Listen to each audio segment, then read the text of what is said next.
HarperCollins presents The Dinner Guest by B.P. Walter. Read by Katie Sobey and Marston York.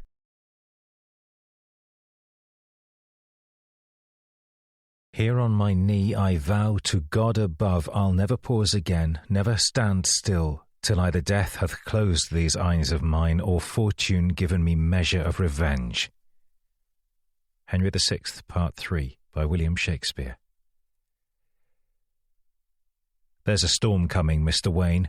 You and your friends better batten down the hatches, because when it hits, you're all going to wonder how you ever thought you could live so large and leave so little for the rest of us. Selina Kyle in The Dark Knight Rises, 2012. Written by Christopher Nolan and Jonathan Nolan. Prologue. The day of the murder. My husband Matthew died on an unseasonably chilly August day at dinner time. We had been together for 6 years, married for 5, and yes, we did love each other. But love changes over time, and in those final moments when I knew he was dying, well, I must confess that through the horror of the blood and the shock, the love I felt for him wasn't quite as profound as I would have expected, even after everything that had happened. Back when we married, the thought of losing him would have sent a wave of devastation through me. It would have been barely comprehensible, and I thought it would always be so. It took the worst to actually happen for me to realize that things don't always play out like you think. The moment that most stuck in my mind wasn't the knife going in, nor was it the terrible sound Matthew made as he realized what had happened. It was him struggling to speak that lingered the most. He had tried to say something he clearly really wanted to say, and I couldn't make out the words. He couldn't form them enough to convey any meaning. I couldn't even hazard a guess. The word after might have been in there, although I couldn't be sure. But it was that not knowing, that sense of frustration, and ever since the wondering and ruminating about what it was he wanted to tell me in his final moments. Rachel was sitting calmly on one of the dining chairs, on the phone to 999, the knife in her hand. She wasn't even supposed to be there that evening. But I'd got used to Rachel's trademark, finding a way into places, situations and events that would otherwise go on without her. Always the outsider. Not today, though. Today she was to take a starring role. The police, when they arrived, placed her under arrest there and then. She confessed after all. She sat there, holding the knife, the glint of a tear in her eye. "I did it," she said in a small yet confident voice. "I killed him." They were about to take her away when one of the younger of the two officers asked her the question. The multi-million-dollar question, as they say. "Why did you kill him, Rachel?" I suspect the older of the two would have wanted to keep this kind of thing for the interview room, but still turned to hear the answer. But Rachel kept her face almost impassive. Just a tiny tremor of emotion disturbed its calm surface for a fleeting second. Then she just shook her head and lowered it to face the floor. "I can't," she said. Then she refused to say any more. They took her away into custody and left another officer to take me and Titus to the station in a car with flashing lights. I had to coax Titus out of his room. He was on his bed, curled up amidst the blankets, headphones on, cancelling out the horror of the world around him. He had open in front of him an old scrapbook diary. He used to make one for every school holiday back when he was a kid. It was something Matthew's sister had done, apparently. He'd told me that once when we watched the young Titus gluing in printouts of holiday snaps. I couldn't quite work out if he was glad the boy was so involved in the activity, or troubled by it. And the fact Titus had now reached for a volume filled with happy family photos of us all just after the scene of violence in the kitchen was unnerving to me. "We need to go," I said to him gently. "The police are here. We need to go to the station now so they can talk to us." The officer behind me told me that we both needed to go downstairs now. He came and stood close, making it clear we didn't have a choice. I saw the tears slip down Titus's face, and I wanted to pull him close, tell him everything was okay. But he drew away from me. "Please, Titus, we need to go. They've already taken Rachel." He looked up at this as I suspected he would. Rachel confessed. She told them she did it. The fringe of his light blonde hair fell over his face as he straightened up, mingling with his tears. "But why?" He mouthed this last word silently. I stared back at him, the real question swimming in the air, unanswered between us. Why would Rachel confess to a murder she did not commit?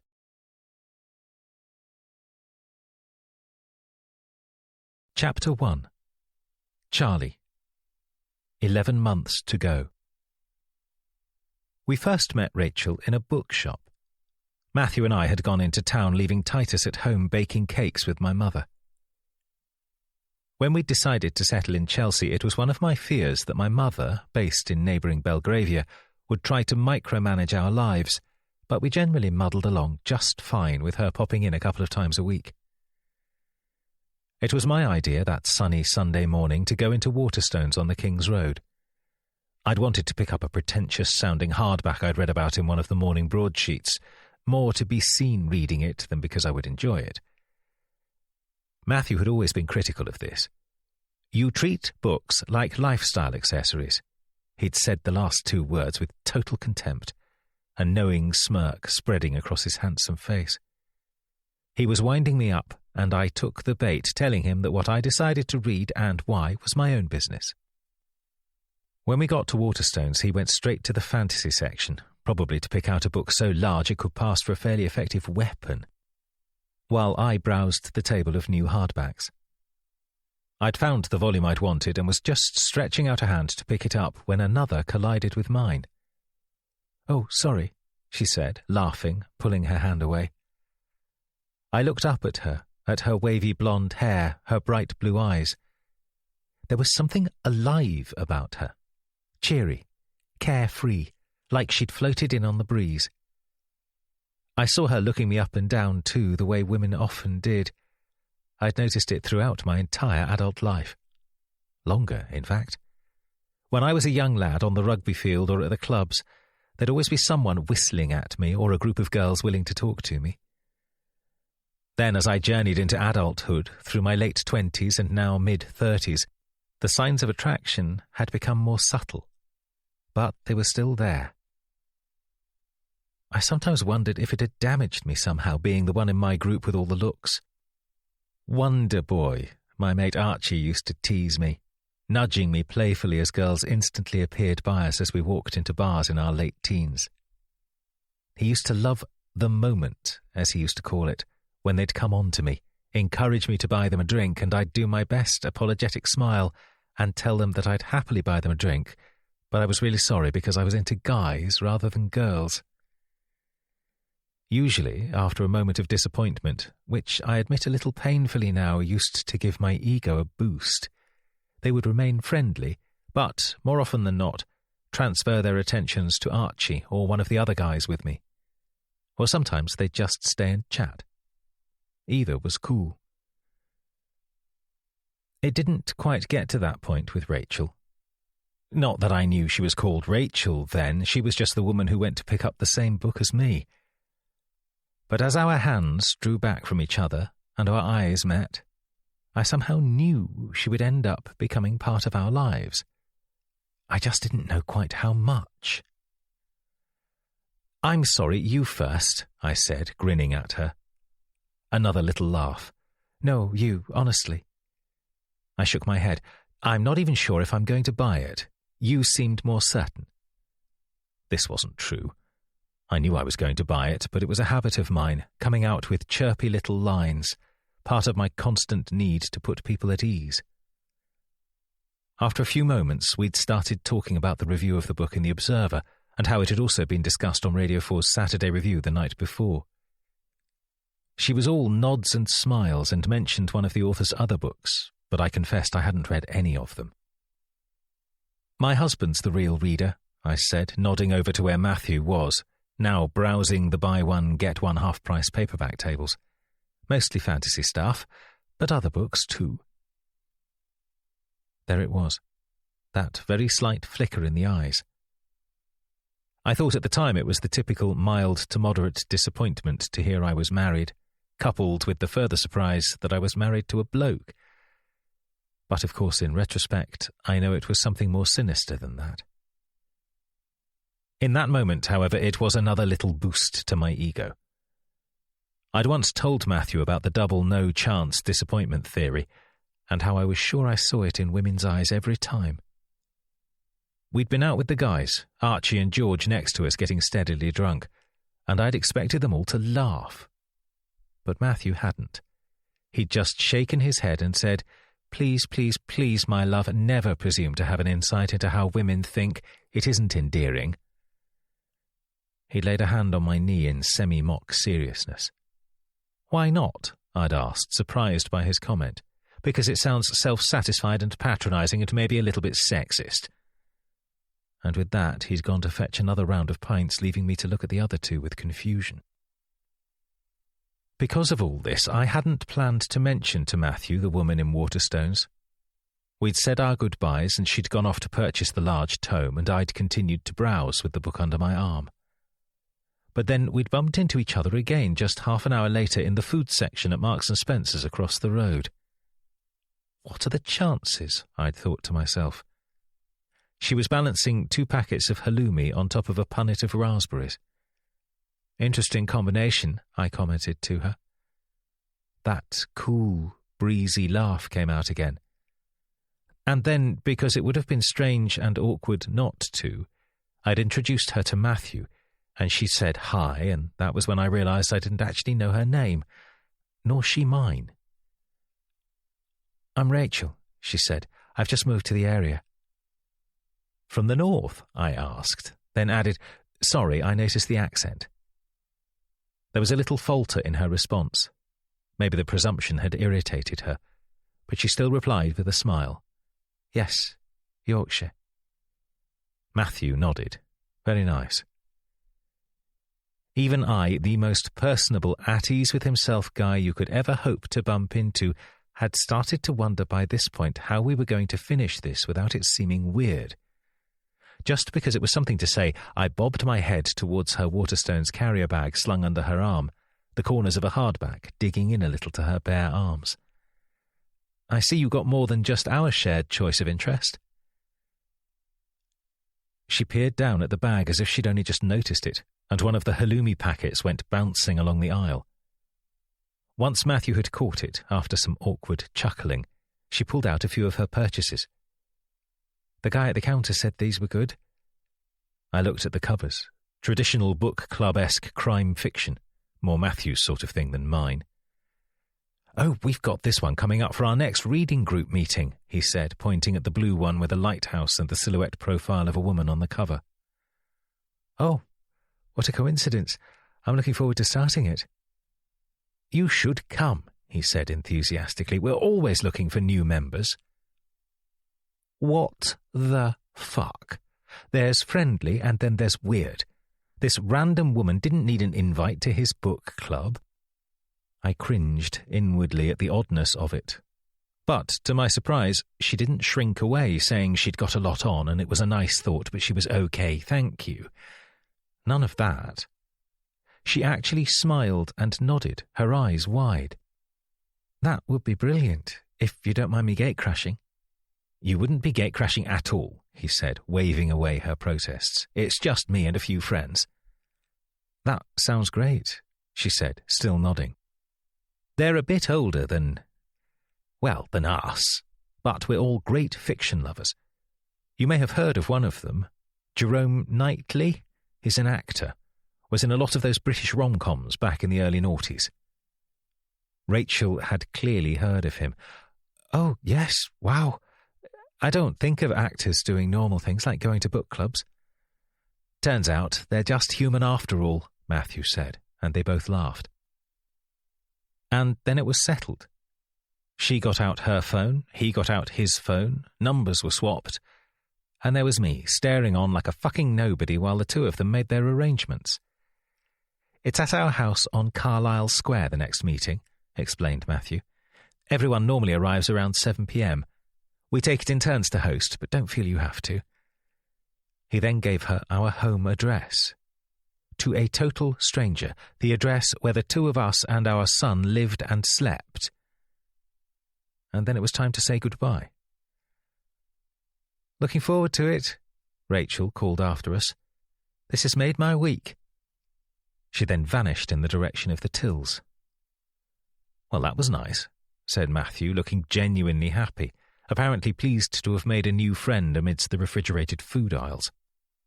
I gave him a quick smile in return and put a pack of gourmet burgers in our trolley. "What?" Matthew asked. He knew I was a little pissed about the whole exchange. Well, pissed was the wrong word, really. Bemused, maybe. Anyhow, I just found the whole thing a bit fast. And there was something a little odd about the way she'd immediately leapt on the idea of joining a book club, to the point of arranging to come over to our house in 2 weeks' time. "Nothing," I said, with a little shake of my head.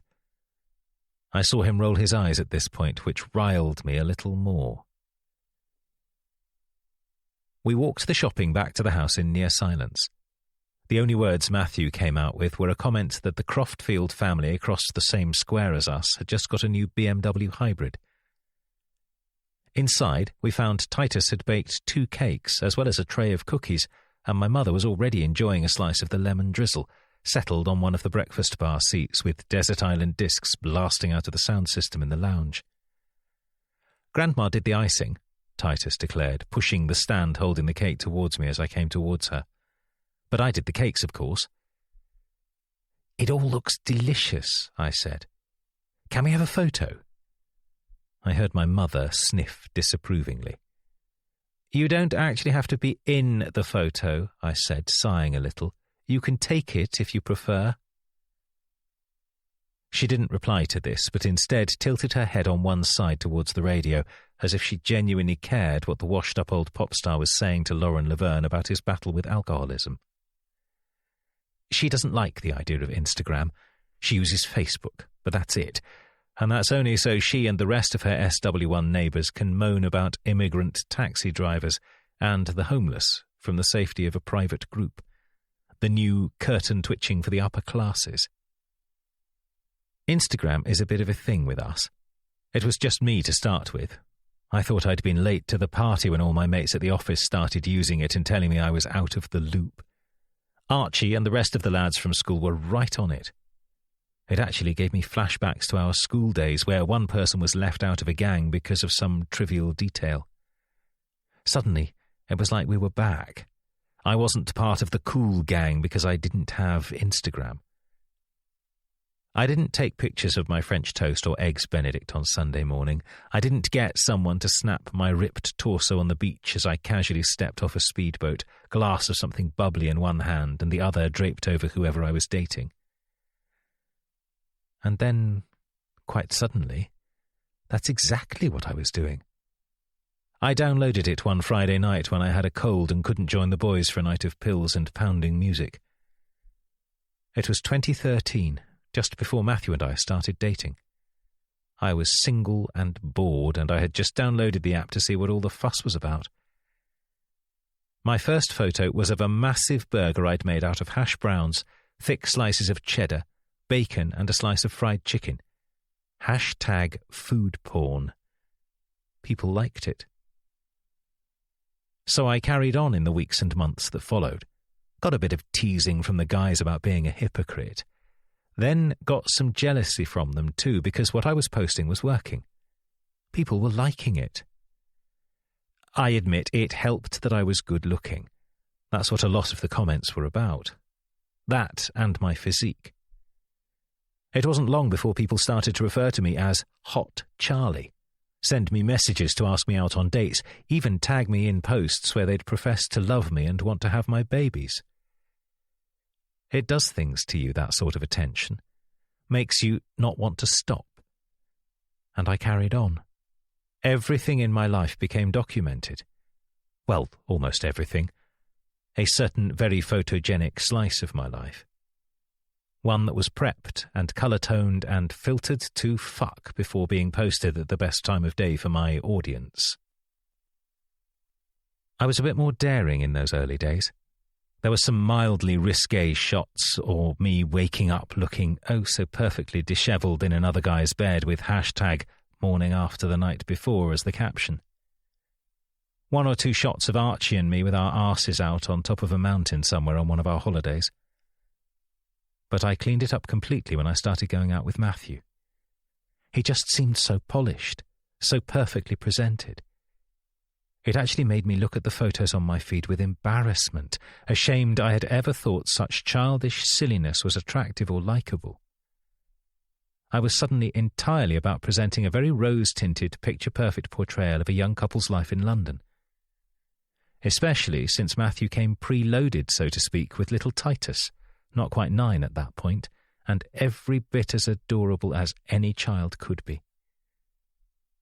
I'd never really factored kids into my life plan that much, until I saw Matthew with Titus. And I knew I needed that. Needed to be part of that. Needed to belong to a unit like that. And so I became Daddy, like he was Daddy. And before long, Titus had 2 perfect daddies and we were the cute same-sex kings of Instagram.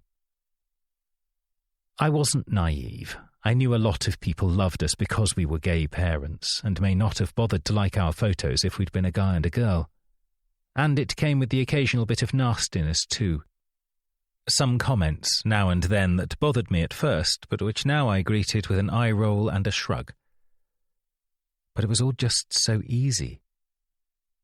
The photos of us having fun days out took a bit of hard work. Some of them needed to be meticulously staged so as to look off-the-cuff natural. My followers lapped it up, liking pics of the single, adorable playboy-turned-family man, with a family life so perfect it could have been designed in a lab. Not perfect enough for my mother, though. She thought it empty and shallow, and as I took that photo of Titus grinning, holding up a slice of cake, Matthew leaning in open-mouthed to take a bite out of it with mock greed, I could see her give a little shake of her head. "People like it, Mum," I said, flicking through the resulting snaps, picking the ones with just the right amount of natural happiness in Titus's eyes. "It's cute. It's sweet. It's funny." "If you say so," Mum said, picking up my copy of The Observer discarded on one of the sofas to browse through its Food Monthly supplement. She never read the actual paper. She saw it as a left-wing rag. "Did you have a good shop?" she said, whilst scanning an article on Nigel Slater's allotment tips. I walked past her and sat on the opposite sofa, 2 cookies on a plate in my hand. "Yeah, just got the book I wanted and picked up some food for dinner." "And we made a new friend," Matthew called out from the kitchen. I shifted a little in the sofa, pulling out one of Matthew's jumpers from behind a cushion and draping it over the arm. "A new friend," she said, her interest piqued. "You were only out just over an hour." She peered over the top of her reading glasses to look back over at Matthew coming in from the kitchen area, wiping icing sugar off his hands with a tea towel. I saw his eyes clock the fact I still had my shoes on. He was always keen to preserve the cream carpet, but he didn't nag me for it in front of my mum. "Yes, there's a lovely young woman named Rachel. Practically collided with her in M&S, although Charlie had met her before.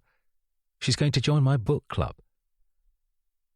I felt my brow crease a little at his words. The way he'd worded it sounded like Rachel and I were established friends. We'd only bumped into each other in Waterstones a few minutes earlier. I don't know her. The last bit sounded slightly defensive, and I think my mother noticed. "Maybe you should join the book club too," she said to me. "Give you something to do."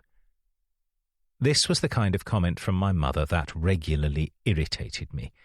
Just because I worked from home a couple of days a week, she often made out I was practically unemployed.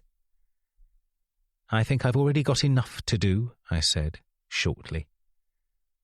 Matthew came over to me and sat down on the sofa, also holding a plate of food, although his one was loaded with the large slice of cake Titus had used in the photo. His warm frame, the smell of his Ralph Lauren aftershave mingling with the scent of freshly baked cake, instantly made me feel less tense. He let an arm fall around me and said, "Why don't you come to our next meeting? It would be nice for Rachel to see another face she knows." "Maybe," I said, offering a vague nod, and extricated myself from Matthew's embrace, muttering about putting some washing on. Once we'd got off the subject of the book club, we continued our Sunday in our usual peaceful way, a walk in the park, dinner out in the evening, blissfully unaware that we had walked straight into a trap.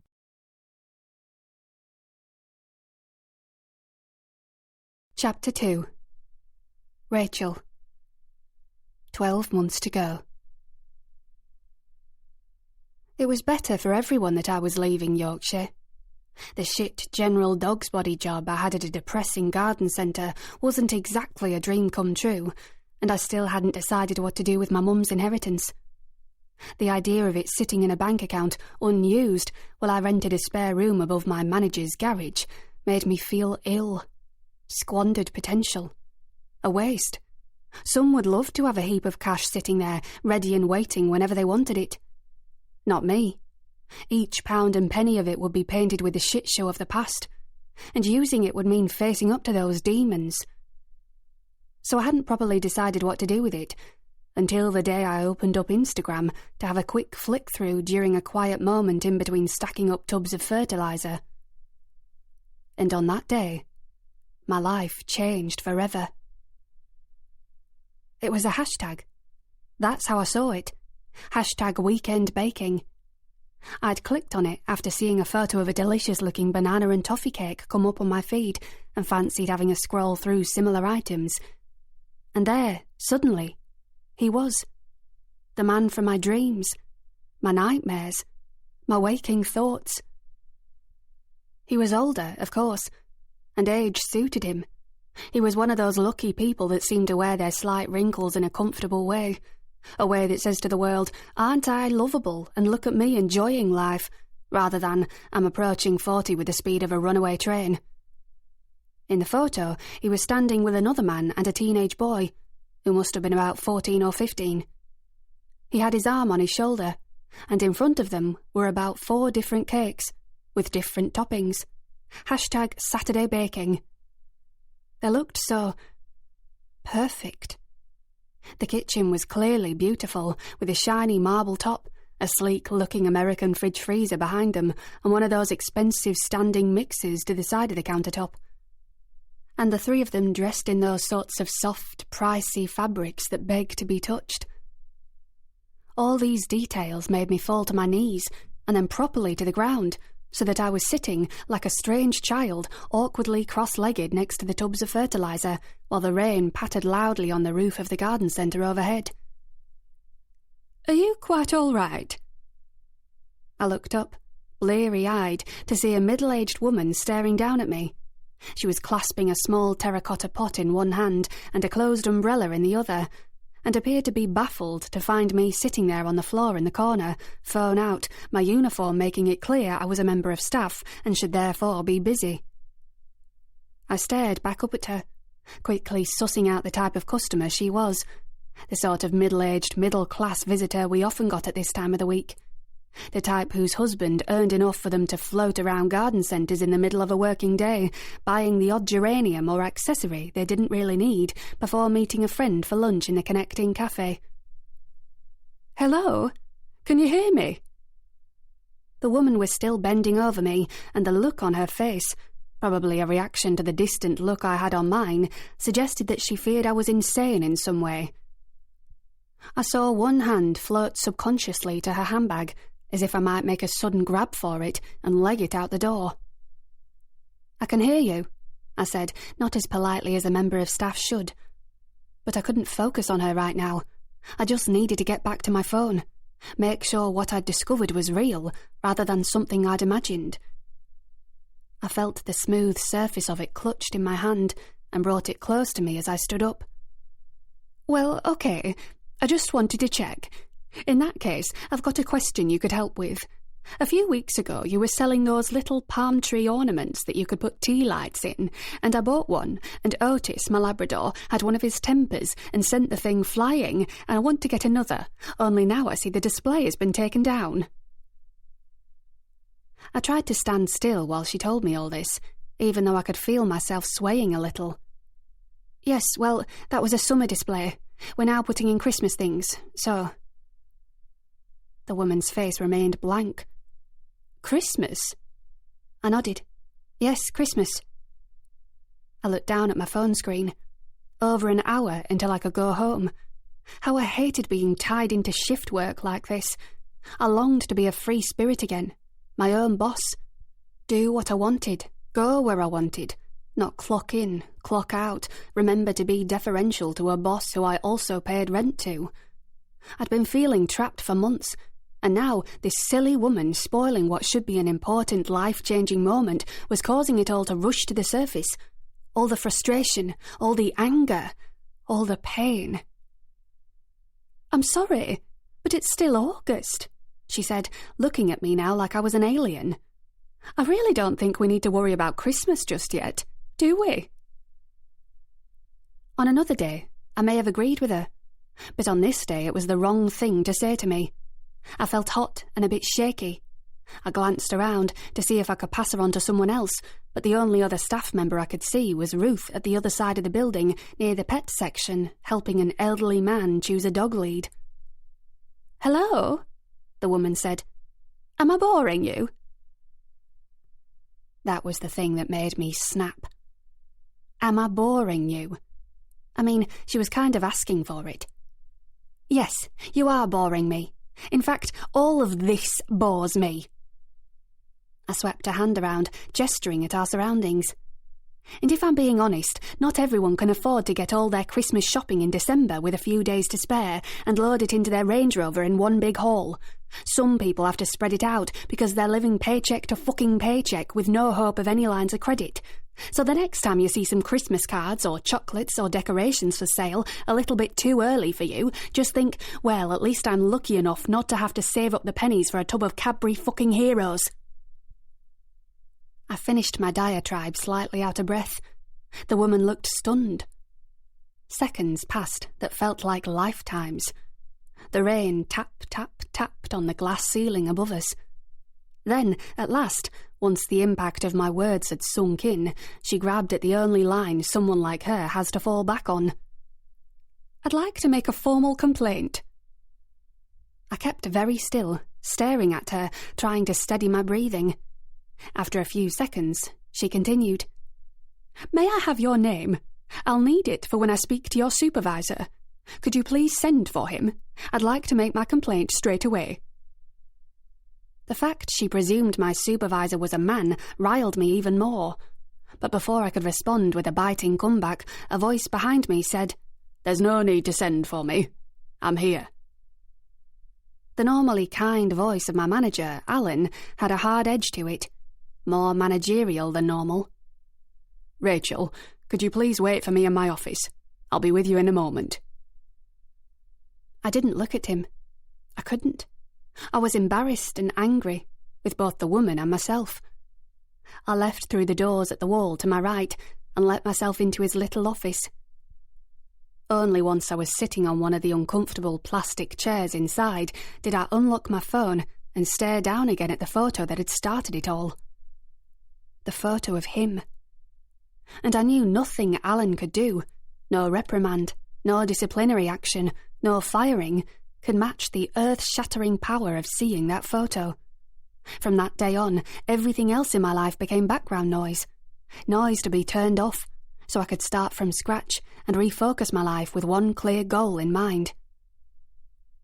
As soon as Alan walked in and lowered his overweight frame down behind the desk, I had made my decision. "I'd like to hand in my notice. I'm resigning." His eyes widened a little. Rachel, I don't know what's going on, but whatever all this is about... It's about nothing. I'd like to resign, and I'm going to move out of my room too. He looked more and more puzzled. But where are you going to go?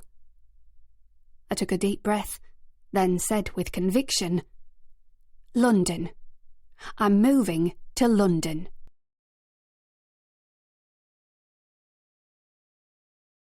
Chapter 3. Rachel. 12 months to go. I cleared my flat in under an hour. That's how long it took to scoop up my main possessions into my travel case and rucksack. The rest went in the recycling. I left a pile of food and an unopened bottle of skimmed milk at Alan's front door. He was more baffled than angry that I was going so quickly, and he was a good man, really, so I thought he could have these. I got a taxi to my dad's house, my old family home, and dragged the bags from the pavement to the door, desperate to get inside and start my research. "Here, what on earth's going on?" he said as soon as I got in the door. "Hi, Dad," I said. "I'm stopping here, just for a few nights, while I find somewhere new to live. That okay?" He stared at me with an open mouth as I started to haul the bags up the stairs. But I don't understand. I thought you said you were very comfortable in the flat above your manager's house." I sighed with the effort of the lifting, Dad still standing at the bottom of the stairs, too busy gawping at the situation to think of lending me a hand. It didn't work out, and anyway, flat is an overstatement, and it was above a garage, not a house. I'm better off out of there. He ended up wandering away, saying he was going out for some fish and chips for dinner, and that he'd get me some. I shouted back my thanks, and set about taking my laptop from my bag and plugging in the charger at the wall, then doing the same with my phone lead. I sat down at the same desk where I wrote my school essays 20 years previously and navigated to Instagram on the laptop's browser. I remembered the account handle with no problem. It was burned into my mind from when I first saw it. I went through, picture by picture, studying each frame, each colourful golden-hued square, every single one primed to show off the perfect life. His perfect life. Their perfect life. After 25 minutes, I heard the front door go. Dad was back from his fish and chip shop run. "Only me," he called up. Well, who else would it be? I thought to myself. Everybody else is dead.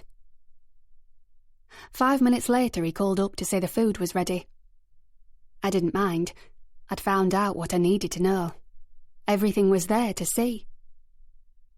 I had a hurried meal with Dad in a dimly lit lounge. Dark, depressing, it irritated me he never switched the lights on until he really had to. "What's the plan then?"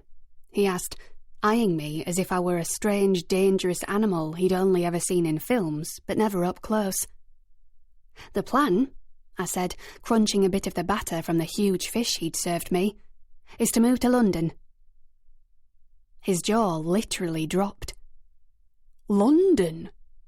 "Yes," I said, grabbing the salt. "London. There's a photography course I'd like to do there. I was thinking of getting back into it. It's been over a year since I properly photographed anything." He seemed to be mulling this over. I suppose there's more of that sort of thing going on in London." I nodded. "Yes, there is." "But honestly, love, I've been, and it really isn't all it's cracked up to be. There are these gangs of boys on bikes that stab people with knives. I've seen them on the news, and there are terrorist attacks almost every day now." "They're not every day," I said, rolling my eyes. "And we get stabbings here in Bradford." "Not that many, love. Not as much as London." He said this whilst wagging a finger to me, as if he was the only one who knew how the world works. "I'm going, Dad. I've got that bit of money from Mum still put away. I'll use it to rent a flat there." He looked distressed at this. "You always said you'd use that to start up another gallery of your own, support local artists." I couldn't bear the thought of having this conversation again. Because that worked out so fucking well last time, didn't it? I put my knife and fork together and stood up. Here, don't go mouthing off at me. The recession wasn't my bloody fault. I know that, Dad. I know. I'm sorry for snapping. I need to go back upstairs. I'm looking for flats, and it may take a while. Don't wait up for me. I offered him a small, sad smile, then left him there, in the gloom, on his own. Once I'd got back upstairs, I woke up my laptop and looked at the Word document I had opened next to Instagram on my browser. On it, I'd written down all the key locations from the past few months of photographs that Charlie Allerton Jones had posted. One thing was immediately clear. Aside from a few day trips and holidays, the family lived and spent the vast majority of their time in the royal borough of Kensington and Chelsea. If they weren't there, they were either in Belgravia, Pimlico, or other parts of central London. They seemed almost never to venture to East London or very far south, or at least if they did, they didn't document their trips there for all the world to see. Charlie had been careful enough not to show their exact address, but a comment under one said, "Tough life for the Carlisle Square crew," with a wink emoji under a photo of Charlie in a hammock in what was presumably their garden. From the interaction between Charlie and the user, it sounded like they were friends, and this friend had given away an important detail. I googled Carlisle Square, discovering it was indeed in Chelsea, SW3, just off the King's Road. I set to work on my research on flat rental sites. The prices were horrendous. I'd known, of course, that London was expensive, but the rates people were expected to pay for a one-bedroom flat with a kitchen and bathroom shocked me. After half an hour, I was close to crying. I couldn't bear the thought of living in a flat share. The thought of being with a bunch of young professionals in their 20s horrified me. They'd all be 25, skipping off to work, full of the optimism of youth and all the things I'd thought I'd have when I opened my gallery and believed I could actually be a photographer and run a business and people would actually care. Maybe it was all a dream. In the end, I had to stop looking for flats in Chelsea.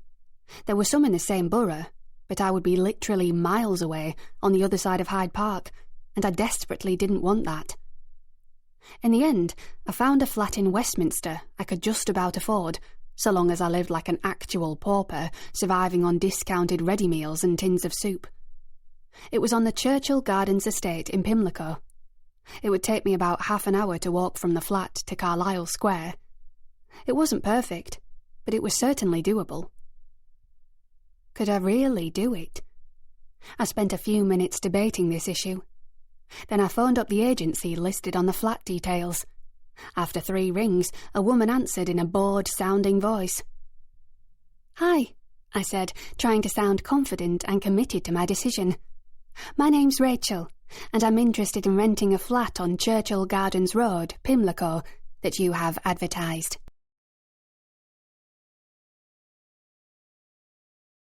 Chapter 4. Charlie. The day of the murder. The police officer who comes to find Titus and me supervises the removal of our clothes, which are then placed in clear plastic bags. We're handed plastic tops and bottoms which crinkle and feel slightly uncomfortable against the skin. Then we're taken to Belgravia police station, and the questioning begins. Titus and I are separated, although everyone is very kind and reassuring. I'm told by a kindly woman in uniform that this is all just procedure and how they just need to have a chat about what happened. Titus is only 15, I tell them. I want to be with him. I'm told this should be possible, and I'm shown into a room with sofas with Titus sitting against the far wall alone. Another police officer follows me in and waits with us. Are they making sure we don't start getting our stories straight? Strategizing? Or is all this normal? I'm on edge, and the true reality of the situation is settling in. I'm furious at myself for not talking to Titus properly before the police arrived, but my chance has now passed, and before long a man of average height and build with brown hair and a flushed face comes in. "Charles Allerton Jones?" he asks, looking at me. "Yes," I reply. We need to get a formal statement from you about what's happened. I understand this must be very difficult and you must be shocked by this ordeal, but rest assured we're doing everything we can to get to the bottom of what's happened. The woman who placed the 999 call is in custody and has confessed to killing your husband. However, as I'm sure you can appreciate, it's really important we get your side of the story and your son's as quickly as we can. His words hit me like little pins, each one jabbing somewhere sensitive in my brain. Shocked. Confessed. Killing. At last, I look up at him properly and say, I want to stay with Titus. D.S. Stimpson looks over at the boy who has his head down staring at the floor. We would prefer to speak to you alone, Mr. Allerton Jones. Titus will not be questioned without you being present, or at least aware of what's happening. Is there someone you can call to be with him? I nod. My mother. But your colleague took my phone. You can use a phone out here, he says. He shows me out to the corridor. I give Titus what I hope is a comforting smile as I leave, but his eyes stay on the carpet. I phone my mother, then my father, but to my fury neither of them picks up. I phone my mother again and leave a message telling her to come to Belgravia police station and that something awful has happened. When I end the voicemail, I feel bad for not clarifying that Titus and I are safe and unharmed, but still I'm incensed I can't get through to them straight away. I'm then led into an interview room. Its aesthetic is drab and grey, more commonplace than the high-tech space-age style suites they show in TV dramas. D.S. Stimpson varies his tone between firmly authoritative and compassionately sensitive. Please just start at the beginning.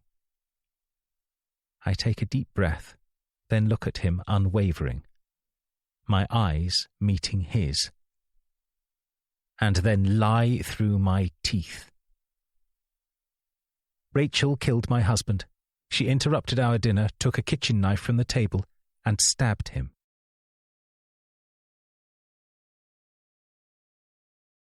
Chapter 5. Rachel. The day of the murder. My interview with the police doesn't last long. After going through the process of being arrested, cautioned, given clothes, my things being taken from me, and then being shown to a cell, I sit waiting for a few hours. Then Detective Sergeant Darren Stimpson begins his grilling. Or tries, anyway. The interview room is cold, the air conditioning blasting away. It seems those who manage the station haven't yet twigged that summer has taken a decidedly chilly turn. Even so, D.S. Stimpson seems to be having something of a hot flush, with his jacket over his chair and the occasional loosening of his tie. Perhaps he has high blood pressure, or maybe a thyroid issue. Rachel, it really would help if you could give us a full picture. It may influence the outcome of how this plays out in court. If only we knew why you did what you say you did. Talk me through the evening, step by step. He said this already. Step by step. I see no point in doing what he asks beyond what I've told them already. So I decide it's my turn to start repeating myself. As I've said, I murdered Matthew Allerton Jones. I stabbed him. I don't want to talk about it anymore. That last bit's true, at least, because I really don't want to go into it all with them. Not now. I think we'll take a break, D.S. Stimpson says, seeming eager to get out of the interview suite, probably off to splash some cold water on his face. Before I'm led out of my cell, I ask him when I'm likely to be charged. He gives me an odd look, like he can't quite work me out. That's to be decided, he says eventually. I curse myself as I sit down on the padded bench in my cell. Too keen, I think, leaning back against the wall, enjoying the clinking and thumping sounds of the police station around me. I need to be better at this. For this to work, I need to stay quiet and let the police do their jobs and see what they want to see. That's all I need them to do.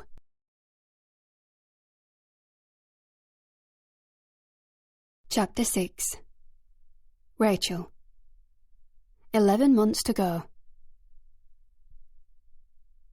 Moving into my new, rented London flat was an ordeal.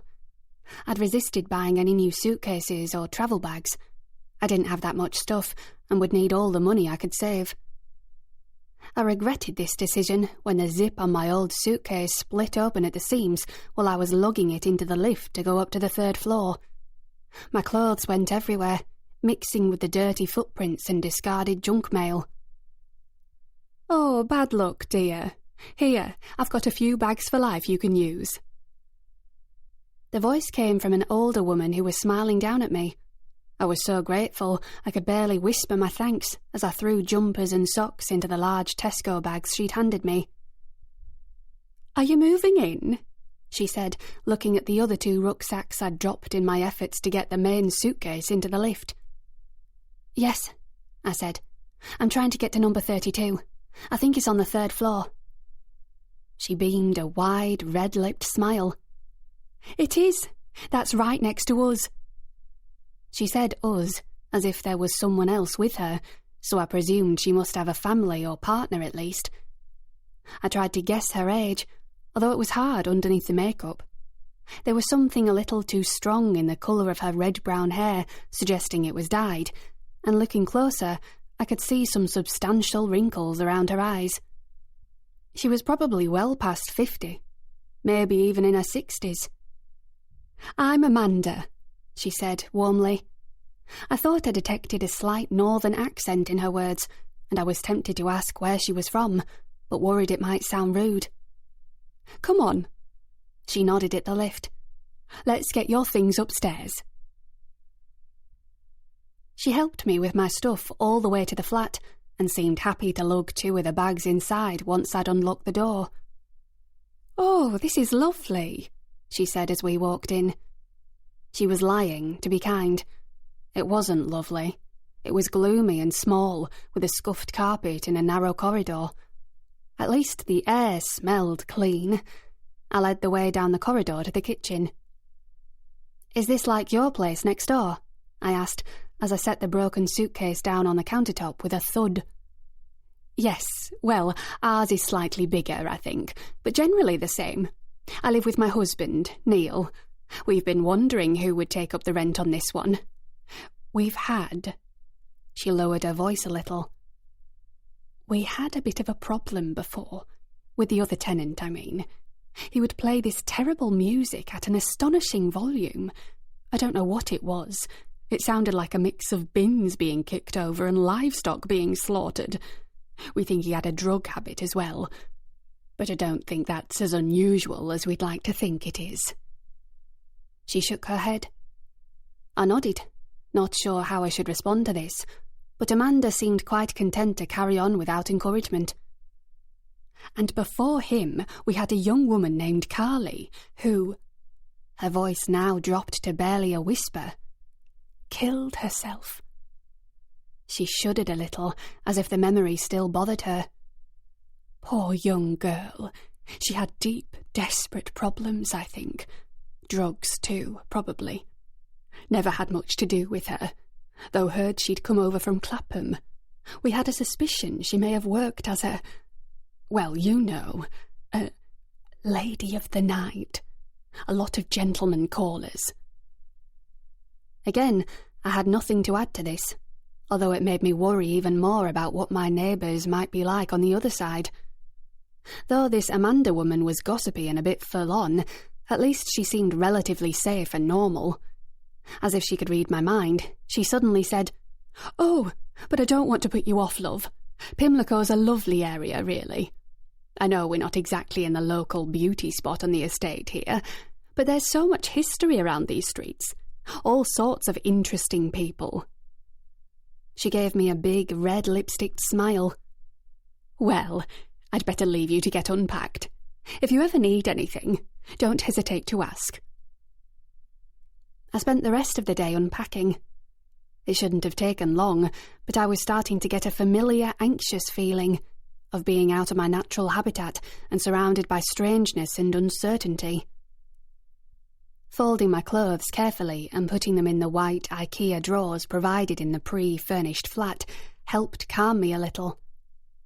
After that, I needed to think about food. I was pleased to find the fridge nice and clean. It looked brand new, and there was a surprising amount of cupboard space for such a small kitchen. I put the keys in my pocket, put on my coat, and set off back down the stairs and out of the building. My block was in the centre of the estate, and it was a bit of a maze to find my way out onto the main bit of road. I walked for a bit until I got to a street named Glasgow Terrace. I was about to get my phone out to access Google Maps, but a group of boys with their hoods up started coming towards me, and I thought it best not to put temptation in their way. They passed me without comment, and I carried on walking purposefully in the opposite direction. I waited until I was alone again, then did a quick web search of supermarkets near me. There were 2 Sainsbury's stores not far away, along with a massive superstore across the river in Nine Elms. It was a bit of a walk, but the sun had come out, and although there was a slight chill of autumn in the breeze, it was still a nice enough evening. I decided a stroll in the fresh air was exactly what I needed. I zipped my hoodie up to my chin and set off down the street, following the course set out by the Maps app until it opened out onto a large, busy road. The rush of traffic, all beeping horns and growling engines, was a change from the relative quietness of inner Pimlico. I walked along the road towards the bridge and carried on until I was halfway across it. That's when I stopped and stared. Just stared. The sweeping surface of the Thames, the towering, futuristic-looking apartment blocks of Vauxhall, the impressive sight of Battersea Power Station surrounded by cranes, and, to the other side, a bit further down the river, the unmistakable shape of the London Eye. I was here, in London, a place I had only visited twice previously in my 32 years. For a few minutes, I was entirely present in the moment, filled with optimism and hope and the thrill of the impressive change of scene I had brought upon myself. And then, as if a switch had been flicked, I remembered why I had done it. The purpose of the whole thing. You're not here to have fun, I told myself. I took a deep breath of the cool, late afternoon air and carried on walking across the bridge into Vauxhall to get my shopping.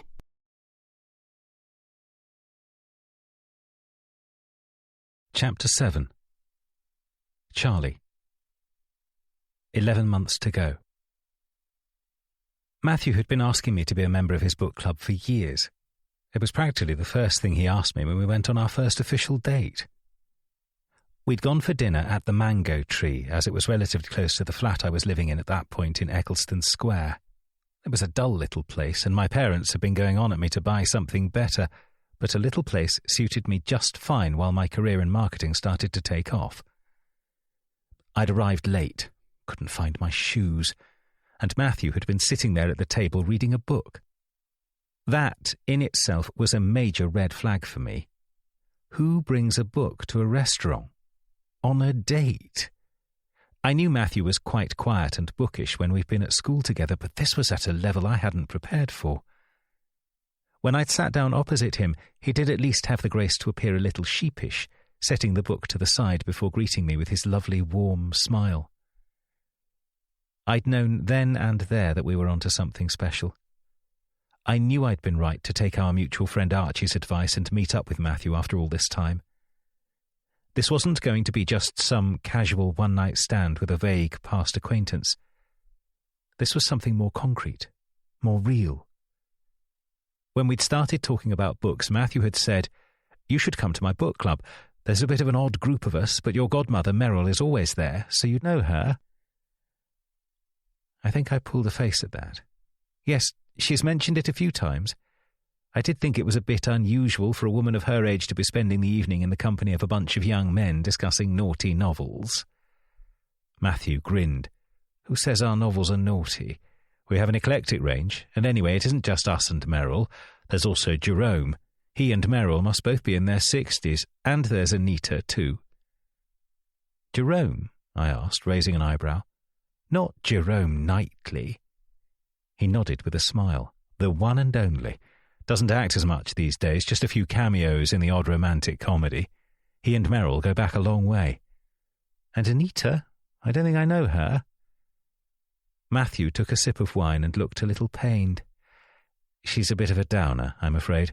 Jerome's daughter-in-law, although we think she and his son have now split. It would have been more normal for her to distance herself from her father-in-law a bit when she left his son, but for some reason she still turns up, has a bit too much wine, moans a lot about whatever book we've read, makes digs at Jerome. Is she our age? Matthew laughed. Good Lord, no. About 50. Only 12 years younger than her father-in-law. That's what made her marriage to his son Harry a bit strange. A 9-year gap between them, I think.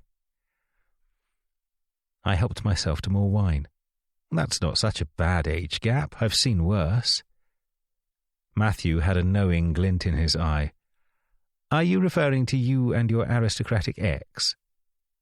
I leaned back, laughing a little. I liked that he was teasing me so early on. There was little more than a decade between me and my aristocratic ex, as you call him, and that's the largest age gap I'd ever consider workable. Matthew was still smiling. Well, only 1 year between us. I felt a prickle of something along my arms, a buzz of anticipation. A trembling of destiny, someone a bit kookier than myself might say.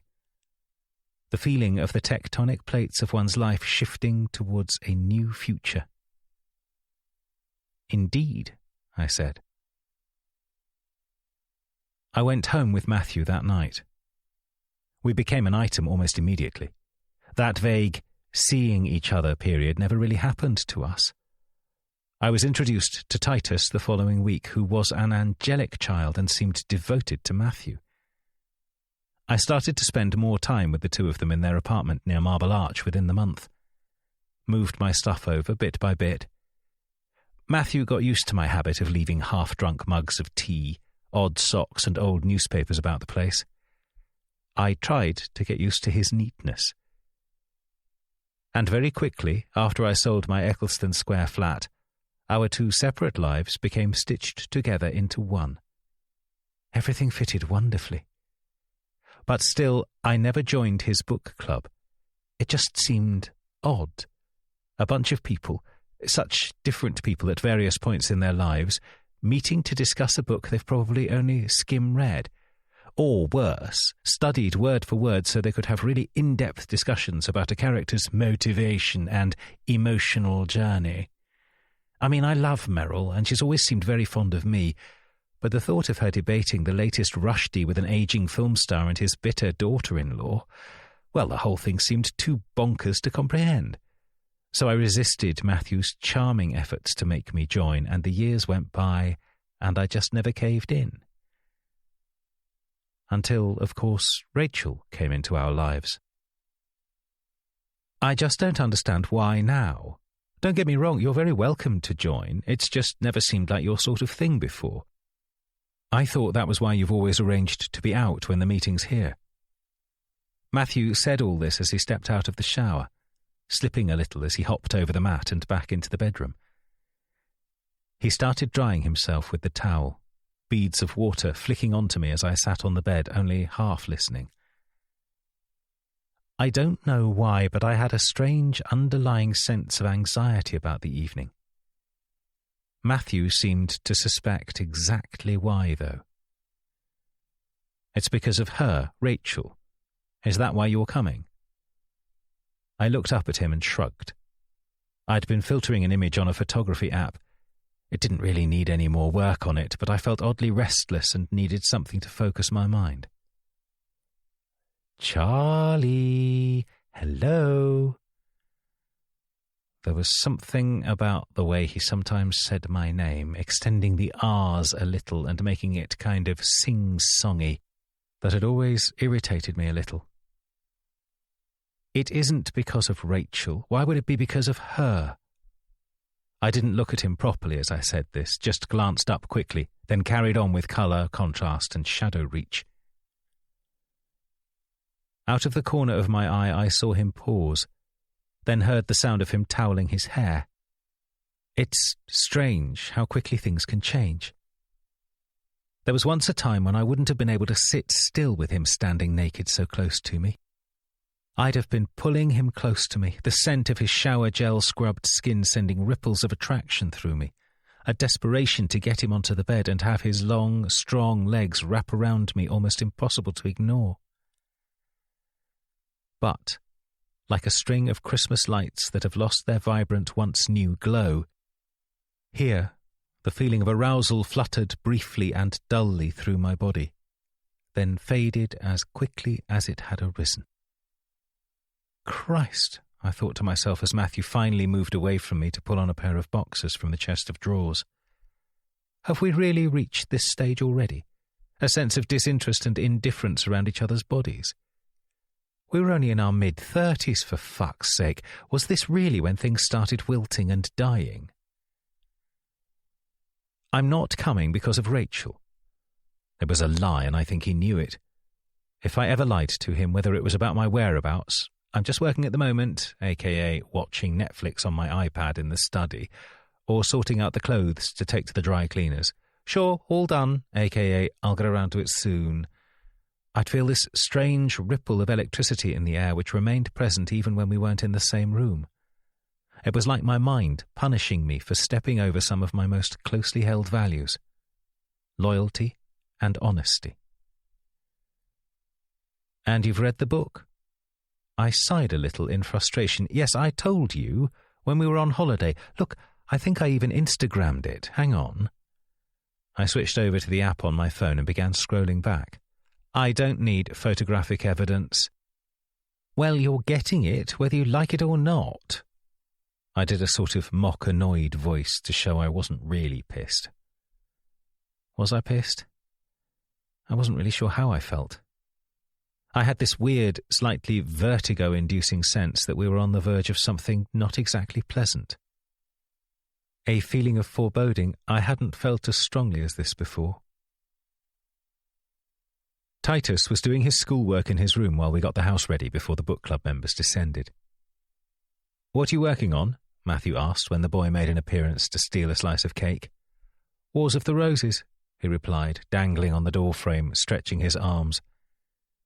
He'd grown tall recently and was in that stage some teenage lads go through when they're a long tangle of limbs, not used to their own height or the fast-paced changes their bodies are going through. I was the same at Titus's age. I'd been so ravenously hungry every second of every day, and always felt as if I could run a mile or four, even at 11 p.m. after a long day of school and rugby.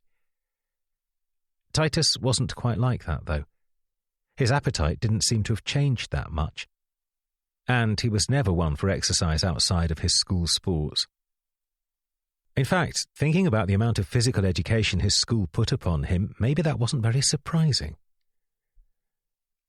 "I'm going to head back up. Have a nice time with your book, friends," he said, sloping off. "Don't go to bed too late," Matthew called back after him. "Can't hear you, fathers," came the predictable reply. He always liked to call us that collectively. The fathers. Matthew sometimes complained it made us sound like people of the church. Titus had leapt on this, occasionally referring to us as Father Matthew and Father Charlie with mock deference, sometimes with a hint of an Irish lilt to his voice. The rest of the time he called Matthew Dad and used Dad and Charlie interchangeably with me, usually if he needed to make specific reference to one of us. Matthew had naturally been daddy all the way through Titus's early years, since he was the only father figure the child properly knew. When I came along, I was just Charlie for a time to the sweet little 5-year-old who always greeted me with such joy when I came round to visit his dad.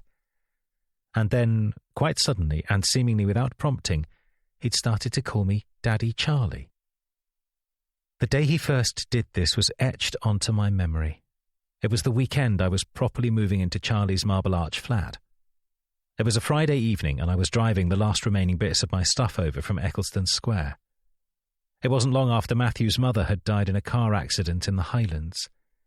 He'd been back and forth between Scotland and England, and it had been a difficult time for him, coping with all that and having a child to bring up, especially since his mother was the only close family he had left. That day he was cooking a romantic dinner for the two of us, and I was fantasizing about the herbed cod and salad he'd promised, along with something to drink. Something ice cold, since the hot Friday air was unforgivably stifling and the traffic around Victoria gridlocked. To make matters worse, the aircon had broken in my car. When I'd finally got to the apartment block and was in the lift, the concierge on the desk having helped me with my bags, I was hot and irritable and annoyed that I was nearly half an hour late. But when I stepped into Matthew's air-conditioned apartment, a sense of calm came across me. The place was cool, warming and comforting, and just so right. And there he was, sitting on the sofa with Titus on his lap, reading a picture book.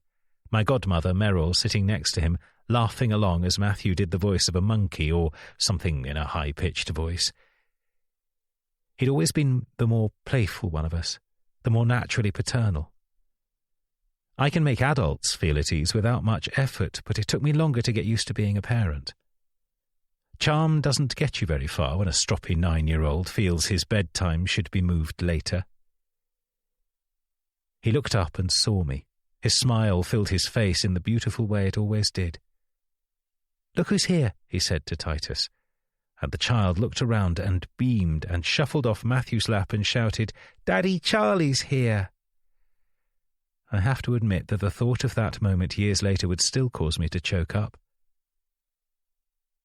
Meryl had taken Titus off our hands that evening for a night of Disney movies at her house. But, to be honest, I would have been cool with him staying. Because that joyful exclamation of "Daddy Charlie" made me realize how special this whole thing was. This was the start of a new part of our lives. All three of us. Together. Anita arrived first for the book club. The one member I had the least wish to talk to turned up a good 40 minutes too early. Sometimes she arrived with Jerome, her father-in-law, if he asked his driver to stop off at her Pimlico home on the way from Mayfair, but it meant a bit of a detour for him, and sometimes she decided to walk. Her reconciliation with his son Harry 5 years ago after their 4-year estrangement had forced Jerome to treat her more like family again rather than a distant acquaintance he wished he could be rid of. Harry, meanwhile, refused point-blank to join the book club and apparently saw it as the perfect opportunity to go drinking with his fellow TV producer chums in oh-so-trendy bars in Soho. "Charlie, darling, what are you doing here?" Anita asked when I opened the door. She looked at me as if a trained leopard had just greeted her on the doorstep. "Lovely to see you too, Anita," I said, smiling at her. She gave me a suspicious look, stepping past me with purpose and then handing me the coat she had over her arm. "I walked," she said, as if this explained her early arrival. "Now, where's Matthew? What's going on? Why are you here?" She marched onwards towards the kitchen, no doubt homing in on the warm lights and smell of baking. "Good evening, Anita," Matthew said, looking up from adding a touch of icing sugar to one of the cakes he and Titus had baked earlier. "You're early." "Yes, I know, I walked," she said again. "Tell me, why is your husband here? I thought he hated books." I made a sound which I hoped conveyed polite disagreement. "I don't hate books. I'm not a monster." She gave me another glance of distrust, then turned back to Matthew. "I think there's enough sugar on that now, or we'll all have type 2 diabetes by the end of the night. Now, is anyone going to answer my question?" I held up my hands in surrender.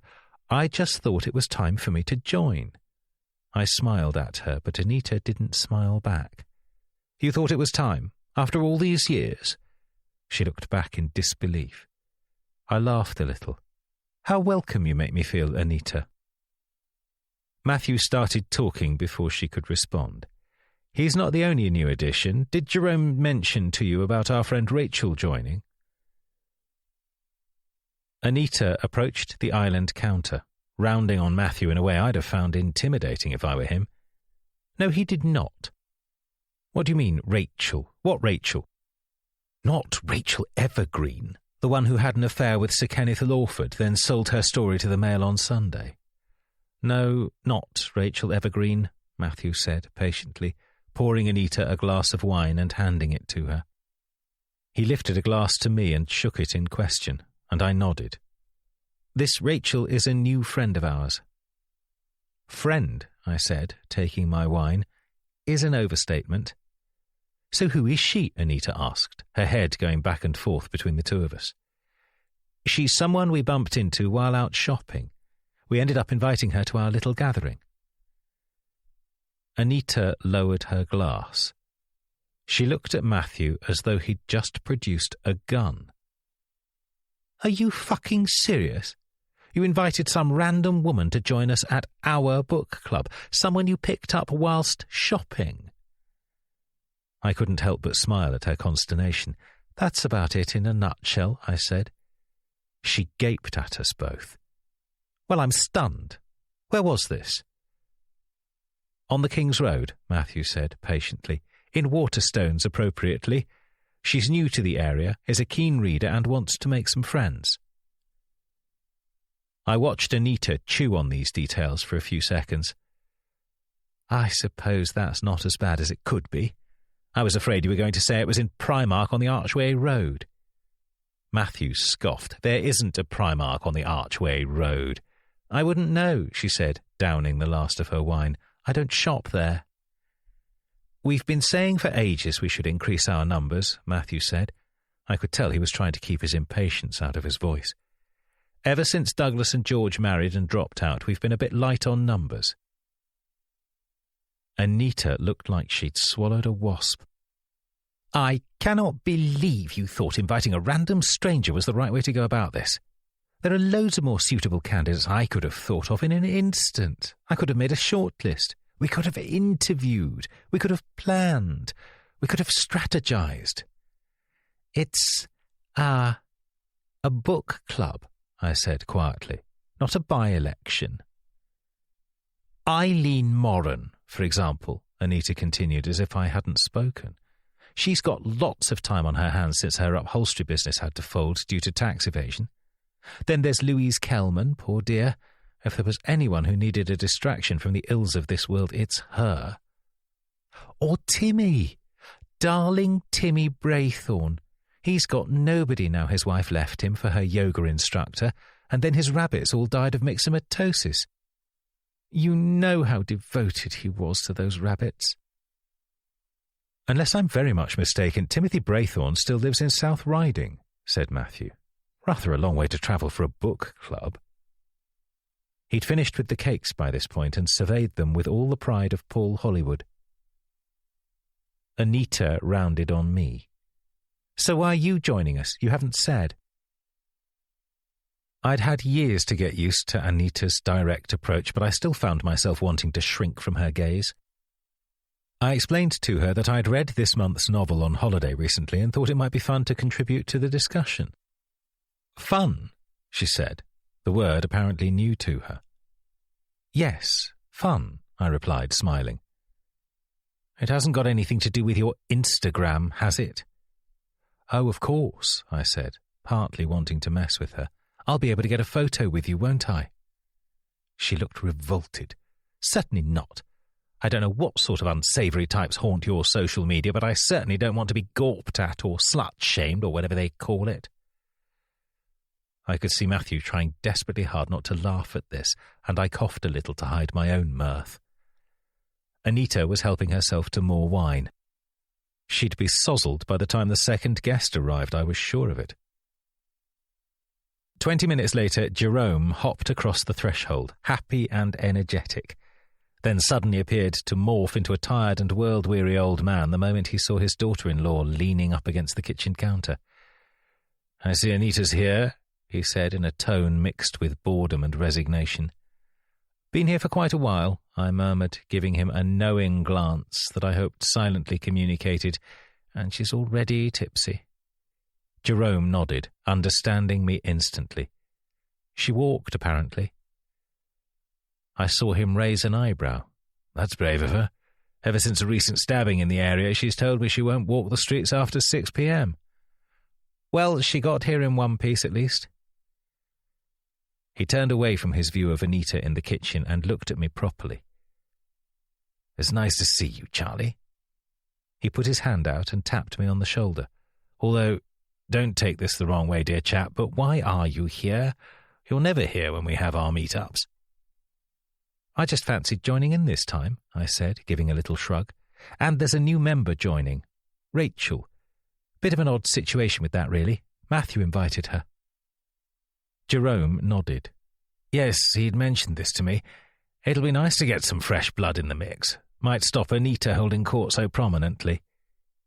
He rolled his eyes a little, gave me a smile, and then walked through into the kitchen. Merrill arrived shortly after Jerome, prompting us to move into the lounge so that we could sit down properly. Matthew was being the conscientious host, filling up everyone's wine glasses and offering more cake than anyone could handle. My goodness, Matthew, it's like you're going into the catering industry, Merrill said, her smooth American accent instantly transporting me back to my childhood. My parents had known Merrill long before they had me. My father had some business association with her late husband's company, and they all became firm friends. When they had me, they instantly made her godmother, and I'd grown up spending summers running around the large country house she and her husband had owned in Kent. She sold it upon his death 15 years ago, preferring to live in central London so as to have a better eye on her own business, a beauty cosmetics company called Streamline. She has a more distant, hands-free relationship with the company now, the day-to-day management carried out by a group of industry high-flyers she appointed. Although still only in her 60s, it felt sometimes like she'd aged rather quickly within the last few years. I'm looking forward to meeting our new member, Merrill said, cutting into her slice of carrot cake with a small fork. I understand she's a young person, like the two of you. She nodded at Matthew and me. Will be nice to have some more young voices. Anita's lip twisted at the thought of being lumped in the old club with Merrill and Jerome. She's a little late, it seems, I said, checking the time on my phone. She hasn't messaged to say she's running late, but she confirmed yesterday she was still up for coming, Matthew said, looking down at his phone. The doorbell rang at that moment. Everyone looked around at each other, apart from Anita, who craned her neck to see if she could see whoever was on the doorstep, apparently keen for a first glimpse of our mysterious new guest. It suddenly felt like I was in a play and a pivotal character was about to enter stage right. That must be her now, Matthew said, and disappeared out to the hallway. Everyone sat in an awkward silence while we heard him saying hello and being all welcoming and doing the host thing. Then he came back into the room, bringing with him the tallish, blonde, nervously smiling woman. This is Rachel, everyone, the new member we've all been waiting for. I saw Rachel's face fall. Oh, gosh, I'm so sorry I'm late. I'm so embarrassed. I got the street muddled up with another... Matthew, realising how his phrasing may have been interpreted, cut in, No, sorry, I didn't mean waiting for in that way, just that we're also excited to have a new member of the group. I saw Anita raise a mean-spirited eyebrow at this. Jerome, on the other hand, leapt up and clasped Rachel's hands in his. Delighted you could join us, he said earnestly. She smiled and said a slightly breathless thank you, and Matthew guided her to the chair next to Merrill. Splendid to meet you, my dear, Merrill said, nodding at Rachel. I'm Merrill, and this is Anita. Rachel smiled and gave a little wave to them both before taking her seat and putting her handbag on the floor, before bending down to retrieve something from it. A copy of the book, it turned out, getting slightly flustered when a pack of tissues dropped out. Have you come far? Merrill asked as Matthew poured her some wine. I saw his eyes meet mine, then flick to the cake. I took his prompt and offered Rachel a slice, but she declined. From Pimlico. I decided to walk, but got a bit lost somewhere just up from Sloane Square. Ended up walking in the wrong direction for a bit. I saw Anita's attention prick up. Oh, I live in Pimlico. We probably passed each other on the way. Well, you wouldn't have, I thought to myself, because you've been here for about 9 hours. Whereabouts are you? Anita continued in her usual abrupt, borderline rude way. Oh, nowhere very grand, Rachel said. A normal person would have taken this as an indication to move on. Anita was many things, but not, sadly, a normal person, so pressed on. Which street? Oh, just off Johnson's Place. Anita's eyebrows rose so high up her head it was almost comical. That's on the Churchill Gardens estate, isn't it? From her tone, anyone would think Rachel had confessed to bedding down with a pack of wolves every night. That's right, Rachel said with a smile. I rent a little flat there. Anita's eyes widened even further. Is that so? Goodness. Well, what's it like? Rachel gave a slight shrug. It's fine. I mean, it could be better. Not as lovely as round here. But I haven't been murdered by a gang just yet, so things could be worse. Jerome laughed. You must excuse my daughter-in-law. She lives in fear of anyone who doesn't get their avocados from Waitrose. Anita looked mortified. I don't eat avocados, Jerome, and you're painting me as some kind of snob, which is more than a little audacious while you sit on your throne in your Mayfair apartment. Shall we, perhaps? Merrill said, her soft voice doing what it did best, cutting through a room as if she'd shouted. Turn our attentions to our book this month? Anita moodily snatched up her bag from wherever she'd tossed it earlier, took out a pristine paperback and said, Fine. Jerome smiled at her as if he were an indulgent uncle and she a sulking child. I saw Rachel's eyes meet Matthew's opposite. He offered her a little flick of the eyebrows and a grin, and then he started to talk about what he took away from the novel. Looking back now, I can't be sure how long Rachel was gone. I think I vaguely remember her asking Matthew the direction of the loo, and I thought she'd gone off in the right direction. But then Titus texted me and asked if I could bring up a book he needed from the pile of schoolwork he'd left downstairs, so I hopped up to get it. Carrying the weighty tome under my arm, I extracted myself from the group. I think Jerome had just insinuated that Anita was racist and was being treated to an irate response from her, and went to climb the stairs. It was as I was approaching the landing that a flicker of movement caught my eye. Not from Titus's end of the landing, but from the main bedroom. Mine and Matthew's bedroom. I walked down the landing slowly, wondering if we were being stealthily burgled or if Titus had gone looking for something. The fact Rachel was absent from the room downstairs still hadn't properly registered. When I reached the doorway, I tilted forward a little to peer in without going properly through into the room. Rachel was there, standing at the side of our bed that leads into the ensuite. She was peering to look at the photos we had lined along the top of the chest of drawers. I was momentarily stunned, completely stunned, by this sight. Then my senses kicked in. I coughed and moved forward into the room properly. Hi, I said, in a friendly but slightly questioning voice. She turned around as if someone had fired a gun. Oh, God, I'm so sorry. I was looking for the bathroom and found my way in here and then saw the bathroom but realised it was an ensuite, so thought I should go and find the proper one.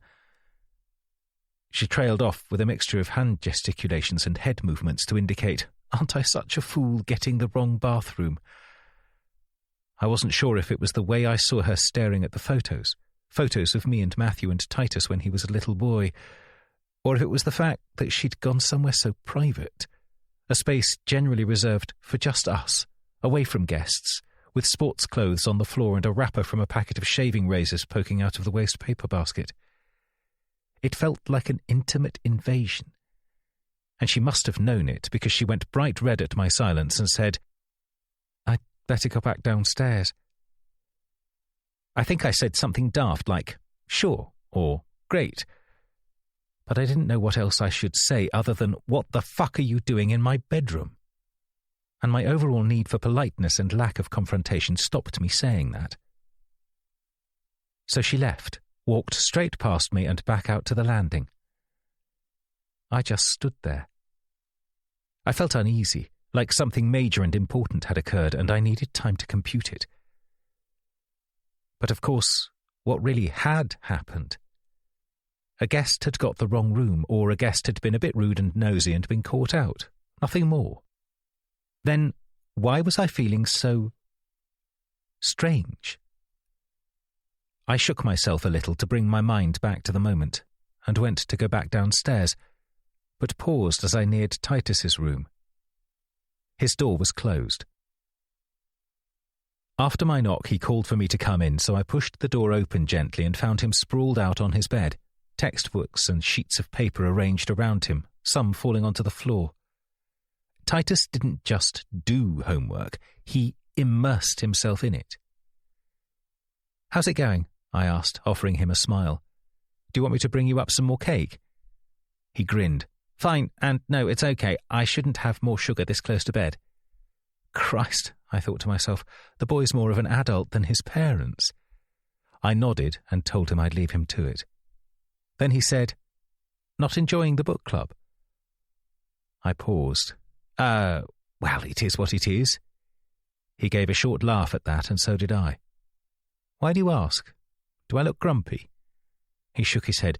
"No, I just thought I heard you come up a while ago, seeking sanctuary or something."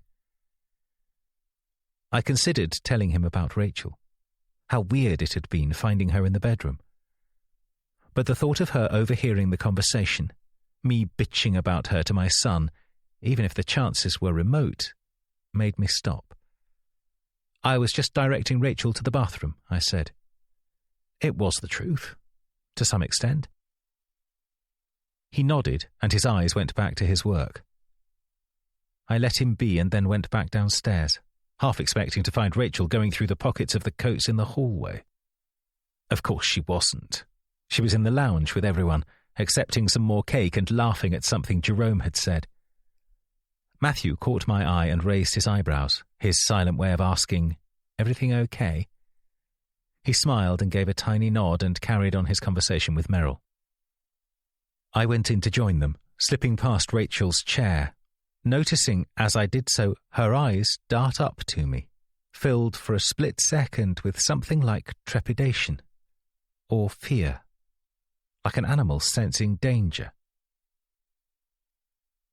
Once they had all gone and we had peace at last, I helped Matthew tidy away the plates and wine glasses. Because I'm a terrible human being, I routinely left things like this out on the countertop for our housekeeper Jane to do the next morning. Matthew, however, frequently told me this was rude and we should do it ourselves, and whenever I reminded him that Jane was paid actual money to tidy things away, he always went temporarily deaf. He was putting plates into the dishwasher when he said to me, "Rachel was a success, don't you think?" I paused. That was my big mistake. I paused, and it was enough for him to jump in and say, "God, I knew you'd have some sort of problem with her. Tell me then, what was it? Please don't tell me she doesn't fit in or something like that. That kind of snobbery is beneath you." I looked at him in outrage. I wasn't going to say anything of the kind. In fact, it's something quite different if you'd let me speak. He closed the dishwasher and turned it on, putting his hands on his hips. "Go on, then." I took a breath, chose my words carefully, then said, "I found her in our bedroom. She was looking around." Matthew looked puzzled. "What do you mean, looking around?" "Just that," I said, getting frustrated. "She was, I don't know, snooping." "Snooping?" he said, looking at me like I was insane. "She probably just got the wrong room when looking for the loo." I was about to respond, then stopped and bit my lip. "Oh," Matthew said, catching on. "So she was just looking for the loo then?" "Well, that was her explanation, but it wasn't the truth. I could tell she was lying. She was looking at our stuff. It was strange. Invasive. Invasive. Can you please stop repeating key words in that disbelieving tone? I know what I saw." He sighed and came around to my side of the kitchen island. "I'm sorry, I believe you, but I honestly don't think she was doing anything sinister. Everyone's curious about other people's houses. I'm sure we've all snooped about on occasion. and she probably hasn't ever been in a house like this before. He came close to me and wrapped his arms around my middle. Wow, now who's the snob? I'd intended it to be a snarky comeback, but with his hands now moving up to my shoulders and his body pressing into me, it ended up sounding weirdly flirtatious. "Shall we go upstairs?" Matthew said into my ear, leaning in so I could smell his Boss aftershave. "Let's." I pulled him close to me and hugged him tight, feeling his warmth and the comforting familiarity of his embrace. And then we drew apart and went upstairs together. It was just as I was drifting off to sleep when the memory of finding Rachel in the bedroom, the very room I was in at that moment, fell into my head. I saw it again, and I remembered.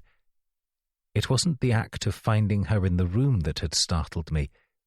It was the look on her face. A strange, far-away look, filled with some emotion that I couldn't quite place. I got out of bed and went over to the chest of drawers so as to stand exactly where she had been standing an hour earlier. In the dim room, the light from the street lamps outside providing minimal luminance, I saw the outline of the 3 photo frames. One featured Titus as a little boy, probably 7 years old, his face screwed up in a completely joyous smile, holding a school certificate in his hand. The other, smaller frame was of Matthew and his sister Colette, taken a few years before her death. My memory wasn't completely clear on when and why, but it was probably shot at her university town of Durham while she was a student there, when Matthew went up to visit her from Oxford. And then, in the centre, in the largest frame, there was a photo of me and Matthew and Titus taken at our wedding. Titus was only just 10 and looked so smart and happy in his suit. We all looked smart and happy. Maybe it was this she had been staring at, marvelling at our happy life, how we'd made it work year after year. Or maybe she just had something else on her mind when she was looking at the photographs. I don't know how long I had been standing there looking at them when Matthew spoke to me from the bed. "What are you doing?" His voice was slurred with sleep, and I heard him shift a little to get a better look at me. I turned and went back to the bed. "Just looking at our wedding day," I said as I got in. "Nice day," he murmured. Then his breathing became steady again, and I could tell he'd drifted back off to sleep. And a few moments later, I was asleep too.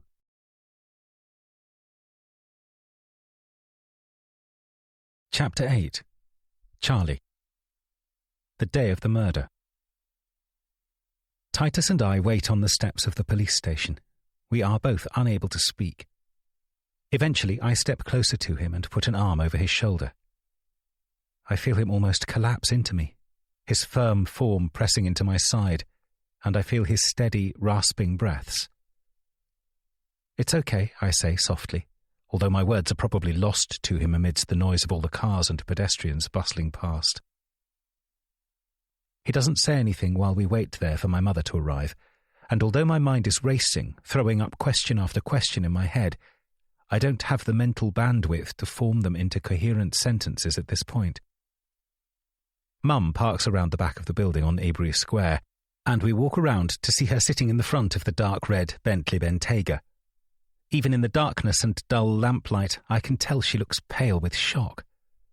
She motions from the window to get in quickly. We do as instructed, Titus getting in the back while I walk round to the spare front seat. "Are you all right?" she says immediately as we climb in. "I've been so worried." We are fine," I say. Though I know it isn't the truth. And so does she. She looks pale and tense, but her driving is smooth and controlled as we glide along the empty residential streets. I partly expect her to ask exactly what's happened, but she keeps silent for the rest of the journey, biding her time. I presume she wants to question me away from Titus. When we pull up outside the house, a few beats of silence pass. Then she says, I understand all of this must be a shock for you, and I can't imagine you'll want to go through it all now. I'm just very thankful you're both safe. It's all a terrible tragedy, and we've undoubtedly got some difficult days ahead of us. So let's all get some rest, and tomorrow we can face the day with stronger and clearer minds. It's sort of like a hybrid between a speech a coach does before a sports game and a priest at a funeral. I'm not in the right state to match it or reply in any way at all, so I just nod and then turn around to Titus. A single tear is falling down along the bridge of his nose. When he sees me looking, he wipes it and then opens the door. Both Mum and I follow his lead and we all walk into the house. I phoned your father, Mum says as soon as the door has closed. He's flying back from New York as soon as he can. I nod. Will he be coming here or going to his house? My mother and father have a relationship I once considered unusual, but as the years have gone by, I've realised it isn't as uncommon as one might think. They're just more no-nonsense about it than most. After marrying in their late 20s, having me and then steadily growing apart, they opted for a compromise rather than a divorce. They have their own houses, but they still do things as a couple. They go to dinners, to the theatre and opera, even holidays, but most of the year they live separated, albeit geographically close to each other. When he's in London, my father resides in a house on St George's Square, Pimlico, where I spent most of my time growing up, in between school and our country home, Braddon Manor. My mother's house in Wilton Crescent was purchased during term time when I was 13 years old. I just visited home one day to find a removal firm carrying out boxes, with my mother supervising. She turned to me and said, "I'm moving house, darling. Join me in the car on the drive there and I'll tell you all about it." And from that day on, my life was fragmented. Of course, I'm well aware that my broken home isn't, in the grand scheme of things, anything to complain about compared to what some children go through. My parents never had shrieking rows, never threw plates, were never nasty or cruel to me or to each other. They just decided the best way to manage the latter part of their marriage was to do it separately. And because of the wealth my family is lucky enough to have, they can do it from the comfort of 2 townhouses in central London. "Why don't you both go and get some of your own clothes on?" Mum says, noticing me looking down at the tracksuits the police have given us. "Or your pyjamas." She says this more to Titus than to me. "I'm sure you'll feel more comfortable." Titus nods and mutters, "I want to have a bath." I know how he feels. It's like we've somehow been infected with the horror of what's happened, like the invisible residue of the shock and the brutality of it still clings to our skin. "Of course, dear," Mum says. "Would you like me to run it for you?" He shakes his head. "I'll be fine." He then disappears upstairs, leaving Mum and me standing in the hallway in the spot where he'd just been seconds before. I can feel the air alive with tension. With all the things she wants to ask, all the things I want to say and not to say. But again, my mother surprises me once again by saying, "You should go up with Titus, keep an eye on him. You understand me?" I meet her eyes, then nod. "Of course." I start to go up the stairs, then turn back to her. "Mum," I say. She shakes her head and walks away from me towards the kitchen. I pause on the stairs for a moment, then go back down the 2 I had climbed and followed her. "I would have thought you'd have wanted to talk." She pours herself a glass of water and is eyeing me over the gleaming countertop. "I told you to go upstairs and keep an eye on Titus. There'll be plenty of time to talk later when your father's home. I doubt you'd like to go through the whole business more than once, so I suggest you go and get some rest." I look at her, uncertainty and concern bubbling somewhere within me. "Please, Charles, I do have questions I want answered, particularly about Rachel and Titus, but now isn't the time. Please go and check on your son. I really don't think I should have to say it again." Our eyes remain locked for another few seconds. Then I relent and leave the kitchen, taking the stairs 2 at a time. Titus shouts at me when I enter the bathroom without knocking. He pulls his legs up close and looks at me with outrage on his face. "I'm sorry, I just wanted to make sure you were okay." His head turns away from me, his eyes resting on the still gushing tap. There's something strangely comforting about the sound of the running water, and I feel crushingly exhausted all of a sudden. I sit down on the closed loo seat and put my head in my hands. "I think we should talk," I say to the floor.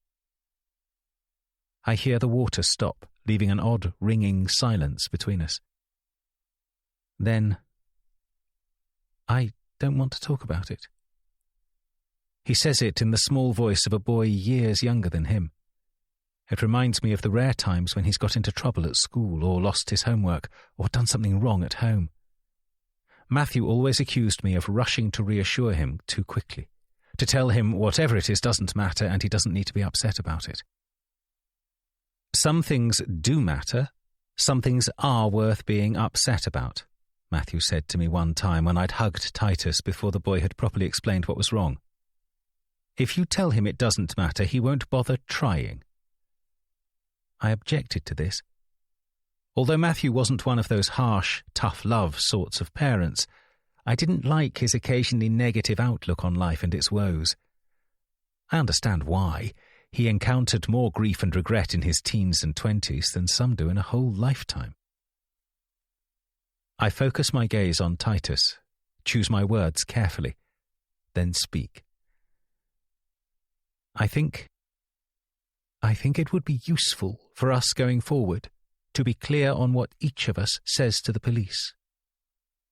He won't meet my eyes at first. "Why?"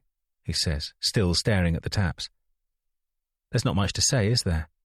Rachel came into the house while we were having dinner. She killed Dad. She phoned the police." His eyes flick up to meet mine now, and although the bathroom is warm with steam, I suddenly feel a chill run down me. "That's it, right?" he says, unblinking. I stare at him, not wanting to move. My body is tense, frozen almost, the intensity between us growing. Eventually I say, "Yes, that's it. That's what I said, too. Aren't you... I just thought you'd be wondering why. Why she confessed. Because A shake of his head stops me mid-sentence. "I don't want to talk about it, not now." I consider pressing on, ignoring his protestations, but something in his cold, hard gaze, at odds with the scared little boy he had sounded like moments before, keeps me silent. "Okay," I say. He carries on looking at me for a few seconds more. Perhaps he's expecting me to leave, but I stay where I am. Then he leans back and stretches out his body and submerges himself under the water, bubbles rising as he lets his breath out. While he's out of sight, hidden under the rippling water, I let my eyes scan the shelves above the sink. I know Dad still likes to shave with a cutthroat razor, but there is no sign of it here, suggesting he rarely sleeps in my mother's house these days. Reassured, I get up just as Titus comes up for air. "I'll leave you to get dressed," I say, heading for the door. "There's nothing to get dressed in. I don't have any clothes here apart from that," he says, jabbing a dripping hand towards the discarded tracksuit on the floor. "The family liaison officer will be with us tomorrow. She'll bring some clothes for us from the house." The sentence snags in my mind as I say it, because it isn't just our house any longer. It is a crime scene, the site of a murder, forever to be tainted as such in the minds of whoever knows what's happened there, especially us. "Fine," he says simply. I pick up one of the folded towels from the ledge to the left and leave it by the side of the bath for him. "Try to get some sleep. And come and see me if you need to talk." He nods and reaches for the towel. I leave him to dry himself in private, my heart thumping in my chest, 1,000 thoughts scrabbling for attention as I walk towards the guest bedroom Matthew and I always stay in. As soon as I'm in the room, I collapse onto the bed. My head is pounding. Pulling myself up, I reach into the bedside cabinet and scrabble around, sure there is a box of paracetamol or ibuprofen somewhere inside. I find a box and don't stop to check what the tablets are or if they are within date. I just down 2 of them, dry, the bitter chemical taste coating my mouth. I close my eyes and try to focus on the sweet smell of the fabric softener and the slightly rasping sound the duvet makes as I brush my face along its cool surface, trying to stop my mind dragging me back to the house. Our house. Our dining room. And what happened there. The blood. The noise Matthew made after the stabbing. Him trying to form words while the life dwindled from his eyes. I press my hands into my face, trying to clear the horror from my mind. I don't succeed. I end up back there again and again. It's inevitable. I know by this point in my life that the more you try not to think about something, the more it feasts on every part of your mind. But in spite of this, or maybe because of it, I still manage to drift off to sleep. A half-sleep. In and out. I swim between dream and memory, thought and fragmented image. I feel hot and cold all at the same time. It's as if I have flu. Really bad, signed off work for a week flu. I feel myself starting to shiver, my temperature rising in my head, pressure pounding against my temple. I shed my clothes like some deranged, desperate animal ripping off an old skin. There is something primal and strangely reptilian in the way the ugly grey tracksuit falls from me, and I crawl across the bed, naked and new, relishing the sheets for both their coolness and warmth. I pull the duvet round me and clutch onto it like a life raft. I lie there for hours, but it could have been minutes, or it could have been years. Time has stopped functioning for me. Then, dully, I become aware that someone has entered the room and is trying to talk to me. Charles, can you hear me? There's a strong dose of urgency in the voice. Mum's voice. I look up, blinking at the brightness of the light above her head. Yeah, what? I say, barely comprehensible. She leans forward to pick something off the bed. Charles, how many of these have you taken? The ibuprofen and codeine. There's a whole sheet empty in here. How many tablets did you take?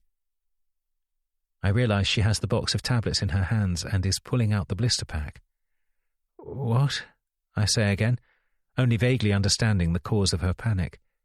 No, I mean, I haven't taken too many, just 2. Are you sure? She asks firmly, and I nod. She lets out a sigh of relief. Sorry, I was worried. I know, it's okay. I try to sit up. I wouldn't do that. She nods. I didn't think you would, but I just got a bit of a fright seeing you there with the box. Never mind. I rub at my eyes. I don't feel too well, I say. It's the shock, she replies. She puts a hand onto my shoulder. I think she's about to say words of comfort, but instead she says, I'm not stupid. I know what happened. As I said earlier, I don't want to go through it all until your father gets home, but I promise that we will do everything we can to make sure Titus is protected. Her voice is low, quiet, and, typically for her, calm and controlled. Your father has already contacted our solicitor. Titus will never see prison, stand trial, or even be arrested by the police. Not if we can help it.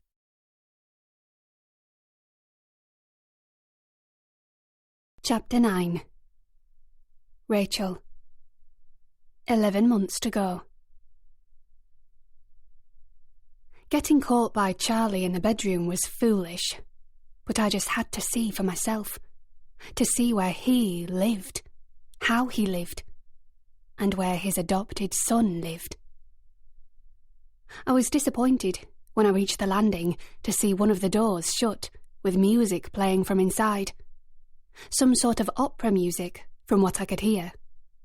If only he'd been out, and his room left empty, his door open and inviting.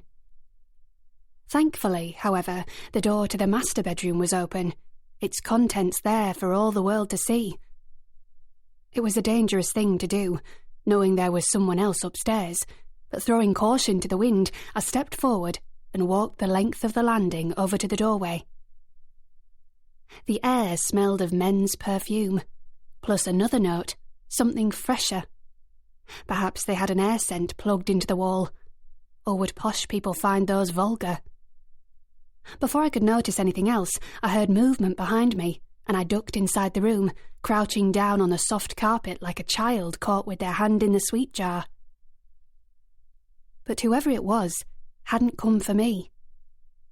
Very slowly, I leaned my head out so I could see the landing, and sure enough, the figure of Titus emerged, presumably coming from the bathroom and returning to his room.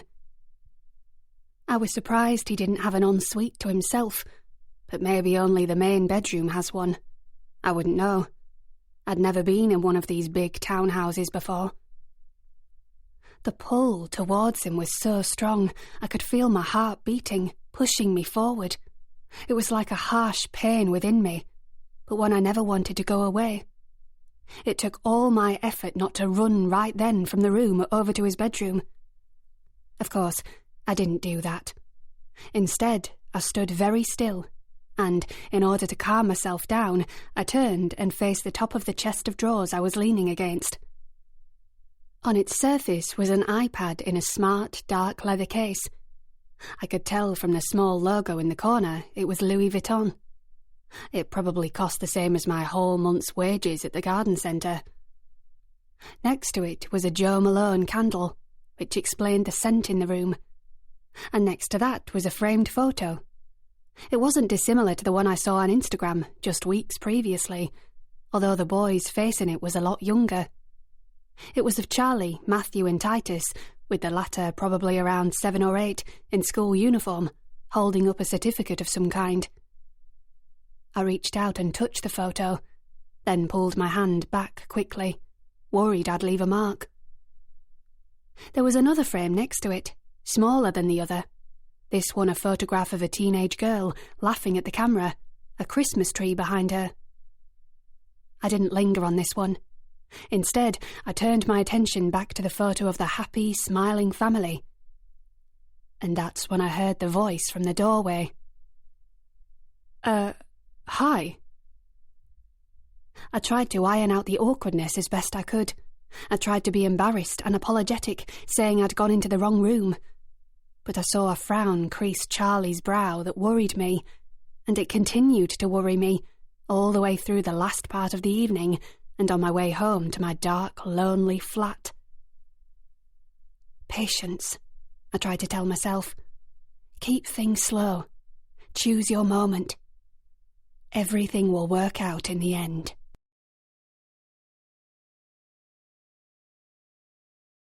Chapter 10. Charlie, 10 months before. Looking back at when I had my initial reservations about Rachel, it's hard to admit that some of them, if not all of them, were based on snobbery. But they were.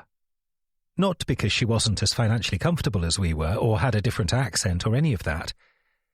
It was because she just wasn't part of our club, our little network, where everyone seems to know everybody or acts as if they do. Of course, we meet new people all the time, but not in the aisles of supermarkets, and you certainly don't expect a seemingly chance encounter like that to play such a big part in one's life. I was having a tedious day in the office one unusually sunny October afternoon when things stepped up a gear with Rachel. A simple phone call was all it took to turn the day on its head. "Hi, it's me," Titus said at the end of the line, even though I'd seen it was him from the caller ID. So, this is a bit weird, but I'm at the police station. Something's happened. I dropped both the project folder and iPad I was holding. Crouching down to pick them up as Juliet turned back to look at me and asked, "Are you all right?" I nestled the phone against my neck. "What's happened? What police station?" "Kensington. I was sort of mugged. A gang of boys. It happened near the Albert Hall."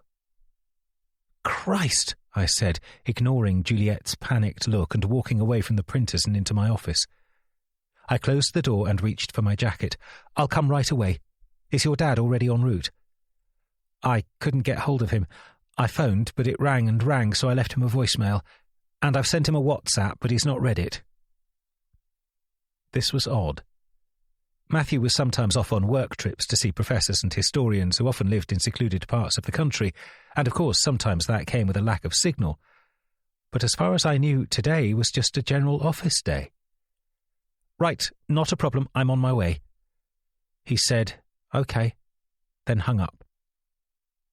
I stuffed my folder and iPad into my bag, then headed out of the building via the lifts. I tried Matthew's phone, but just got his voicemail.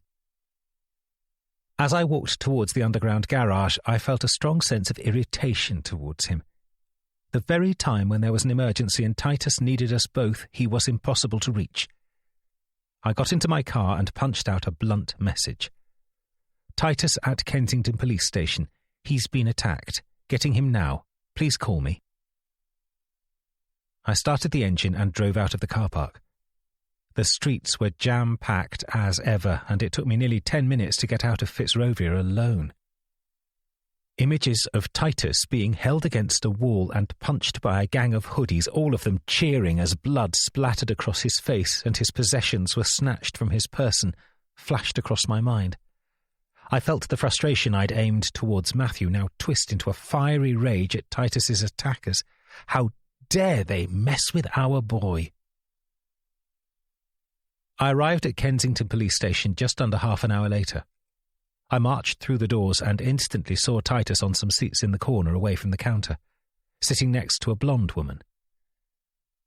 I went over and, without saying anything, embraced him, pulling him close into my arms. "I'm fine, it's okay," he said. "They didn't really hurt me." I nodded, feeling tears rising behind my eyes, relief flooding my mind and body. As I let him out of my arms and looked at him, my eyes took in the blonde-haired woman next to us. "Rachel?" I said, confused, wondering if there was something I was missing. Why are you here?" "She was amazing," Titus said before Rachel had a chance to speak. She stood up and offered me a slightly shy smile. "Hi," she said. "I'm glad you're here. You must have been so worried, but he was so brave." "I don't think I was brave. You were the brave one," he said, looking over at her, then back at me. "Dad, Rachel saved me. She really did." Rachel waved her hand in an it-was-nothing gesture. It wasn't that impressive. The lads who were bothering Titus were cowards anyway. I'm just so glad I was passing and could give them a piece of my mind. I tried to compute all this. "Wait, you saw the mugging? And what, stepped in?" She nodded. "Yeah, I was just out on a stroll. Saw this group of lads trying to take this boy's phone, and so I just told them to sod off, basically. And it turned out the boy was your Titus here." I looked back at Titus, who was now grinning. I could see a slight graze on his cheek and noticed his school uniform was all scruffy. It was a more reassuring sight than the visions of blood and bruises I'd imagined, but still, I hated the thought of someone being rough with him. "I think the police will need to speak to you. I'm surprised they haven't already come over. They've been really good, though." She nodded at me as if trying to make me feel better, but I felt a slight jab of annoyance about the way she said it. As if she were the responsible parent here at my son's side, and I was still playing catch-up, late to the game, secondary to the event, which in some ways I was. "Sure," I said, "I'll speak to them now." I turned back to Titus. "Have you got through to Dad yet?" He shook his head. "Haven't you?" No, I said, glancing at my phone. He still hasn't replied. Must be a busy day at work, Rachel said in a jollier voice than I thought appropriate for the situation. I gave a vague nod, then put my phone back in my pocket and went to speak to the police officer on the desk. I hadn't really wanted to give Rachel a lift. I found her presence in this worrying ordeal more than a little awkward, similar to when I had found her nosing about upstairs. It was like she'd been helicoptered into the personal side of our lives. More than just friends within the space of a month or so. She was being woven into the fabric of our family, and this little event seemed to make those threads tighter and more resolute. We drove in silence for a little while. Then, in lieu of anything else to say, I asked, "So, how are you finding London?" I had a suspicion either I or someone else had asked Rachel the same question at our book club meeting, but I didn't really care. After all, maybe her opinion on the place had changed since moving here. "Oh, I love it," she said. It's so big. Of course, Yorkshire is vast, but in a different way." She gave a little laugh after this, probably aware she was stating the obvious. "Have you had time to explore anywhere nearby?" I asked, turning the car onto the Chelsea embankment, bringing the Thames into view glittering in the dying evening sun. "Yes, I have. It's all I do, really. Walk about and listen to books as I go. I really need to find a job, but I can't seem to find anything I'm very employable for."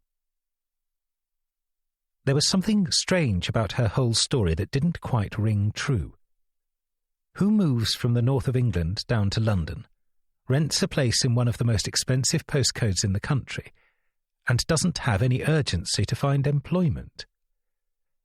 Of course, I know people who do just that, but they're living in townhouses and have assets like sprawling country estates and live off their inherited wealth. But Rachel's choice of a flat in a council estate with a history of gang violence and street crime suggested she didn't have a bottomless well of money. Maybe she just liked a simpler existence, but all the same, there was something a bit odd about her situation, something she was choosing not to divulge. This was the first time I'd driven deep into the Churchill Gardens estate. Even though I had lived in Pimlico for years, practically just around the corner in St. George's Square, I was shocked at how different everything could become by just turning down a few streets. 3 hooded boys, one on a bike, the 2 others leaning up against a wall, watched us as I parked the car in front of the entrance of her block. They were smoking, and when Rachel opened the passenger door, I could hear the tinny beat of music pulsing from their general direction, probably from their pocketed phones. "Thank you so much for the lift," she said as she went to get out of the car. "Thanks for everything," Titus said, turning round in his seat. It was the first time he'd properly spoken since we left the police station. "Yes, thank you," I said. "I'd invite you both in, but it's all a bit of a mess, and the size of the cupboard." She laughed, again a little awkwardly. I eyed the boys by the door, still overtly watching us, or the BMW X6 we'd arrived in. "Are you okay to, I felt compelled to ask if she was okay walking in alone, whilst being painfully aware this could sound both judgmental towards the boys and patronising towards her. I think she understood both my concern and dilemma and smiled. "I'll be fine. Well, I'll see you at the next book club meeting. Matthew messaged me the details the other day." He did he? I wasn't sure why, but the fact he hadn't mentioned this to me felt slightly hurtful. Secretive, almost, as if he knew I had a bit of a thing about Rachel being part of our lives and had chosen to keep the subject at arm's length, all the while sending friendly little messages to her on WhatsApp. I stopped myself continuing down this rather silly mental avenue in time to smile back at Rachel and wish her good night as she walked the short distance towards the entrance to her block of flats. The boys watched her go in, but didn't react or move. "Are we going?" Titus asked when we'd been sitting stationary for a little while, my mind whirring. "Oh, sorry, miles away." I took off the handbrake and drove through the tight roads of the estate and out onto the main road. The rest of the drive home was filled with me questioning Titus about exactly what had happened. He remained frustratingly silent for the most part. Not grumpy or surly exactly, just reliant on one-word answers and seemed more interested in staring out of the window. I tried not to be offended that he'd apparently seemed perfectly fine to talk to Rachel about the incident at the police station, but seemed to want to clam up now it was just him and me. She had been there, though, I thought to myself. She was more than a kind ear during his moment of stress. She was a vital part of it. His saviour. When we got in, I turned my attention to another pressing concern. My missing husband. Jane, who should really have gone home an hour ago, was just carrying a basket of laundry up the stairs when we walked in. She greeted us warmly, then said no, Matthew wasn't at home and she hadn't heard any messages come through to the answer phone. I checked it regardless, even though neither of us ever used it these days, relying almost entirely on our smartphones. Just as I was starting to feel panic unfurl within me again, the buzz of an incoming call caused my pocket to vibrate. What's happened? Is he okay? Matthew immediately started talking very fast as soon as I'd accepted the call. Where are you? I replied rather than answering this question. It was probably bad of me, but I was pissed off that in an hour of stress and concern he had vanished into thin air.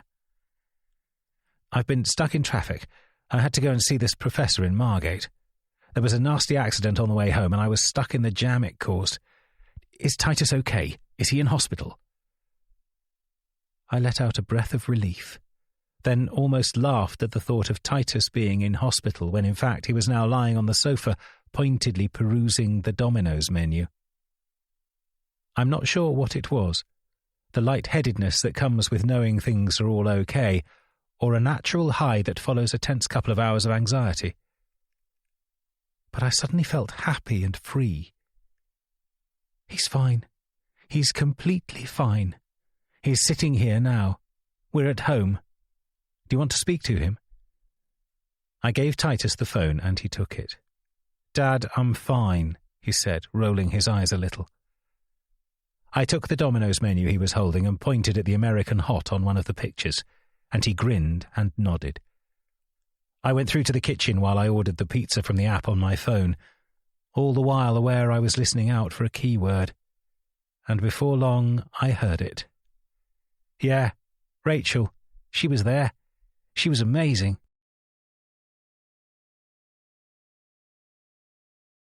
Chapter 11. Charlie. 10 months to go. When Matthew arrived home, almost at the same time as the pizza, we went through a proper post-mortem of what happened to Titus. I can't believe they just tried to take your phone. In broad daylight. In Kensington. Matthew was both baffled and angry.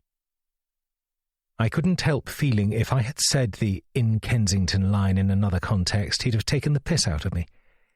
He shook his head, then chewed thoughtfully on a slice of pizza crust. I suppose they won't ever catch the boys. Well, I don't know, I said. There's a lot of CCTV around the Albert Hall area. They might be able to track them down. And Rachel was there, Matthew continued, looking at Titus questioningly. He nodded. She was just walking by. It was really nice of her to help out. It was all, well, horrible, really. I'm sure it was, Matthew said, rubbing Titus's arm. Thank goodness Rachel was passing by. Bit odd, isn't it? I interjected. How she was just there, at the right place and the right time. A frown creased Matthew's forehead. What do you mean? I'd say it was jolly good luck. I chose my words carefully as I closed up the pizza box in front of me. I just mean that out of all the thousands of people walking the streets of London, Rachel is in that very street at the very moment when Titus is in need. I could see Titus watching me now too, and I suddenly felt a tad rattled by their sceptical expressions. Oh, come on, I just mean, what are the chances? Well, coincidences happen, Matthew said with a little shrug. Then he turned to Titus. What were you doing in Kensington anyway? The look of sheepishness was as plain as day on the boy's face. "Oh, well, I was just out for a walk." "A walk?" I repeated. "With all your school things? Why didn't you drop them back home first?" Titus was looking at his plate now. His lips twitched a little, like he was filtering his response, trying to think how to compose it. "I was visiting a friend." Matthew smiled. "Well, why this secrecy? Is this a friend from school? What's his name?" Titus shifted in his chair, as if he couldn't get comfortable. She's a she, not a he." I could see Matthew computing this and then come to the same result at the same time as me. Westminster School doesn't have girl students in the lower years. "So, if she's a she," he said slowly, "and a friend from school, she must therefore be—" "A sixth former," Titus replied, his eyes in the direction of the table. A few moments of silence greeted this. "Right," Matthew said. "Well, that's nice." "What's her name?" I asked. "Melanie." "Since your school only allows girls in the sixth form, I presume Melanie goes to a different school," Matthew said. I saw a flash of indignation ignite Titus's face, but he didn't dodge the question this time. She's 18. Silence. Matthew and I looked at each other. He decided to go first. Don't you think that's a bit of an age gap?" Titus met his gaze with defiance in his eyes. "There are nearly 3 years between you two. Why is this so different? And anyway, why have you suddenly presumed that we're fucking? I didn't say we were." The shock at hearing him say fucking hit me hard, almost like a physical force. Titus had sworn within our hearing before, but always in a comic way or to deliberately wind us up. The use of the word in this context made it sound adult and serious, as if he'd joined a more mature and severe world without us realizing it. "It's different," Matthew replied, "because you're 14 years old and we're both in our 30s. And regarding the fucking, if we're apparently using such language at the dinner table now, I'm sure you realize that wouldn't just be a question of age gap disapproval. That would be a crime." Titus let out a low laugh. "Oh, come on. I'm not like a victim of grooming or anything. I thought you guys would be casual about it." "Well, you clearly didn't think that," Matthew snapped back. "Otherwise you'd have told us about her sooner, rather than us having to wait for you to be mugged outside her flat before we found out." Titus got up abruptly. "I'm going to bed." Matthew stood up too. "We need to get to the bottom of this. Are the two of you an item? Were her parents home? Who even are her parents? Would we know them?" Titus tucked his chair in under the table with a slam. "No, we're not an item. She just fucks me occasionally when we both have some spare time. I'm sorry I nearly got beaten up and ruined your evening. Good night." He stormed out of the room and thumped up the stairs. We heard his door slam. Then Matthew put his head in his hands and rested his elbows on the table. "Christ," he said, "this is awful." I moved round the table to the chair next to him and laid an arm over his shoulder. "It'll be okay," I said. "We'll talk to him." "Do you think we should involve the school?" He took his head away from his hands and looked at me. I don't know. Perhaps it would be best to handle it privately. We don't want to,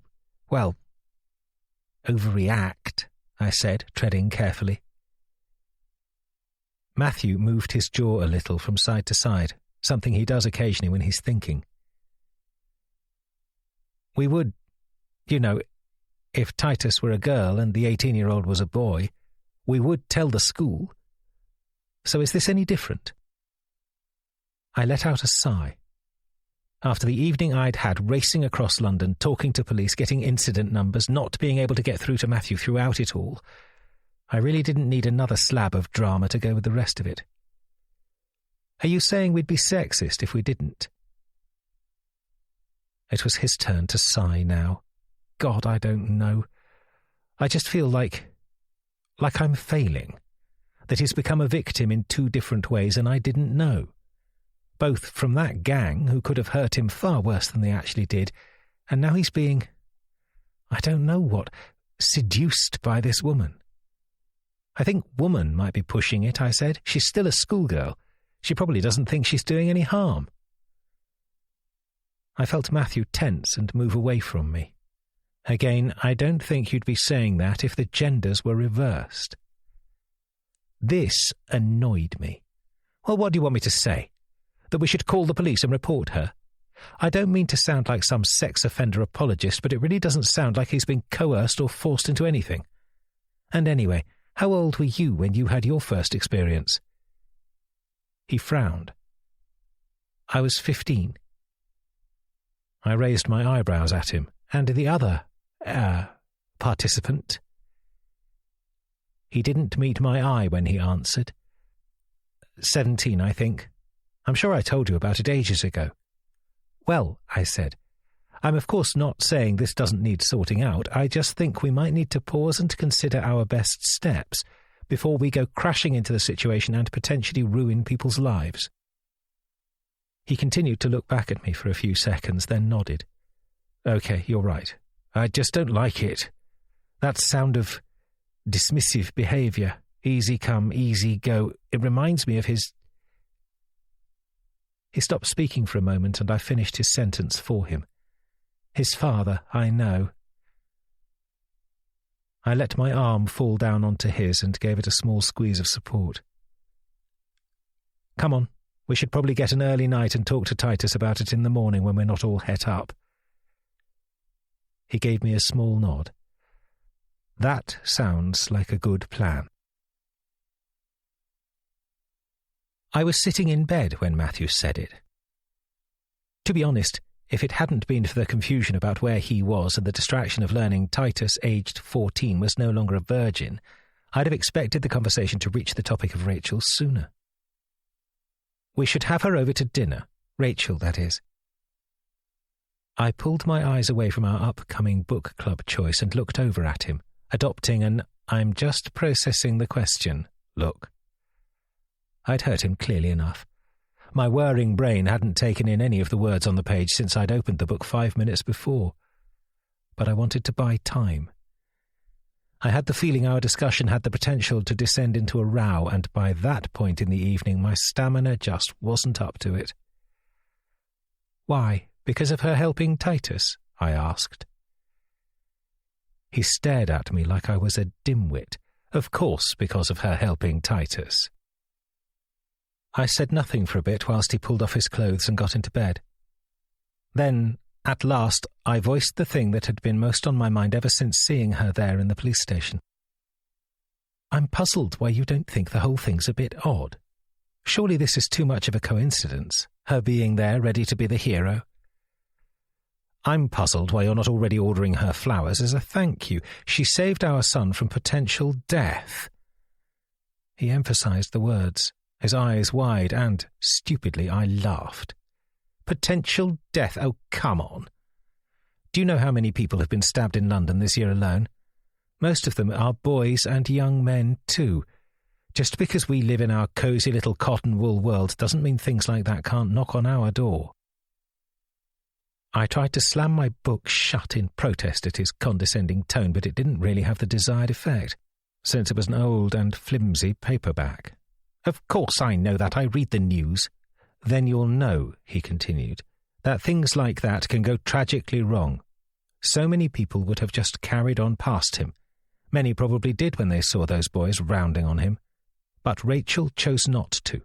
And that makes her more than just a good friend. It makes her amazingly brave and worthy of thanks. I think a nice evening of food and wine at a restaurant, or here, if you prefer, is a small price to pay as a thank you, even if you are prejudiced against her. I grimaced. I'm not prejudiced, I'm just... Oh, I don't know, it just all seems too perfect. Matthew made a noise of disbelief as he reached over to turn off the light. What do you think she's doing? Following Titus around the streets of London hoping for a chance to save him from some thugs? That'd be a bit of a strange thing to do, wouldn't it?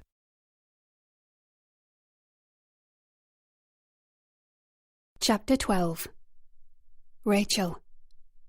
10 months to go. Deciding to follow Titus as he made his way from Westminster to Kensington had been a good decision. It had been one of those pivotal moments from which you can see all future events spin off as a result. It was dangerous, definitely ill-advised, but in the end, brilliantly effective. I knew from my conversations with Matthew at the book club that Titus went to Westminster School as a day student, and being in Westminster, I figured I couldn't be far from him.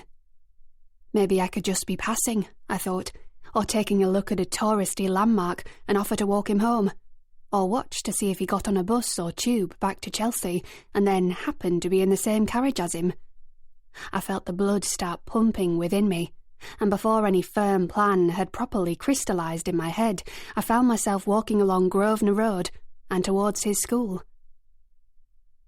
It took me just over 20 minutes, due to me taking a wrong turning somewhere, but I got back on track, and by the time I got to the school, there were indeed students walking about, laughing and chatting. I was struck by how ordinary they all looked. They didn't look like posh kids. They were dressed in the same sort of blazer and tie students at my old state comprehensive wore in Bradford. I looked at them carefully, watching out for his light blonde hair, smooth, clear skin, and straight back. But no luck. The students were starting to thin out now, and I was left watching the stragglers standing by the ancient stone buildings as the sound of traffic filling the nearby roads hummed along in the background. The whole thing had been a stupid idea anyway, I thought. The chances I'd have seen him would have been slim, and even if I had, would he have wanted to speak to me? We'd barely spoken when I saw him in his home. He probably wouldn't have even recognised me. I walked up the unusually narrow road away from the school in a bit of a daze, hoping I was walking in the general direction of my home. I started to become aware of 2 people walking slowly in front of me, so I went to go round and pass them. Then I felt my heart leap. It was him. He was here, right here in the street in front of me. 2 teenagers, a boy and a girl, engrossed in conversation. I carried on walking past them so as not to draw attention to myself, crossed the road, then stopped for a bit, stooping to look at my phone and holding a tissue to my nose. I don't think they even glanced in my direction. I waited for a bit, then stuffed my tissue and phone back into my pocket and started to follow them. The hand-holding began on the Underground at Westminster Station and continued most of the way to South Kensington. From my seat, opposite in 4 to the right, I could see her moving their clasped hands slowly, teasingly, up his thigh, and he grinned at her as if wanting her to continue. How dare she? They were on the District line, not in the back row at the cinema. And although I couldn't be sure, I suspected the girl was a little older than him. They were around the same height, and she carried herself with confidence, clearly leading the way, making the decisions, guiding him. She was attractive, I'd give her that, with deep brown hair and a tall, slim figure. But there was something in the way she looked at Titus that I didn't like, as if she had a little pet plaything that amused her. His face was happy and excited, clearly thrilled to be in her company, wherever it may lead. At South Kensington, they both stood up at once, and it took me a few seconds of panic to scramble out of the packed tube and get out onto the platform in time to see them disappearing up the steps. I walked a good few yards behind them as they came out onto a little pedestrianised space with a Paul Bakery and Five Guys restaurant opposite. My journey following them took me past Imperial College London and the Science Museum, and part of me was even grateful for accidentally getting to see a new side of London, places I'd heard of but never visited.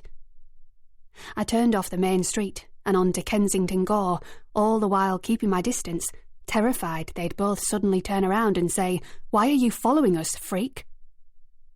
But they didn't do that. And as the road curved round, the view of the Royal Albert Hall came into view. I think I even stopped and stared for a bit, then had to hurry along, fearing I'd lose the two teenagers within the crowd of people walking towards the hall. When I'd reached the pavement near the houses, Titus and the girl were nowhere to be seen. I'd lost them. Then, as I looked around, furious with myself, I saw them. They weren't on the pavement anymore. They were going up to a building, a house, and the girl was letting herself in with a key. She lived here, it seemed. Right here, on Kensington Gore, with the Royal Albert Hall within spitting distance. And Titus was following her inside. I thought that was it then. I thought everything was over. What had I hoped for anyway? That he'd leave the girl at some point in his journey and go off for a walk on his own? It was clear from the start they were some sort of couple, and this made it blatantly obvious what was going on. My stomach turned, thinking about what might be happening up there in one of the rooms of that big terraced house. Itself probably worth more than half a street of houses in Bradford. Then I checked myself. It could all be very innocent. They may be up there watching Netflix, an oven-cooked pizza shared between them, her teasing him about liking Gilmore Girls, him trying to pluck up the courage to take her hand. The image of them both together on the underground, her hand over his, came into my mind. Whatever they were getting up to, they seemed to have got past the hand-holding stage. I found out later, of course, at the police station, that he and the girl had been having sex. He was careful not to tell the police this, but he told me. Our first little secret. At this point, though, with me on the street, getting in the way of pedestrians, I could only torture myself with my own imagination. I decided to walk away from the house, leave the whole sorry business behind me, and go and have a look at the Albert Hall. The whole thing was so huge and impressive that it was an enjoyable distraction, to a point, and I took some photographs on my phone, playing with the light exposure in a way I'd once done with my own professional cameras. Back when such things mattered. But I ended up back on the street outside the house. That was when I saw the boys. They passed me, kicking a can down the street, laughing to themselves, and I caught a few charming sentences of their conversation. She was fucking wasted. Yeah, of course I smacked her one, that fucking slag. If I'd been alone, I'd have been worried for my safety. But there were some others passers-by, either going to or from the concert hall, and even the sight of the building in the corner of my eye was comforting. It didn't seem like anything sinister could happen anywhere so famous and beautiful. Then Titus came out of the door in front of me, and all worry about the boys vanished. I quickly crossed the road, walked up the street a little way, then crossed again so I could follow behind him at a safe distance. The girl was with him, in an expensive-looking cream dressing gown. I imagine it made her feel all grown up, pressed against her naked skin. They didn't kiss or embrace, but Titus raised a hand in a little wave and walked down a few steps away from the house to the street as she closed the door. Instead of walking back out towards the main road, Titus turned and walked up a dimly lit side street. He seemed to want to be able to do something on his phone out of the way, and stood against the wall of a building, looking down at the screen. Him being stationary made it difficult for me to watch him without being discovered. I was thinking about maybe passing him, going on ahead, and hoping he'd continue up the road, at some point allowing me to cross the road and double back. But he seemed engrossed in whatever he was doing. Texting, messaging, browsing. "Oi, mate!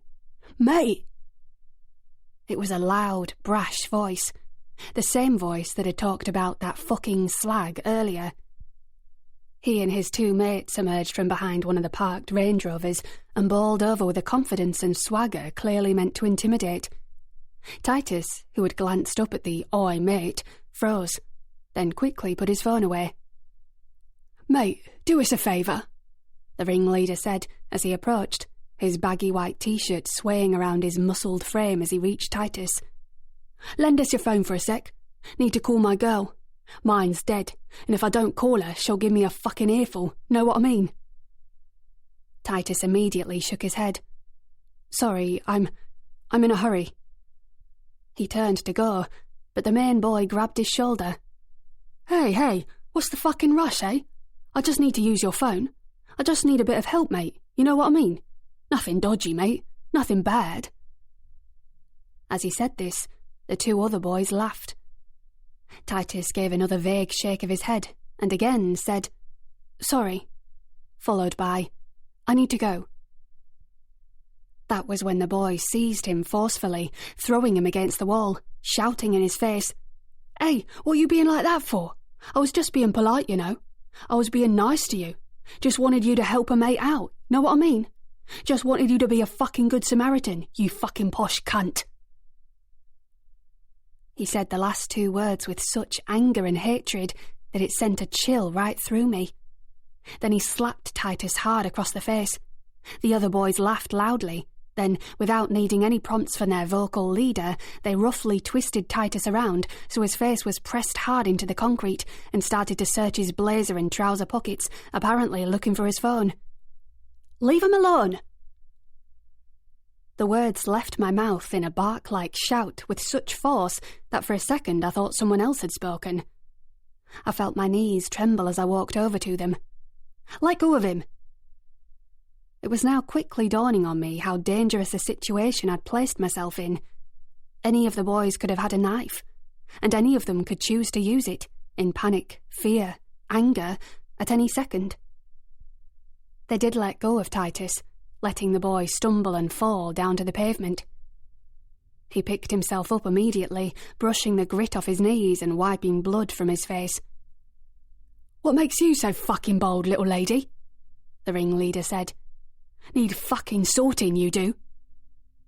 He bared his teeth and then licked his lips, his tongue startlingly pink next to his vampire-pale skin. He then grabbed his crotch and gave it a squeeze. The others let out more laughs, although not quite as jubilant as before. All this clearly wasn't going according to plan. "Not today, thanks," I said, keeping my tone polite and businesslike, as if I were the type of person who regularly had to deal with the likes of him. "Right, Titus, you got all your things?" The boy gaped at me, then gave a little nod. "Good, let's be off then. Lovely to meet you all." I then took Titus by the shoulder and led him across the street and away from the boys, back in the direction of the Royal Albert Hall. "Keep walking," I murmured into his ear. I didn't stop until we got to the entrance of the concert hall. "Okay, I think we're safe now," I said. "Let me see your face." He raised his chin and let me look at him. "Only cuts and grazes. You'll be okay." I took my phone out and started to dial. "What are you doing?" he asked in a small voice. "Reporting this to the police." He stared back in shock. "What? I mean, do we—" "Of course we have to," I said in response. "This needs to be reported. If they're still in the area, the boys could still be arrested. This is a crime, an attack, and they may do it to someone else if we don't." He listened, his eyes swimming with tears. They fell down his cheek as he nodded. I wrapped my arms around him and pulled him into a hug. "Thank you," he said, sobbing quietly into my shoulder. I was scared." "I know," I said, "but it's over now."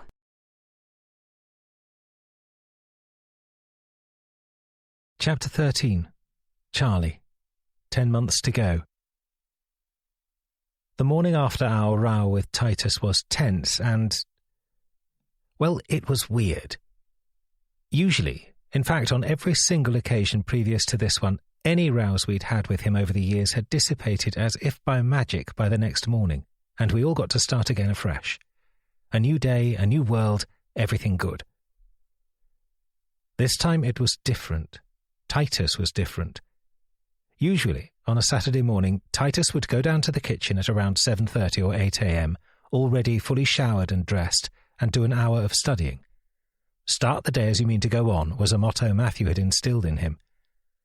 I'd spent most of our married life thinking how clever this all was, making sure Titus's first go-to task on a Saturday involved keeping himself occupied downstairs alone, giving us time to have a lazy lie-in, enjoying not having to rush out of bed for work. Then at 9ish we would wander downstairs to find him laying the table for breakfast, which he would cook for us. Not as some put-upon child forced to make his parents' meals. No, not one bit. He enjoyed doing it. His hazelnut chocolate loaf would put most artisan bakeries to shame. Then we would all talk about our plans for the weekend, whether they involved us all going somewhere as a family or splitting up to do separate things. We weren't dictatorial and regimented, but that routine on Saturdays was our thing, something that laid the foundations for a good weekend, put us in a good mood, kept us all happy as a family. On the morning after the whole fuss with the attempted mugging of Titus, followed by the revelation that he was apparently happily banging an older fellow student, all of this went out the window. When I woke at 8:45 a.m. with Matthew reading a book next to me, there was no smell of baked muffins or warm bread.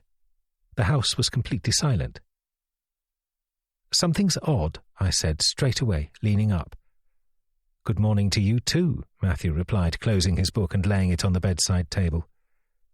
"Shall we go down to breakfast?" It's late. I've slept in." I rubbed my head. I felt wrecked, as if I'd had a night out with the boys.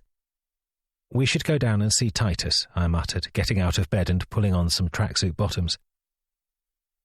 Matthew didn't say anything at first, just opened the door, poked his head round, and then said, "I don't think he's up yet. His door's closed." This was not a good sign. Usually it would signal a bad bout of flu or something equally debilitating. The two of us went down the stairs and looked around. Sure enough, no Titus, no cooking, nothing laid out for breakfast. Our housekeeper, Jane, had weekends off, so the plates and glasses and pizza boxes from the night before were all still out. Matthew wandered over to the coffee machine and I poured myself a large tumbler of water. "He's definitely here," I said, slightly worried the boy had absconded to meet his illegal lover off in the depths of Kensington Gore. As if on cue, a thudding down the stairs heralded Titus's arrival.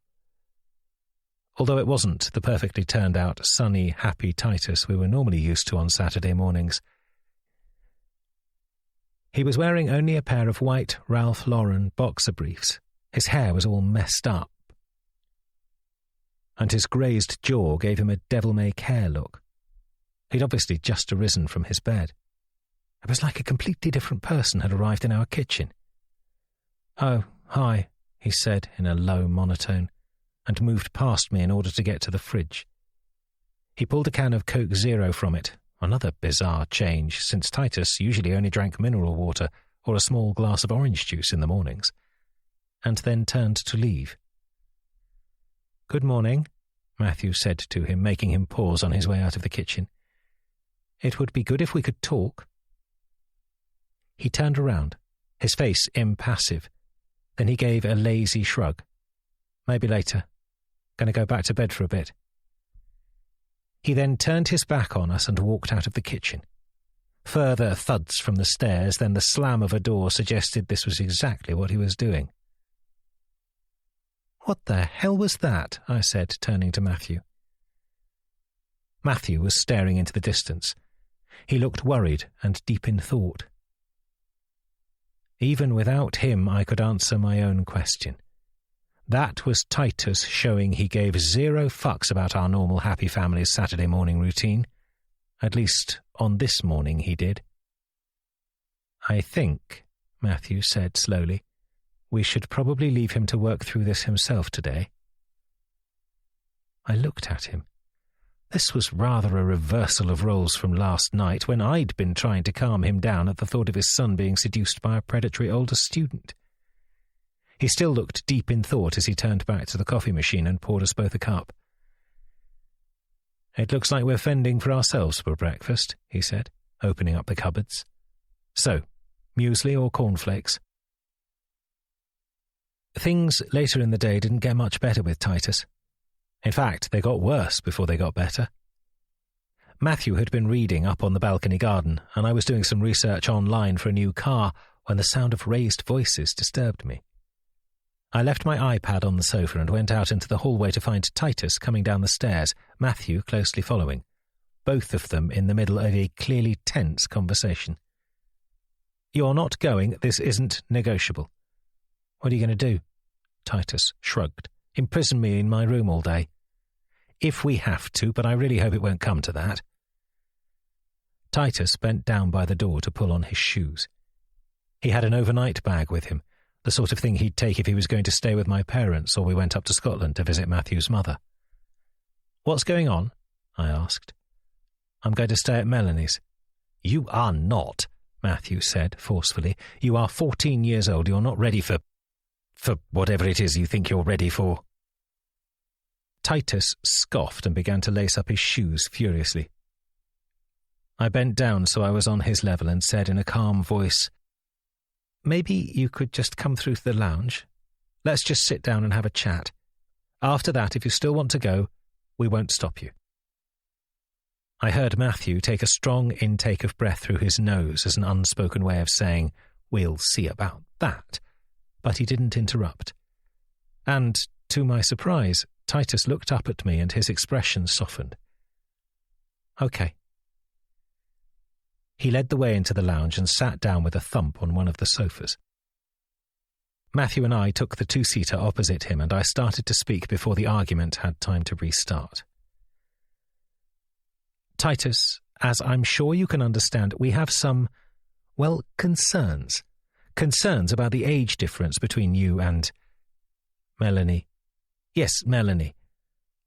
The fact remains that you are 14 years old, and although you think you know how you feel about intimate things and relationships and love and the like, the truth is you're still so young, and it's easy to get things wrong or confused when you're young."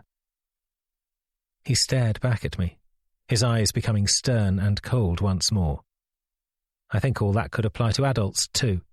I think adults can get things wrong, do stupid things. I don't think it's just to do with age." I nodded. "Yes, of course. But can you at least see where we're coming from? Even if we thought you were old enough to know your own mind on things of this nature, you can say sex, you know, I'm not a child. Well, that's kind of the point. You are. And, as I was saying, even if you feel ready to fuck someone—" Matthew took a sharp intake of breath at this and cracked his knuckles, something he does when he's stressed. I laid a hand on his knee, silently asking him not to start raging. "Be intimate with someone," I said firmly, still finding his use of strong language more than a little unsettling. "The law doesn't agree. You know the age of consent is 16. There's only 3.5 years between us." I shook my head. "It doesn't matter. She's an adult, you're not. What you're both doing is still illegal." He made another noise of disbelief. "I don't think any judge or jury is going to fling me in jail for getting a blowjob after school." Another crack of Matthew's knuckles cut through the air. "No, I'm sure you wouldn't be punished. But she might. In the eyes of the law, she's having sex with a child." "Oh, come on. There are things called Romeo and Juliet laws, aren't there? I'm fairly sure I've read about them." I winced at this. It was one of the few instances of Titus doing his research poorly. He's usually keen on getting facts right. It's what makes him such a good student. But here he'd got things very wrong. "I actually did some reading on this earlier this morning," I replied, trying to keep up my calm, measured tone of voice. "The laws you refer to are controversial laws in the United States, sometimes known as a close-in-age exemption. In the UK, there is no close-in-age exemption. While there would be no rush to prosecute two underage 16-year-olds, the law isn't cast aside for people over the age of 16 having sex with someone below the age of consent, even if the other was just a couple of years older." While I was reasonably sure this was true, I hadn't found out how frequent such cases were, or if they even happened at all. All of this was uncharted territory for both Matthew and me. I knew at some point we'd have to deal with teenage crushes and broken hearts and discuss things like sex and relationships with our boy. but I didn't ever imagine the topic would manifest itself in a form as thorny and difficult as this. "Titus, we just want you to be safe," I said less firmly, laying my hands open in front of me. "We want you to be happy, and of course we know you'll be, experimenting and trying things like this during your teen years. But really, I think what your dad and I are saying is there's no rush. You're still so young. So maybe you could just think about that, and perhaps if this girl Melanie hasn't quite thought through the difficult situation she's putting both of you in, maybe she isn't the right girl for you. At least, not at this moment in time." I watched as he computed this. I was worried that criticising Melanie, even though I'd tried to sound as kind and diplomatic as possible, would prove a bad move. But, to my surprise, he diverted his gaze to his hands, which were bunched in his lap, spent a few more seconds deliberating, then eventually gave a short nod. "Yes, you're right, I'm sorry." I felt the tension in Matthew ease, heard the rush of his breath being let out, as if he'd been holding it ever since we'd been sitting down. Progress had been made, and suddenly the air around us was less tight, less likely to develop into a thunderstorm. "It's okay. You don't have to be sorry," Matthew said now, getting up and going to sit next to Titus. He put his arm around the boy's shoulder. "I'm sorry for flipping off a little about the whole thing. This is all a bit new to us. I just don't want to fail you. And I don't want to fail your mum." This rare reference to Matthew's sister made me start a little. I examined Matthew's face for any warning signs. He was prone to get tearful on the occasions he did discuss Colette. He was biting his lip a little, but seemed to have a handle on himself. Titus, meanwhile, gave another little nod and allowed himself to be hugged. "I'm sorry," he said again. I saw his hand rise and scratch the cut on his chin, which seemed to have a bruise developing underneath it. He was probably still shaken up about the whole experience, and part of his acting out this morning was no doubt a symptom of that. "We were thinking of asking Rachel to dinner," Matthew said to Titus. "Perhaps next weekend, just to say thank you for being such a help yesterday." I saw him smile at this. "Yes," he said, "I really like her. She was brilliant." I felt a flicker of irritation at hearing Rachel described as brilliant, making me feel bad that neither me nor Matthew were first on the scene after Titus's attack, but I said nothing. The truth was, she had been amazing. Looking back now, this whole thing with Titus should have been a warning sign. I didn't spot the clues, didn't take heed of some things that seem plain now with hindsight. Things about Matthew. Things about Titus. And the way Rachel managed to find her way into our lives.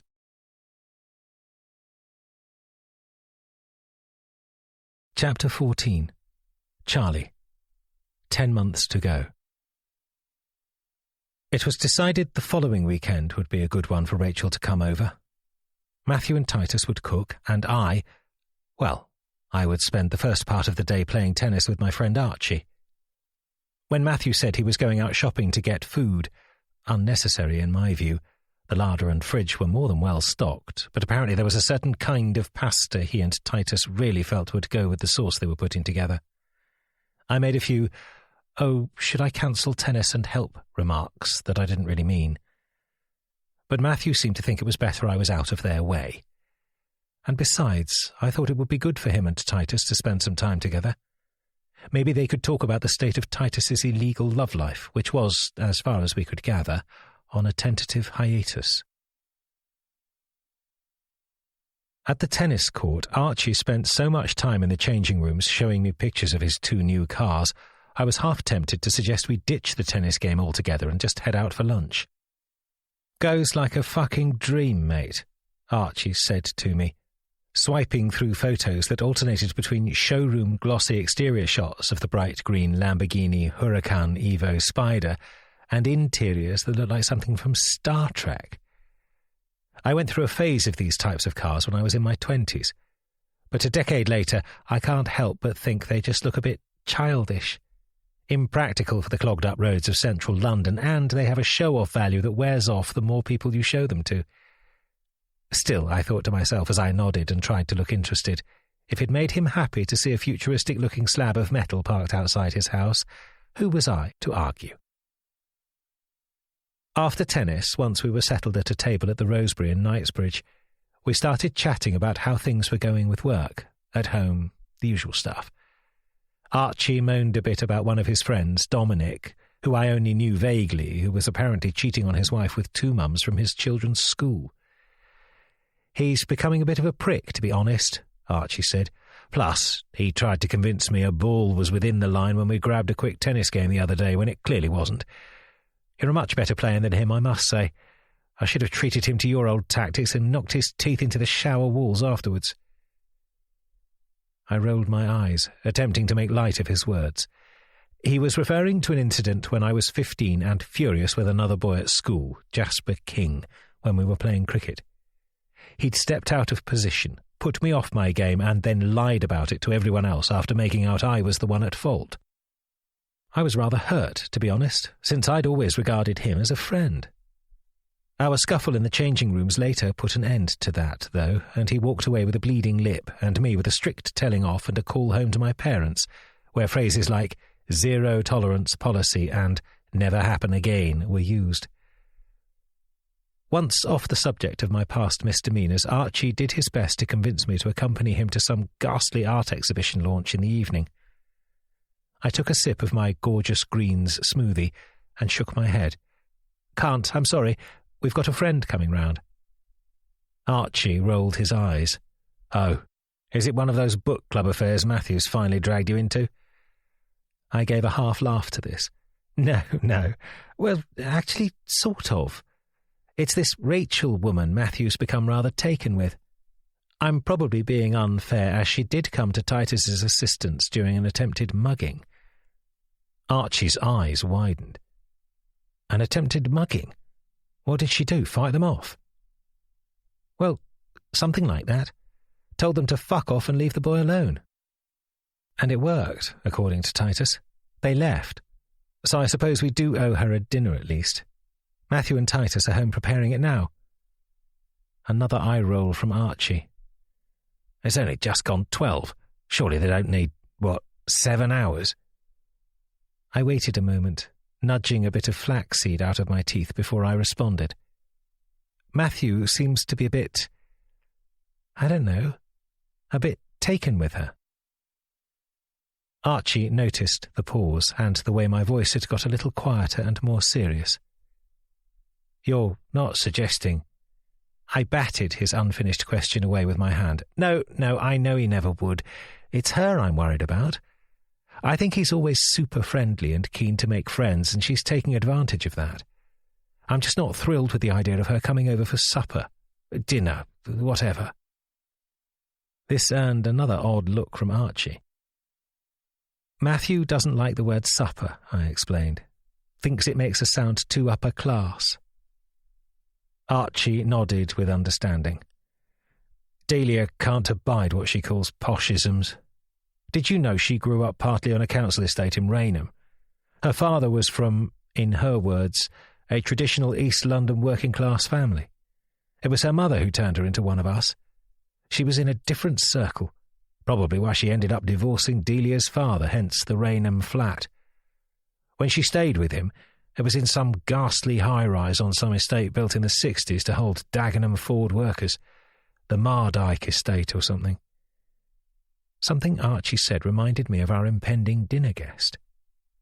Rachel lives on the Churchill Gardens estate. That's Westminster, isn't it?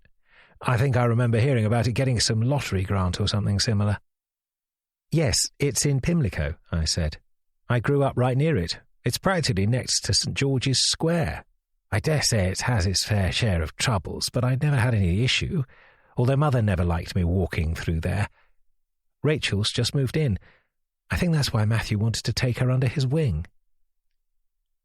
Archie raised one eyebrow, then took a sip of his drink. What? I said. That's nothing, Archie said, turning a bit red. Sorry, I wasn't trying to say anything. I leaned in. Oh, come on, I saw that weird expression. What were you thinking?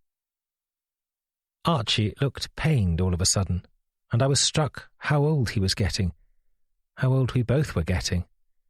Still only 36, but it was a long way from the 16-year-old boys we used to be, happily playing rugby and moaning about our schoolwork. Well, he said, slowly, I've never known whether to mention this. I'm probably speaking out of turn here. Now I'm terrified, I said. Please spit it out. He let out a heavy sigh. This isn't my place to say, but you know Jeremy was at St Andrews when Matthew was there? I vaguely knew Matthew had known Archie's brother Jeremy at university, but they weren't very close, so it rarely came up. Well, Matthew, according to Jeremy, in his final year of his masters, Matthew had sex with his housemate. I shrugged. So? His housemate, Megan. A small bud of foreboding started to bloom within me. Matthew had slept with a woman at university. This fact itself shouldn't really have concerned me. Of course, it's normal for gay men to have dabbled with the opposite sex in the past, the same way it's not uncommon for heterosexual guys to experiment with other boys. I wouldn't have minded a jot if I'd known about it before. But this was the type of thing Matthew would normally have told me. We'd chatted about past relationships, past dates gone wrong, past screw-ups and successes. Never once had he mentioned sleeping with a girl when he was at St Andrews. When he was 22. That was relatively old, not an experimental fling when you're a teenager. He was a man, an adult, and learning it now from Archie rather than from Matthew himself was, there was no other word for it, hurtful. The secrecy, the borderline lying by omission. It hurt me. I knew I shouldn't have said anything. Archie was looking pained, then leant back so the waiter could serve us our food. I wasn't a bit hungry anymore. I just wanted to leave. It's fine, I said, trying to pretend I couldn't hear the pounding of my own heart in my ear. I guess we've all got our wild pasts. He laughed and nodded. You can say that again.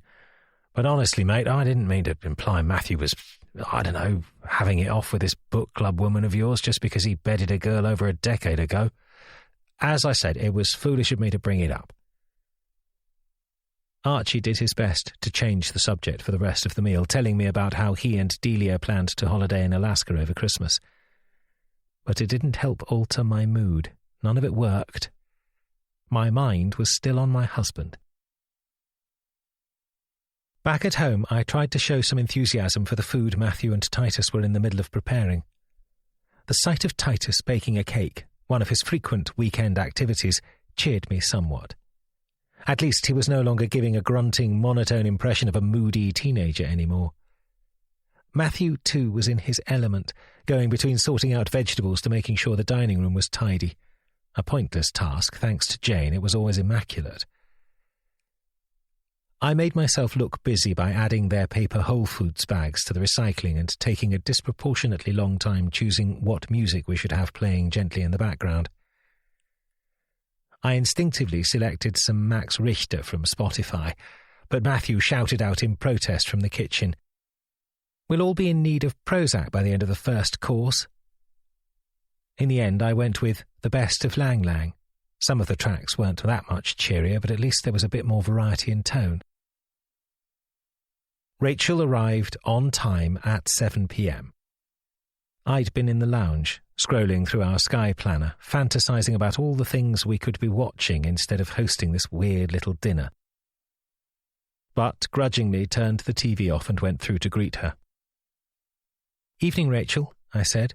"I hope you are well." I saw a flicker in Matthew's eyes, probably a micro wince at my clunky, way too formal politeness, the opposite to the normal laid-back king of small-talk air that I like to cultivate. "Come through to the lounge," Matthew said. "Titus is just getting changed. He'll be down in a moment." "Oh, he's not getting dressed up for dinner, is he?" Rachel said, casting a self-conscious glance down at her perfectly lovely light blue casual dress. Part of me found it amusing that she thought there was a chance we all wore dinner jackets of an evening, like characters from Downton Abbey. Matthew was quick to reassure her. No, we were making a cake and he got flour all over his jeans. Shall we go through into the lounge? I'll get you a drink." The evening continued surprisingly smoothly, and before long I started to relax in her company. I even began to enjoy myself, and in spite of my initial reservations, I got a sense of why both Matthew and Titus liked her. She seemed to have a strength, a backbone, an internal core that helped her hold her own in social situations. I'd seen it at book club, but hadn't been able to articulate it to myself. It wasn't a bluntness or boldness, quite the opposite. More simply a confidence in what she was doing that allowed her not to get too fazed by people, surroundings, and, if we're being frank, a social stratum she wasn't used to. Just as we were sitting down at the table in the dining room, the sound of the doorbell rang through the air, followed by the crunch of a key in the lock. This could only be one person. My mother, who always rang before letting herself in. She once explained this as the politest thing to do when letting yourself into someone else's house. "Only me," I heard her call out from the hall, and I got up to go and greet her. "Mum, sorry, were we expecting—" No, she said, putting her bag down on the side table. "I just wanted to pop round to give Titus these books on Anne Boleyn I had gathering dust on the shelves." The idea of a single speck of dust gathering on my mother's perfect bookshelves was so unlikely it was laughable. I took the books from her and looked down at their dreary covers. "Both are out of print," she continued, "and he mentioned they'd be helpful for his coursework." I nodded, then looked up and said, "We have a guest." She looked surprised. "A guest? On a Sunday? Is this one of Matthew's book club things?"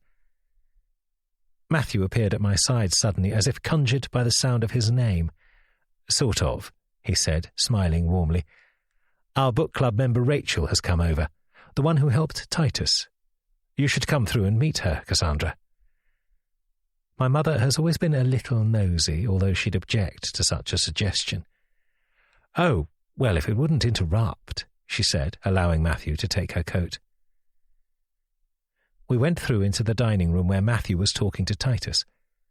My mother greeted her warmly, saying how impressed she was to hear about her stepping in to help Titus the other week. "Oh, honestly, it was nothing. I just did what anyone would have done," Rachel said, looking embarrassed by all the praise. "I don't think they would," my mother said as Matthew brought round the food. Apparently he'd cooked more than enough for an extra guest. "I was at the checkout at the Waitrose near me recently when I dropped the contents of my purse all over the floor. And not one person in the queue helped me pick them up. They were all on their phones, no doubt scrolling through Instagram and the like, oblivious to the rest of the world." She emphasised the word Instagram slightly, her way of making a little dig towards me and my social media presence. "I think people would have avoided intervening in a violent confrontation because of fear, not because they're on their phones," I said. She gave a little tilt of her head. "Well, I'm not so sure. People aren't nearly as observant these days as they used to be." Rachel nodded. "I completely agree," she said. "A young lad on the estate where I live literally collided with me the other day. He was swaying to music on his headphones, his eyes almost closed. Didn't seem to care about anyone around him." My mother nodded enthusiastically. "Yes, exactly. Then she stopped. We all looked over to her, wondering why she had her fork paused in the air, her head slightly to the side, her eyes fixed on Rachel. Mum," I said, both a little embarrassed and worried. Was this the sign of a seizure, or a stroke, or the onset of Alzheimer's?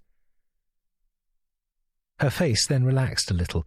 "Sorry," she said, glancing at me, then turning her gaze back to Rachel. Do you know, my dear, it's the strangest thing, but I feel like we've met before." I saw a flash of something flicker across Rachel's face. Then she smiled and gave a little laugh. "Oh, I don't think so. I must just have one of those faces, the type that just looks like everyone. I get mistaken for people in shops sometimes, for someone's sister or cousin and the like." She picked up another scoop of pasta with her fork and started to eat. My mother was still staring at her. Yes, well, that must be it." I met Matthew's eyes across the table, and I gave him a minute shrug to say, "Not sure what that's all about." He was quick to move the conversation on, telling Titus that his gran had dropped him round some of the Anne Boleyn biographies he'd been after. The subject then slid into a discussion about studying history and coursework, and how Rachel was never a fan of it when she was at school, and things started to ease a bit. But I couldn't help notice all through the rest of dinner my mother's eyes occasionally wander over to Rachel and linger on her face, as if she were pondering an unusual painting in a gallery that she couldn't quite grasp the meaning of. And her words continued to echo round in my head for the rest of the evening. "It's the strangest thing, but I feel like we've met before."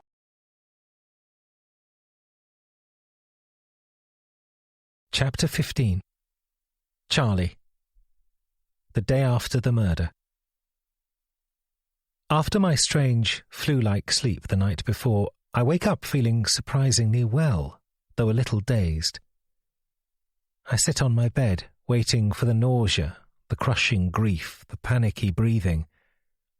But none of it arrives. I go and pee and then shower in the guest room ensuite.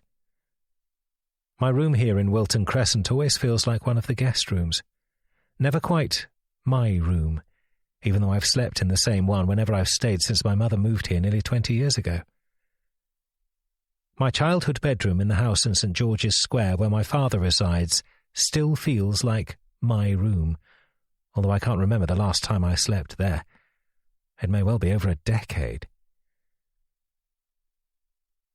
The steam and heat from the shower does little to shift the odd, numbing, dreamlike state I'm in. When I'm back in the bedroom, I sit still in the chair by the window for a few seconds more, trying to find some clarity in my clouded brain. The feeling of waking up without my husband near me, without him passing some comment on the day ahead, some reason to look forward to an evening together or event we're going to, some light bickering about something stupid, something trivial. All of it has been part of my mornings for so long I feel like I've been untethered, waking up here in my mother's house knowing that previous life has forever been lost. I go to the drawers at the other end of the room. They're filled with clothes, all perfectly ironed and folded, although some of them date back to my teenage years. I pull on some boxers and jeans I don't think I've worn since I was 20, along with a light pink shirt that's slightly tight across the chest. I had a sharp, skinny frame until I discovered resistance training in my 20s. Then I go downstairs, the hallway carpet soft against my bare feet, the creak of the floor announcing my arrival to my mother. "I'm in the kitchen," she calls out. I go inside to find her taking out a tray of croissants from the oven. Palomar nipped out to Waitrose to get us some supplies, but I sent her home afterwards, she says, by way of explaining why she is preparing breakfast herself instead of allowing her housekeeper to do it. "We can handle cooking and light laundry by ourselves, and then when your father gets home we'll go to Braddon." I nod. "I'm sure we'll survive cooking for ourselves." It's obvious Palomar has been given an impromptu holiday because Mum wants to be able to talk freely without risk of being overheard. There is always the chance that the police will want to interview her at some point, especially when they clock that she's in a prime position to eavesdrop on all of us while we're gathered under one roof. "Where's Titus? And Dad? When is his flight?" I see a tightness pinch my mother's face. She's choosing how to tell me. Titus is still asleep and your father is on his way. He's just getting some work done beforehand. I stare at her. Some work done? The murder of his son-in-law isn't enough of an emergency for him. My mother's eyes continue to bore into mine. Yes, important work, important people. I sit down on one of the tall chairs at the breakfast bar. I haven't got the energy to question her further on this, and my mother turns back to the sink. The gleaming modern kitchen is very different from the old design my father has in the St. George's Square property. Mum's style and appreciation of the new yet homely feel to houses is something I've always shared with her. My father, meanwhile, is a strong believer in keeping the old character of a place alive. If my mother had remained in the house I grew up in, I'm sure she would have enforced a renovation upon it by now, as she has with a number of the rooms at Braddon Manor, much to my father's barely contained annoyance. A croissant is placed on a plate and slid towards me. It's warm and has just the right level of crispiness, and it's only when I'm biting into it I realise how hungry I am. I let a few seconds pass while I digest her words. Then she begins talking again, and her sentence drives any thoughts of my father from my mind. This isn't what you'll want to hear amidst your grief and what you're no doubt going through, but you have to understand that Titus's position in all this is, shall we say, a little rocky. I get up off the seat. I can't talk about this, I say, taking the croissant with me.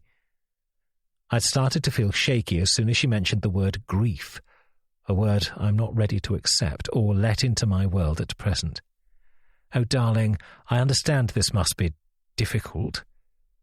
She too gets off her chair and comes around to where I'm standing, laying a hand on my shoulder.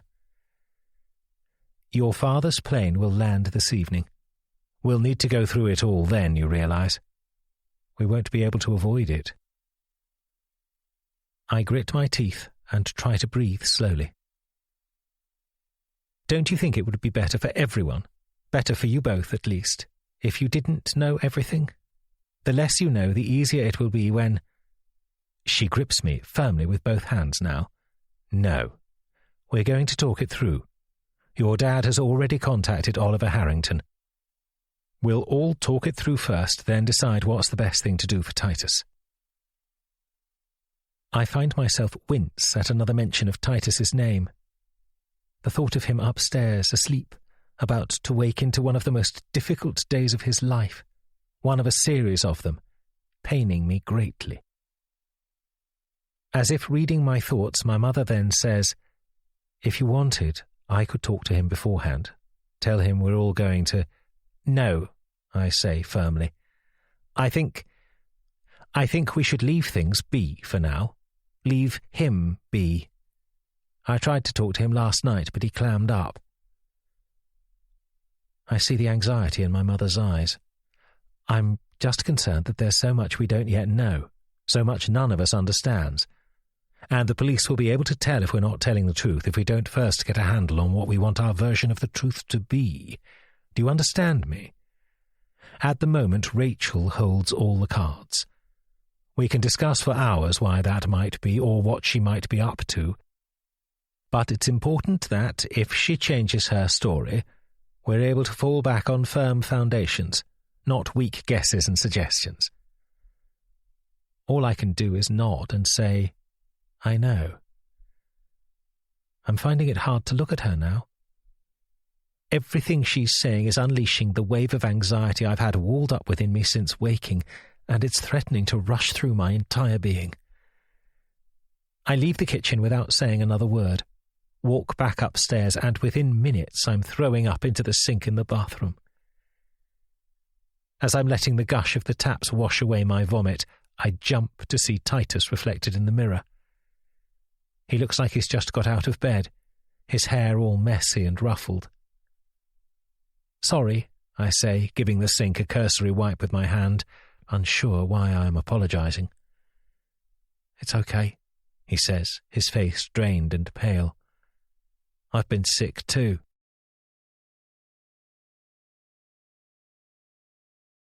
Chapter 16. Rachel. 10 months to go. The dinner at the Allerton Joneses had been going well before Charlie's mother turned up. Cassandra Allerton seemed to be one of those very polite but chilly women, not quite over-posh and haughty, but not quite warm and friendly. There was something a bit Maggie Thatcher about her, although her dress sense was a bit more subtly stylish and modern. Anyway, our nice little dinner was interrupted by her barging in as if she owned the place. Maybe she did, for all I knew, and sitting down to eat with us. That was when the odd moment happened. She was in the middle of talking when she suddenly stopped mid-sentence and looked at me as if I were a particularly confusing ghost. I could see her mind whirring, trying to work out what it was that had startled her about me. And I had a terrible feeling all this was a symptom of déjà vu. Sure enough, when she finally spoke, her words made that crystal clear. "Sorry," she said. Do you know, my dear, it's the strangest thing, but I feel like we've met before." I tried to play it well, make out I just had one of those faces. But it did make me worry that my efforts to befriend the Allerton Joneses would be destabilised so quickly. I racked my brains as to how she could have recognised me, tried to think if she and I had ever come into contact before. Perhaps she'd seen a photo somewhere. I couldn't be sure. Or maybe, just maybe, it was a pure coincidence, that she once knew someone who looked like me, and I was reading too much into it. Whatever it was, it meant I walked home later that evening feeling a lot more uneasy than I'd hoped, worried I was playing a far more dangerous game than I'd first realised. By the time I reached my flat, I was properly crying. Not sobbing, exactly. Passers-by probably wouldn't have even noticed, but the tears were flowing freely down my face, causing my skin to smart as the cold wind hit me. I knew what I was going to do, as soon as I got in. I felt the need so desperately within me, had felt it all throughout dinner, with Titus opposite me and Matthew to my left. That familiar ache, that companionable pain, the feeling that would never go away as long as I lived. Or at least, not until I finished what I'd come to do. At the door of my block, I could see someone holding the door for me, and I ran to catch it. It was the busybody next door, Amanda, carrying Peter Jones' carrier bags. "Oh, goodness, are you okay?" she said when she saw my tears. "Yes, I'm fine. Sorry, it's the cold. It makes my eyes stream." If she didn't believe me, she decided not to mention it. "Oh, it has got chilly, hasn't it? Part of me wishes I'd got the bus back." I looked at the bags she was carrying, feeling I should make some effort of conversation as we made our way over to the lift. "Early Christmas shopping?" I asked. "Oh, sort of," she replied. "My sister has a whole gaggle of children. Couldn't stop breeding, bless her. The oldest is now in his 40s. The youngest is now 23. And some of them have kids of their own, too. It's a marvel I don't go bankrupt every year, what with all the birthdays." I nodded, even though the idea of a wide, extended family was completely foreign to me. "Do you have children of your own?" I asked, then immediately wished I hadn't, as I saw a shadow fall over her face and her lips tighten. "No," she said. "Sadly, that never quite worked out for me." The lift juddered to a stop, and I felt a sense of desperation to get out of this awkward conversation and into the solitary safety of my little flat. "I'm so sorry. I shouldn't—" "Oh, it's fine," she said, shaking her head. "I've got a stepdaughter, from my husband's first marriage, but, well, we're not exactly close." I stood back to let her leave first, and followed as we walked the length of the corridor to our respective doors. "She's a bit of a bitch, actually," Amanda continued, a slight bitter note creeping into her voice. "Very self-centred. It's all about her drama, her problems. Probably comes from being an only child." At her front door, she stopped and flicked a look at me. "Oh gosh, I'm sorry. Are you an only child?" I'd been rummaging in my bag for my keys, and the question unsettled me so much I dropped them on the floor, then ended up tipping the whole contents of my bag out as I leaned down to get them. "God, I'm so clumsy today," I said as Amanda put down her shopping bags and helped me scoop up my things. Though annoyed at myself, I was grateful the commotion gave me a reason not to answer Amanda's question. I managed to sound almost normal as I said goodbye and let myself in. Although the food had been excellent at the Allerton Joneses, I was suddenly starving and scrabbled around in the freezer for something easy I could throw in the oven. I settled for a cheap, heavily processed pizza I'd picked up at the reduced counter in Sainsbury's a week earlier. While it was cooking, I went into the bedroom and felt under the bed for the photo album. I nestled there, on my bed, pulling the covers around me, and looked at picture after picture of his smiling face, his bright blue eyes, so kind-looking, so happy with life. In the midst of sobs, curled up in my duvet, I ended up drifting into a half-sleep, thoughts and fears and memories circling my mind. I only woke when the smoke alarm cut through my dreams, alerting me to the charcoal-like state of the pizza in the oven.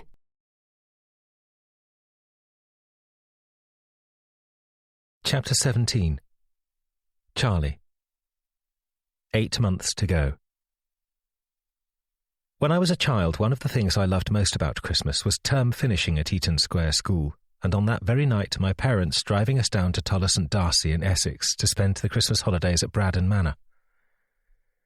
I probably over-romanticised it in my head over the years, but I still have vivid memories of the car winding up the drive past all the big trees glowing with warm white lights. Inside the manor, nearly every room would have a Christmas tree adorned with whatever theme my mother had negotiated with the decorators. Although no longer 8 years old, there was still a certain magic about arriving at Braddon at Christmas time. Of course, although I didn't know it then, that Christmas would be the last we'd all spent together as a family.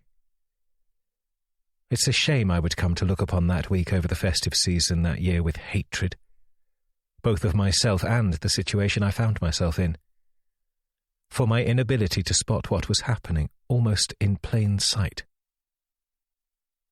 Matthew and I arrived separately that year, me in the BMW, him in his Tesla, me in the afternoon of the 22nd, him the next morning on the 23rd. We were supposed to all be going down together, but he said he had a dinner with some old school friends over in Ealing that night, and it made sense to him to go back to the house in Chelsea, then follow on the next morning. "We'll wait for you," I'd said, but he told me to go. He looked pained. "You'll miss your mother's annual dinner," he said. "I'm just so sorry I'll have to miss it." My mother's annual dinner was less of an event than he made it sound. She would just end up inviting a select cluster of friends of the family, usually their close friends Lord and Lady Ashton, a handful of my mother's old friends she'd known from school and who'd become more or less aunts to me throughout my childhood, along with some rather dull people my father was working with at that point in time, usually from the world of politics. Occasionally she'd add in a surprise, left-field choice. It's amazing who my mother knows, or has connections to through her many networks of friends and acquaintances. One year she rustled up 2 minor royals and a celebrated film director. This year, the Ashtons had a prior engagement, to the disappointment of my parents. "It just won't be the same," my mother sighed. "Who have you asked instead?" I'd inquired back in the autumn when she was planning the whole thing. "Oh, just a few others. Nice people. I'm sure you'll get on with them." These nice people, it turned out, were a former Prime Minister and his wife, something I wish my mother had warned me about, if only to avoid me freezing in surprise as they walked into the drawing room. I whispered this to my mother once they'd gone into the drawing room for pre-dinner drinks.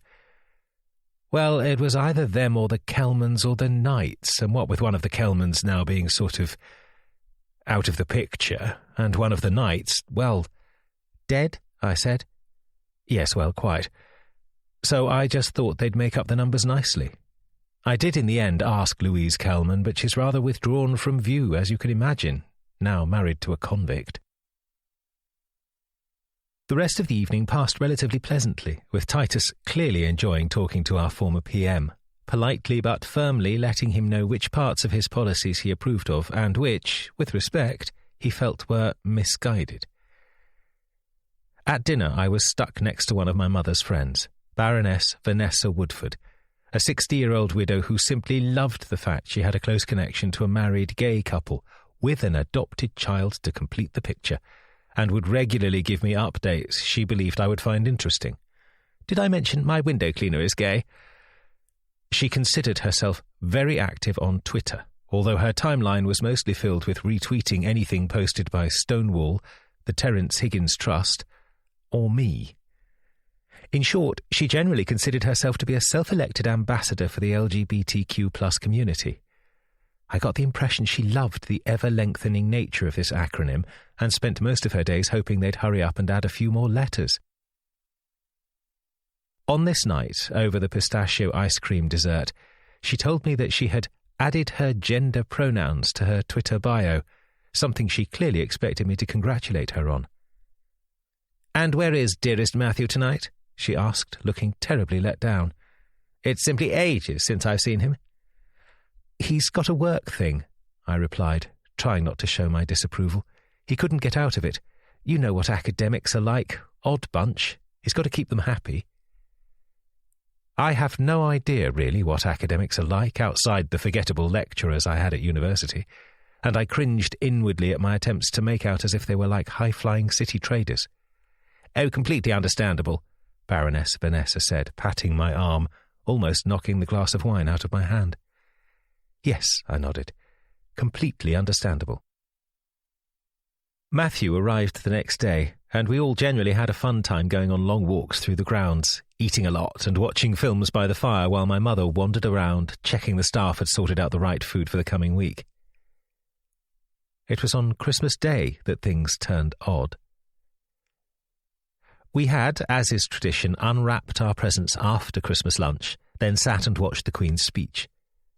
Afterwards, Titus requested we watch some Dickensian drama thing involving lots of snow and poverty, and I was trying my best to look interested in it.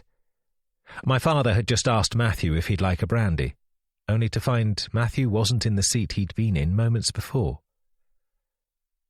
Puzzled, I presumed he'd nipped off to the loo. When he didn't return for another 5 minutes, I went exploring to see if he'd gone to get some of the leftovers from the kitchen. He wasn't in the kitchen, but through the thin windows I could hear him. He was talking on the phone outside. "I'm sorry, you're right, I should have called earlier." My attempt to move closer to the window resulted in me knocking an iron tray into the sink. Matthew then stopped talking abruptly, finishing his call with, "I've got to go." I waited for him to come back into the kitchen, but instead he took the long way round, taking a right so he looped round the back of the house on the outside to enter through another side door. Frustrated, I stomped through out of the kitchen, down the corridor, and almost collided with him as he came through. "Christ, you made me jump," he said, jumping back. I had the feeling he'd thought he'd been able to sneak back in undetected. Before I could ask who he'd been talking to, he volunteered the information. "Sorry, I was just talking to Ali." I looked blank, so he continued. "My colleague, remember? There's been a flood at one of the co-publishers we're working with in Ireland. We're probably going to have to push back some of the projects. Bit of a nightmare."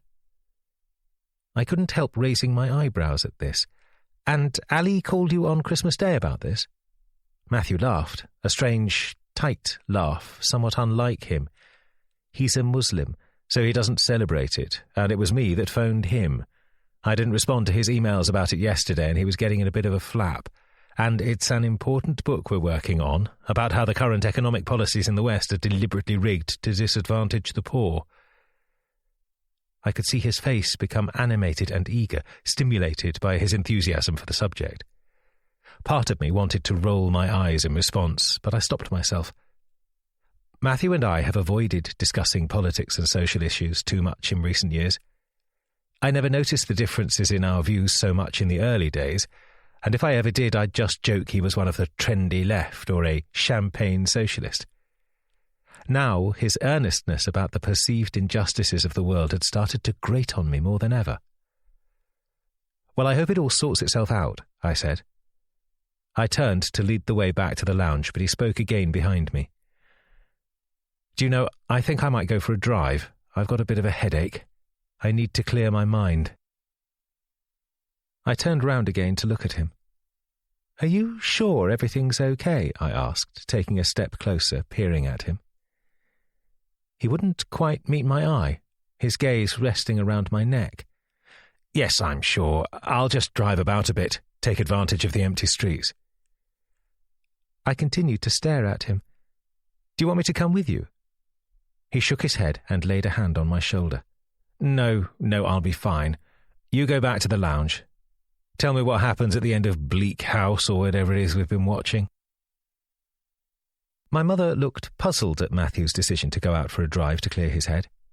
Surely a paracetamol or something would be better than getting behind the wheel, she said, peering over the selection guide for a very chic-looking selection of Belgian truffles.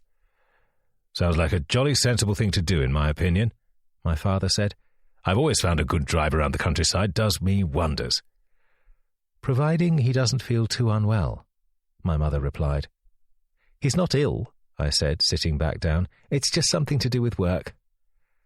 Oh, I see, my mother said, returning to her chocolates. Why is he worrying about work on Christmas Day? I shrugged a little and turned to look at Titus. He was engrossed in the drama unfolding on the screen and had only vaguely looked in our direction, not properly taking in what we were saying.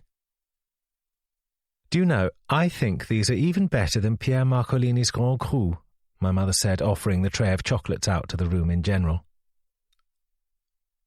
When the clock reached 9:30, I began to get worried.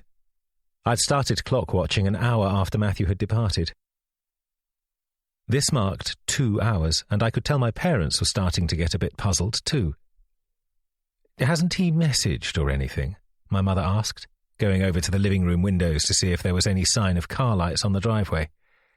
He hasn't, I said, lighting up my phone for what must be the 100th time that hour. He wouldn't have gone back to London, my father asked, pouring himself another drink. It always astonished me how much alcohol he managed to put away without it having any visible effect on him. I shook my head, not without telling me, and there's no reason why he should. His offices are closed until the new year. It reached 9:50 p.m. before, finally, the sound of the front door made everyone look up. I left the lounge immediately and walked into the hallway and towards the front door.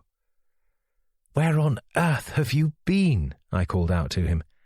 "I'm sorry," he said, shaking his head. "Fucking car died on me." "What?" I walked towards him as he hung up his coat and took his shoes off. "I know, just died on me halfway along a narrow country lane, somewhere near Goldhanger, I think. I was terrified another car would bomb round the corner and career into me. I had to walk across ditches and a field to get anywhere with a bloody signal. Called the breakdown people. Took them an age. Then the car just started again." I was rather at a loss with all this information. "How? What?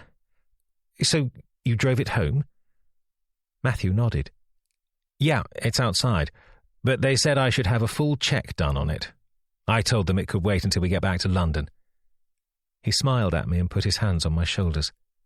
"It's fine. I'm fine. I'm just sorry to worry you." I smiled, relieved he was back and in one piece, not lying bleeding in an upturned motor on some dark, deserted back road. Titus was, of course, relieved his dad had been found, but after a while he opted to go to bed with one of the large books he'd been given for Christmas. My parents had settled into a late showing of a James Bond film, so Matthew and I decided to get an early night. I still felt overfull from lunch and struggled to get to sleep, so after a couple of hours I sat up properly and looked over at my still, peaceful husband next to me. Was I going mad? Was this just jealousy or my tendency to control things? Or was there something strange going on here? I didn't like these thoughts. I didn't like feeling unsure about someone I'd loved as strongly and passionately as was humanly possible. It made me feel dirty or tainted, as if sprayed with that invisible dye that banks and cash vaults use to deter thieves. I watched Matthew's chest rise and fall for a few more seconds, then stepped out of bed and pulled on some pants and a t-shirt. I could hear the television from the landing rumbling away from the living room. That was the problem with big, old houses. Everything echoed. I padded quietly down the stairs, considering going to find something to snack on, when the door to the lounge opened and my father came out. "Charles, I thought you'd gone to bed." I stood still as if I were a teenager caught sneaking in late. "Yes, I couldn't sleep." "There's lots of food, darling, if you're hungry," my mother called out from inside the living room, the sound of Daniel Craig's tones getting quieter as she turned the volume down. "I'm fine," I called back. My father looked at me as if trying to work something out. I've always found his gaze somewhat penetrating ever since I was a child, and now it was as if he could tell there was something wrong and, crucially, I wasn't getting very far in working out what it was. "Sleep well," he said finally, and went back into the lounge. I was about to go back upstairs, try to read or do something until sleep overtook me, when something caught my eye. Matthew's shoes. They were by the door where he'd taken them off.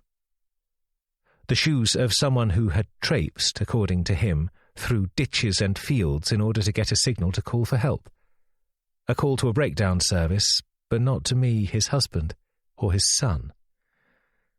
And somehow he had managed to do this without getting a speck of mud on the main body of the shoes or the laces, or, as I saw as I turned them over in my hands, on the soles.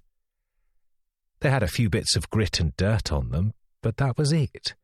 No sign anyone had trampled through damp undergrowth, through puddles, through a muddy field. I put the shoes back down, then went silently back upstairs, through the doors to our bedroom, then into the bed and under the covers. And all the while I was desperately trying to stop my imagination running away with itself.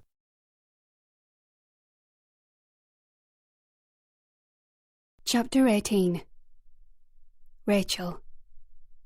8 months to go. I started to find it very difficult, turning up to the book club meetings, appearing all happy and friendly, even though everything around me seemed pointless and impossible. I tried to get work in a garden centre in Hampstead, but they clearly wanted a plant specialist, not someone to stick reduced stamps on the leftover Halloween decorations. A cafe in Battersea didn't want me, since I'd never had any other jobs waiting tables or handling food. They said they had 22 candidates answer the job advertisement, and some of them had extensive experience in the food services sector. This was for a minimum wage position in a basic cafe. The whole thing made me want to cry. It was Meryl who came to my aid. At the end of the November book club meeting, she offered me a lift home, on her way back home. I told her it wasn't on her way home at all.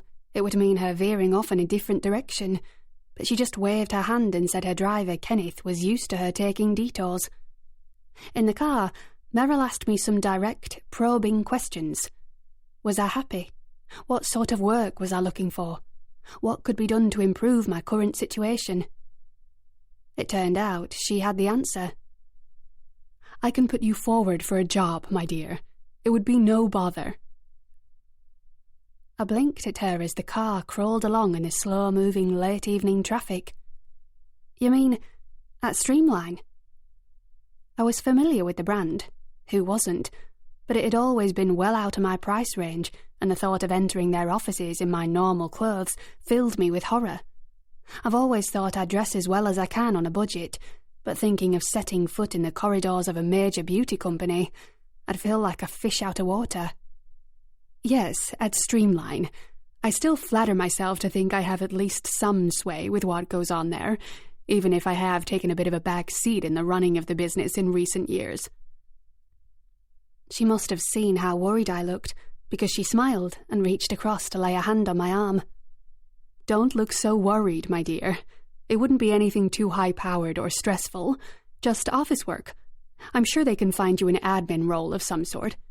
It may not be the most intellectually stimulating job in the world, but I imagine it will be better than fighting for shifts in some dodgy cafe." I laughed. "Yes, I expect it would." "Excellent," she said, giving my hand a tap. "I'll talk to Sophia. She heads up PR and publicity, and is also on the board. She'll settle everything in HR for you." Everything was settled just as easily as Merrill had made it sound. The next day, I had a call from Ms. Sophia Nero Booth at Streamline to ask me to come in for an interview at the end of the week. By the following Monday, I had a job. The interview itself, though held in the inevitably swish head offices on Buckingham Palace Road, was far more relaxed than I ever could have hoped. Indeed, Sophia greeted me like an old friend, even though I doubted she'd have looked twice at me if Merrill hadn't more or less instructed her to find me employment. Those first few weeks at the start of December were, to my surprise, almost fun. I was good at organisational tasks and quickly got to grips with my daily responsibilities. By the end of the third week, however, I was starting to feel low again. The novelty of the job had worn off, and because I had a number of hours of downtime each day, which I filled by reading novels in the ladies' loos, and not enough work to keep me mentally stimulated, I ended up ruminating about the past, the present, and how things were going to turn out in the future. I hadn't really given myself a time limit in London, and suddenly the months were slipping away without me doing what I had properly come here to do.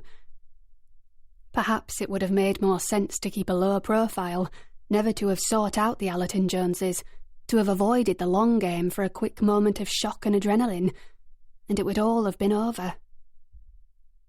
"But that's too kind," a voice said in my head. "Much better to make him suffer." So I kept myself together. Just. I decided to carry on biding my time, exploiting the connections I now had, and waiting to see what the new year would bring.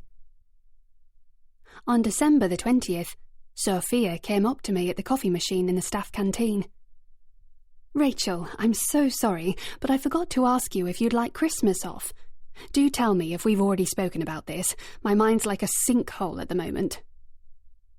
She always did this, making herself out to be scatty and hopeless, whilst also giving the impression of having everything under control in a smooth and seamless way. There was an art to it that I couldn't help admire. "Would it be okay to take some days off? I might go and visit my father in the north." "Of course, no problem at all. I'll book you off until January the 2nd, if that works for you." I nodded, grateful to be handed such generous annual leave after only just starting the job. Alan at the garden centre would have had an aneurysm if I'd tried to take that many days off in December. "Thank you so much. Only if that's not the problem." Sophia waved her hands. "Not one bit. I'm going off to Denmark for 2 weeks with my husband anyway, followed by an outdoors 12th night ball on the ice in Sweden. I'd better pack my furs or I'll freeze to death." Even though I didn't think the idea of going to a ball held outdoors in Arctic conditions sounded very fun, nothing about my Christmas plans could compete with this, so I didn't bother to try. Instead, I just told her it sounded enchanting, and thanked her again. As it would turn out, I ended up enviously fantasizing about Sophia enjoying an icy, sparkling, romantic holiday with her husband, followed by a shimmering, exclusive ball on a frozen lake under the northern lights. Anything to escape the dull, drab, dreary, and disappointingly snow-free Christmas I experienced. It was just me and my dad in his small terraced house, watching film after film on television, shoveling a little roast dinner into our mouths without saying much to each other. At one point, he said to me, "Don't you want to spend some time with your young friends? I saw that Kevin of yours up walking on the hills a few weeks back. Maybe give him a call. Do something nice and festive with him." I told him that calling my ex-partner out of the blue on Christmas Day, a man who was now married to a property-rich yoga instructor named Demelza and currently expecting their second child, would be the opposite of nice and festive. It was later that evening, when the grey skies outside gave in to rain, that I had my moment of weakness. Dad had fallen asleep in front of Paddington 2, and I snuck upstairs, very quietly, trying not to wake him. I pulled the ladder down to the loft with the precision of a surgeon and trod carefully on each step, holding my breath as I hauled myself into the dusty darkness. Inside, I used the torch on my phone to light my way and crawled to the end where 2 boxes of photo albums were housed, providing refuge, as I discovered to my temporary fright, to 2 spiders the size of mice. Once I'd batted them away, I reached inside one of the boxes and pulled out a photo album. I saw what I was looking for immediately. The photos Mum would routinely hide away, desperate to forget. Then, when she couldn't bear it anymore, frantically scrabble around for them again in a panic, convinced the pain would go away if she looked at them one last time. The pain didn't go away when I looked at them. It burned even brighter. And even though it made the tears fall from my eyes, it was worth it. Worth every painful second.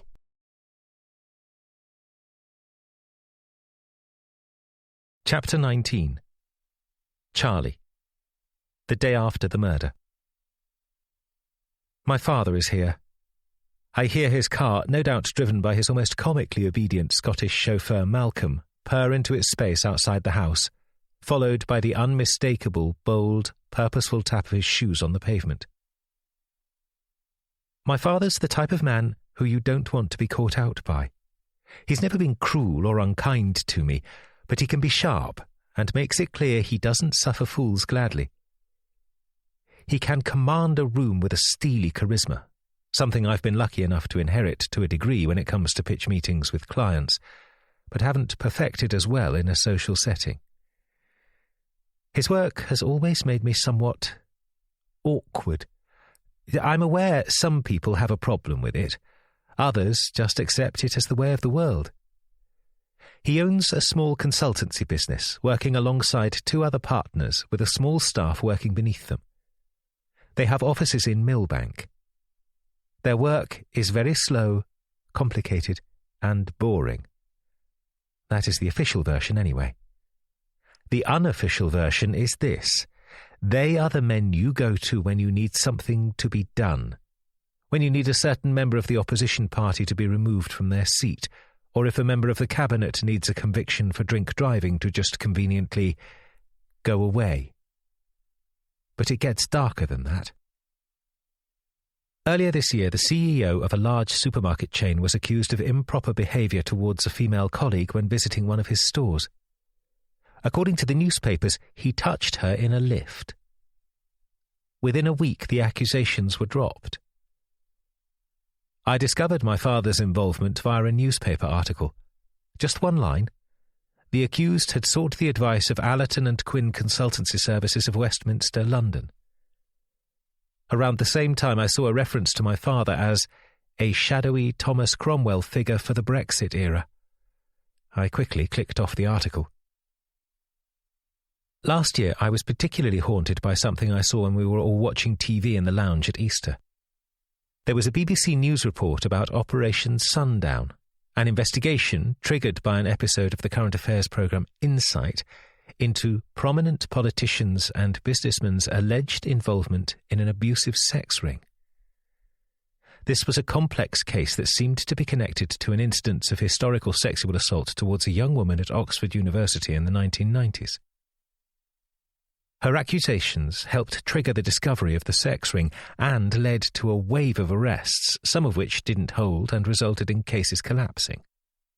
Others had held firmer, with a concerted effort by the CPS to bring them to court. That whole situation had been very awkward for us, since we were family friends with at least 2 of the accused men and were acquainted with the others. During the news report, it was announced that 4 of the 5 men would each receive 14 years in prison. The 5th man, arguably the most high-profile, was handed just 3 years. Sentence suspended. The evidence showing the extent of his involvement was, apparently, mislaid. I saw across the room as my father sat watching the news, a slight smile nudging the corners of his mouth when this information was read out in the calm, neutral voice of the BBC journalist. and that was when I knew it was him. He had been behind the disproportionate difference in the sentences. He had woven his magic, and I'm sure would be amply rewarded for it. Back then, I'm not sure I ever felt guilty knowing where a portion of our income came from. I'm not sure. You see, when you're brought up being told certain things are the way of the world, it becomes very hard to question them when you've just accepted them for so long. And I'm not sure it bothers me much now as my father strides in, the picture of confidence and quiet power, his white blonde hair swept back neatly, his coat and suit fitting perfectly around his tall, thin frame. In fact, his appearance makes me feel relieved. He's the type of man who doesn't falter in a crisis. "I think we should go to St. George's Square," he says in a level, authoritative voice. He's looking around the hallway of my mother's house as if someone has tipped him off that the walls might be bugged. Perhaps they have been. My mother, for once, doesn't ask questions, just nods and takes down her coat and starts to put it on. I, however, have some major concerns. "I don't think we should. The police have requested that you don't leave the country. Is that correct?" I nod. "They shouldn't have a problem, then, with you travelling into Pimlico. You're not leaving London. You're not even leaving the city of Westminster." "But, Titus," I say, lowering my voice, flicking my eyes up to the ceiling above. Titus had shut himself in his room and, according to my mother, was sleeping. "He'll be fine," my mother says. "I put a sleeping pill in the cocoa I took up to him." My eyes flash with outrage. "You did what?" "It was the kindest thing under the circumstances," my mother says firmly, as if drugging children is something she does on a daily basis. "He'll wake up as normal in the morning. Then we're all going to Braddon. Be good to get out of London." I frown. There's something about this I really don't like. It's like the cogs are turning around me in a machine too vast and intimidating to understand. "Please, can we discuss this in the car? I don't want to keep my guests waiting." I turn around to look at my father properly. "Guests? What guests?" "You'll see," he replies, opening the front door and stepping out into the street. My father has Malcolm drive us the short journey to his house, delayed only by a police cordon around a section of Warwick Square. "Do you think it's a stabbing?" my mother remarks to the car in general, only sounding mildly interested. Seconds later, she clearly realises what she has just said and flashes me a horrified look. "Oh, my goodness, Charles, I'm so sorry. I didn't think." I don't bother telling her it's fine. I just shake my head vaguely, and before long we're outside the house I grew up in. A sizable Thomas Cubitt-designed townhouse near one of the entrances to the square's large, publicly accessible garden. It feels menacing and strange, and the light on in its front room window, curtains drawn, feels like a warning to keep away rather than a comfortable welcome home. My father doesn't tell me who's in there, and I don't ask. I've learned that it isn't wise to press my father. He has his own order of things, his own method. The secret of who is inside is revealed moments later when my father leads us into the house and directly to the sitting room. Sitting around the fire, though it is not lit, are two middle-aged men. One of them, the slightly older of the two, I recognise instantly. "Charles, you of course know Jacob already," my father says, gesturing to the older of the two, our family lawyer, who gets up to shake my hand. "I'm so very sorry for your loss," Jacob says, holding my hands together. "Very sorry." I continue to nod, vaguely, unsure what's going on. It's the second man who's captured my attention. He has a small, thin, insect-like frame, a pair of glasses resting on his nose, thick red hair still holding its colour when he must be in his late 40s. "And this is Peter Catton," my father continues, "who I'm sure you are familiar with by name." I can place him now. And I've realised why we're all here together. I don't like it, but at the same time I can understand why it's happening. We all shake hands and sit down while my father goes out into the corridor to tell his housekeeper, Mrs. Flint, that she may go home. Once we are all settled and in private, he starts to explain properly. First, I need to make some things clear to my wife and Charles before we go any further. His eyes fix onto me like lasers. Charles, I don't think I need to tell you how astonishingly foolish it was to allow the police to interview you without a solicitor present. Jacob is here to go through with you the correct way to approach instances like this, if and when they occur in the future. But I think he will agree with me when I say this. When in doubt, call him. If the police arrive at the door and request a word with you or Titus, call him.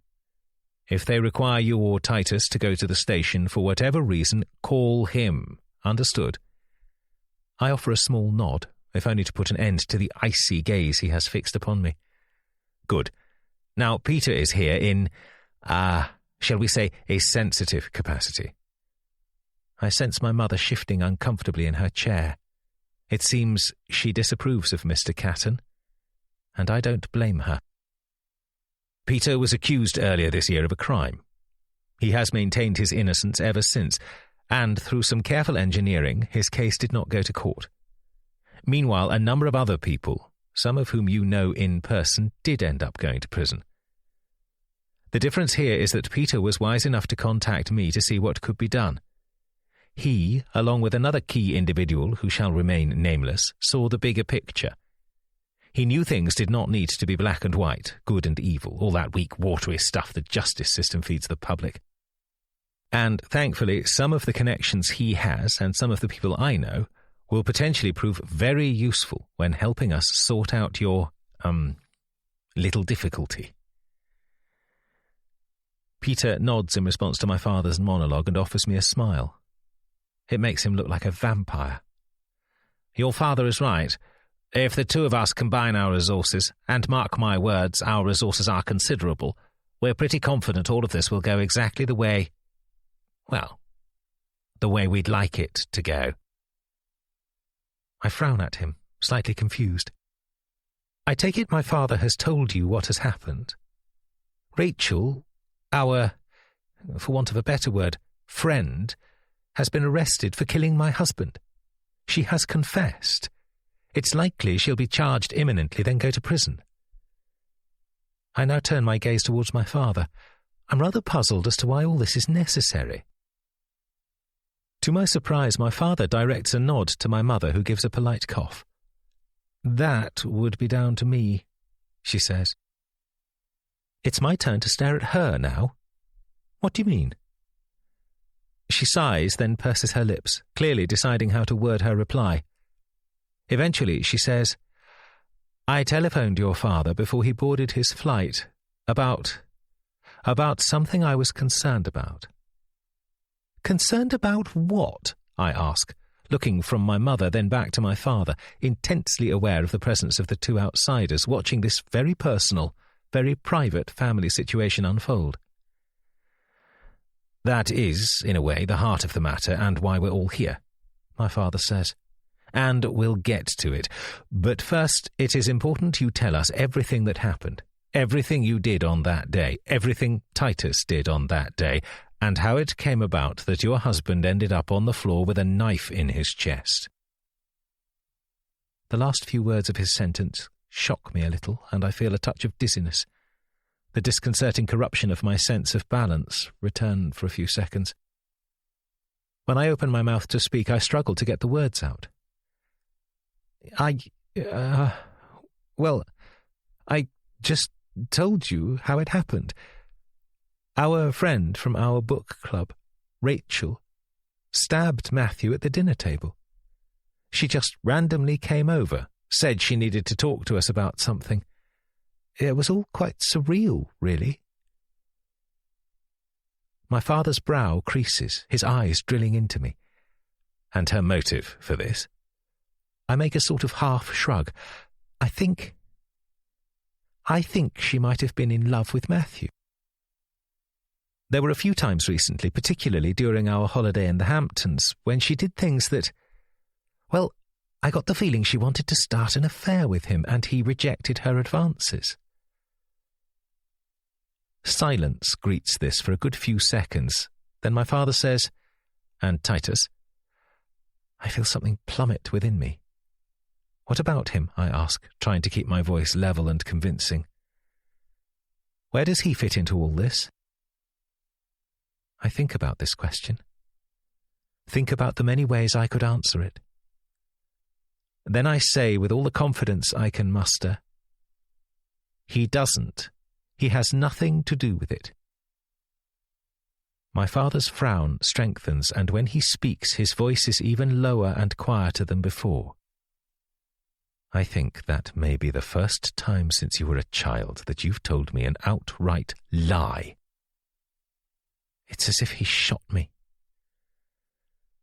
I turn to look at my mother, who has her eyes trained on the carpet in front of her, then look over at Jacob and Peter. Both look grave and, in the case of the former, a little embarrassed.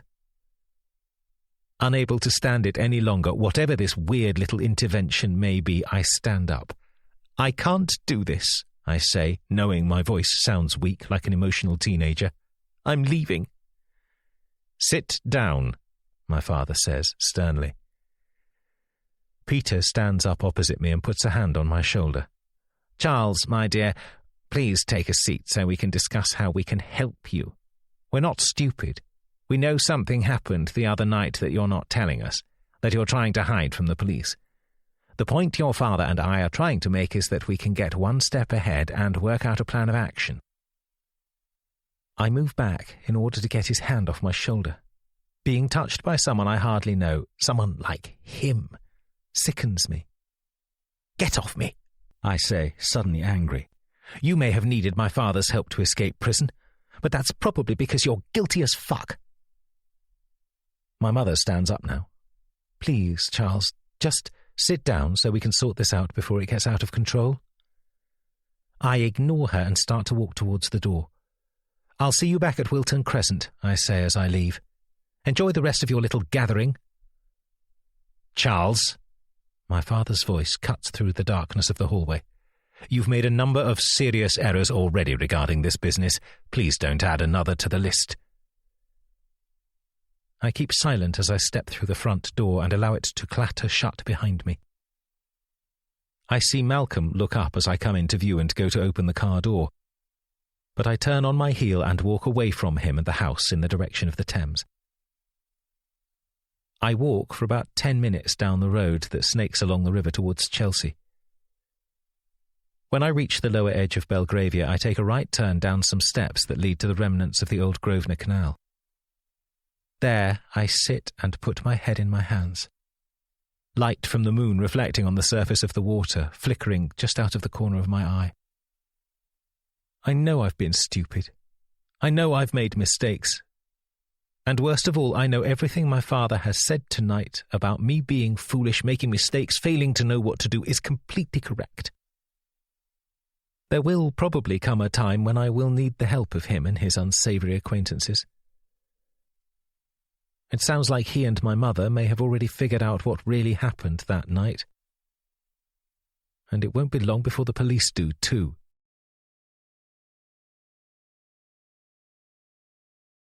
Chapter 20. Rachel. 7 months to go. Why were you crying by the photocopiers?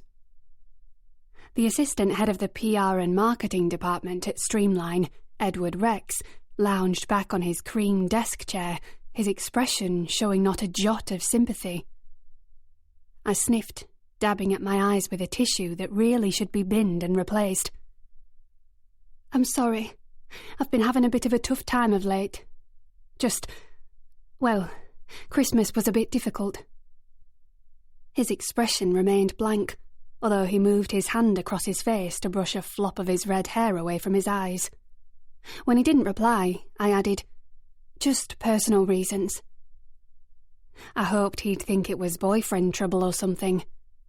My dealings with Edward had been infrequent and brief up until this point, and I'd been embarrassed when he discovered me sobbing whilst printing off copies of a press release.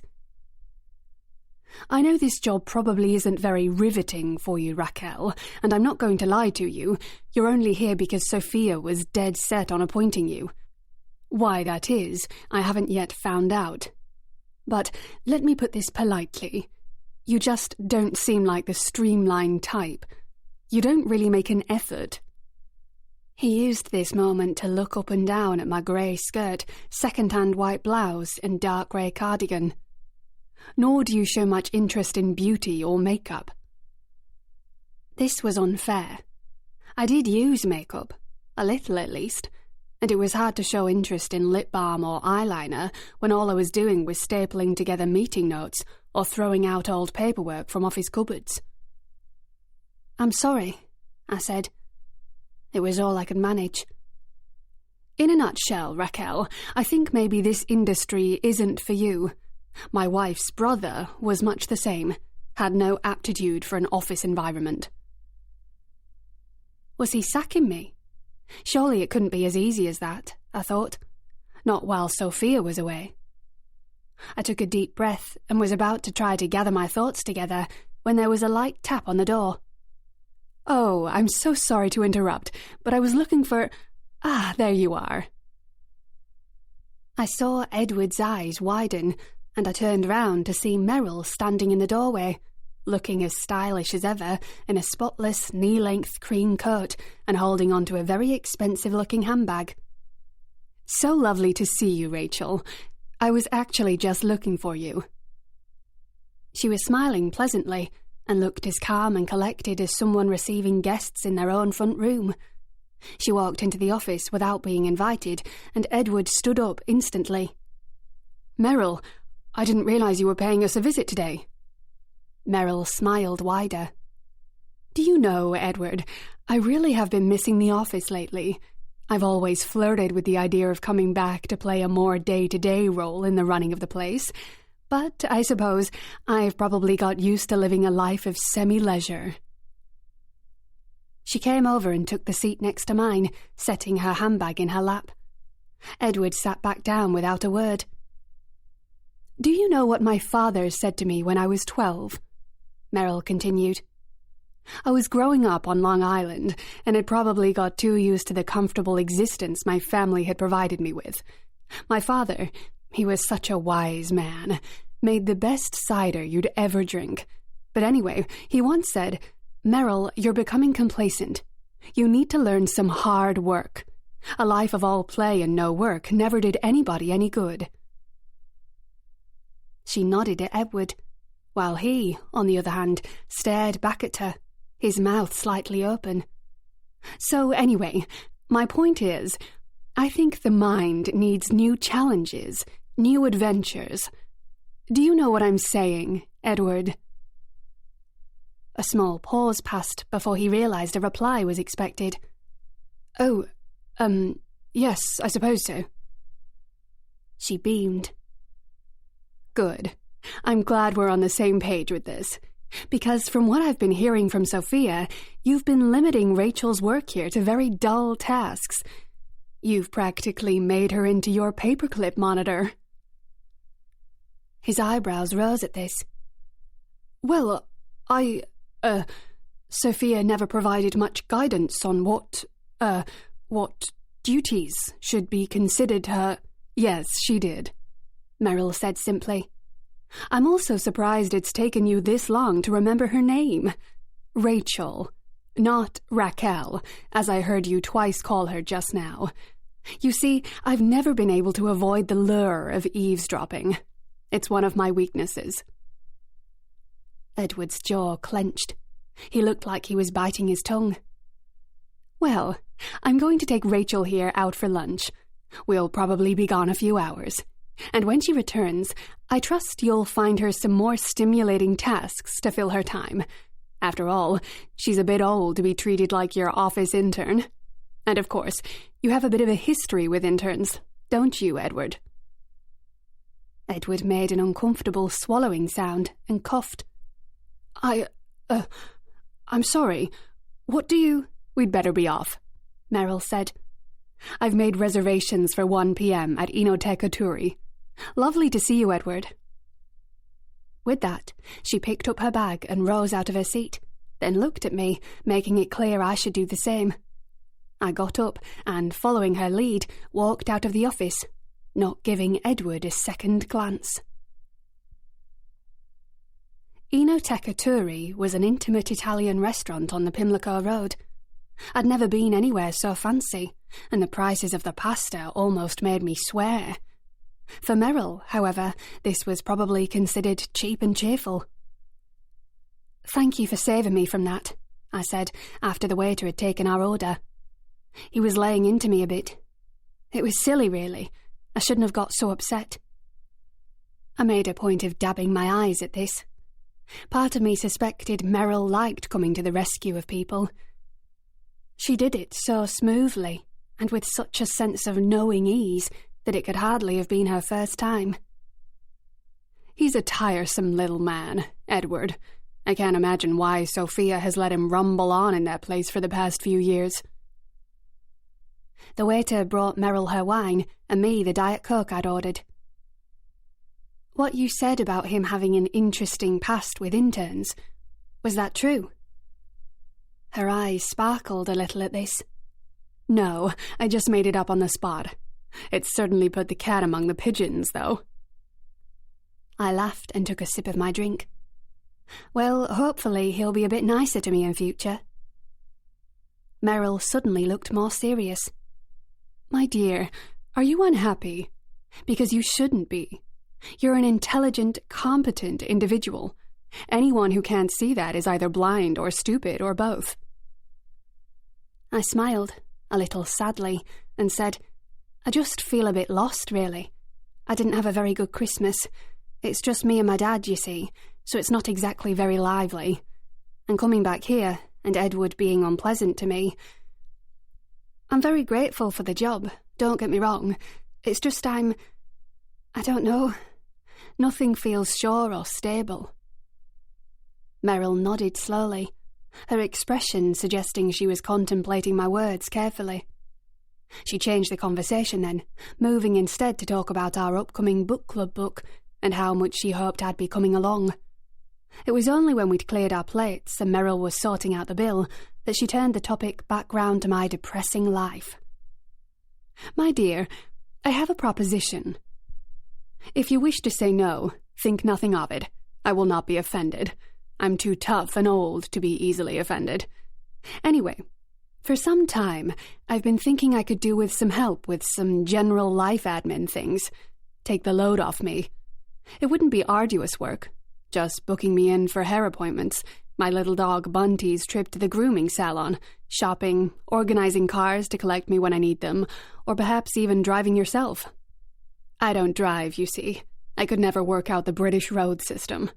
So my proposal is this. How about you leave Streamline and come and work for me?"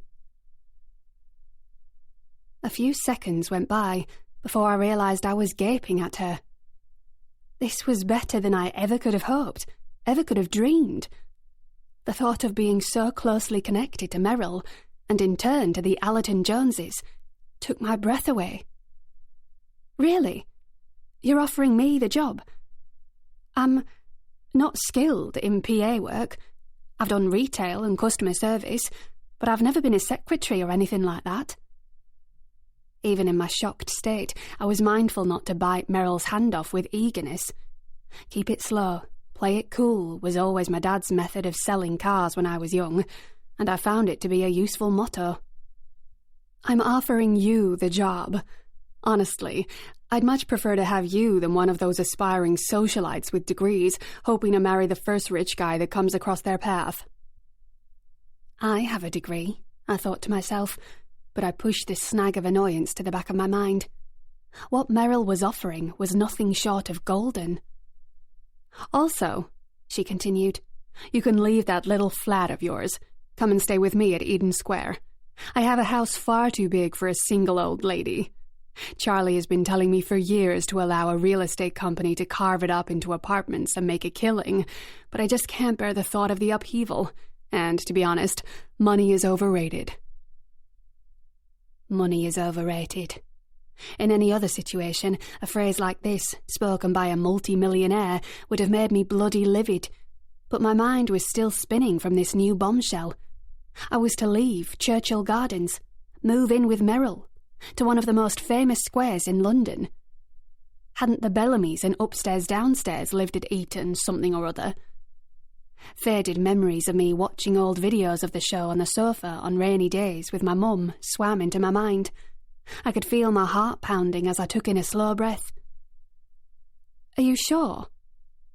Merrill smiled kindly at me. "Of course I'm sure. I wouldn't have offered if I wasn't. I'll have my lawyer draft up all the employment details, of course, to make sure I'm doing everything above board. I'll get him to sort all that out with you directly. National insurance and all that. I avoid all paperwork where possible. In terms of salary, how does £40,000 a year sound? Of course, I won't be charging you rent or anything. We'll throw your accommodation in because, really, my dear, it's you who is doing me a favour here. So, do you accept?" Now, at last, I allowed my excitement to show through. Clasping her hands across the table and letting a perfectly timed tear fall from my face, I said, "Yes, completely. Thank you so, so much." Merrill looked delighted. "Excellent. Right, let me pay for the food, and then we'll set off to the house. I can show you where you'll be living. I'll tell Sophia and Edward you won't be returning, because you had a better offer elsewhere." I nodded and sat quietly, while Merrill paid for our meal. A better offer. She didn't know how much of an understatement that was.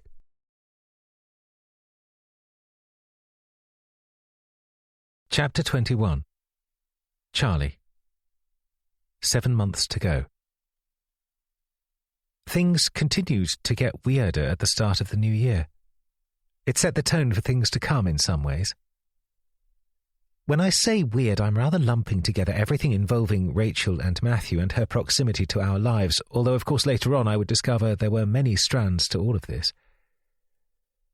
We were at Jerome's apartment when the next notable odd thing involving Rachel occurred. We'd been reading the Margaret Atwood novel for that first meeting in January, and to my surprise, Titus expressed an interest in joining. Although he'd always been very bookish himself, like me, until recently he'd never expressed a wish to join in before, always seeming more content with baking cakes than participating in the discussion with adults. But on this occasion, he arrived downstairs just as we were getting our coats on, asking if he could come with us. "I've read the book," he said. "I'd really like to discuss it. And I haven't seen Merrill in ages." I saw Matthew looked slightly taken aback. "Well, I'm not sure. It isn't at Merrill's. It's over at Jerome's place." Titus rolled his eyes. "But Merrill will be there, won't she? And Rachel?" I looked up sharply at the mention of Rachel. Too sharply, because I saw Matthew notice. I don't know if that was why he gave an automatic yes to Titus, or if he just didn't want to get into a needless argument and end up being late. Whatever the reason, he said Titus was allowed to accompany us, and we all hopped in the X6 and set off towards Jerome's apartment. The first disconcerting incident occurred just as we were driving up to Grosvenor Square. A car cut in front of us, causing me to brake suddenly as we were turning the corner, drawing a muttered swear word from Matthew. I was about to tell him to calm down when the doors of the sleek black Mercedes in front of us opened and out stepped Merrill, followed by, rather astonishingly, Rachel. Her light blonde hair was unmistakable, although her clothes seemed to have drastically improved since we'd last seen her. She'd never been badly dressed, but was always the safe side of plain and unremarkable. Now she looked, well, sophisticated. Her hair was tied back, and she was dressed in a jet-black trench coat and clasping a pristine cream handbag. It was starting to drizzle, and as I watched, she opened up a deep maroon umbrella and used it to cover herself and Merrill. Matthew shifted next to me, and I thought he was about to tell me to move on, but then the figures in front of us caught his attention. "Is that Rachel?" he asked. "She looks, well, different. And what's she doing with Merrill?" I shrugged. How should I know? We watched them walk along the pavement, up the steps towards the apartment building, and then disappear from view. A hoot from behind us startled us out of our respective trances. You going to move the car?" Titus said from the back seat. I snapped into action. "Yes, sorry." I began to steer the car around the corner, my mind racing. What on earth was going on? Why had Rachel got out of that car with Merrill? And what was she wearing? Inside Jerome's apartment, we found Rachel browsing the ultra-modern bookshelves, complete with undershelf lighting strips, a large collection of Angela Carter stories held in her hands. Merrill was sitting near her, sipping a martini. "Hello, dear," the latter said to me when she saw me approaching. "How are you on this cold, blustery night?" "Good, thanks," I said, distracted by Rachel, who had closed the book and was smiling at me. "Good evening, Rachel," I said, feeling it would be weird not to acknowledge her since she clearly expected a greeting. Merrill then carried on talking. "I don't think I've seen you since... Well, Rachel here has decided to become my new personal assistant." She said it with a wide, apparently overjoyed smile on her face. "Personal assistant," I repeated slowly. "That's right," Rachel said, also beaming. "It all happened rather quickly, but it's been a good few weeks now, almost a month actually." I was partly furious at Merrill, my mother, even Jerome for not making me aware of this sooner. Surely they all must have known, a weird development such as this. Because it was weird, extremely odd. Merrill didn't need a PA. She didn't really work anymore and spent most of her time flitting from one social occasion to the next. And if she did need some help, why wouldn't she interview someone with references and a track record of being good in that field, not some random stranger she met at a book club who used to stack shelves in a garden centre? "But I thought you worked at Streamline," I said, momentarily forgetting my manners as I accepted a cocktail from Jerome without saying thank you. "Well, I did until recently," Rachel said, "but Merrill offered me the chance to work for her." I turned to look back at Merrill.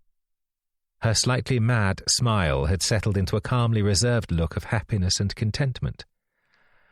"I have to say they were tragically underutilising her," she said with a little shake of her head. "So I offered her an alternative. It really doesn't do to have a smart, keen young mind wasted behind a photocopier and endless pointless emails." I offered a vague nod at this, unsure how to respond. Eventually, and probably a tad belatedly, I decided to try to act pleased at the news. "Well, I suppose once again you'll have a very easy walk to work," I said. "Must only be a 15-minute walk from Churchill Gardens to Eaton Square." "Oh, she's no longer in that tiny little flat," Merrill said, looking scandalised. "I couldn't have her living there. It just didn't feel right.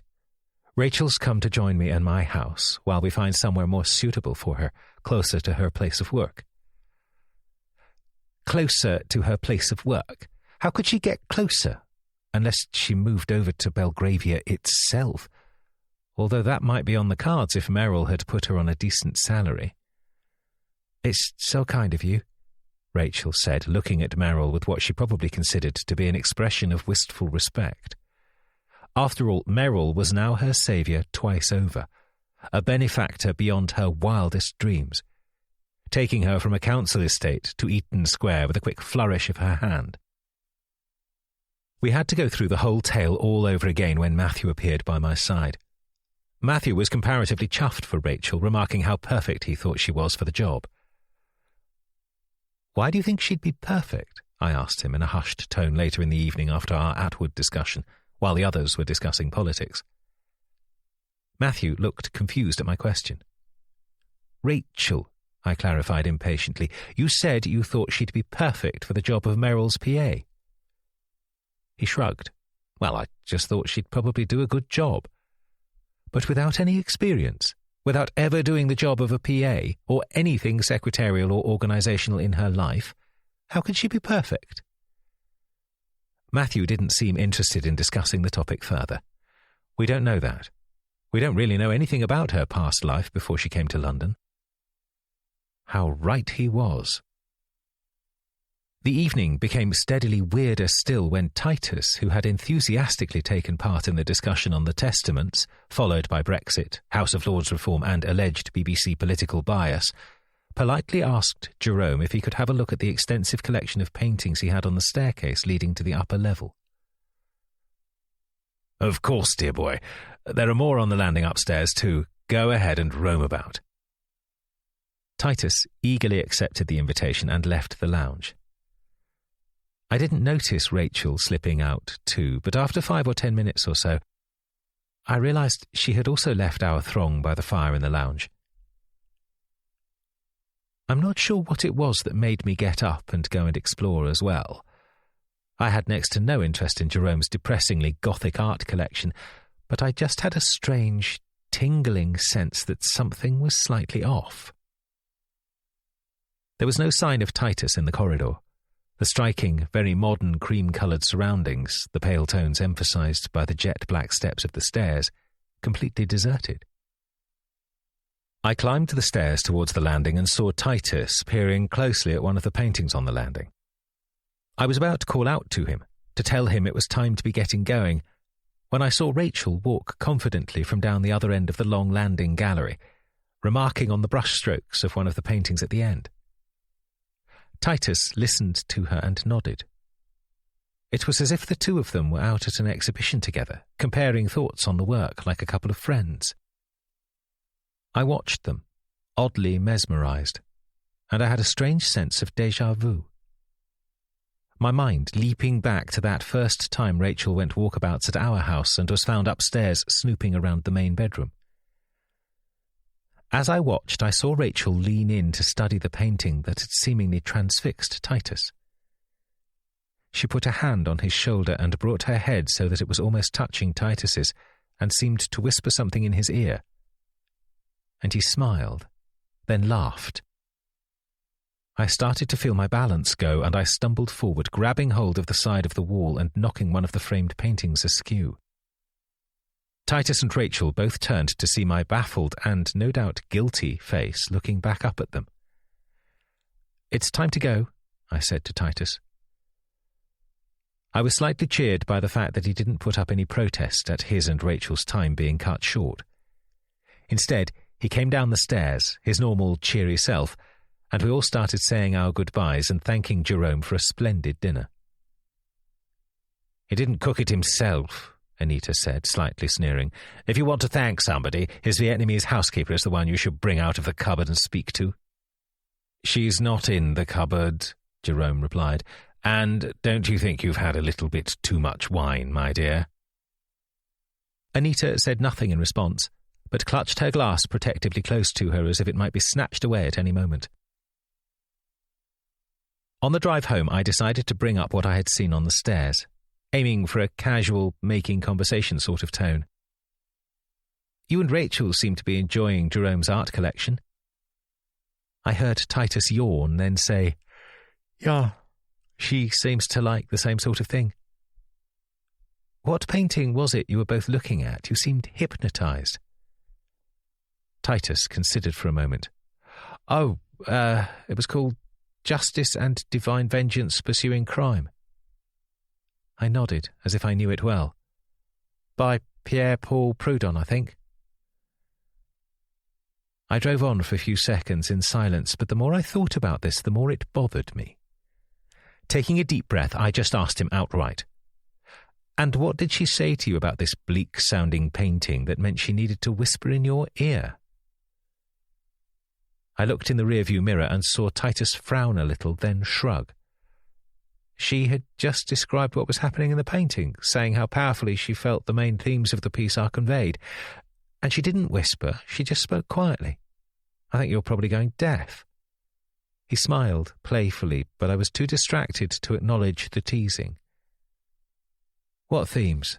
Matthew asked, acting the casually interested parent. "Retribution and revenge," Titus replied. He said the words as if they were nothing, but they continued to haunt me all the way back to Chelsea.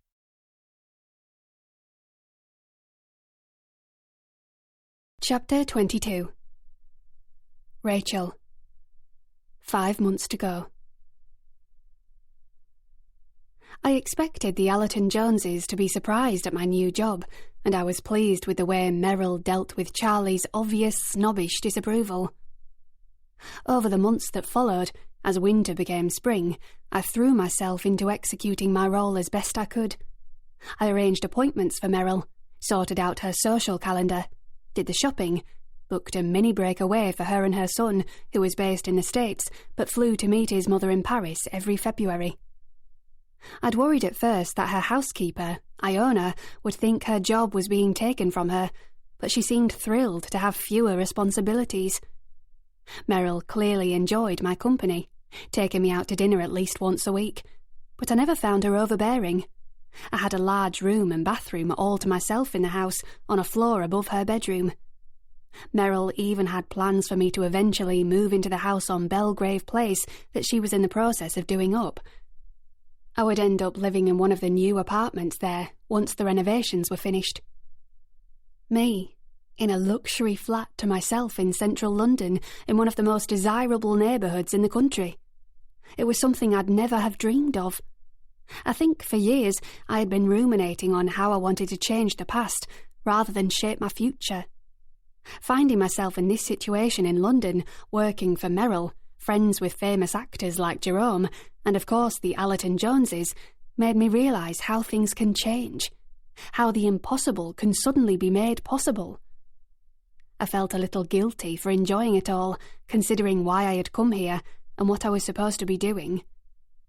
But I'd lived under a cloud for so long, it was impossible not to look up and enjoy it for a bit. To move on, at last. No, move on wouldn't be the right words. That suggests I was ready to let things go, to step off my chosen path. To move forward, that would be more appropriate, and a conversation I would have with Merrill that spring would show me just how far forward I was moving. It was when we were going through her upcoming appointments for April that I found out her plan. We were sitting in her beautiful lounge. It was truly like something from Upstairs Downstairs, only with a more modern edge, and I had to force myself to stop staring at the decor around me. I had her diary open on my legs and was penciling things in when I turned the page of the first week of May. "Goodness, how this year is racing by," she remarked. "I hardly feel it's begun. Our New York holiday will be here before we know it." This was the first I'd heard of anything to do with New York. "Oh, I didn't know you were going to the US. I'll mark in the dates, so we don't book anything over it." She produced her iPhone, into the calendar app, of which I would later painstakingly copy everything from the written diary, and scrolled through her messages. I could see from the contact name at the top it was a message thread with Cassandra Allerton. "Let me see. Saturday 9th to Wednesday 20th. Flying out Saturday morning and flying back home the Wednesday afternoon." I flicked forward in the diary to those dates and wrote at the top of them, New York. "You're so organised, my dear," Merrill said, admiring how neatly I had everything laid out in the large, leather-bound volume. I laughed a little. I like everything to be laid out and in order. If you give me the details of anything you'd like arranged for you when you return home, I'll get that done while you're away. Merrill looked puzzled. "While I'm away?" No, dear. While we're away." I stared back at her, blinking. "You mean you and the Allertons?" Merrill smiled. "Well, yes, Cassandra and Michael, and Charles and Matthew and Titus. And you." I continued to stare, this time with my mouth slightly open, only just comprehending what she was saying. "What? You mean you want me to come?" Merrill laid her palms upwards in an "of course" motion. "Oh, my dear, I'm not sure I'd manage the whole thing without you. You really are proving yourself to be indispensable." And with that, she put her phone away, gave me a kindly pat on the shoulder, and wandered off in the direction of the kitchen and her 11 a.m. green juice smoothie, leaving me on the sofa with a sense of steadily rising excitement.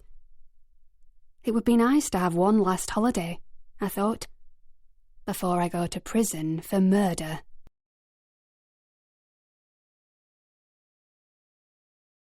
Chapter 23. Rachel.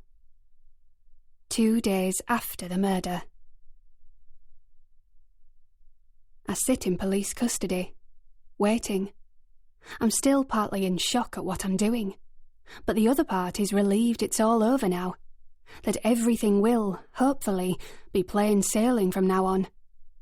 It was fun while it all lasted, of course. Living with Merrill, mixing with people from a completely different world to the one I came from. But I always knew it wasn't going to last forever. I think back to that time now, not with regret, just contentment. I'm pleased I got to live a little myself before things had to end in this way. Because they always had to end in this way. But as the hours, and now days, go by, I'm starting to wonder if everything is as clear-cut as I've presumed. Is there, perhaps, something I've missed? Or have the other two talked? Talked too much? Tripped themselves up? Got their stories in a mix? Too far-fetched for the police not to suspect something strange is happening here. Because all this depends on one clear thing. Charlie and Titus must stick to the story. That's the only way this can all work, and for everyone to be happy. My thoughts are interrupted by the arrival of Detective Inspector Susan Okonjo. She walks into my cell, leaving the door open, with another police officer, this one uniformed, standing behind her. "Good afternoon, Rachel." Is it afternoon? I can hardly tell. I know more than 1 day has passed, but time is starting to get the better of me. When I don't reply, D.I. Okonjo carries on with whatever little speech she has planned. "I've had a conversation with the CPS, and it's time for you to be formally charged for the murder of Matthew Allerton Jones. Do you understand what I'm saying?" I nod. Good. She turns to go, but stops before she's properly left the room. She turns her small, slim frame back round to face me with a curious look on her face, like something's bothering her. "I have to say, Rachel, when we brought you in, I thought this was going to be fairly simple. But it's not, is it?" I stay silent. In fact, I've been putting off charging you because, well, something just feels a little odd. She bites her lip, as if she's thinking about what she's going to say next. I get the feeling she's going off script now. "If I were to give you one more chance, one last attempt to unpick this whole thing, would you take it? We could have it out right now, you and me. You can tell me anything you want, any details you're keeping back, anyone you might be protecting." She gets my attention with this, slightly impresses me even. But it's not going to work. She's wasting her time. So I tell her. "I murdered Matthew Allerton Jones. I went to the house to do it. It was the easiest thing in the world. If you're a real detective, it shouldn't be hard for you to work out why. You'll see I had a very good reason to. But I'm not doing your job for you. Charge me. Let's just get this over with. I'm not going to speak any more." I see her eyes widen in surprise, but she doesn't say anything, just watches me intently. Then she turns on her heel and walks out of the room, leaving me alone once more.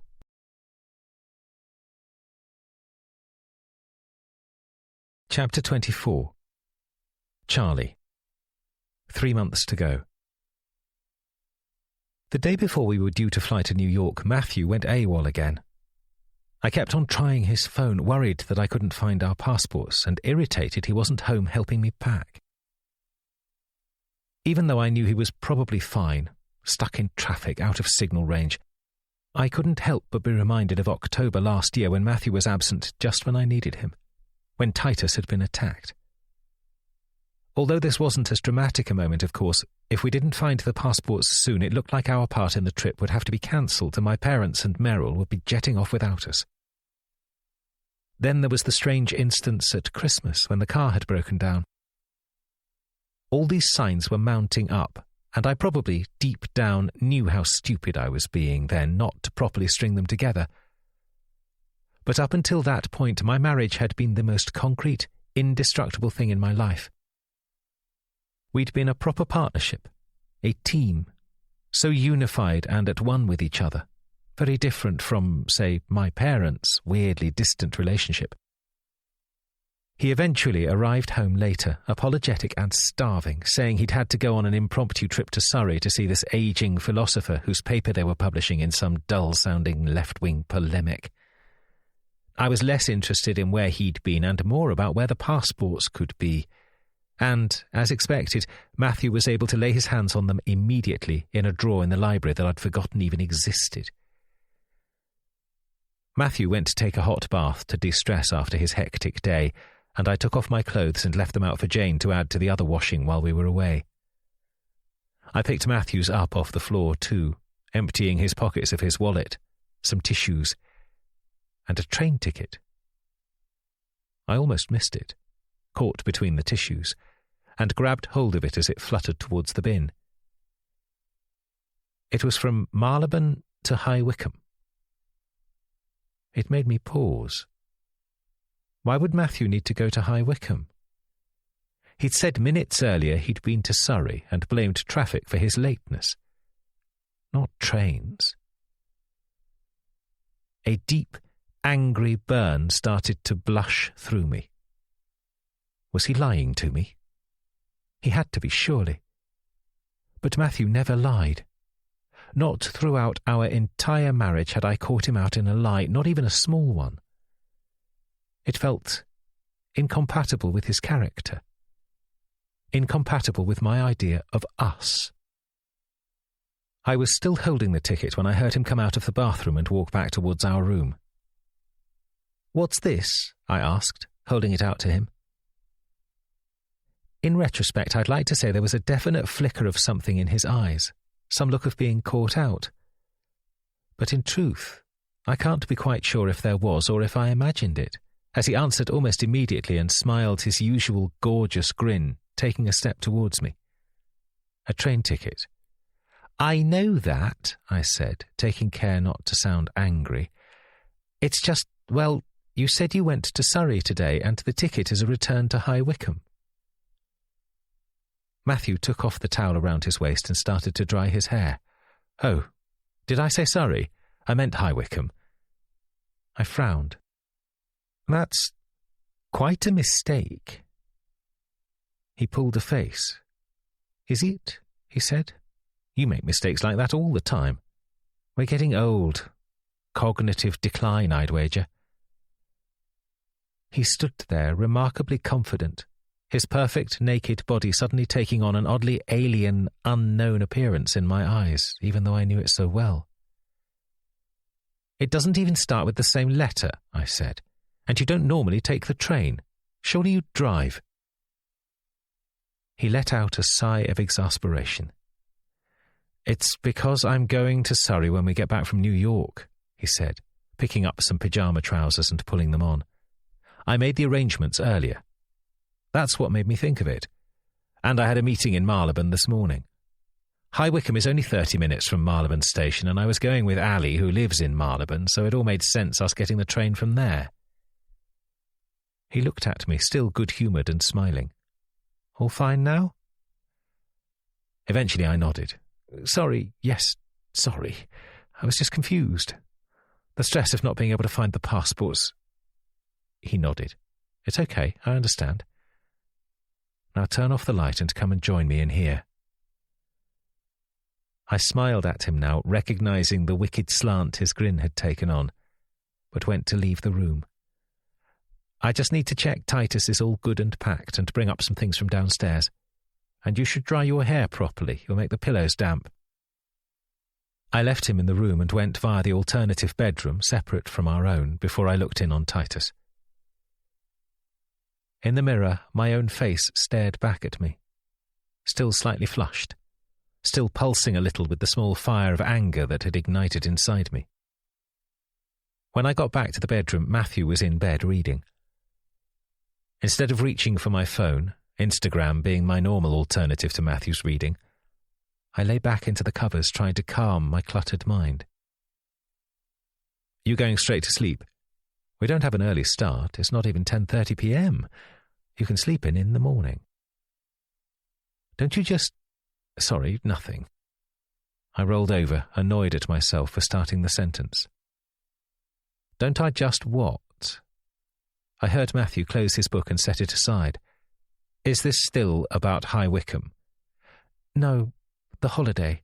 I was just going to say that I still find it, well, odd that we're going on holiday with Rachel. A sigh greeted this. Don't take this the wrong way, but... Well, do you begrudge Rachel her... I don't know, her assent? I pulled myself up on my elbows and looked at him. Her assent? What does that mean? Matthew looked a little pained, as if unsure how to broach the subject. Well, she's rising in the world, isn't she? From Council Flat to Eaton Square. Her Churchill Gardens flat was privately rented. Matthew tutted. You know what I mean. It must be quite a step up from her previous jobs, working in a garden centre or being a dog's body in an office. Being Merrill's live-in assistant can hardly be a difficult job. She's so independent. I'm convinced she did the whole thing as a favour. Which, you have to admit, is odd in itself, I interrupted. And she's not just live-in. I believe Rachel has been given the option to live in Merrill's additional property on Belgrave Place, which is being done up just for her. I mean, is this just a way of giving her a house? She might as well just transfer 33 million into her bank account to be done with it. Matthew looked shocked. Why are you being so bitter about this? Are you jealous or something? And it's not a house, it's an apartment, and it wouldn't be worth 30 million. I'm not saying I'm jealous. Of course I'm not fucking jealous. Then it must be just snobbery, Matthew said with a shrug, looking at me as if I'd let him down. How dare that little Yorkshire lass want a bit of what we've all got? Is that it? Oh, spare me, I snapped back. All I'm asking is for you to agree with me that it's strange. She walked into a bookshop one day, bumped into us two, and within a matter of months she settled in the home of my godmother, and might be set to take control of a household in one of the most desirable addresses in the world. Doesn't that make you pause? Even if it's only to marvel at how well she's managed the whole thing. Matthew blinked back. Take control. How well she's managed it. You're making her sound like a dormant terror cell, not a member of a book club. I stared at him defiantly for a few seconds, then sank back into the covers. I just find it odd. Silence fell between us for a bit, then Matthew lay back down next to me. Please don't say any of this when we're on holiday, he said, his tone softer as if trying to appeal to my more reasonable side. We're going to have a good time, and I think she'd find a lot of this very hurtful. I didn't reply, just stared at the ceiling. After a while I heard Matthew move over and turn the light out, plunging us into darkness. We didn't speak again until morning, and when we did, we avoided the topic of Rachel.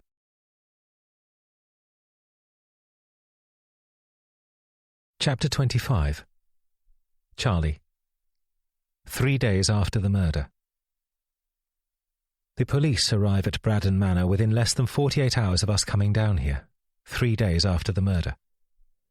It is inevitable, of course, though part of me does feel like our calm little oasis is being shattered by outside forces.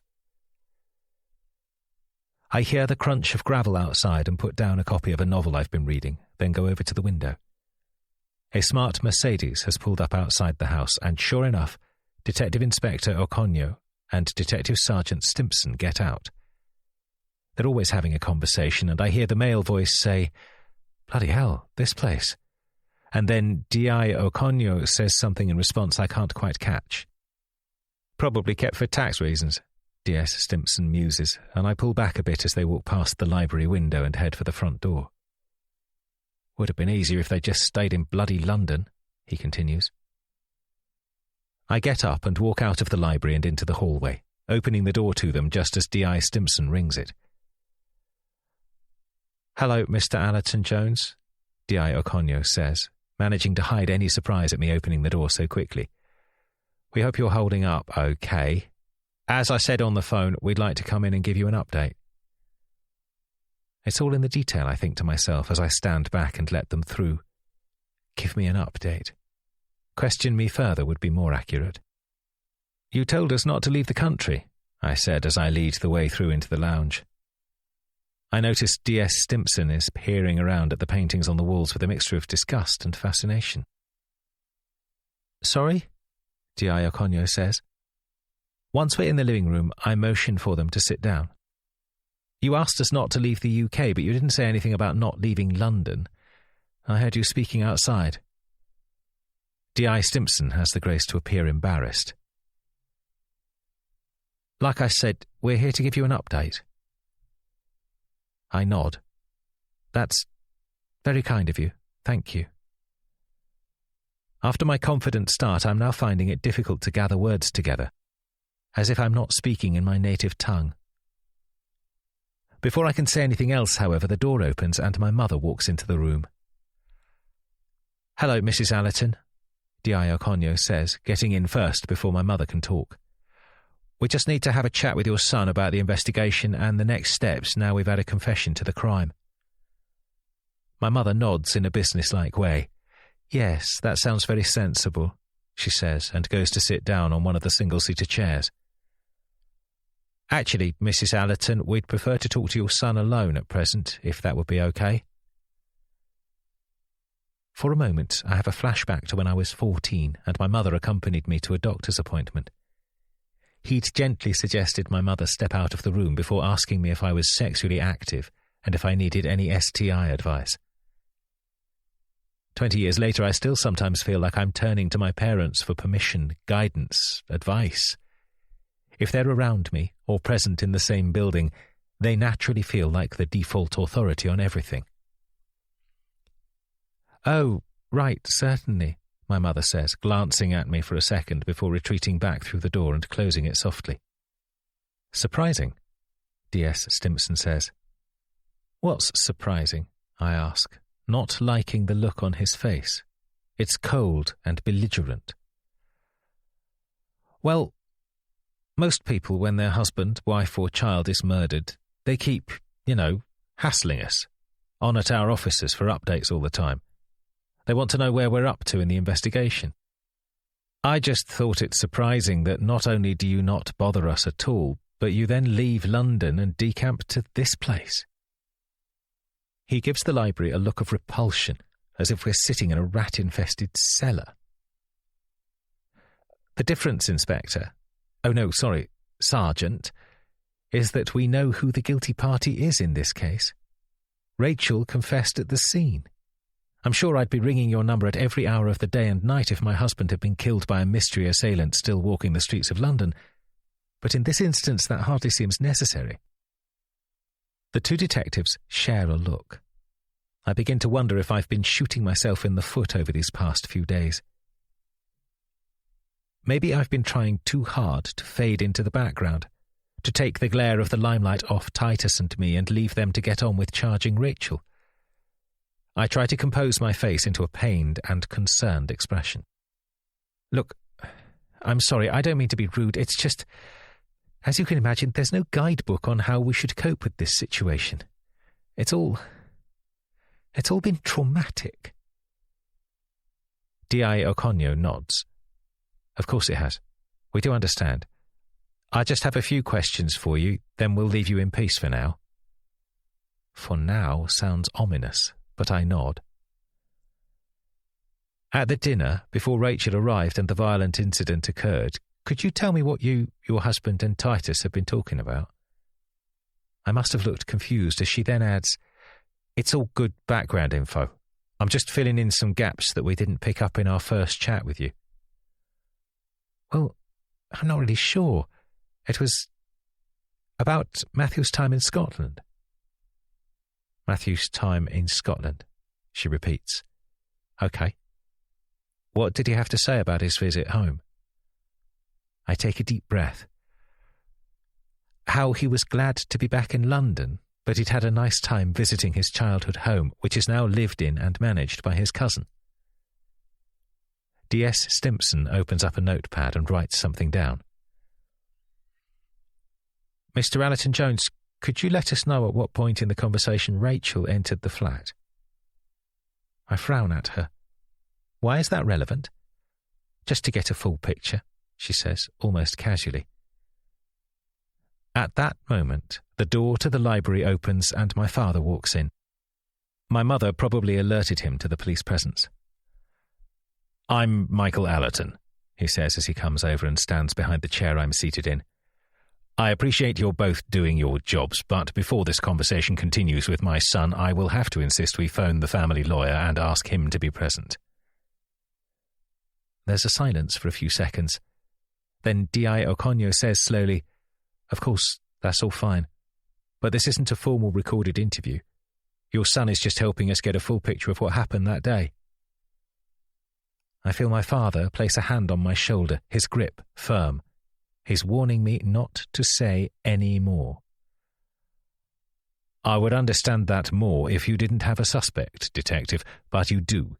One who handed herself in at the scene of the crime, I believe. Therefore, I'm not entirely sure what you're doing here.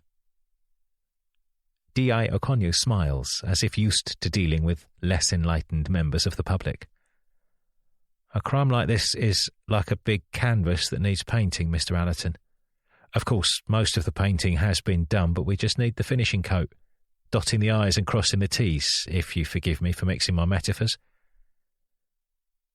I appreciate that, my father says, sitting down next to me, but I still think it would be best if we waited for our family lawyer. I've already called him. He's on the way.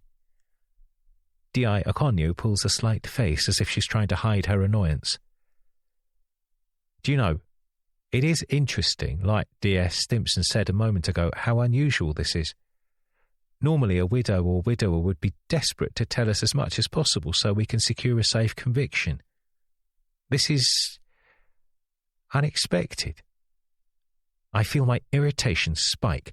Well, you know what? I'm getting rather fucked off by everyone implying I'm not grieving correctly. I'm sorry if I'm not a neat tick on your list of boxes to go through, but I think we'll do as my father suggests and wait for our lawyer to arrive. D.I. Okonjo definitely looks less impressed now, but simply says, As you wish, and gives a brisk nod. Do you have an ETA? Should we come back another day? My father shakes his head. He'll be here in under 20 minutes. In the meantime, I'd like to speak to my son. This won't take long. Without waiting for a reply, he stands and walks towards the door. I glance at the detectives who don't say anything. Then I stand and head off in the same direction. Outside in the hallway, my father leads me along the corridor and down the small run of steps into the kitchen. My mother is in there waiting by the Aga. What's happening? She asks as she sees us come in. We're waiting for Jacob, my father says, then turns to me. Avoid saying no comment. Only use it as a last resort. Try to keep things simple and stick to what you've already told them. I walk over to the fridge and take out some apple juice. Its cool sweetness instantly revitalizes me, making me feel more alert and less as if I'm swimming through fog. It sounds like you're well versed in lying to the police, I say, flicking my eyes over to him. Sensing dangerous territory, my mum starts talking about plans for dinner.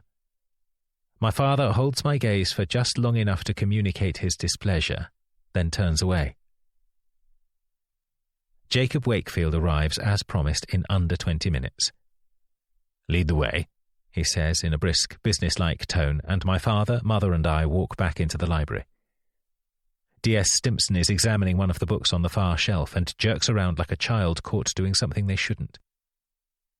This is our family lawyer, Jacob Wakefield, OBE, my father announces grandly, offering our new guest a seat. Thank you, D.I. Okonjo says.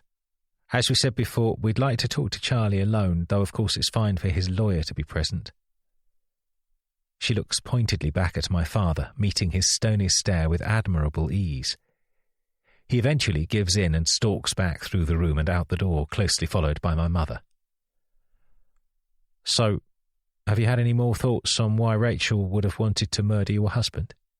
D.I. Okonjo says, jumping straight back in as if we'd never had an interruption. Yes, I say simply. I think she wanted to fuck him, and he turned her down. I hear Jacob to my right take in a short breath through his nose after I've said this, and the eyes of both the detectives widen.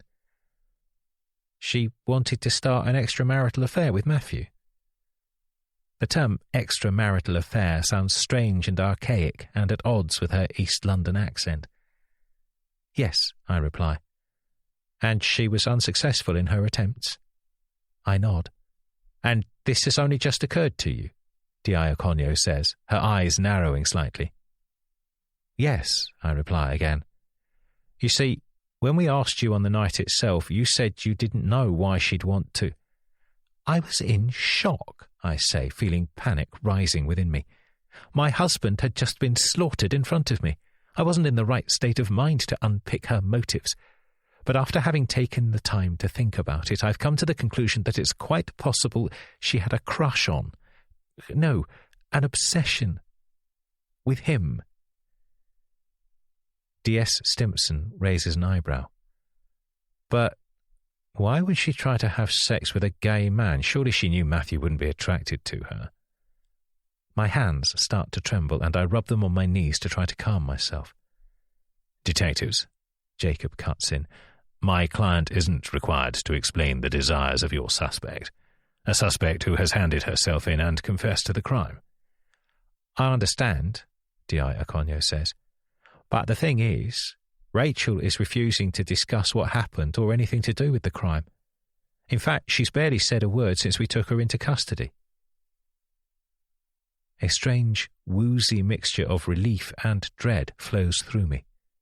I'm relieved Rachel hasn't given a wildly different version of events or been creating lies at length. Lies I wouldn't be able to keep up with. But on the other hand, if she isn't talking at all, it's no wonder the police are digging. Are there any more questions for Charles here? Jacob says, shuffling a little as if poised to leave.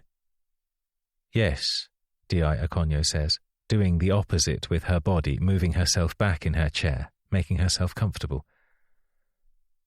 Could you explain what Rachel did or said prior to the murder of your husband that made you suspect she had romantic or sexual feelings towards him? After a few seconds of hurried thinking, I reply as firmly as I can. Yes, our holiday to the Hamptons. D.I. Okonjo's eyes are piercing, her eyebrows slightly creased. And this was a holiday you invited her on? I shook my head. I didn't invite her. And by God, I wish she'd never come.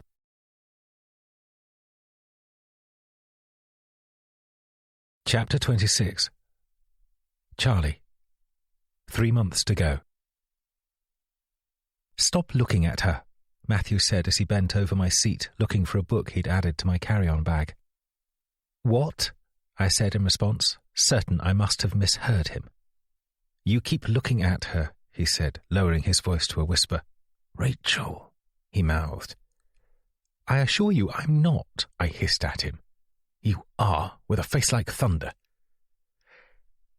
Don't you think it odd, I continued in a whisper, how she won't stop talking to Titus? Matthew looked over at them. Sure enough, they seemed to be deep in conversation. He straightened up just as one of the cabin crew squeezed round him. No, I think she's just being friendly, Matthew replied, and Titus is being kind because she's new to all this and, like the nice boy he is, he wants to make her feel welcome. I assumed an unconvinced expression, and Matthew rolled his eyes and went back to his seat. My mood didn't improve much when we landed. As we walked out into the afternoon New York heat, I noticed Rachel slip on some stylish shades, no doubt bought by her employer or by the sizable paycheck she was receiving for basically just organising a few hair appointments. Meryl's only 70. Only a little older than you, I murmured to my mother as we waited in the airport for our luggage to be brought to us. Rachel and Meryl had nipped to the bathrooms, leaving Matthew talking to my father about tailoring. Titus was on one of the chairs, engrossed in a novel, and my mother was deciding which magazines to discard. "What has Meryl's age got to do with anything?" my mother asked, distracted, now reaching for her phone and turning it on. "Why does she need someone to help her when she's on holiday? I mean, it's not as if we have to do anything for ourselves. We're taken everywhere, and every bag or drink or meal is brought to us. Why does she need someone to do it for her?" My mother frowned at me. "That sounds a little insensitive, Charles. People need others at different points in their lives. Hasn't it occurred to you that Meryl might be lonely?" When I didn't reply, she turned and looked around at the sun-drenched first-class arrival zone. "Shouldn't you be Instagramming or something?" she said, as if suspicious at how little I'd been using my phone recently. "I'm not in the mood," I said, noticing Meryl and Rachel coming out from the bathrooms and over towards us. I quickly moved over to join Matthew and my father in their less-than-thrilling conversation about the decline of the businesses on Jermyn Street in recent years. We were staying in a large house in the Watermill area of the Hamptons, a property we'd booked a couple of years running now, since it suited everyone with its proximity to nearby restaurants, beaches, and shops, whilst remaining pleasantly quiet and secluded. The building formed a square around the pool, with each side of the house functioning almost as a separate villa in itself. Matthew and I took one side, my parents the other. Meryl and Rachel had one of the smaller ends on the right, and Titus on the left. The main way back to the front of the house was an archway-shaped corridor that entered and ran through the villa Matthew and I were in. The days that followed progressed fine, and in spite of my close eye on her, I didn't see anything particularly strange in Rachel's behaviour. She continued to talk to Titus, but no more than the rest of us. Except me. She kept her distance from me. Not that I was complaining. I much preferred not having to be polite to her or pretend to be interested in her stories about her past job as a photographer or views on whatever pretentious award-winning tome had been selected for the upcoming book club, a copy of which I had guiltily forgotten to pack. On the 5th night, halfway into our stay, we went out to dinner at the Nick and Tony's restaurant in East Hampton. Rachel and Meryl decided to remain at home, allowing me and Matthew, Titus and my parents time to breathe and be ourselves. Or perhaps that was just how I felt. While we were waiting for our antipasti, my mother mentioned how much she was enjoying Rachel's presence. "Our world can be so insular," she said, taking a sip of her wine. "I feel we sometimes exist within an echo chamber, and it's refreshing to listen to views and experiences from someone who's lived quite a different life." I saw my father's mouth grow thin and tense, a key indicator that he didn't agree. "A little too left-leaning in a naive sort of way," he said. "I'm left-leaning," Matthew said, sounding mock-offended. "But I don't think you're naive," my father said with a slight smile. "Whereas she has all the fervour of the Daily Mirror but no facts to back it up." "But that's my point," my mother said. "No matter how much we like to pretend otherwise, any left-leaning principles we might harbour are based on compassion and sympathy, not experience. Rachel has experience. It's so devastating she had to close her photography studio and gallery because the arts grants helping it were cut. Maybe people just didn't want to see the artwork and photographs she was showcasing," I said. I saw Matthew turn to look at me and frown. "You do realise a lot of the operas, plays and ballets we go to see wouldn't exist if it wasn't for arts funding?" I shrugged. "I've never really thought about it." "No," Matthew said. "That doesn't surprise me." I wasn't keen on his tone, and I should have changed the subject in order to avoid things getting awkward, but I couldn't help it. I wanted to twist the knife a little. "Don't you think it's all a bit patronising, us adopting Rachel as if she's one of us? She's not a puppy, and anyway she'll never fit in, not really. It's not our business to try and raise her up into a world she would never be able to get into on her own merit." I hadn't meant it to come out so savagely, and I saw the hurt bloom in Matthew's face. Not one of us. Can you hear yourself? My mother looked similarly unimpressed. Charlie, I hope you're not getting prejudiced prematurely. Your father was at least 40 before he started blaming the poor for their own troubles. Before I could reply, Titus offered up a contribution. I like her, he said simply. I do too, said Matthew, and I think only a snob would take against her presence. I feel she understands me, Titus continued, as if Matthew hadn't spoken. I looked over at him. What does that mean? How can she understand you? She barely knows you. It was Titus's turn to shrug. I don't know. I just feel she cares. When I'm talking to her, she really cares about my opinions on things. This was outrageous. The idea that Rachel could possibly care about Titus any more than we did was offensive to me. I think that's preposterous, I said. Matthew held up a hand. It's not preposterous. It's good that Titus gets on with her. I spluttered in exasperation. Why are we all talking about her as if she's now part of the family? She's only here while Merrill works through some late-life charity complex. Once she's got bored of her, Rachel will be back living amongst the hoodies in a council high-rise somewhere violent. Matthew put down his wine glass so hard I was impressed it didn't shatter. I think you're wasted on advertising. Perhaps you should start blogging for the alt-right. My father let out a low chuckle. And if you think that's true, my mother added, then you really don't know your godmother well at all. I couldn't think of an immediate response to this. Our food arrived seconds later, and it was a good few minutes before conversation started up again. It was later that night that things became very strange. We'd stayed out late, ordering more wine, with conversation flowing onto easier topics. At one point, Matthew had to nip off to take a work call, and when I went off to find the bathroom a few minutes later, I was irritated to find him leaning up against the wall near the restrooms, typing away on his phone. He looked startled when he saw me. Hi, sorry, I am coming back. I just needed to reply to a few emails.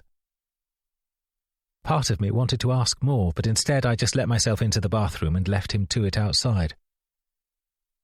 Half an hour later, back at the table, I noticed Titus looking sleepy. I suggested we head back to the house. He objected to being the one who caused an end to the night, saying he wasn't a child anymore and we could no longer use him as an excuse for wanting to go to bed ourselves. Once back at the house, we walked through the main entrance together, then at the pool divided across the square into our separate living spaces. As I said goodnight to my parents, I noticed a light on to our left. Either Rachel or Merrill was awake, and if it was the former, I was keen to get to bed before she tried to come out and make conversation with us. It was very warm that night, and Matthew was fiddling with the aircon controls on the far wall. Just so long as it doesn't become fucking Arctic, I said as I took off my shirt and chinos and got under the covers. It was too hot for pyjamas, and the cool, clean sheets of the bed felt heavenly against my skin. Matthew then joined me in bed and we ended up having sex for a bit, but I could tell he wasn't really into it, and we both gave up and lay back to go to sleep without speaking. There was something distant about him. There had been for a while now, although I was struggling to put my finger on it. It was like he was in a boat, floating out to sea, and I was on the shore trying to hold a conversation with him as he slowly glided away on the still surface of the water, further and further, until eventually neither of us could hear the other. Despite feeling exhausted, sleep didn't come, although I could tell Matthew had drifted off straight away. I got out of bed to walk around and considered taking a midnight swim to clear my head. Just as I was trying to locate my swim shorts, something made me stop.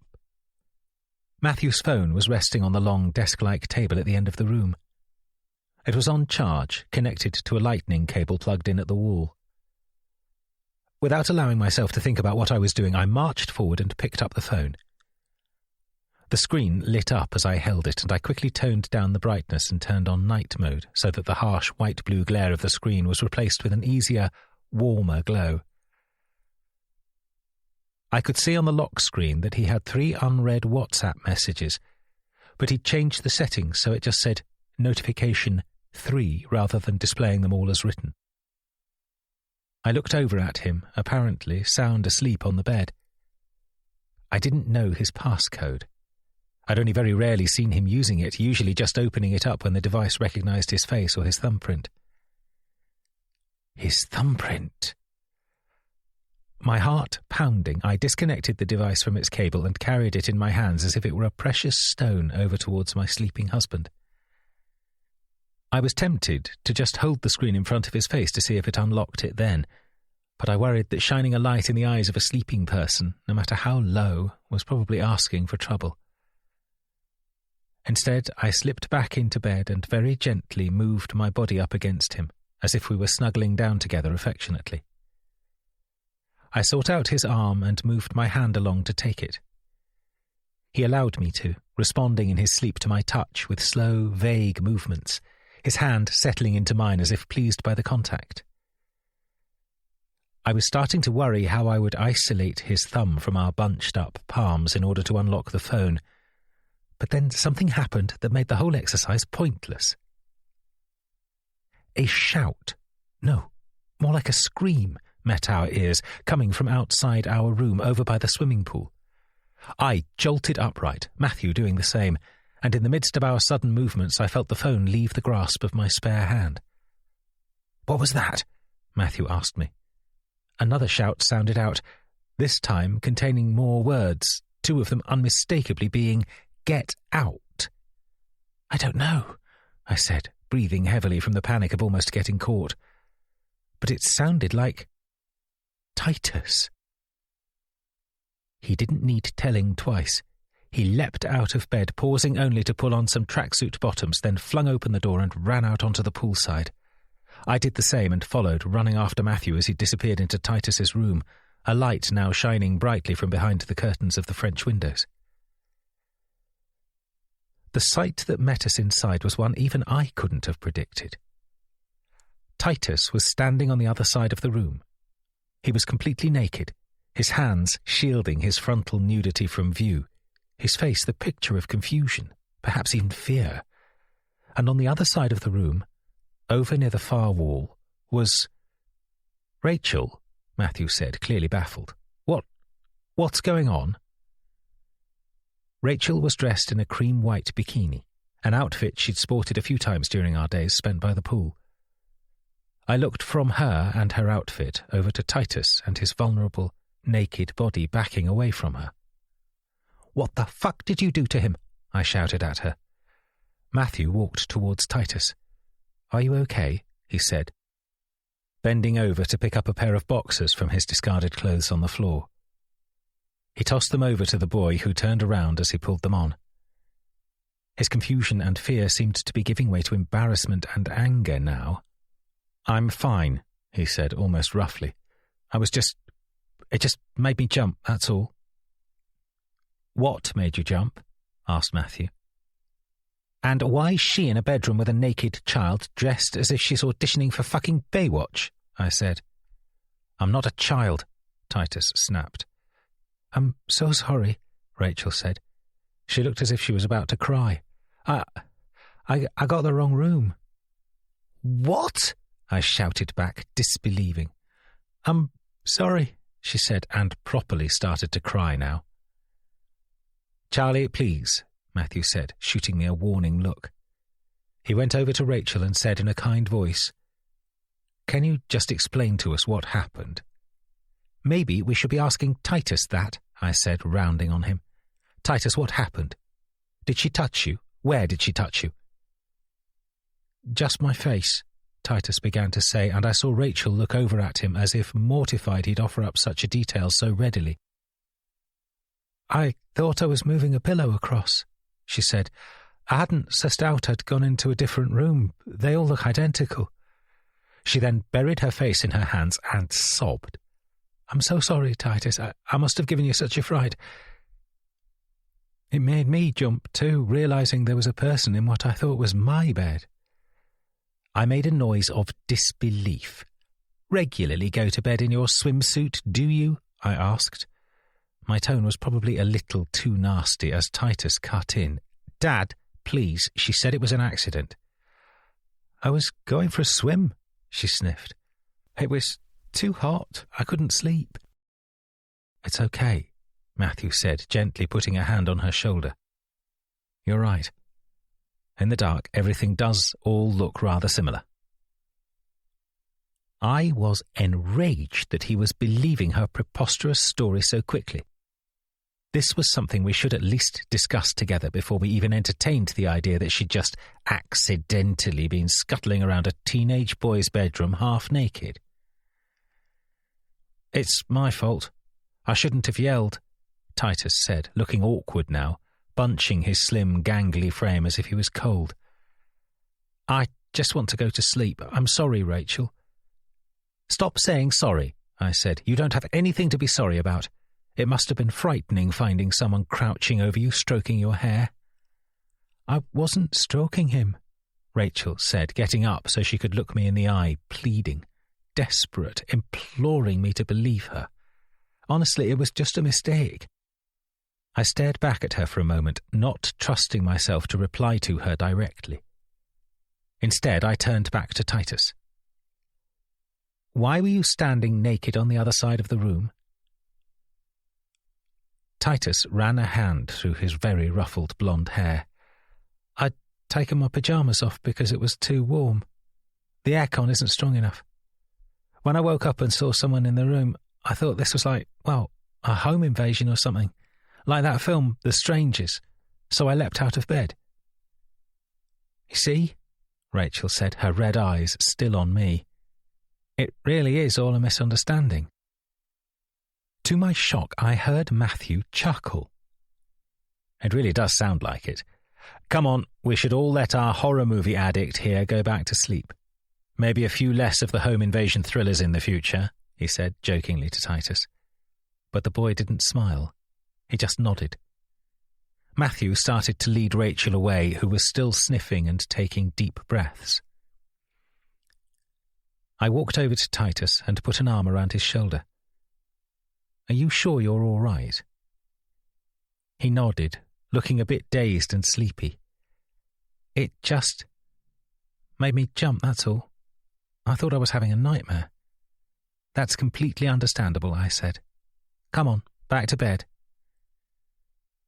It reminded me a bit of when he was little, when I used to sit on the side of his bed and read him a story. I pulled back the duvet so he could get in and then said, "Would you like me to get you anything?" He pulled a face. "Like what? A hot drink? It's like 30 degrees and I'm not a baby. I know, I'm sorry. We all make mistakes, you know. Me and your dad.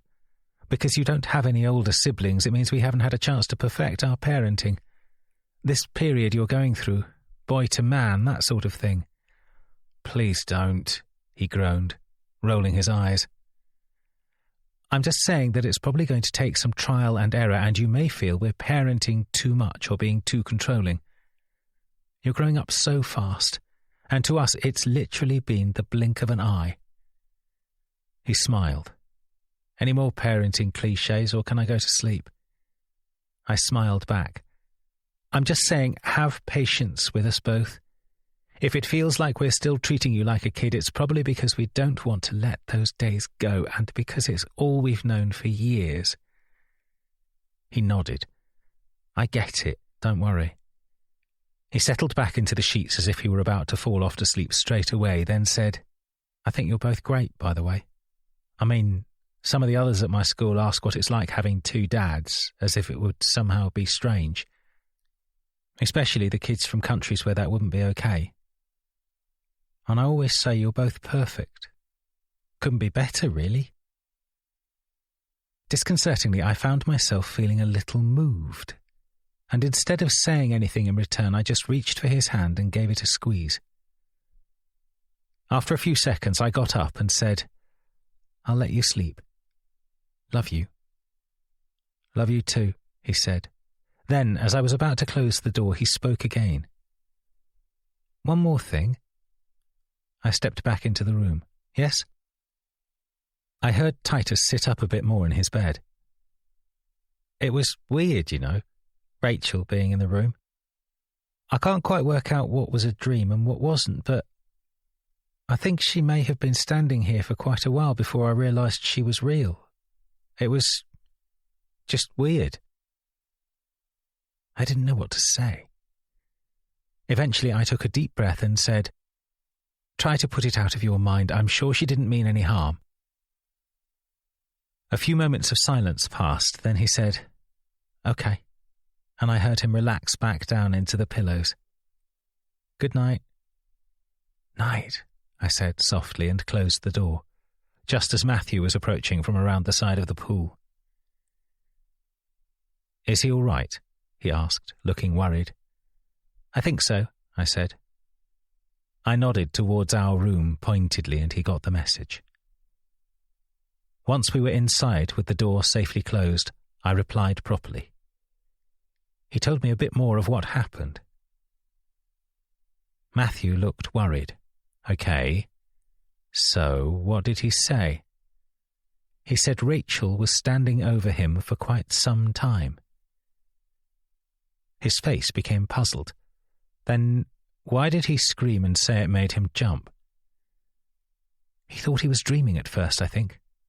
Then, when the figure in the room came over to his bed and started stroking his hair, he then woke up properly. It's enough to freak anyone out."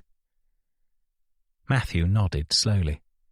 He looked thoughtful, then said, "I think I should go and check on him." He went to move past me, but I held him still. "Don't. He's going back to sleep. I really think it would be best to just let him, I don't know, forget about it. Just for tonight. Then tomorrow we'll sort things out properly." This earned me a quizzical look. "Meaning?" "Well, sending Rachel home for a start." He raised his eyebrows. "I'm not sure we could do that, since she's not exactly our guest, is she?" I thought about this. He was right, of course, although her presence did depend on us tolerating her. "Perhaps we could talk to Merrill," I said, thinking out loud. Matthew nodded. "We can do that." Calmly. I frowned, offended. "Don't say that. I'm not about to start shouting at her or anything." Matthew held his hands up. I know. I just want to make sure we don't upset her. I think I should talk to her. She's my godmother." Matthew sighed and walked away from me over to the table at the end of the room. I saw him stop and look around. "Where's my phone?" He didn't seem too worried at first, but then after checking under the desk and the armchair in the corner, I saw his movements become quicker. It was definitely here. I put it on charge before we went to bed. I felt anxiety start to spread through me. In the commotion, I'd just let go of the device and hadn't noticed where it had gone.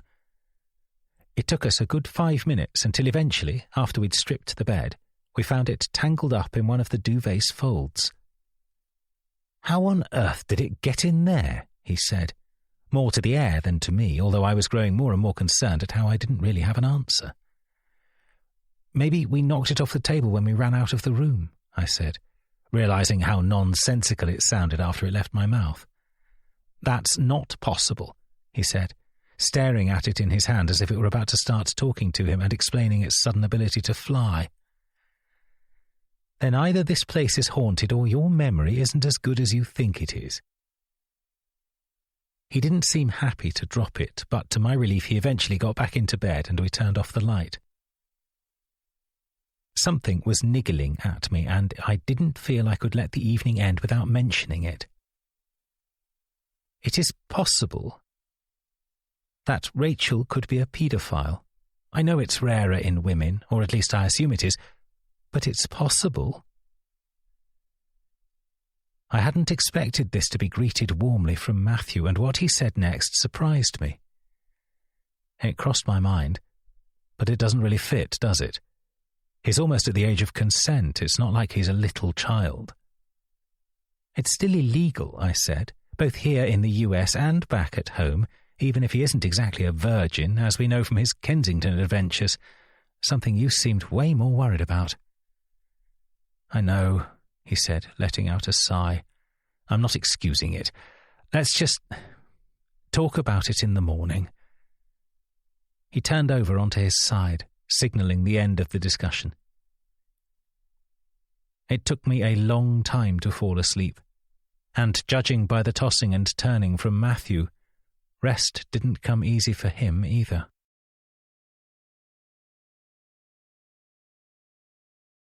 Chapter 27. Charlie. 3 days after the murder. I tell the detectives what happened that night in Long Island, keeping details as close as I can to the truth, whilst taking care to leave Titus out of the story. In his place, I put Matthew as the unclothed male in question, backing away from Rachel's midnight visitation. And how did Rachel know you wouldn't have been in the room with Matthew? D.I. Oconio asks, still writing in her notebook. I'd mentioned I was going for a run earlier in the evening before dinner. I encouraged Matthew to join me, but he said he wanted an early night. D.I. Oconio doesn't look convinced. Still seems strange she'd take that risk, though. I mean, that's a pretty late run. I shrug. Well, she probably saw me leave, waited for her chance. Her chance to pounce. D.S. Stimpson nods, apparently familiar with this kind of situation, which earns him a disapproving glance from his superior. Did your parents and Rachel's employer Merrill take against her after this situation? I'm presuming you told them. A slow, icy trickle feels like it's making its way down my back. This was something I hadn't considered how to deal with. To be honest, I'd barely considered anything properly. No, we were going to the next day. Matthew and we talked about it, once Rachel had gone back to her room, but we decided not to say anything, just to keep an eye on her. And to be fair on her, after that she didn't try anything again. D.I. Oconio raises an eyebrow. We're going to speak to Merrill later, she says. Get her take on the whole thing. She was understandably in shock when we first spoke to her, so it would be good to check over these details, see if anything new comes to her. I don't know if the detective sees the worry in my eyes or if she's just waiting for a reaction, but she holds my gaze for what feels like a disproportionately long time. Then she says, We'll leave it there for now, but we may need to talk to Titus again at some point. The chill down my spine develops into an icy burn. I only manage a jerky nod and, right, before I stand up a little too quickly and show the detectives out of the library. We appreciate this is a difficult time, D.I. Oconio says as she steps out of the front door. I hope you understand we just want to make sure the charge against Rachel is safe and there isn't anything unusual going on here. Unusual?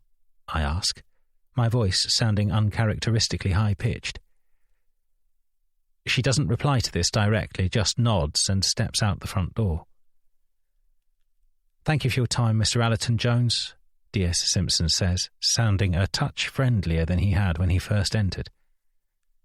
Maybe the two of them have a good cop, bad cop thing going on that they haven't quite ironed out. Then I see D.S. Stimpson look round the outside of the house once again as he walks down the steps and shake his head with a smirk. We aren't people to them, I think. We're things. Props in their pantomime. Actors in their strange play, there to be moved about and manipulated. If they do need to speak to Titus again, Jacob says as I close the door, just give me a call. And remember, you can ask to be present as the boy's appropriate adult. He doesn't need to do it alone. I nod. Thank you. I'm going to need to think about things for a bit. Do you want to speak to my father at all? I can go and find him. Jacob shakes his head. I'm actually running late for another appointment. Your father phoned me just in time before I set off. He surveys me as if I were still a child, sitting on the window seat as my parents hosted dinner parties, occasionally trying to talk to the guests in my no doubt irritatingly precocious way. "Chin up, my dear boy," Jacob says, laying a hand on my shoulder. "And of course it goes without saying, I am very, very sorry for your loss. I'm not sure I said that properly before. It breaks my heart to see your family experience something like this, but I'm sure you'll all come out the other side." I give him a thin smile. I do hope so. I open the door again and Jacob leaves. "Someone's delivered flowers," he says, bending down to pick them up. "Odd for them not to ring the doorbell." I take them from him. The bunch is made up mostly of roses already arranged in a glass vase, and there is an envelope attached to them. I bid Jacob goodbye and close the door, setting the flowers down on one of the little tables in the hallway, leaving the envelope next to them. I'm about to go upstairs and check on Titus when my mother spots me from down near the entrance to the kitchen. "Darling, what's happening? Have the police left?" "Yes," I say distractedly, not wanting to discuss what was said, but knowing I probably should. "Your father's in his study and wants to talk to you," she replies, her worried eyes peering into mine. "You really don't look that well," she says. "I think you should probably have a lie down." "I'm fine," I reply distantly. "I just want to check on Titus." She looks even more pained at this. "I really hope you know what you're doing," she says, but lets me go without further protest. I don't know what I'm doing. In fact, this past 48-hour period has been a journey of painful self-discovery for me, that I'm terrible at tactics, planning and thinking on my feet. I can feel the situation hurtling out of control, and I take the stairs 2 at a time as I march upstairs. Titus is in bed. It's alarming me how he seems to have taken to sleeping during the day since his father's death, although I have to remind myself it has still only been 2 days. I don't know how long shock and grief are supposed to last, but it's probably reasonable for a 15-year-old boy to still be reeling from the violent events of 2 nights previously. As I draw close, I discover he's not asleep, but reading a book on his side, the hardback cover pressed into the pillows. I sit down next to him and he closes the book, keeping his hand at the page he's up to, allowing me to see the title in full. Thomas Harris's Hannibal Rising.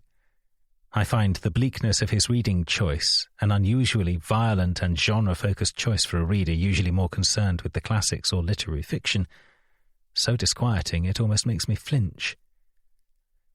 I decide, however, not to remark upon it. "How are you?" I say quietly, as if the room itself were asleep and too loud a noise would cause frightening things to happen. "I've been better," Titus replies, pulling himself up in the bed so he's facing me properly. "Do you need to talk?" I ask, laying a hand on his arm. Titus shakes his head. "The police were here just now.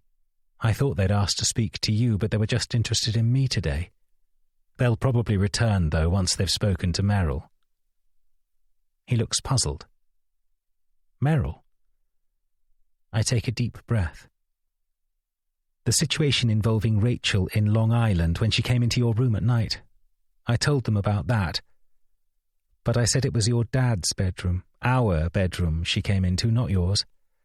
I said I was out for a run and she tried to get with him, and he turned her away. I thought it would be a good way of making it seem like she was, I don't know, bitter towards him. But I forgot." My voice shakes now, almost turning into a sob. "I forgot that she might have told Merrill that it was your room, not Matthew's, she was caught in. So this may have just made things worse." I wipe my eyes and try to control my emotions, breathing slowly and clearly. My brain a mixture of panic at the situation and anger at myself for being so stupid, and for crying in front of Titus when I needed him to stay strong. Titus surprises me with a small shrug. "We'll just say Merrill's wrong. That Rachel was probably upset about the ordeal but said it was me in order to, I don't know, divert attention away from what really happened. In fact, are you sure Rachel would even tell Meryl anyway? Surely she'd have just been thankful nobody else heard the commotion and just, well, tried to forget about it. I'm impressed at how much more of a handle on the situation Titus seems to have compared to me, even if I am keeping secrets from him. For his own protection, of course. Yes, I say, nodding slowly to myself, you're right. You might need to say that to the police if you're asked. He nods. Okay. I look at him, and he looks at me, and it's as if, in that moment, I can see a replay of the whole violent carnage of that evening, played out in slow motion. The blood, the gasps of shock from Matthew, and then Rachel standing there telling us what to do. If you wanted all this to stop, right now, I wouldn't blame you, I said, my voice low but thankfully steadier than it has been. If you didn't feel you could go through with this, with the lying for the rest of your life, I would understand. I'm doing my very best for you to make sure things don't change, to make sure me, you, my parents all stay a united team. But if you think it will be too difficult, now is probably the time to say. He's still staring back at me, his face oddly blank. Then finally he says, I think we should carry on as we are. I give his hand a squeeze, then get up from the bed. I'll leave you to your book, but come and find me if you need anything. As I close the door, I see him settle back down into his strange reading choice, leaving me feeling even more uneasy than I had when I had entered the room. Back downstairs, I know I should go to see my father to update him on my talk with the detectives, but detour via the kitchen for a glass of water. I see on the table my mother's brought through the flowers I'd left in the hallway and left them on the kitchen table. The card now out of its envelope. I pick it up and glance through it. Then I see the name and freeze. It takes me only a few seconds to read the note, but I force myself to do it again, slower, taking in every single word. Every fucking word.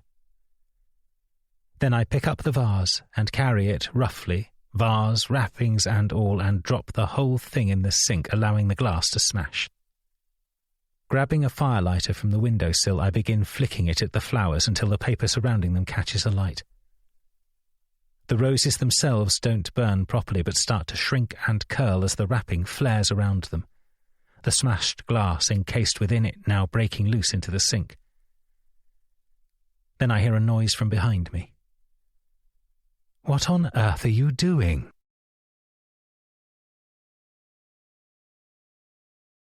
Chapter 28. Rachel. 2 months to go. I expected Matthew and Charlie to out me to everyone the next day after they discovered me in Titus's room. But, to my surprise, nothing further was said about it. Or at least, nothing to me. I suspected Charlie may have mentioned something to his mother because she gave me another of her strange looks over lunch the next day. I decided it would be best to keep my distance from all three of the Allerton Joneses and instead keep my attention on making sure Meryl was happy and had everything she needed, along with getting through book after book by the poolside. It was the week after we returned to London when things became difficult. Meryl was asking me about timings between her hair appointment and the book club meeting in the evening. The two of us were expected at Carlisle Square at 7 p.m, and when I looked up at Meryl over the pages of her diary, I felt my lip tremble a little. I don't think I'll come, I said, trying and failing to look and sound normal. Meryl's kind green eyes rested on me. My dear, she said, laying a hand on my arm. What on earth could be the matter? I let my knees collapse so that I was sitting on the sofa, and Meryl sat down next to me. Her hand once again ended up patting my arm, and after a few seconds of swallowing hard to hold back my tears, I was finally able to speak. I don't think I would be welcome. Meryl brought her hand back to her lap. I don't understand, my dear. Why would you not be welcome? I dabbed at my eyes with the back of my hand. I was supposed to be keeping a cool head, a calm, clear game. That was my aim. But suddenly I felt a real, burning need to confess something, anything, some aspect of what happened in New York, otherwise I felt like I would shatter into 1,000 pieces. Something odd happened. Odd? What do you mean, odd? Meryl said, her brow creasing. I couldn't hold her gaze for long, and instead focused on my hands, clasped around her diary in my lap. I walked into the wrong room one night. I was by the pool reading, and I fell asleep. All the rooms looked the same from the outside, around the pool area, and, well, when I went back into what I thought were our quarters, I ended up in Titus's room. It was an accident, but when he noticed there was someone in his room, he shouted. Not that I blame him. He must have been freaked to think a stranger was in his room.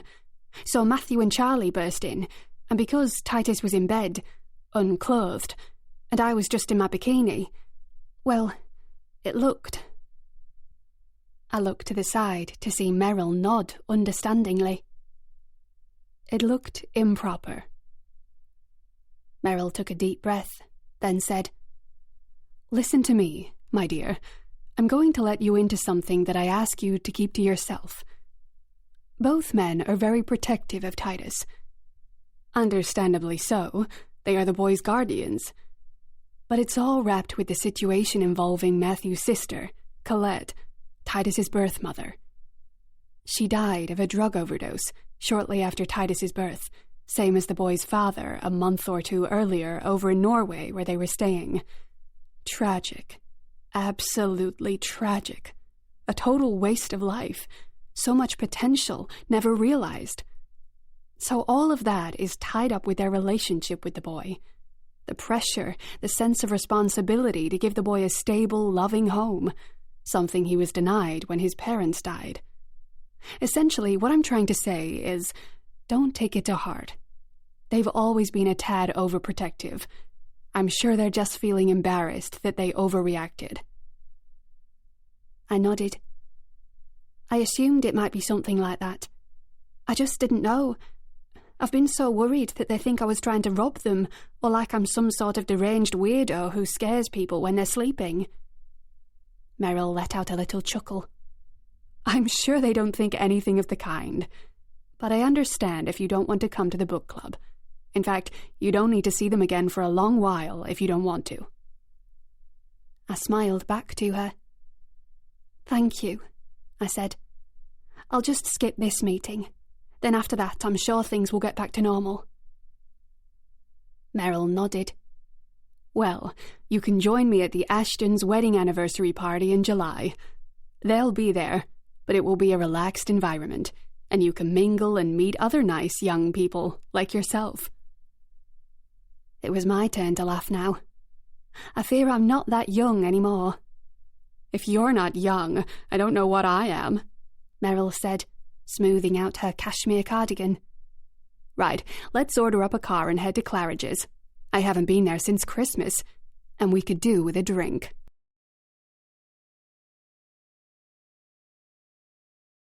Chapter 29. Charlie. 2 months to go.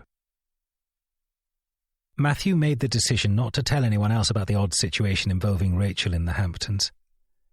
He said he didn't think anything good would come of making a fuss, and that it was likely Rachel would distance herself from us anyway after her embarrassment. It turned out that he was right, at least for a time. The rest of the holiday passed without incident, and she didn't even turn up to the following month's book club meeting. Meryl cited a summer cold as the reason. I even allowed myself to believe we might be rid of her and she would gradually fade away out of our lives. Of course, I was wrong, and my life started to properly fall apart the night of Lord and Lady Ashton's golden wedding anniversary.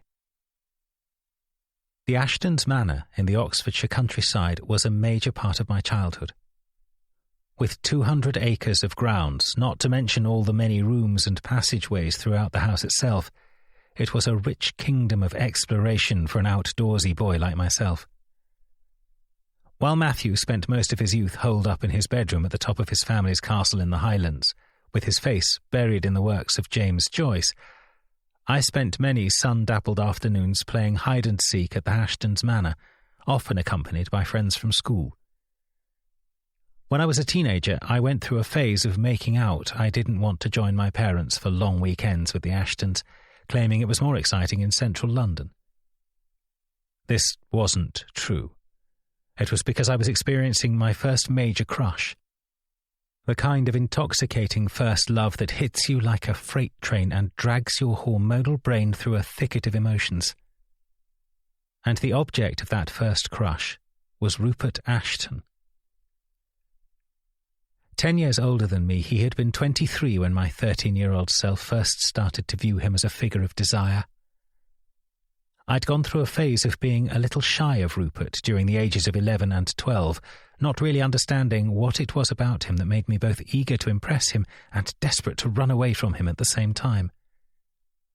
I felt shy and awkward around him and his group of friends, and would try to keep out of his way whilst wishing I could be near him at every hour of every day. As I got older, I realised I was falling in love with him, and when I was 16, I ended up telling him this on one long, warm midsummer night. It had been a garden party that day, too. A smaller, intimate gathering to celebrate his younger sister's graduation, a double first from Oxford. I had wandered down towards the trees that lined the property, a bottle of wine in my hand that I'd pilfered from one of the tables, and I had a notion to get utterly drunk on it in a very grown-up, complicated way, using it to drown my sorrows and sexual frustrations. That was where I bumped into Rupert, who, also alone with a bottle of wine, settled on a bench near the woodland, seemed to be doing the very thing I aspired to, except in a far more adult way. A few minutes into our conversation, he remarked that I seemed nervous and asked if there was anything wrong. That was when I confessed, telling him I'd loved him for years. He listened, smiled, took a sip of his wine, then put a hand on my knee. I really had no idea, and I'm sorry, but we're going to have to give this a couple of years before we do anything about it. But if you're happy to wait, I am too. I am too. Those words would stick in my mind for years to come, a promise of something coming later on, a little into the future. The thought that all may not be lost, all may not be over. And in that moment, all I could do was nod. Then Rupert continued, and my whole world lit up like gunpowder. Do you know, Charles Allerton, you've rather made my night. I was in a bit of a bad mood earlier. My sister and I had an awful row, but now you've cheered me up. He still had his hand on my knee and let it rise a few inches. It felt like his skin was mainlining electricity into my entire body. And for now, he said, I'll leave you with this. In one deft movement, he took his large athletic frame off the bench, bent over me and brought his lips to mine. The kiss was both long and fleeting, momentous and light. And then he was gone, away in the dying evening light, back towards the house. The year that followed could only be described as exquisite agony. I only saw Rupert 3 times, although each moment became seared into my memory. One was at the Ashtons' annual Michaelmas supper the following autumn. Once people had eaten and retreated to other rooms for drinks and chats out of sight, he pushed me up against the wall of the drawing room and kissed me with a passionate zeal that set my heart racing, his hands wandering around my body, making me breathless with my need for him. The Christmas that followed brought with it another turning point for me. That December had been unseasonably mild, and after the usual polite dinner conversation, Rupert had suggested to me we take a walk outside to enjoy the evening air. I'd of course accepted, and he led the way around to the side of the house. We kissed passionately again as we had a couple of months previously, and while doing so I felt Rupert guide my hand to his crotch. Then I became aware that he was putting pressure on my shoulder as if trying to lower me down. I looked at him, and he looked at me, a flame alight inside his eyes, and I allowed myself to be guided down. With hands trembling with anticipation, unable to fully believe what was happening, I undid his belt. We then saw each other whenever we could over the following 12 months, and then finally became an official couple when I was 18. Our families were initially shocked at first, and then, with remarkable speed, became generally fine with it. The whole thing felt simpler and easier than I had ever imagined. But relationships for couples at different stages in their lives can be difficult, and by the time I was 20, and in the midst of my degree at Oxford, Rupert was 30 and heading up a company founded to invest and encourage hybrid and electric car development. His work was taking him all over the world. He had set up offices in California, Texas, and Paris, and even though my uni days were spent just a handful of miles from his countryside home, he was frequently at a distance of thousands more. When I was 21, we separated properly. It was tearful, distressing, filled with that heart-wrenching sense of shock and loss that accompanies the end of many first relationships. In the years that followed, we kept up an image of friendship so as to make things as easy as possible for our families. Then, as time healed the wounds and arguments were confined to the past, if not entirely forgotten, we properly became friends again. Friends who had managed to shed the awkwardness of the end of our once very intimate acquaintance, and instead used the hundreds of hours we'd spent together as fuel for our friendship. All that time spent laughing, fucking, cuddling up together in front of old 80s action movies on the TV wasn't all for nothing. And things were fine. He came to my wedding. We caught up with each other's news at parties and events. Everything was okay. Grown up. Platonic. That didn't stop Matthew from maintaining a slightly suspicious air whenever Rupert was around. Perhaps slightly intimidated by and aware of our shared past, Matthew often acted a little oddly when confronted with him, although this usually resulted in him making himself scarce rather than keeping a watchful eye on us. I don't think he ever feared adultery. I suspect he was more afraid of being compared to Rupert in terms of intelligence and charisma and success, and being found wanting. And so, when we attended the Ashtons' golden wedding anniversary party on a golden July afternoon, it took Matthew just a few minutes into our journey to Oxford to ask, "Will Rupert be there?" The question triggered a pang of annoyance within me. Yes, I think his parents would be disappointed if their only son didn't turn up to their golden wedding anniversary. I heard Matthew sigh. I was only thinking he might have some business or something, some flying car demonstration he had to be at in Seattle. This was a regular thing Matthew did. Small digs, little ways of making fun of Rupert's achievements. "Don't you think it's rather a good thing," I said, my jaw tensing, "that a young aristocrat and heir to millions, who could have just sat on his arse all his life, has decided to dedicate his time and energy to finding ways to stop the cars we drive from destroying the planet we live in?"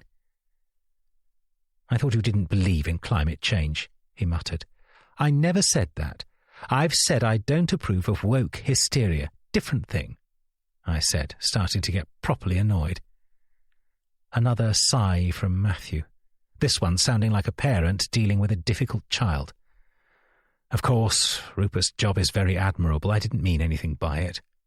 "Good," I said, "because I don't see me taking up weird grudges towards your previous conquests." Matthew let out a splutter. "Conquests? I don't have conquests. Boyfriends would have been a better word, don't you think?" "Would you like me to put my headphones on so you two can carry on in private?" Titus asked, his slightly amused face staring back at me from the rearview mirror. I didn't respond to him but gripped the steering wheel, my knuckles going white, and shot a look at Matthew. I don't think boyfriends would work. Not exactly gender-neutral, is it? What on earth is that supposed to mean? He snapped back. But another quick glance his way was enough for me to notice the blush and the tremble of his hands as he shifted them in his lap. A few beats of silence passed before I said, "Nothing. Sorry, I'm just feeling a bit tired and grumpy. Ignore me." I didn't really know why I retreated, why I didn't have it out with him then and there, about my hurt at him not sharing his past experiences with women with me, about my suspicions that there was something going on with him that I didn't understand. Perhaps it was because Titus was in the car with us, or that I didn't want to arrive at the party and have to pretend to be all happy and polite after a potentially devastating row.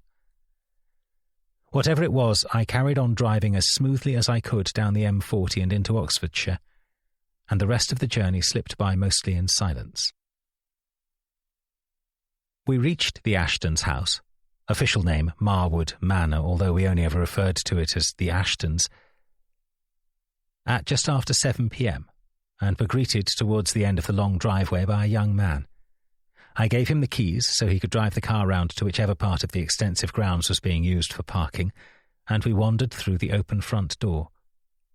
Titus snuck away very quickly to talk to the Ashtons' granddaughter, Philippa, leaving me and Matthew to say hello to Lady Ashton out on the main patio. "So lovely to see you both," she said, still looking remarkably young for her 70 years of age. "I was just talking to your parents, saying what a handsome boy Titus is turning into. How is he doing at school? Working hard?" "Very," Matthew said. "I think he's off talking to your granddaughter, probably comparing exam syllabuses." Is that what we're calling it these days? I thought to myself, but smiled along with Matthew. Somewhere a bit further along in the conversation, it was after Lord Ashton had come to join us, I noticed her. Rachel was standing over near the rose bush, a glass of champagne in her hand. She was looking at her phone, then put it away and stared around. She looked bored and awkward, as if she was regretting coming. What the hell is she doing here? I thought to myself. Then remembered, Merrill must have brought her. Merrill and her strange insistence that the woman was a good, reliable companion, even though she'd known her all of 5 minutes, even after what had happened in New York.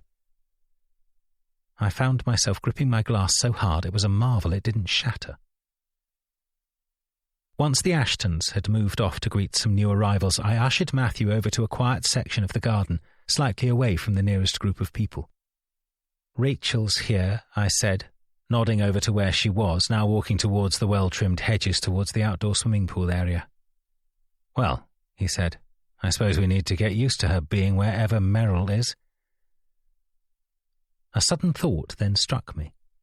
"Where's Titus?" I said quickly to Matthew. He shrugged. "Off talking to Pippa, I suppose." "Why, you don't think he's at risk from her, do you?" I frowned. I wasn't sure what I thought, but I definitely didn't like the idea of Rachel wandering around unchecked and unoccupied while Titus was out of sight. There was still something very strange about what had happened at the house in the Hamptons. Something I didn't feel like we'd ever got to the bottom of. "Oh, here we go," I heard Matthew say. "Your boyfriend's coming." I knew immediately who he meant and turned to see Rupert Ashton walking along the lawn towards us. "Don't call him that," I whispered sharply to Matthew, then turned to him and smiled. "Hey, stranger, how are you?" He beamed at me, that wide, ever-charming smile that had never lost its magic for me. Whilst Matthew could be described as nice-looking, or even pretty in one of those magazine model sort of ways, Rupert was very much the definition of handsome. More classic and traditionally masculine in looks, it was astonishing to think he was now approaching 46. He seemed to have stopped aging a decade ago, and only a few telltale grey hairs on his head suggested he'd reached 40. "I'm very well," he said, giving me a quick, strong embrace.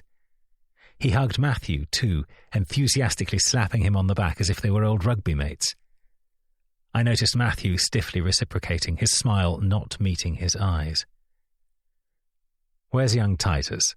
Rupert asked, looking around as if the boy were hiding. "Flirting with your niece, I think," I said, and Rupert laughed. "Your sister had better watch out, or she'll have Titus for a son-in-law in a few years." "I'm going to get some more drinks," Matthew said, clearly uncomfortable with the subject. "Can I get you one, Rupert?" Rupert waved one of his large hands. "I'm fine, thank you." Matthew didn't wait for me to say anything. He just walked away towards the house, leaving me and Rupert standing in the shade by the trees. Rupert turned and motioned to a nearby bench. "Care to sit?" I nodded, and we settled ourselves down on the varnished wood, warm from the evening summer sun. "Takes me back. You and me on a bench." Rupert flashed me a wicked grin. "Behave," I said, but smiled too. "He still doesn't like me, does he?" I didn't need to ask who Rupert was talking about. "Matthew doesn't dislike you." He let out a short laugh, showing he didn't believe me. "But he doesn't approve of us remaining friends." I didn't really have an answer to this, because essentially he was right. I decided to move the conversation on. "So, have you cured global warming with your electric cars yet?" He nodded. "Oh, yeah, didn't you hear? The planet's now saved. I'm collecting my Nobel Prize next week." I noticed a mischievous glint in his eye that went beyond his playful words. "No, it's just a question of backing the right developers and technology they've chosen.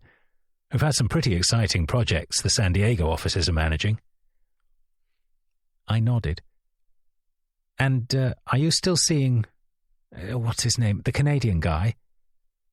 Rupert had told me he had started dating someone who used to work at a competing company, probably an attempt to advance both his sex life and business in one stroke. To my surprise, he looked sad, and his gaze went a bit distant for a moment or two. We sat in silence for a bit, long enough for me to wonder if I'd upset him. "No," he said eventually. "It didn't work. It never does with me, really, does it? Maybe I'm still pining for my first love." He turned and looked at me after that, and I felt a frisson of energy ripple over the back of my neck. "I surely wasn't your first love." I cast an anxious look towards the house, but there was no sign of Matthew returning with drinks. I was both intrigued as to where this was going with Rupert, but at the same time I wanted to avoid dangerous territory. "Weren't you?" he asked, turning to me. "And wasn't I yours?" He asked it as if it were a genuine question, as if he really expected an answer. I wasn't used to this. For years we'd been able to socialize very happily without ever really digging into the past. Well, because you were older and more experienced, I just presumed... Well, I don't know what I presumed. You seemed so close to your little group of friends. When I was 14, I even saw you kissing Ernest Kellman around near the stables. His face looked pained at the mention of the name. I'd prefer not to talk about him, or any of that. I'm just saying that I think you underestimated what an important part of my life you've been. And I'm always here, if ever you need me. Now I felt irritated. Well, I'm flattered, but what use is that information to me now? I'm married. I have a son. I'm happy. He noticed the pause before the last word, the slight hesitation in my voice. He sighed, then took in a deep breath as if building up to saying something. "There are things I've been wanting to talk to you about, things I've been wrestling with. But I don't know how much you know already, or how much you've suspected." I twisted round to face him properly. What? What do you mean? Rupert avoided my gaze and looked at the floor. I should have told you something. I've known it for a little while now. Something that happened He broke off, his eyes now staring in the direction of the house. I followed his gaze and saw Matthew strolling purposefully over the lawn. He wasn't carrying any drinks. In fact, as he came closer, I was alarmed at his appearance. His previously crisp, neat shirt was now crumpled and askew, partially untucked, and a button had come undone at the top, causing it to flap in the wind. The colour had drained from his face. He looked ill, as if he may faint at any moment. Had he seen us together? Had he been watching, listening to me and Rupert? I dismissed the thought immediately. He couldn't have heard anything from so far away, and all he could have seen was us talking quite normally. As he drew up, he barked 4 words in my direction. "We need to go." It was an instruction, not a request. I felt both embarrassed and confused. "What do you mean, go? We've only just arrived." He bent down and practically dragged me off the bench by my arm. "Come on, it's really important we leave, right now."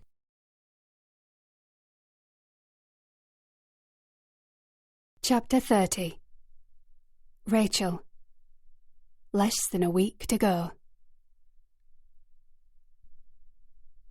I looked at the guests as I passed them.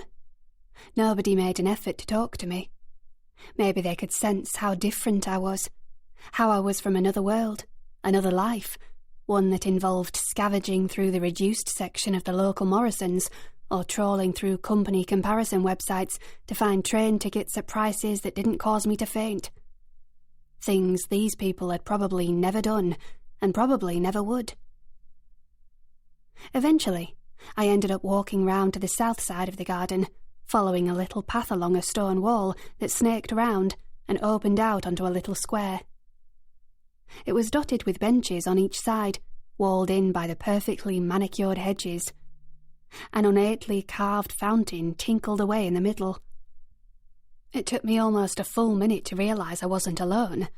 In the corner of one of the benches, obscured by the fountain when I'd walked in, was a woman.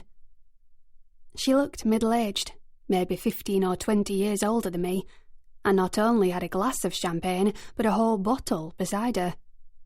Her long, dark blonde hair fell in waves out of its artfully messy bun, with one strand knocking against her glass. I was about to turn away and go, embarrassed to see her eyes clock me, but she spoke, freezing me to the spot. "Hello there," she said. Although the words were simple and brief, her voice was low and drawn out in a slow, almost bored way. I smiled and walked around the fountain to go over to her. "Hi," I said, then added, "I'm Rachel." I regretted it as soon as I'd said it, worried I sounded too eager to please. "Hello, Rachel," she said, her eyes squinting a little, as if she was having trouble focusing on me.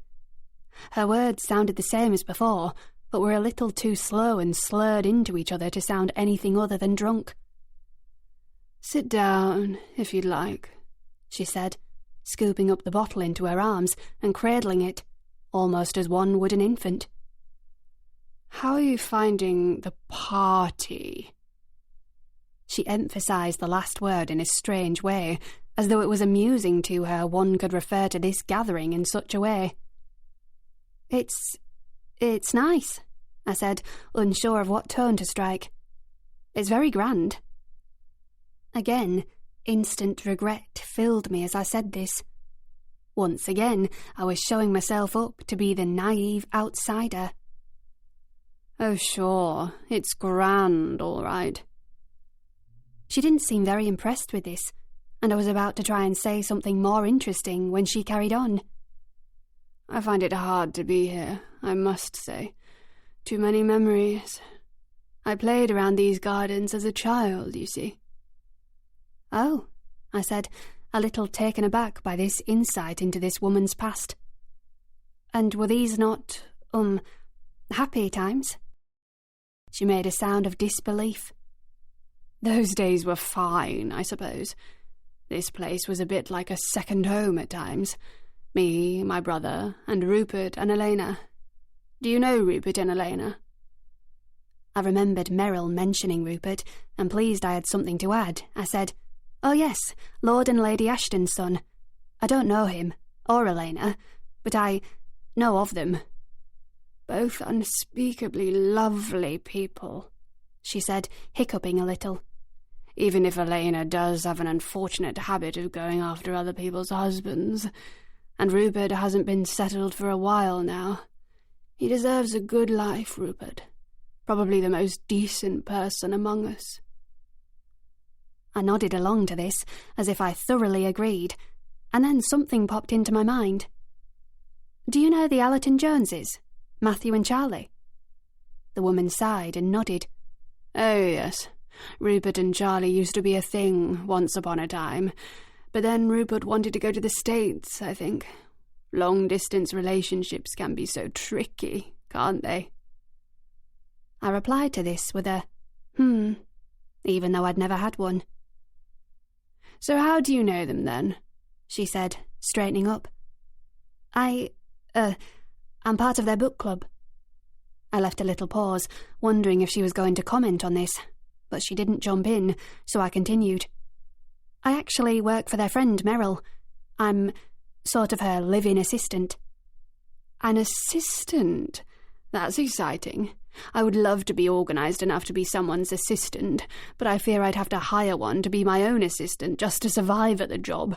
Would spoil the fucking point of it." She let out a short laugh at her own joke, then grabbed my hand as if struck by a sudden thought. "I know. How about I introduce you to some people? I know heaps of the guests here. I'll make you some connections." She seemed excited by the idea. Part of me wanted to say yes, but the other part didn't fancy following this woman around like a little lost puppy. As a compromise, I suggested we take a little wander around the quiet part of the garden, and she agreed with a little shrug, saying, "Suit yourself. People are generally overrated anyway." We'd wandered away from the little fountain square to another area along the stone wall, and she spent a good 10 minutes describing how there was a hidden garden here that was enclosed and never open to the public. A sign of respect to Lord Ashton's first wife, who died very young and apparently loved spending time there. On our way back round towards the house, the path opened out onto a large outdoor swimming pool surrounded by little huts. She walked up to one, pushed open the French window-style doors, and walked in.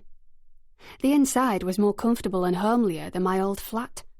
There was even a chaise longue, which she parked herself on with her heaviest sigh yet, letting her empty glass fall to the floor. "God, I'm exhausted," she said. Instead of awkwardly hovering, I chose to sit down in a little single-seater armchair and tried to arrange my face into an expression that hopefully showed both empathy and pity. "It's the heat," I said. "It makes me quite lethargic too." "Oh, it's not that. It's more that I'm just tired of bothering, if you know what I mean. I try to be nice and smile and be friendly, but it doesn't work. I enjoyed our little chat, though, my dear. A nice little walk does one good." "Yes, me too," I said. "I haven't always been kind, you know. I was at a party once, years ago, when I was young, at this very house." She flapped a hand towards the manor behind us. "I spent the whole time swanning around as if I owned the place, not caring who I offended or left out. I was rather careless, you know. Young people quite often are, I think, and so I wanted to be kind to you and try to make you feel welcome." There was something in her tone. The wistful note was back, and I got the feeling she was sharing something quite deep and personal. I almost felt embarrassed for listening. "I did. Thank you for taking me under your wing." She made another little sound, half hiccup, half hollow laugh, then swung her legs over the chaise longue so she was lying down on her back. "My brother Ernest and I used to play hide-and-seek around here. This was one of my favourite hiding spots. Then we'd fight and squabble endlessly." I started to feel a bit wobbly, and I grasped hold of the sides of the chair. I could feel a rush of emotion rising up from somewhere deep within me. In a small voice, I asked, "Are you and your brother still close?" She didn't reply for a few moments, and I wondered if she'd fallen asleep. But then she took a deep breath and said, "Not so much now. We used to be. We both lived in the same apartment block for a while. He and his wife at the top, me some floors underneath. It was very nice." I nodded, unsure of where this was leading. I felt we were treading on heavy territory. "Whereabouts did you live?" "Charlwood Street," she said. "In Pimlico." This made me sit up a little, pleased to find a topic I at least had something to add to. "Oh, I live in Pimlico. Or lived, I should say, until I moved in with Merrill on Eaton Square." "And what do you think of it?"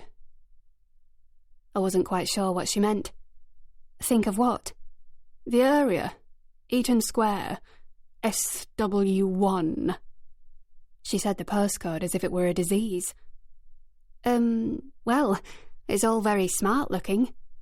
"It's a mirage. A charade. Stacks of money in concrete form, that's all. Rows of houses filled with people who haven't a clue about the horrors of this world. People who don't know what it's like to be on the outside, looking in. I was like that too, once.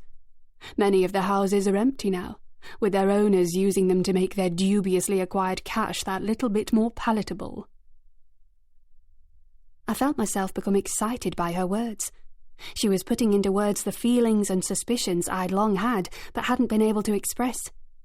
I tried to think of something clever to add to her comments, but before I could, she leaned up on her elbows and said, "Don't be taken in. Do whatever you need to do, and get out. That's what I say. Go and do something real. Be around real people.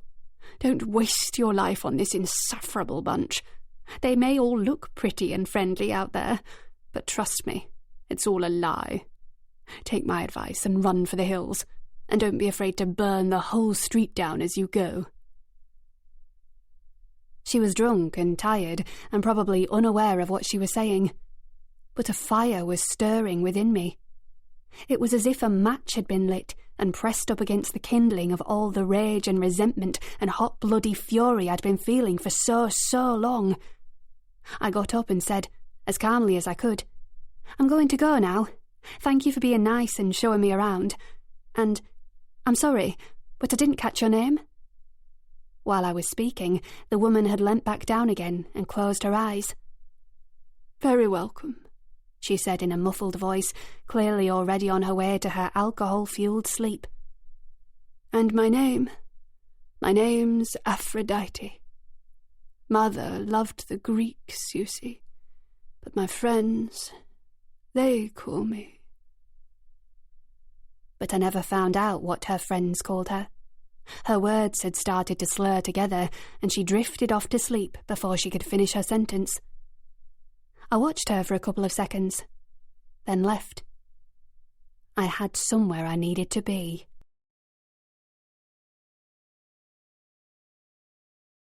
Chapter 31. Charlie. 3 days after the murder. My mother is standing at the kitchen doorway carrying an old cardboard box, still staring at me. I need to think of something to say, so I settle for the blindingly obvious. "I'm burning the flowers," I reply. "I can see that, but why?" I can't help it. The tears I managed to just about hold in front of Titus now flow from within me, causing me to gasp and sob. My mother doesn't see at first and instead carries on talking to me. "I've got something to show you." Then she sees, and puts the box she's carrying down on the table and takes me into her arms as if I was still 8 years old. "Darling, what's wrong?" she asks, then probably realizing that's a stupid question says, "Why have the flowers made you cry?" Between my gasps and sobs I flick my hand at the table. "The card," I half whisper.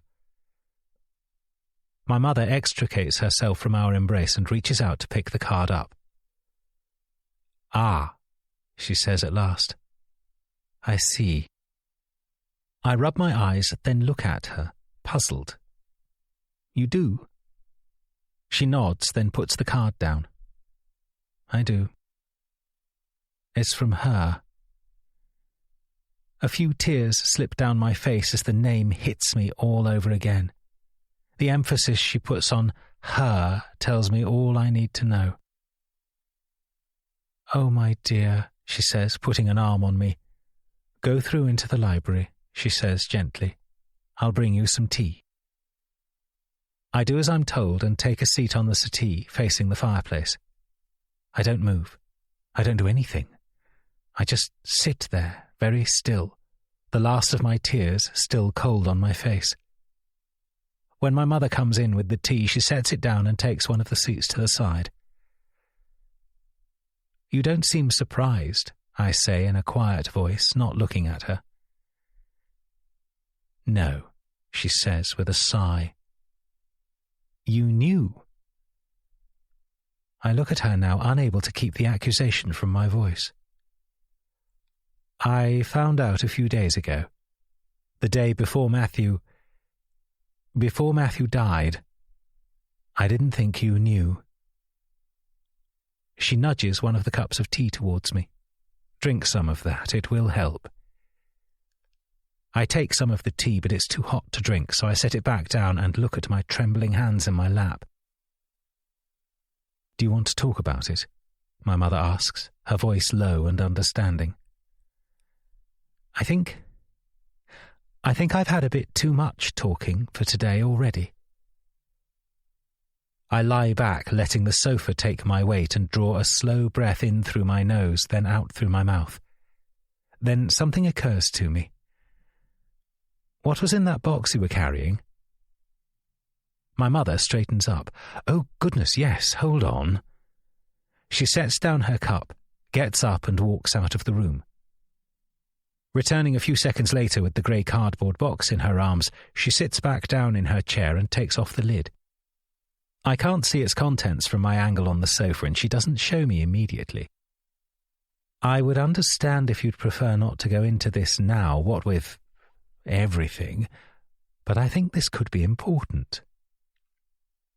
My interest is piqued. "What is it?" I ask, leaning forward. She takes a deep breath.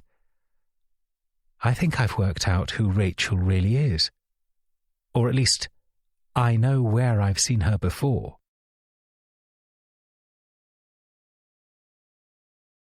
Chapter 32. Charlie. Less than a week to go. I stared around at both him, then at Rupert, who looked just as puzzled as I felt. "Is everything right, Matthew?" he asked. "Can I get you anything?" "No," Matthew said, so bluntly it sounded almost aggressive. "We just need to leave. Where's Titus?" I shook my head. "I don't know, somewhere around, I guess." I gestured my free hand vaguely at our surroundings. The grounds were extensive and far-reaching, with a whole other garden area like something from a children's fairy tale stretching into the distance behind a stone wall that snaked around the property. If Titus had gone in there, I thought, it could take hours to find him, although it was more likely we'd find him chatting to Pippa round near the pool or helping himself to champagne. "We need to look for him now." He started walking, dragging me along. I could see Rupert wasn't sure if he should follow or not. He chose to leave us to it, bidding me goodbye with a small nod as I struggled to stop myself tripping up. "Let go of me," I snapped at Matthew. "You're being ridiculous. I don't understand why—" We'd reached a cluster of people standing around the swimming pool, and I realised one of them was my mother. "I wondered where both of you were," she said, smiling at us. "Your father's talking to that journalist you like in the Times, the one who comments on the media. If you like, we can go over and join." "Have you seen Titus?" Matthew cut across her, rather rudely in my opinion. My mother looked understandably taken aback. No. Oh, yes, hang on. He was talking to Pippa. I think they went off over towards the stables." Matthew didn't offer any sort of a reply or explanation, just marched off in the direction of my mother's suggestion, one hand now glued to his phone as he tried to reach Titus on his mobile. "What on earth is going on?" she asked me. "What's wrong with him?" I shook my head. "I'm sorry, I think he might be unwell or something. I'll see you later." I left her looking perplexed and jogged to catch up with my husband, now walking around the little pool huts that were dotted around the swimming pool and towards the edge of the main garden where it merged into a field. When stables came into sight, Matthew stopped dead so suddenly I crashed into him. "What now?" I asked, feeling seriously annoyed. He tilted his head, evidently listening. That was when I heard it too, heavy breathing and gasps. Then a little laugh. "I don't believe it," he muttered, then continued to stride towards the first of the stables, walking around the back wall. I followed him round, resulting in us both being confronted by the same sight at the same time. Titus and Rupert's niece Pippa, the latter leaning up against the wall, the former leaning into her. Pippa noticed us first and shrieked. "Oh my gosh!" She started to bat at Titus's shoulder as he continued to thrust. Matthew didn't wait for him to realise. He moved forward and grabbed Titus, extricating the two of them. "What the fuck?" Titus shouted. "What are you doing?" Matthew raged at him. Titus was hurriedly trying to pull up his boxers, Pippa flattening down her dress and pulling on her shoes. "What does it look like?" Titus yelled back. "You are 15. Matthew snarled at him, looking angrier than I'd seen him in years. "I can't deal with all this now. Is this what you've become? Shagging people behind the stables at wedding anniversaries? You are a child!" Titus's face was full of outrage and defiance. "I'm tired of always being told what I can and can't do. I've done it your way my whole life, and the one time I want to have a bit of fun, you just—" "Fun!" Matthew said, grabbing him by his lapels. "This isn't fun. This is beneath you. This is reckless behaviour, the sort of thing your vile, drug-addled, nymphomaniac father would have done." He shoved Titus away from him, and I saw the boy's face change from anger to upset. For a second, Matthew's reference to Titus's father confused me. I worried for a moment that he was talking about me. After all, I was no stranger to a liaison behind the stables myself back in my youth. But then it hit home. He was talking about Johnny Holden. "Just leave me alone," Titus said now, a sob rising in his voice. He turned to walk away from us, towards Pippa, who was hovering on the edge of this strange scene, clearly unsure if she should wait to find out how it developed or seek shelter away from all the rage. "Oh, no, you don't," Matthew said. He grabbed Titus again, his arms firmly steering the boy around. "We're going." To my surprise, Titus didn't put up much of a fight. Trying hard not to let his tears spill over, he rubbed at his eyes with the back of his hand and allowed himself to be led away. I opened my mouth to say something to Pippa, who was still staring at us, but couldn't think of anything to say. I just gave her a weak smile, then followed Matthew and Titus across the grass back towards the house.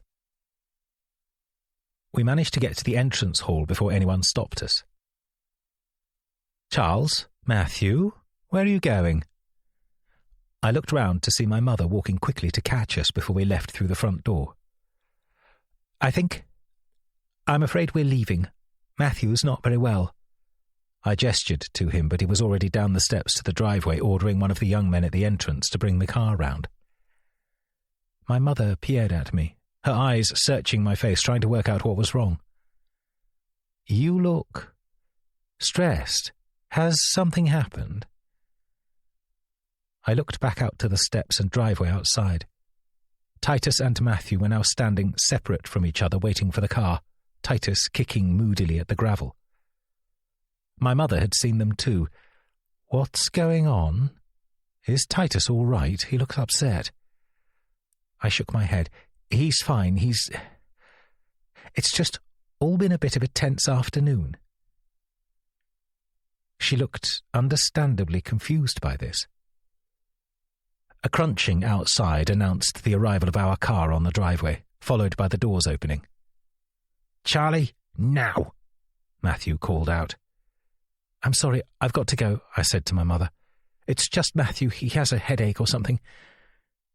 I turned away from her and began to walk down the steps. "Should he be driving if he's feeling so ill?" The voice wasn't my mother's. It was from someone else. I turned back and saw Rachel walking through the front door, glass of champagne in hand. There was something about her that instantly unsettled me. There always was, to some extent, but today it seemed amplified. Her eyes were bright, her face keen and inquisitive, and I had a strange sense that she had more of a grasp of the situation than any of us standing here. Deciding to ignore her, I turned back to my mother and said, "I'm sorry, I'll call you later." I turned and walked down the steps and got into the already running car. Matthew didn't say anything as I closed the door and did up my seatbelt. He just reversed quickly to turn the car around, then started driving off at a speed that felt excessive. In the rearview mirror, I saw my mother go back inside the house. But a shape remained at the top step for a few moments longer. The outline of Rachel, the red sunset bathing the Ashtons' manor in an otherworldly glow behind her, watching us as we drove away. The journey home was fraught and filled with bouts of Matthew and Titus shouting and snapping at each other. It only got into truly difficult territory when Matthew made another reference to Titus's biological father. Titus, who had maintained that it had been very wrong of Matthew to interrupt him when he was having sex with Pippa, said that he was a hypocrite and was sure that both of us had done worse in our time. I saw Matthew's knuckles grow white as he gripped the steering wheel when he responded. "I would just prefer it if you could control yourself when we go out as a family. We were at the Ashtons' wedding anniversary, not a student house party in some shithole flat." Titus scoffed. "Now you sound like a snob. I also noticed you weren't wearing a condom. How can you be so stupid? You're supposed to be bright, intelligent, sensible. Do you know the risk you're taking?" In the mirror, I saw Titus go red. "I seriously don't think Pippa has HIV or—" "I'm not talking about fucking STIs. I'm talking about pregnancy. That's how mistakes happen, potentially life-ruining mistakes. Young people behaving recklessly, shagging around without protection. Mistakes like me, you mean?" Titus was shouting now, and I saw some tears fall from his eyes. "You're saying, just because I act like any other boy my age, I'm going to somehow turn into some no-good drug addict like my father? So you think it would have been better if I'd never been born?" "For God's sake, I'm not saying that," Matthew said, and swerved the car erratically and had to act quickly to keep within his lane. "Pull over at the hard shoulder when you're next able to," I said firmly. "What?" he said, glancing over at me as if he'd just remembered I was there. "I mean it, you shouldn't drive when you're this angry." We made the swap a few minutes on, and continued our journey in silence, punctuated by the odd sniff from Titus, who had the pinched look of someone trying not to cry openly. I'd been concerned how Matthew and I would finally find a time to talk alone, to unpick what exactly had made him so desperate to leave the party before the whole business with Titus had blown up. But the opportunity arrived quicker than I'd expected. As soon as we turned into Carlisle Square and shut the engine off, Titus got out and said he was going to bed and didn't want to talk. He stomped off upstairs before we'd even closed the front door. Matthew turned to look at me, the warm hallway light bathing his smooth, perfect skin. I felt a sudden need to go to him, to hug him, to tell him whatever was going on would sort itself out. But I didn't. Something stopped me. Maybe it was because I felt a shifting of everything among us. And now I felt I was going to discover something momentous. "Let's go to the lounge," he said quietly. I followed, and he turned on the table lamp as we went in. He went straight over to where we kept the drinks and poured himself a large whiskey, knocked it back, then poured another. He didn't offer me one. He had started to pace, swaying almost as if already drunk, apparently trying to muster something within him, some inner strength, tame some inner turmoil enough to say what he needed to say. "Everything's fucked." He kept his eyes on the carpet as he said this and took another sip of his drink. I sat down on the sofa. "Please," I said, "just tell me. What's going on?" He didn't reply, just drank some more and stared into the fireplace as if there was a blaze burning there rather than stone-cold coal. "Has this got anything to do with Rachel?" I asked at last. That got a reaction. He looked over to me, his eyes shining with tears. "It has everything to do with Rachel."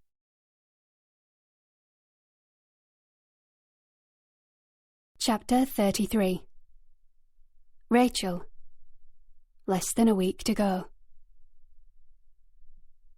As Matthew went to leave the bathroom, I immediately seized him by the shoulders and pushed him back inside.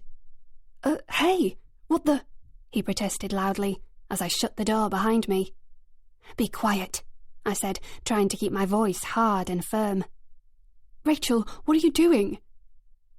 Matthew made a move to get to the door, but I blocked his path. He smiled then, as if this was a game. I could see what was on his mind. Without explanation, I walked purposefully over towards the beautiful large bathtub at the other end of the room.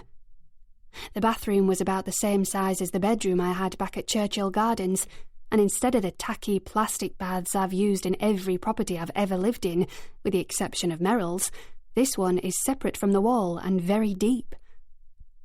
I stepped into the empty bath, right foot first, then left. Then I sat down, stretching out my legs. They only just about reached the taps at the end. Relaxing things, baths. I don't have them often enough. Always end up having a quick shower. In, out, then you're done. Baths are for the time rich, really, aren't they? The people who can let their lives trail away while they float around in hot water and froth. He didn't say anything, just looked at me, as if he thought I was going insane, the smile now gone. I took my hands off the edges of the tub and started to feel around the sides. Ah, that's a shame. No holes for bubbles. Not a jacuzzi, then. No, well, I suppose that would be considered a bit common for Lord and Lady Ashton, although they've probably got a hot tub somewhere outside. Don't you think? I turned my head over to him with these last words. My heart was pounding within me, and I could see, from the flush creeping up his face, his probably was too. "Do you know, I've been feeling tired all day," I said. "Really exhausted. I could take a nap right here in the bath. It's lucky there isn't any water in it, of course," I said, slowly and deliberately. "I wouldn't want there to be an accident." The silence that followed was like the kind you got after a bomb blast. Then I heard him stagger across the room. At first, I thought he was coming for me. Then I heard the toilet seat fling up and the sound of him retching, vomiting, then eventually gasping as he slumped on the floor. Only then did I turn again to look at him. A shirt button had come undone. He had some sick on his chin, and his face was now a grey-white.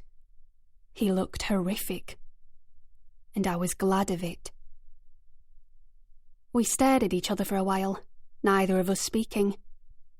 Then he dragged himself to his feet, using the loo seat to steady himself, and slumped over to the sink and let the taps stream. He splashed water onto his face, into his mouth, spat it out, then took some long, desperate gulps. "Just one sec," I said to him, keeping it as casual as I could. I took out my phone, went to the camera roll, and selected the photo I wanted. I then tapped share and sent it to him as a WhatsApp. I heard the ping come from the pocket of his chinos, then the rustle of him fishing the phone out. I waited for some reaction. Rage, fear, threats, pleas for me to stay silent. But he didn't do any of this. Instead, He ran from the room and let the door slam shut behind him. I gave it a minute, then got up, smoothed down my dress, and stepped carefully out of the bath.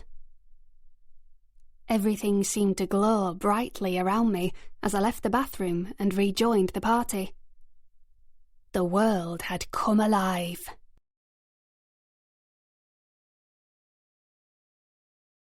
Chapter 34. Charlie.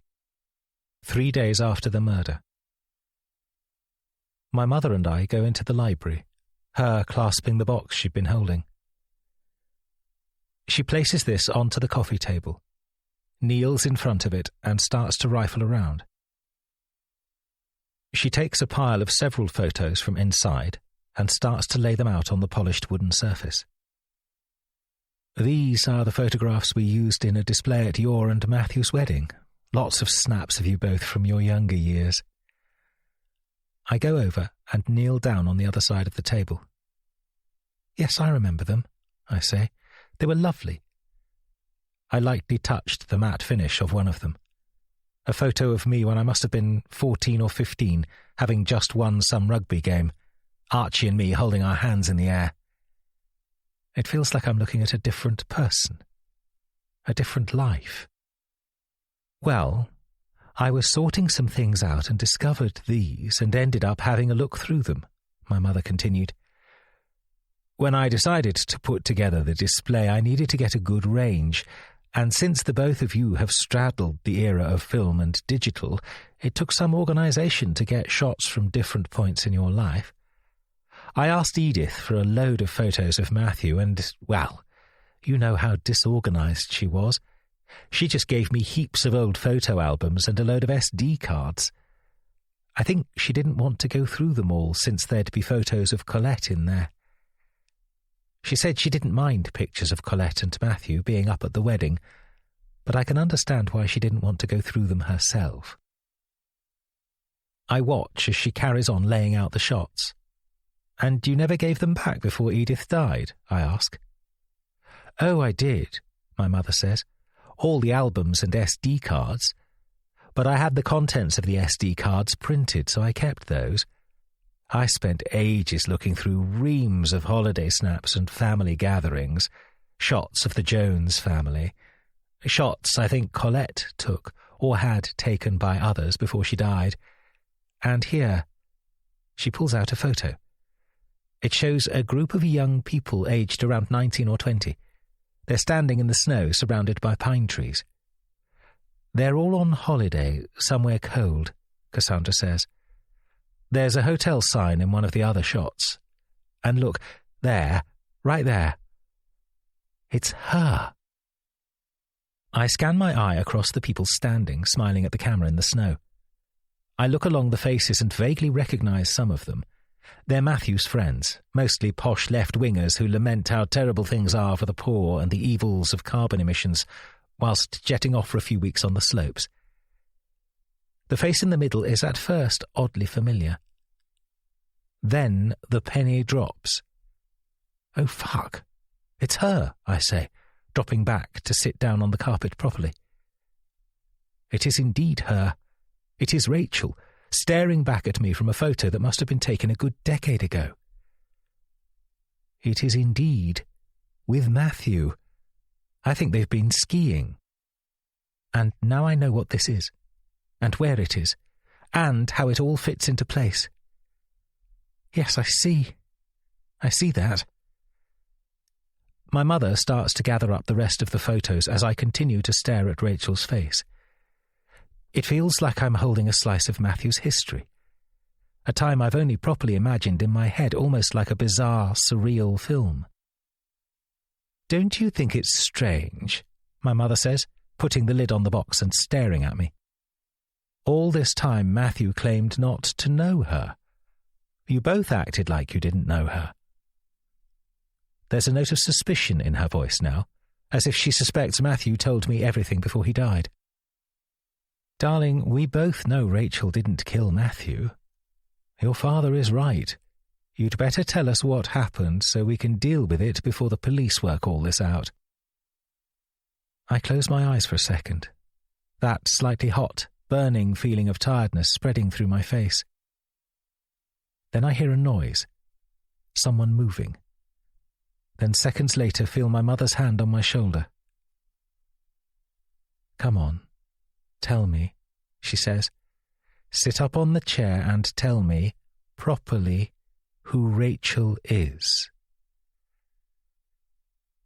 A few beats of silence pass between us, then I hear another voice. The resonant, deep voice of my father. "Her real name is Rachel Holden." I open my eyes, and my mother and I turn to look at the door where my father is standing. "She's Titus's aunt."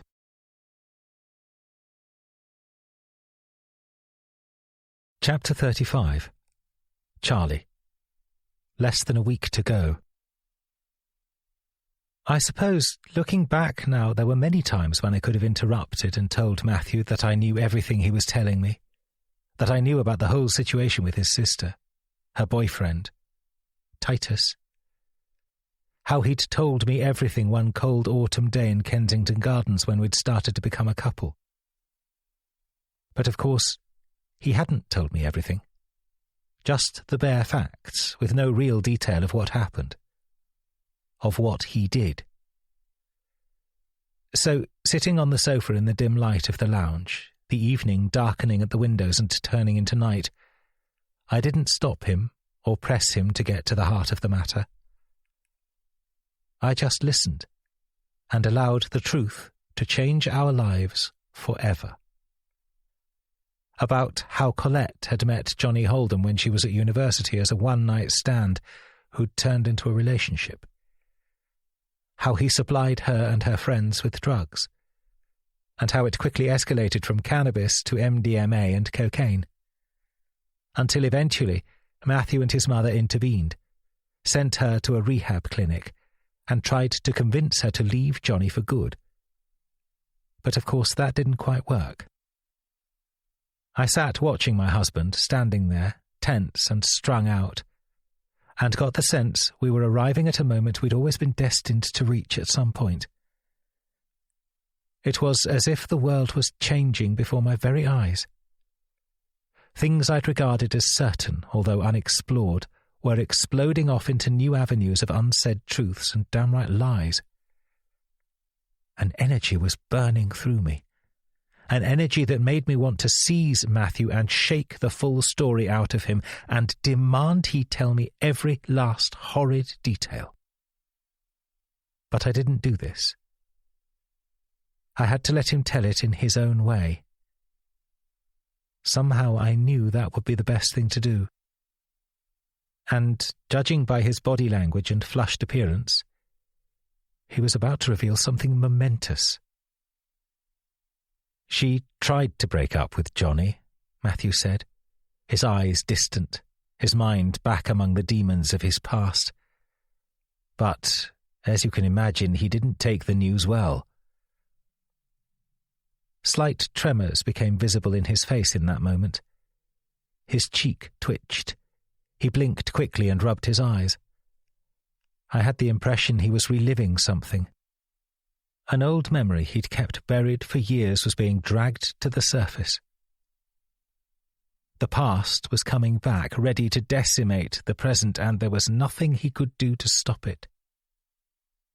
Johnny did something. Something I've never really spoken to anyone about. Not properly. Apart from Colette, she knew everything that happened. And I think it destroyed us both. Her through denial and me from the sheer horror of it.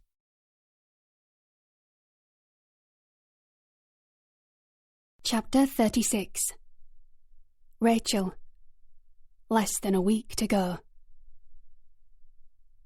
I sat in my bedroom in Merrill's flat, my laptop open in front of me. I felt both excited and a little sad as I tapped away at the computer, opening up multiple tabs. I knew it would be one of the last nights I spent in a comfortable, gorgeous room. It would all change soon. But there were a few things I needed to find out first. I knew showing my hand at the Ashtons' manor would speed things up, remove the safety net I'd crafted for myself.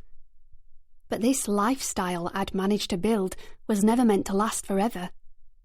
In the years that followed, I would examine in granular detail those last couple of evenings of freedom as I went for evening walks around the quiet streets of Belgravia or drifted through the private gardens of Eaton Square. Evenings when thoughts of giving up my main aim surfaced like a dull, distant voice in my head telling me that what I was about to do was morally wrong, that I should just carry on as I was, living, enjoying London life. There were times I even imagined an alternative future for myself, where I continued working for Merrill as her assistant, moving into the apartment on Belgrave Place when it was finished, having a flat all to myself of the kind I'd never have dreamed of before. Maybe Merrill would leave me something in her will when she died, and I'd be able to keep the flat. I'd have been able to sell it for millions of pounds and buy a large estate in Yorkshire. Move back to start a new life as I journeyed through my middle age. But I dashed all hope of that as soon as I entered that bathroom in Marwood Manor and allowed Matthew Allerton Jones to realise who I was. So whenever those thoughts of abandoning my plan surfaced, I let them float away, as if they were leaves on a stream. The tabs I'd opened on my laptop were for a number of websites, some medical and some forums, giving clear instructions. They specified which knives would be best to use, which techniques would work with nearly all sharp blades, how to angle the knife, when to release the pressure.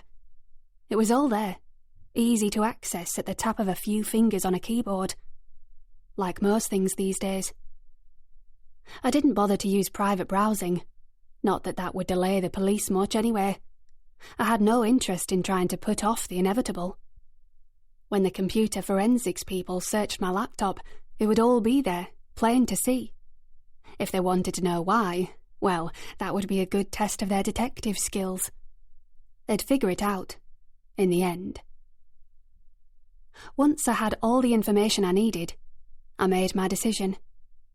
I would do it later this week. I'd give time for the shrapnel from my little bombshell to ricochet through the Allerton Jones family for a few more days. Perhaps he'd tell his husband what he did, or maybe he'd try to carry on as normal. Whatever he did, he knew I was there, nearby, less than a couple of miles away. Waiting, like a coiled spring.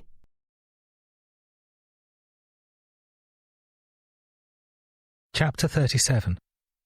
Charlie. Less than a week to go. I felt myself getting a little cold, wary of what he was about to tell me.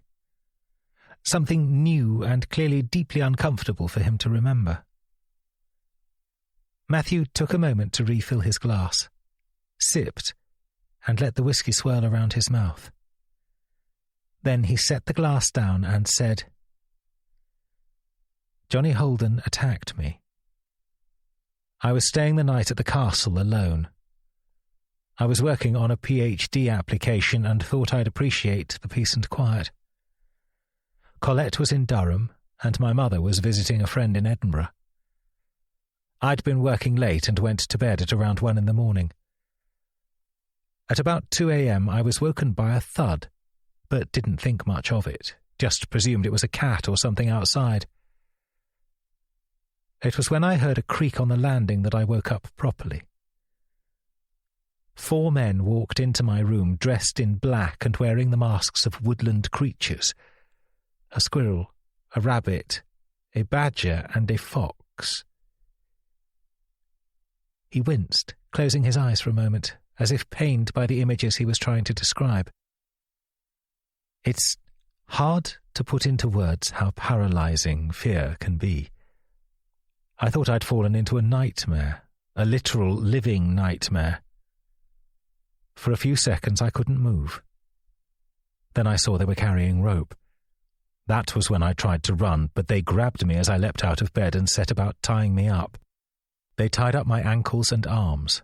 Not much, but enough so they could carry me easily even as I tried to kick free. Some material was put in my mouth and taped to my jaw. They took me down the old servants' stairs at the back of the house and out the kitchen door into the grounds. In the garden by the fountain, they made me sit on one of the benches, and then one of them brought out a knife. A thick hunting knife. I can honestly tell you, in that moment I thought I was going to die. I thought they were going to cut my throat and let me bleed to death on a bench in the garden, to be found by my mother or one of the gardeners. He stopped for a moment, then went over to the drinks table and poured himself some more whiskey and took a sip. When he put the glass back down, I could see his hand was trembling. They used the knife to cut off my boxers, slashing at the material so I had scratches down my thighs. But aside from these few scrapes, they didn't hurt me with it. Instead, they humiliated me, laughed at me, made threats about what they were going to do to me, jeered at me as I sat naked and trembling, shining the torches they were carrying in my face, then turning them off and on so I couldn't properly see. Then, when I thought they'd finally follow through on one of their sickening threats, one of them, the man with the fox mask, produced a bag, like a freezer bag. One of them held a torch to it so I could see what it was. It was a bag of cocaine. Two of them held me down, while the fox and the badger covered the blade of the knife in the powder and then put it to my nose.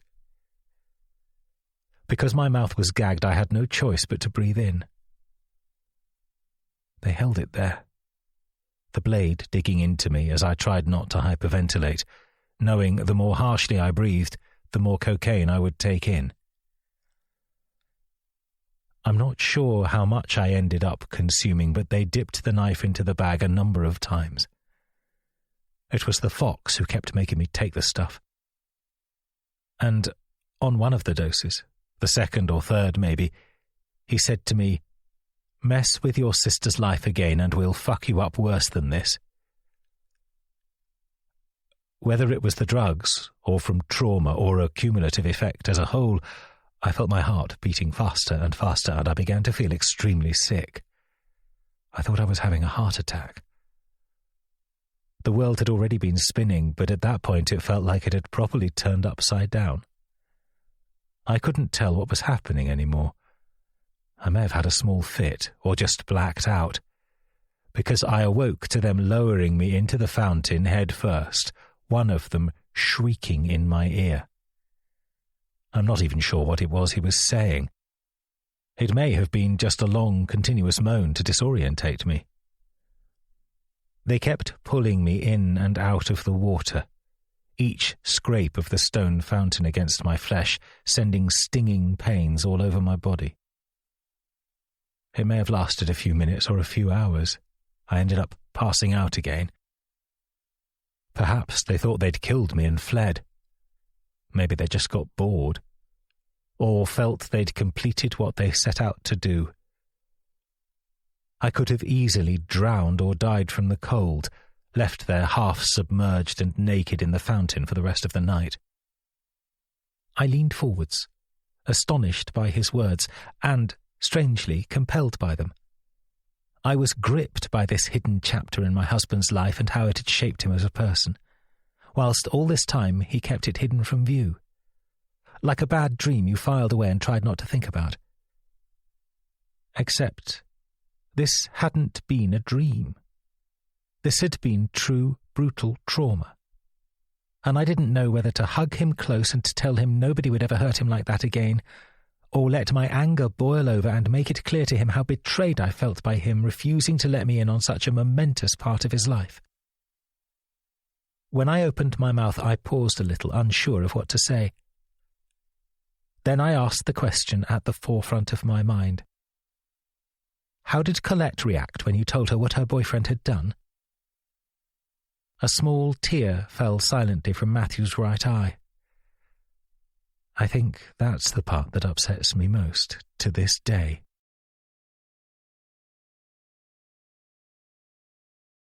Chapter 38. Charlie. Less than a week to go.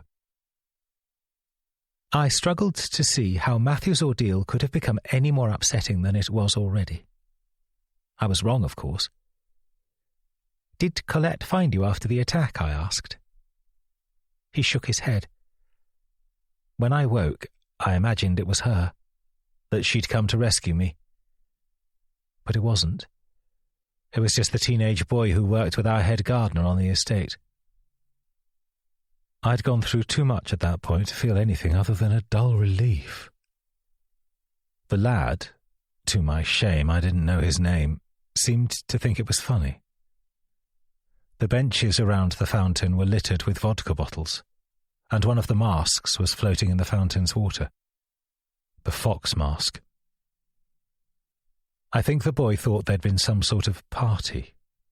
He may even have made reference to a stag do or something. I didn't correct him. I just nodded and tried to clamber out of the fountain, but struggled. He helped me out and offered me his jacket so I had something to wear on my walk back to the house. I'm not sure what it was about that. Maybe just because it was a moment of kindness after experiencing so much horror. But it made me burst into tears. It probably terrified him. Although he was only about 4 years younger than me, it must have been a bizarre sight to witness. The man of the castle, found naked in the fountain of his own garden, surrounded by vodka bottles and cocaine, crying like a child.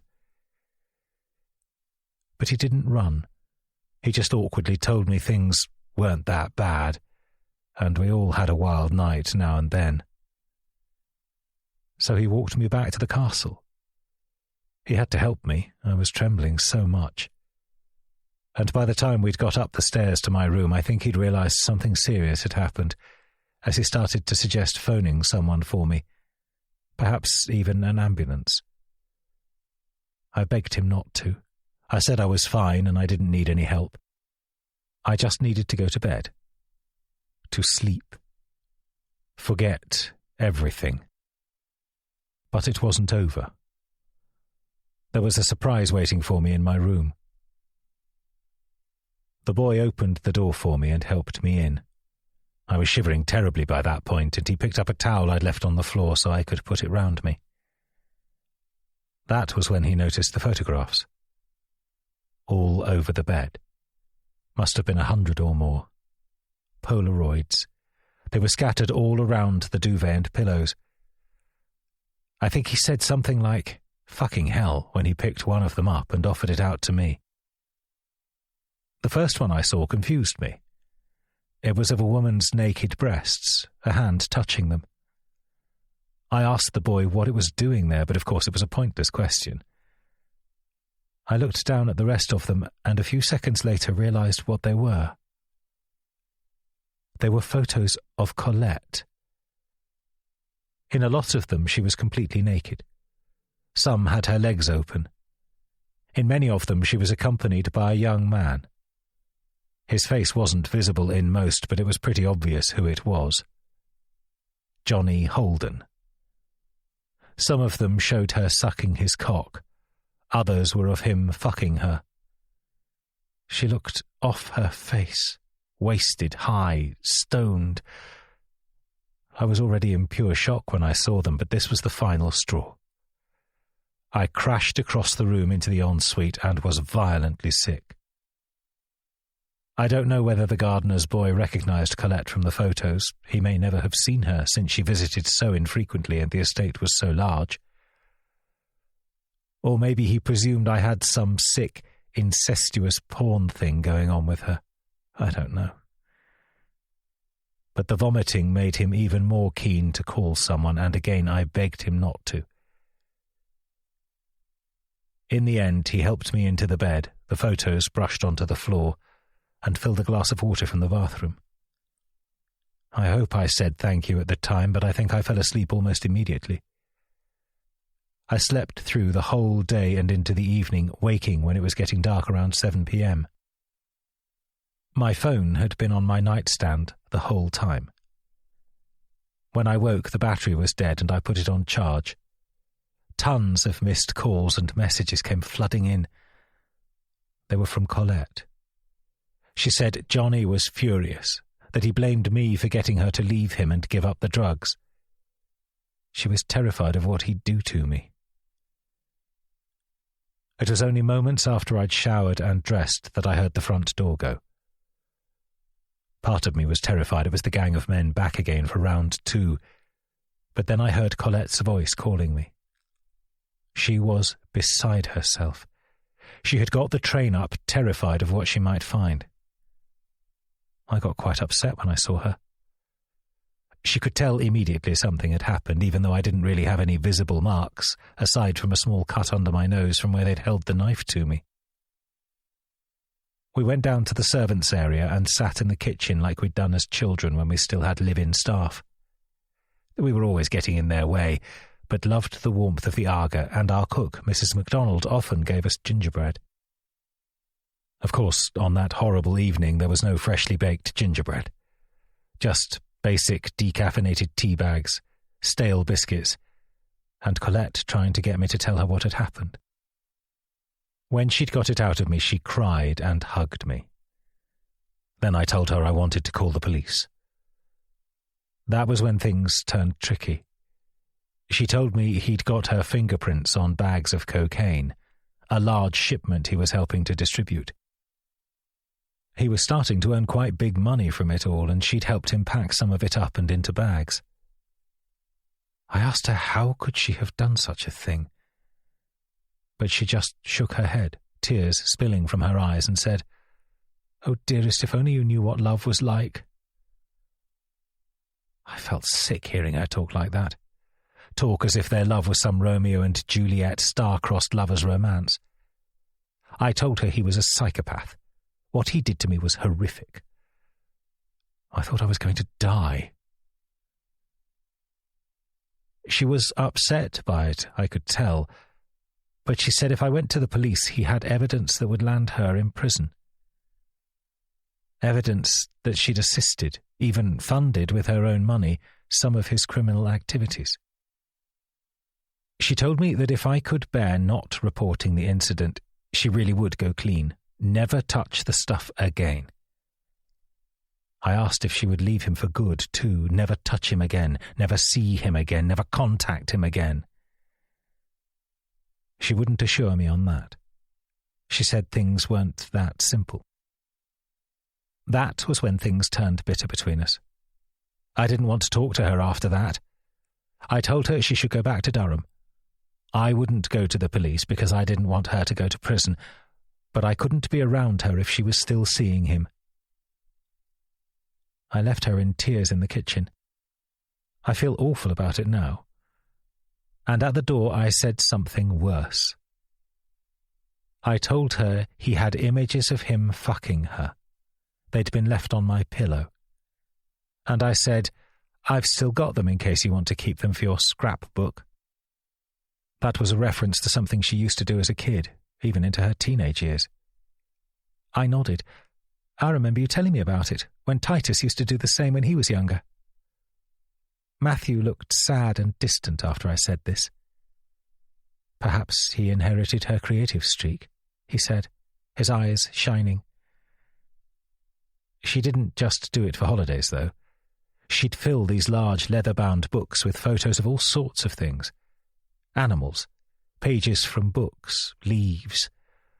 She'd always have a new project on the go.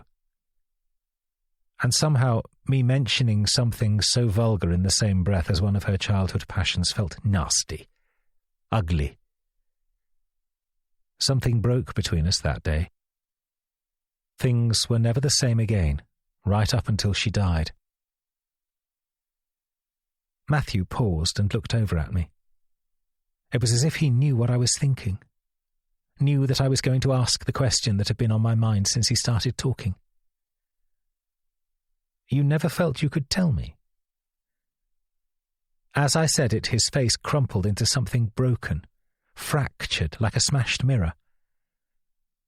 For a second I thought he was going to burst into tears. Then he pressed his fist to his mouth and took in a deep, shaky breath. "There's more. A lot more. To be honest, all that stuff was just the beginning."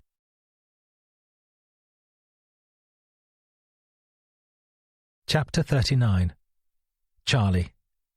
Less than a week to go. Matthew had settled himself down into the single-seater chair near the fireplace. He rubbed his face, brushed his fringe away from his forehead, then focused his eyes on the floor as he continued to talk. I wanted to believe Colette would keep her word about no longer taking the stuff. I really did. And for a while it looked like she was managing to do it. Then it became clear she was still seeing him, still spending time with Johnny, even though she knew what he'd done to me. I began to have panic attacks. I would wake up at night convinced the men in masks had returned and they'd castrated me or raped me with the hunting knife or bound me up in ropes again. I began popping pills, opioids on prescription, convinced I could still feel the bruises from their rough treatment of me. I was terrified Colette might bring him to the Highlands and I'd have to see him face to face. I started to avoid her, even though this clearly hurt her. I was tempted to have it out with her, tell her she'd betrayed me, her brother, by continuing with that psychopath. But I didn't. I couldn't talk about it all. It was at Christmas when she came up to me and asked, in fact, pleaded, for me to join her and our mutual friends David and Sylvia Gibson, along with some of their cousins, on a skiing trip in Norway. They'd hired a few cabins, and she said she was worried about me and it would probably help. I didn't have to ski. She just said a change of scene and being around people would help both of us. She was worried about me, sitting in the castle with my thoughts. Eventually I gave in. She was going for a couple of weeks at the start of January before her university semester began. The first few days were actually really good, like more than I could ever have thought possible. It did wonders for my spirits, and the change of scene really did have a rejuvenating effect. I'd always got on well with the Gibsons, and it was really nice to spend time with them again. Their cousins were really nice too. All of it was going surprisingly well. Until one night, when we were having dinner in the main hotel building, Colette disappeared off for about half an hour. When she came back, she had snow in her hair. She'd evidently been outside. Later, I would discover she'd been outside to let someone into her cabin. Someone who'd just arrived. In Norway. As Matthew paused, I felt myself tensing, realizing where this was heading. Of course, I'd always known the vague circumstances around the death of Titus's father, but never had Matthew told me them in such clear detail, with such deliberate attempt to get the whole story across to me. The full picture. And I had a really horrible feeling of foreboding that I couldn't shake off. A strong part of me even wanted to run out of the room, out of the house, away from his strained, slightly trembling voice, away from what secrets it could reveal. But I didn't. I carried on listening. A decision that would change our lives forever. Matthew had to take a quick break at that point. He'd been talking for a while and hadn't gone to pee since we got home from Oxford. While he went to the bathroom and no doubt checked Titus was still safe in his room with his music playing, I went into the kitchen and grabbed some leftover pizza and pushed it into my mouth. I was suddenly starving. When Matthew came back, he glanced at the pizza in my hands and I instinctively offered it out. He shook his head and went back into the lounge. I followed, sat down and allowed him to continue. The holiday became something of a nightmare from then onwards. Colette stopped joining in as much with our activities. She mostly just spent time with Johnny in her cabin. When I realized he was there, I very nearly flew back home. But even that seemed impossible. I was sick outside in the snow. I struggled to get out of bed in the mornings. The closest I got to him was when Sylvia insisted we all had a photo together with our ski things. A whole bunch of other people joined us in the week. University friends of Sylvia and a few guys David knew from home, who in turn brought their girlfriends. Somehow, the increase in numbers helped me feel a bit better. Anyway, we were having a photo done near one of the slopes. Sylvia had asked one of the staff to take it, and just as we were gathering round, I heard a voice I couldn't forget. It was his voice. Johnny's. He and Colette had joined us without me noticing. I'm not even sure what he'd said. Something about him being fucking frozen. But it instantly took me back to that night. The black-clothed figure in the fox mask pressing the cocaine-covered knife against my nose, and then I briefly saw Colette's face. Her eyes. She was off her face, high as a kite. And something in me snapped. I left the group and went back to my cabin and packed up all my things. David came and found me just after I'd called reception to ask for a car to take me to the airport. He was confused why I was going. Did Colette know I was leaving? Was I feeling unwell? He kept asking all these things, but all I could do was shake my head and say I had to go home.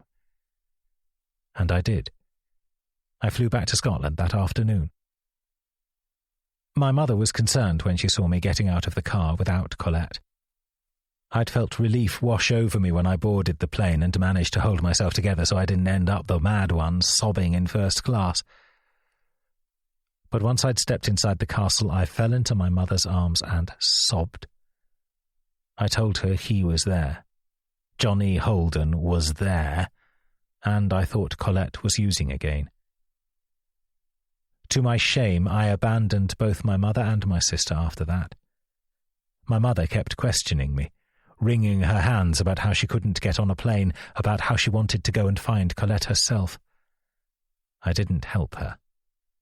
I left Scotland, went to London for a few months and tried to bury myself in PhD research. It was March when I discovered Colette hadn't returned from Norway. I was astounded by this news. It had been over a month. Nearly 2 since I'd flown back to the UK, leaving her there. My mother phoned to tell me Colette was pregnant. She was out there in Norway expecting her first child. Her first child with him. So we went out there by cruise ship. It took 2 weeks. Colette was dismissive and rude to us both, even though we'd travelled all that way. Johnny was belligerent and sneering towards my mother, and when I started to get angry, he said to me, "Calm down, love, don't want you crying like a girl, do we?" I knew, of course, what he was referring to, and it had its desired effect. It made me want to leave immediately. But in the end, Colette practically threw us out. We missed the birth months later, something that still pains my mother. She had a horrendous bout of flu and wasn't able to leave her bed. Not that Colette gave us much warning. My mother pleaded for me to fly out and be with her, give her some support. So I did my best to push my fears of Johnny to the back of my mind and flew back out on what was now a familiar journey. They weren't coping. Worse than not coping, they were a mess. It became obvious within minutes of being in their company that they were using something. I wasn't sure what, but both were lying there like zombies on the beds, sofas, while the baby, Titus, was crying in a horrible plastic cot. I shook Colette, trying to wake her. She just murmured something like, "The birth was horrible," then went back to sleep. Johnny was dead to the world, asleep on the sofa in his pants like some teenager recovering from a hangover. Then I noticed the plate next to him, and the needles, and the bent spoon.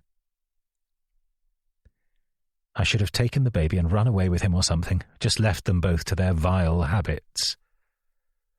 But I didn't know how they'd sorted it with passports and hospital visits. I was completely out of my comfort zone, out of my area of expertise.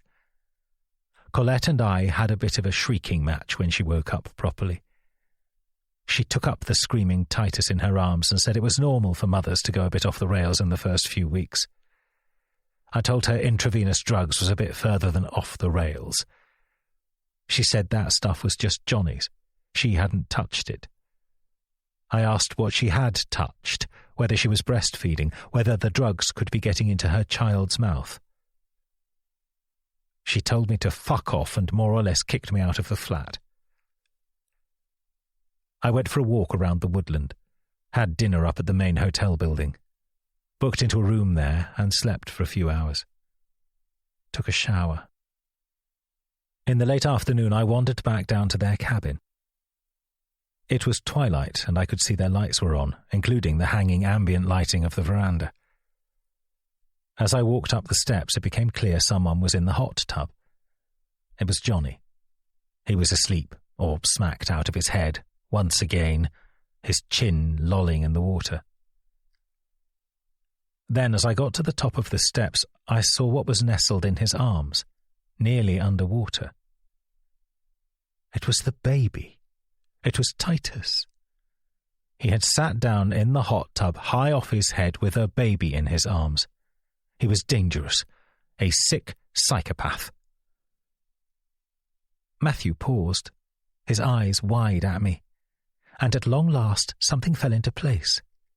That horribly cold sense of dread that had been growing within me was rising. My eyes met his, and then I knew what he had done, knew where this was heading. Had I always suspected this to be the case? Had I known deep down that there was something troubling about the death of Titus's father?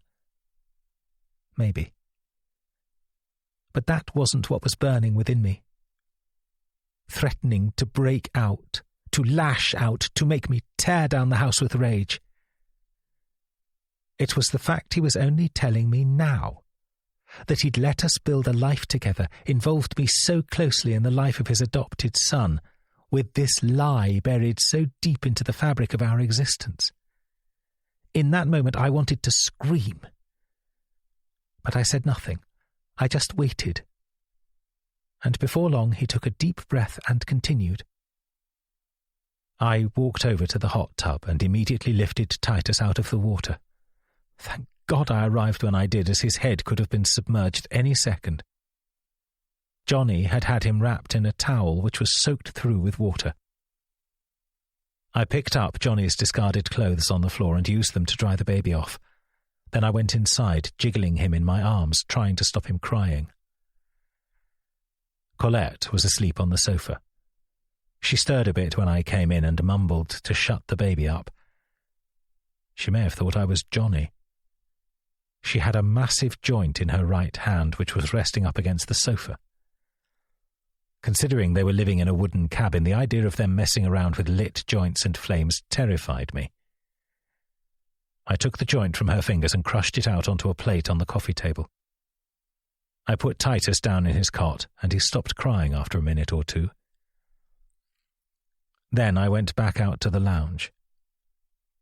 Colette had gone back to sleep, and Johnny was still in the hot tub outside. Time sort of slows down for me from that point onwards. But I know quite clearly my thought processes as I watched what was happening. As I walked closer, I could see that Johnny's limp, pale body was sliding off the ledge inside the tub, and he was slipping deeper into the water. I expected him to take a gasp as the waterline went past his mouth. I expected an instinctive attempt to cling on to life to kick in. But it didn't. Then it crept past his nose as his head dropped forwards, submerging the rest of his face onto the warm water. No thrashing, no wild attempts to save himself. He just slid under and didn't come back up. It was time for me to speak now, for if I didn't, I feared I would scream. You didn't do anything to save him. I said the sentence quietly, but my clenched teeth betrayed my trembling emotion. Matthew noticed, and he looked devastated by the question. No, but please, can't you understand? Can't you see why? He was destroying Colette's life. He put me and my mother in an impossible situation. We would have been forced to involve the police, lawyers, potentially land her in prison, social services, custody battles, and not to mention what he... He stumbled, his voice quivering in a half-sob. What he did to me. I still dream of that night. A bolt of panic runs through me whenever I see a children's animal mask. Have you ever wondered why sometimes I jerk awake in the early hours and struggle to get back to sleep? I'm haunted by it. haunted by what he and his masked maniacs did to me. Then why didn't you tell me?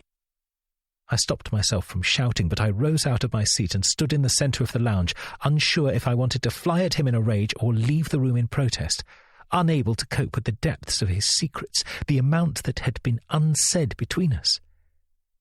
You told me you weren't there. You've always said. You've lied to me all this time. Oh, come on, what good would it have done? That's not something anyone wants to know. That their husband is guilty of, what, manslaughter? Maybe not even that. And besides, I prevented a death. The only reason Titus is alive upstairs now is because of me. Can't you celebrate that? Can't you cherish that one brilliant part of what happened? I was close to shouting at him that it was not enough to excuse the years of deception. But then something else struck me. I paused, then collapsed back down onto the sofa, my head in my hands, my fingers rubbing into my eyes. I allowed a few more seconds to tick on as I tried to make my heart slow down.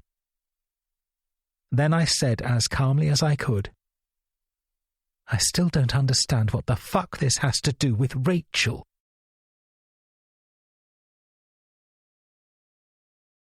Chapter 40. Rachel.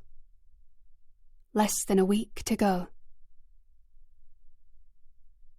In the nights leading up to the murder, I allowed myself to dwell on the past, allowed myself to dwell on memories I normally tried to keep locked up.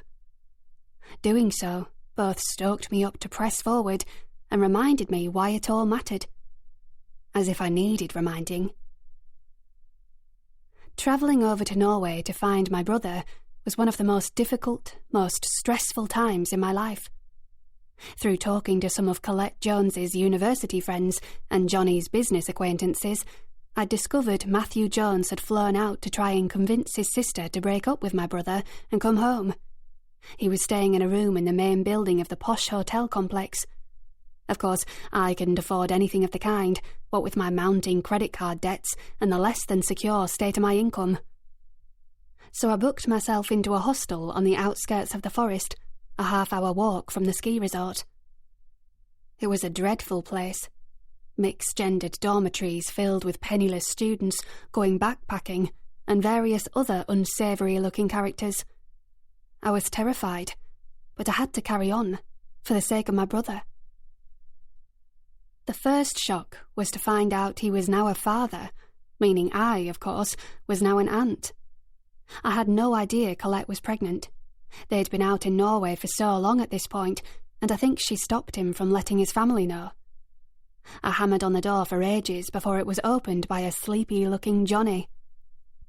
His hair had grown from the close-shaved look he had when he was in England. It reminded me of when he was younger, his scruffy blonde hair adding to his cheerful, sunny personality. I saw Colette wandering into view behind him in a dressing gown, clutching something making a mewing, coughing sound. "Oh my God, Johnny," I gasped, my hands rising to my mouth in shock. "What have you done?" That meeting didn't go well. He was either drunk or stoned and accusing me of stalking him like a fucking nutcase. Things got heated pretty quickly the next day when I went back and told him it would break Mum's heart when she found out he'd had a child without telling her and that he needed to come home and we could work out what to do all together. He'd stood up, standing shakily in the hot tub he was sitting in, towering above me, told me I was being selfish and just wanted us to be a happy little family, which was, according to him, a fucking fantasy I needed to let go of. He then called me a bitch and told me to fuck off. I knew it must be the alcohol or drugs talking, but I still looked back up at him in shock. That was when it caught my eye. The mark on his right arm. Little circular wounds, merging together into one blot. Needle marks. So he had started on heroin. And short of calling the cops and trying to land my own brother in a Norwegian jail, there wasn't anything I could do to stop it. I only saw Matthew 3 times when I was there. Well, 4 times, actually. But I wouldn't discover the third until a long time after. The first was when I saw him strolling towards the cabin on the first day I arrived. The second, when I had journeyed into the main building of the hotel, desperate for a proper meal. I'd been buying snacks at a nearby petrol station, but on the third night couldn't bear it any longer. I went into the luxurious, warm main entrance of the hotel and was about to be shown to a table in the restaurant when I saw the occupant of the one next to me. "Oh, please," I said very quietly to the waiter. "Perhaps a table near the back, by the windows?" "Of course," the waiter said, giving me a kind smile. Before I was led over to the other side of the restaurant, I glanced at the young man. He was pretty boy handsome, and everything from his cream cable-knit jumper to his manicured nails shouted money and comfort. He was rubbing his eyes with his hands, and when he set them down on the table, I saw his face. Stressed, tired, a boy, out of his depth.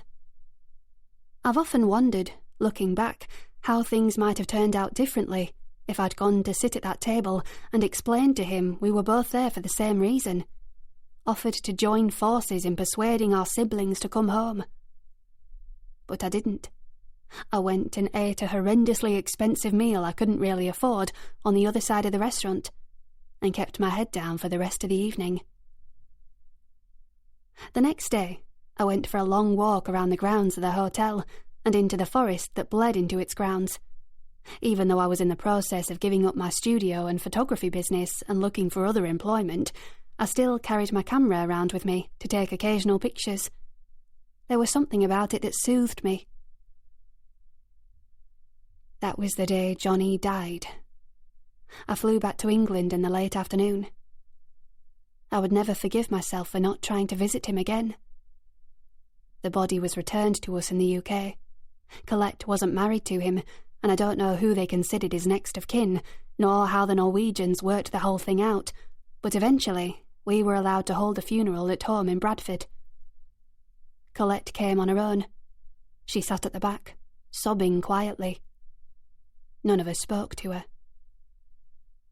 The months and years that followed were almost unbearably difficult, as my mother's cancer took hold, her grief over her son's death knocking down any fighting spirit she may have had. Her strict Catholic upbringing caused her to refuse to believe she had an illegitimate grandson out there in the world. Years would go by before I would scroll through my old hard drive, about to be discarded, and stumble upon my photos from 2005. When I would realise what I had actually photographed that day in the woods. How I had shot a clear view of Johnny and Colette's cabin, the figure in the hot tub on the deck, and the man standing over him. The man in a cream cable-knit jumper.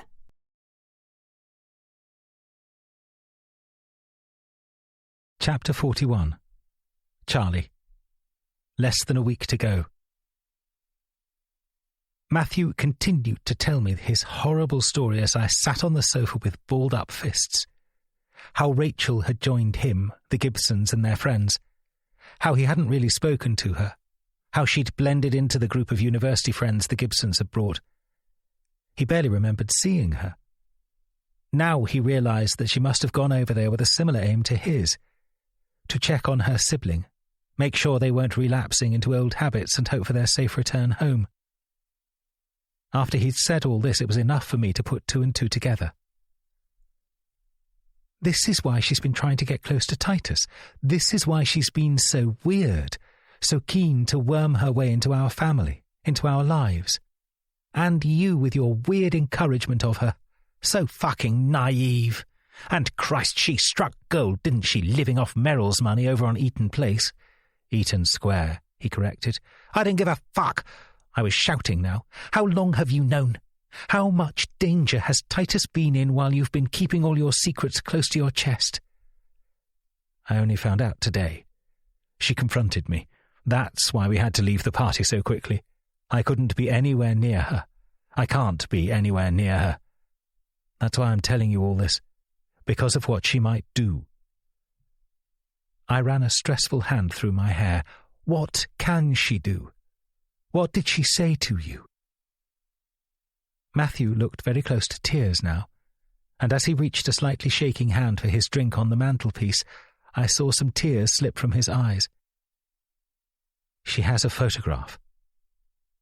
A photograph of me, standing on the veranda, and Johnny's sitting in the hot tub. And I'm standing there, holding Titus, watching him. I pinched the bridge of my nose, trying to take in oxygen slowly. And what is she going to do with this photograph? Try to go to the police? Blackmail us? I looked up at him, shaking his head. I don't know. I was too sick to say anything. I just knew I had to get away from her. And she's worked out the truth, has she? I saw a flicker of something in his face. He looked down, then back up to me, but there was an odd lack of focus in his gaze. Yes, he said. She thinks I could have saved him. I got up. I'd had enough. I couldn't have taken any more, even if I wanted to. I was both exhausted yet so pumped with adrenaline I felt I could run a mile. Where are you going? Out! He followed me to the hallway as I stepped into my shoes. Please, can we talk about this? He was properly crying now, and part of me wanted to comfort him, wanted to gather him into my arms, allow him to cry into my shoulder. But another part of me was on fire with a much darker, less forgiving emotion. It's how I always feel if I'm betrayed, deceived, left out of a loop. And this was one big fucking loop he'd left me out of. I took one last glance at the flushed, tear-stained face of my husband.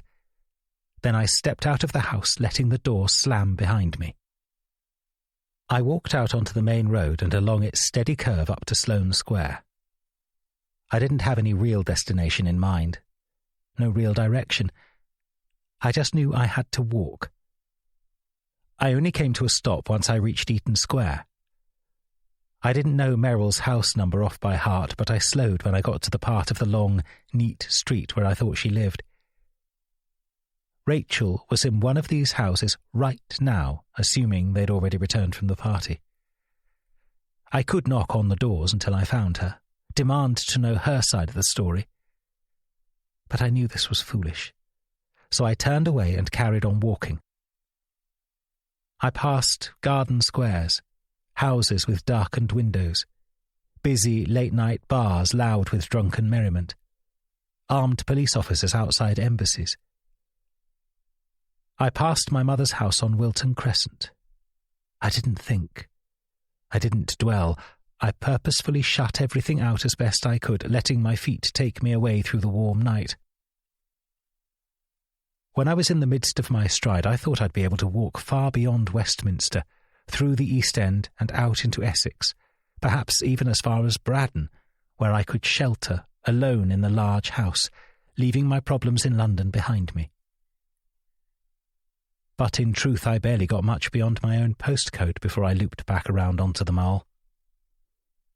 I wandered in the direction of home, past Victoria, taking a brief detour onto Eccleston Square to pass my first adult home, fresh out of university. It felt like a lifetime ago now, like I was passing the former home of another person I vaguely knew rather than myself. With every step, one word circled my brain, pecking at me like a hostile bird. Truth. Why was I so obsessed with it? Why did it matter so much? Why couldn't I let sleeping dogs lie? Matthew's deception had surely been to protect both me and Titus from a truth neither of us could do anything about. And in the grand scheme of things, what he'd done hadn't been murder, not really. The man probably deserved to die. Matthew wasn't beyond redemption or forgiveness, surely. An image flickered in my mind. Dim and undefined at first, then suddenly it flared bright and searing. The look on Matthew's face when I'd asked about Rachel. And she's worked out the truth, has she? There was something there. Something about that particular moment that sent shivers crawling over me. I was outside a Sainsbury's on Elizabeth Street when it finally clicked. It was as if my world had exploded and a weight had been lifted off my shoulders at the same time, because everything now made sense. And I knew absolutely why Matthew felt he could never tell me everything. I arrived back at Carlisle Square at about 12:30 in the morning. The downstairs was all dark, but I could see as I got to the landing that the lights were on in both Titus's bedroom and mine. Ours. Matthew was sitting on the bed. He'd evidently been crying hard. I could see the red blotches under his eyes even in the dim light of the bedside lamp. There was something about his stillness that pricked the raging, burning anger inside me all over again. I'd calmed myself down as I'd approached the house, practiced slow and steady breathing on the long walk back down the King's Road, and I tried now to make sure I retained this sense of calm as I closed the door gently behind me. "I thought you might have gone to spend the night at Wilton Crescent," he said, looking at the floor. "What with your mother staying at the Ashtons?" I took off my blazer, folded it over and hung it on the back of the chair near the window. I kept my moves slow and steady, though still felt the tremble of my hands as the material left my grasp. "I thought about it," I said, "but in the end I just went for a walk. I went over to Eccleston Square just for a look around, but then I just came home." He glanced my way at this, confused. "Your old place?" I nodded. "Why? I thought someone else now lives there." "I don't know why. Maybe I just wanted to go back to how things were before." A few beats of silence echoed crushingly between us. Then he said, "Before you met me." I let the silence go on some seconds more. I chose not to acknowledge his question. After a few more seconds, he started to say how sorry he was, but I'd had enough. "Please just stop," I said simply. He looked at me as if I'd slapped him. I don't think I'd ever spoken to him so coldly before in my life. It's weird, but, looking back, I think it might have been that moment, that tiny moment in the midst of this terrible time, that broke something vital within us. Like when an athlete tears an important ligament or breaks a tiny important bone, and although they can carry on walking and running or jumping or swimming, nothing is ever the same again. The pain continues to hamper, to hinder, to stop them hitting the heights that had come so naturally before. When the silence became unbearable, I finally spoke. "I've worked it out. I know what you did."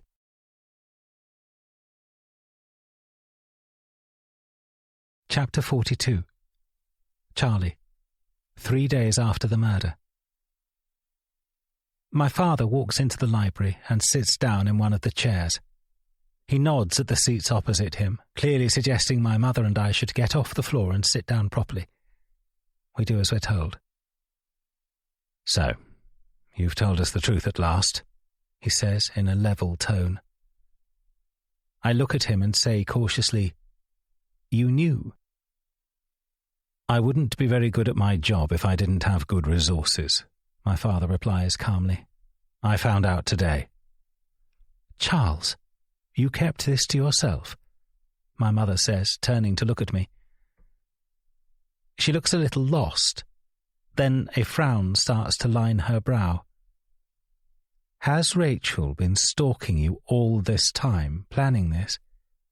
But why would you want to kill Matthew?" I don't know how much my father knows already, but something within me knows it would be futile to dodge their questions any longer. I take a deep breath, and keeping my gaze on the coffee table in front of me, I tell them. I tell them what Matthew told me just over a week ago when we returned from the Ashtons' party.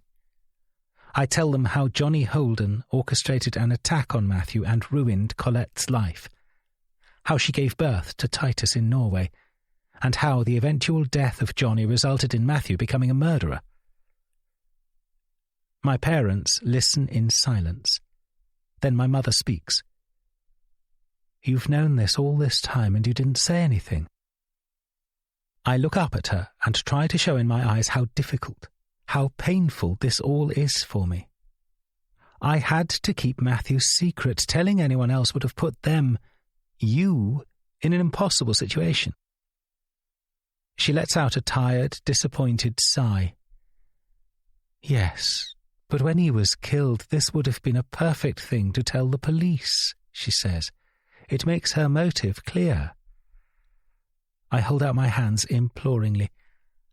How could I have explained not going to the police myself when I knew Matthew had murdered, or at least had a part to play in the death of, Rachel's brother?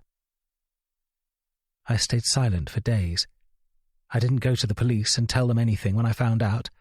And besides, making it sound like it was to do with Rachel's crush on Matthew takes the attention away from Titus and makes it look like Rachel's just simply a psychotic, jealous, scorned lover.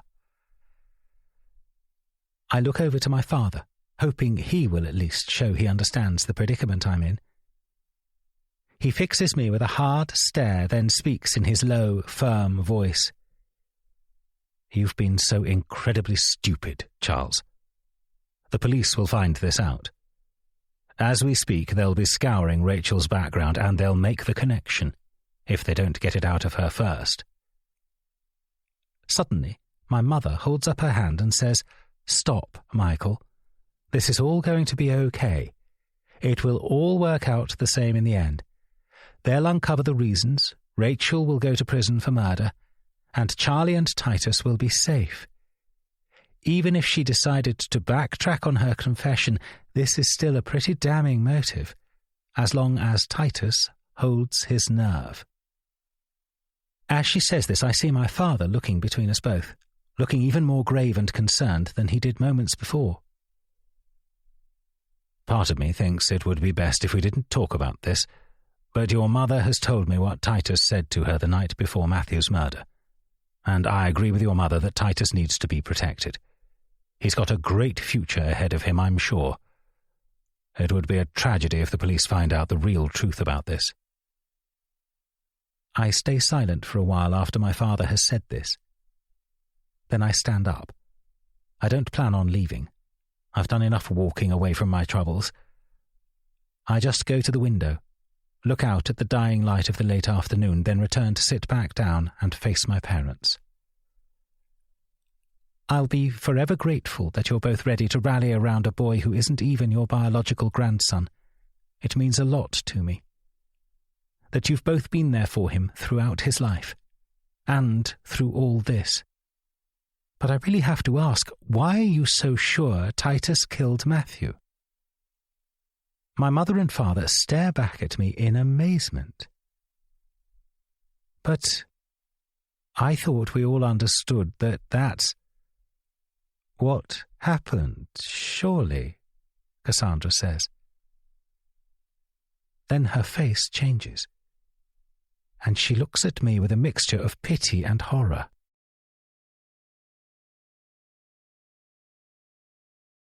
Chapter 43. Charlie. The week of the murder. The morning after our night of hell, I woke to find Titus standing over me. I was on the sofa in the lounge, having been unable to spend the night next to Matthew after our discussion. I'd bypassed our guest bedroom and instead opted for the lounge, something to do with putting sufficient distance between us. Titus was fully dressed in a white Ralph Lauren shirt and light blue shorts. "What are you doing down here?" he asked, his expression unreadable. "Did you and Dad argue? I heard the front door go a couple of times." I pulled myself up so I was leaning on the arm of the sofa, the material slightly rough against my bare arms.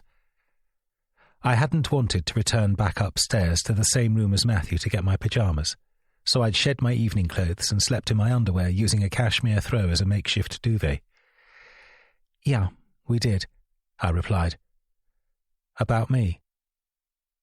I looked back up at his face, seeing the hardness, the resolute toughness that had become more frequent over this past year.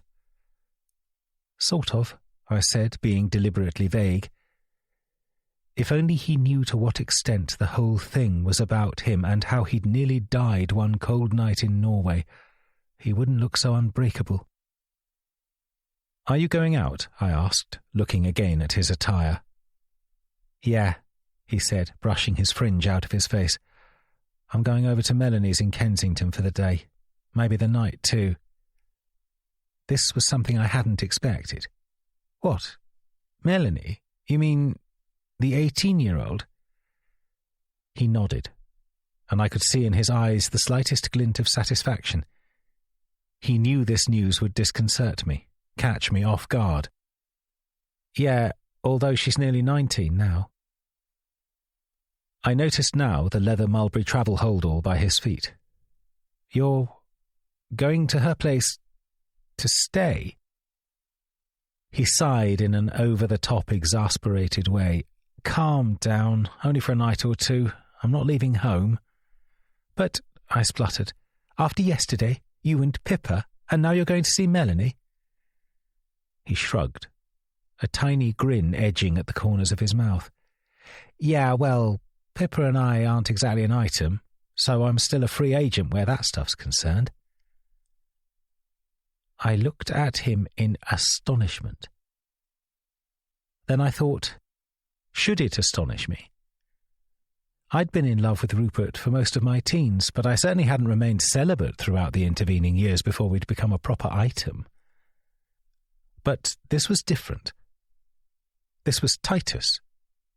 He was supposed to be young, innocent, a child, not some confident London Lothario sowing his wild oats left, right and centre. I thought about telling Matthew, bringing him down here, having it out with Titus, both of us a united front. And then, an instant after having this thought, I found I just didn't care. Fine, let him do what he wanted. Let him try to shock us. If Titus's aim was to cause a stir and freak us out, he wasn't going to get it. I let myself thud back onto the sofa and lay back down. "Okay, whatever," I said. "Text us your plans when you know them." I could tell by the way he stayed there motionless that I'd surprised him. "So, you're fine with me going to Melanie's?" I shrugged my shoulders and pulled the cashmere over me as if I was going back to sleep. "Sure, just use a condom this time, okay?" I closed my eyes and turned away from him. Still, he didn't move. Then, after what felt like an age, he finally said, "I don't know what's going on here, but it's driving me up the fucking wall." Then I heard him grab his bag and stomp out of the lounge. The slam of the front door followed quickly after. I got up off the sofa and, fishing my phone out of my trousers from the floor, walked slowly upstairs, unsure if I was going to find my husband in bed asleep or ready to start up the conversation we'd been having the night before. In actual fact, neither was the case. The bed was empty and made, although not quite as neatly as how Jane did it. I showered whilst my phone was on charge and came back to see a string of messages from Matthew. 3 were sent around midnight last night when I was out on my long walk, and the 4th was sent at 6:40 a.m. this morning. It read, "We both need some thinking time. I've gone up to Scotland to stay in the castle for a few days. I left a message for Titus, but if he asks, tell him he can call me. I love you." I put the phone down without replying. The night before had ended with Matthew confessing everything to me. The true story about what had happened to Johnny Holden that night on the veranda in Norway. How Matthew had been modest about the level of his involvement in his death. After I told him I knew he had murdered Johnny, Matthew sort of collapsed. I watched, not going over to the bed to comfort him. Just watched, calmly waiting for him to pick himself up and stop shaking enough to talk. His worst nightmares were becoming real before his eyes, and I couldn't bring myself to display the compassion he so desperately wanted in that moment. I did, however, avoid shouting and raging. I stayed calm. I asked him to explain. Although, of course, there wasn't really much to explain after I'd worked it out. Just for him to correct a small detail. That he hadn't stood by to watch as Johnny had sunk slowly under the water and drowned of his own accord. Instead, he'd helped Johnny on his way, laying a hand on his shoulder to tip him off the ledge into the hot tub and under the water's surface. He carried on making his excuses, going round and round, saying the same thing over and over again about how it was his only choice. He just wanted to save his sister. It was a moment of madness, but he acted out of love. Was it, though? I eventually cut in. He blinked at me, confused by the question. Was it entirely out of love? I clarified. Or was it something else? What do you mean? He said. Although Matthew wasn't stupid, I think he'd worked out the point I was making. Well, you said yourself how much of an effect Johnny's attack had on you, how his awful treatment of you that night in the grounds of the castle had haunted you. So I'm asking, are you sure you killed Johnny because of the danger posed to your sister? Or for another reason? Like revenge? He kept his eyes on me, staring wide, pleading. I just wanted to save my sister. Another lie. I knew it as soon as I heard it. Whether it was because he couldn't admit it to himself or because he couldn't bear telling it to me, I don't know. But after that moment, I didn't want to hear any more.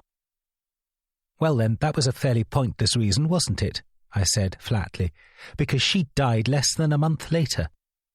You know, if Johnny Holden had still been alive and they'd been together when she took that industrial dose of heroin, maybe he'd have been able to save her.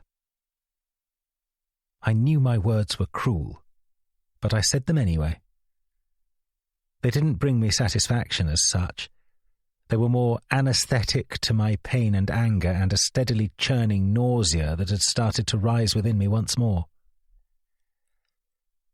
Ignoring Matthew's pleas to stay, I went to the bed, picked up a pillow, and told him we'd speak in the morning. I was done. Of course, we didn't end up speaking in the morning. We wouldn't end up speaking until the day he died.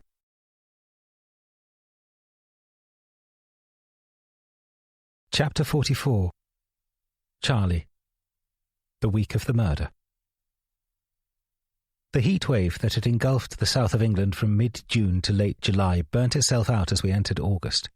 Suddenly the skies were grey, the temperature was colder, and autumn was definitely on the horizon. Golden leaves littered the pavements of Chelsea. They'd fallen prematurely due to the searing heat, and now, coupled with the colder weather, gave the impression of October rather than late summer. Matthew stayed away from the house for 5 days. Part of me wondered if he'd ever return at all.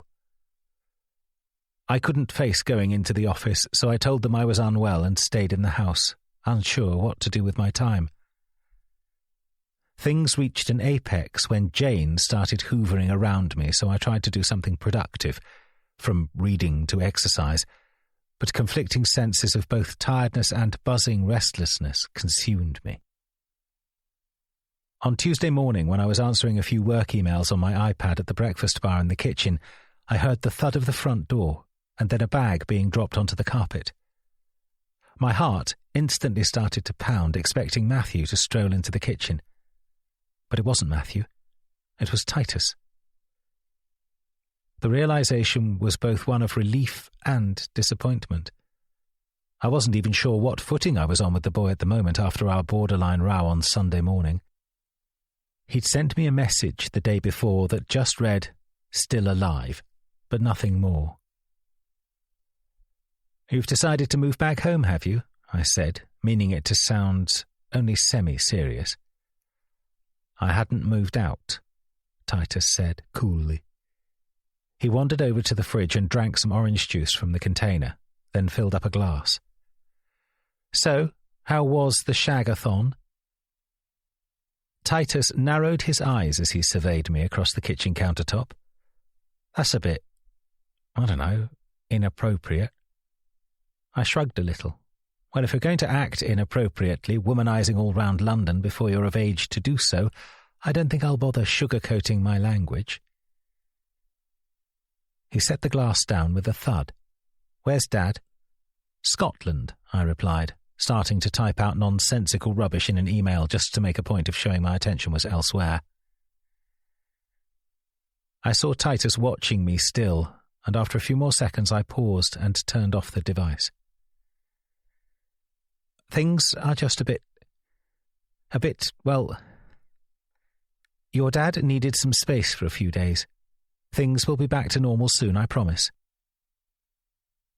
A flicker of sadness entered his eyes, and I saw a glimpse then of the kind, loving, sensitive boy that had been gradually growing harder to see over the past few months.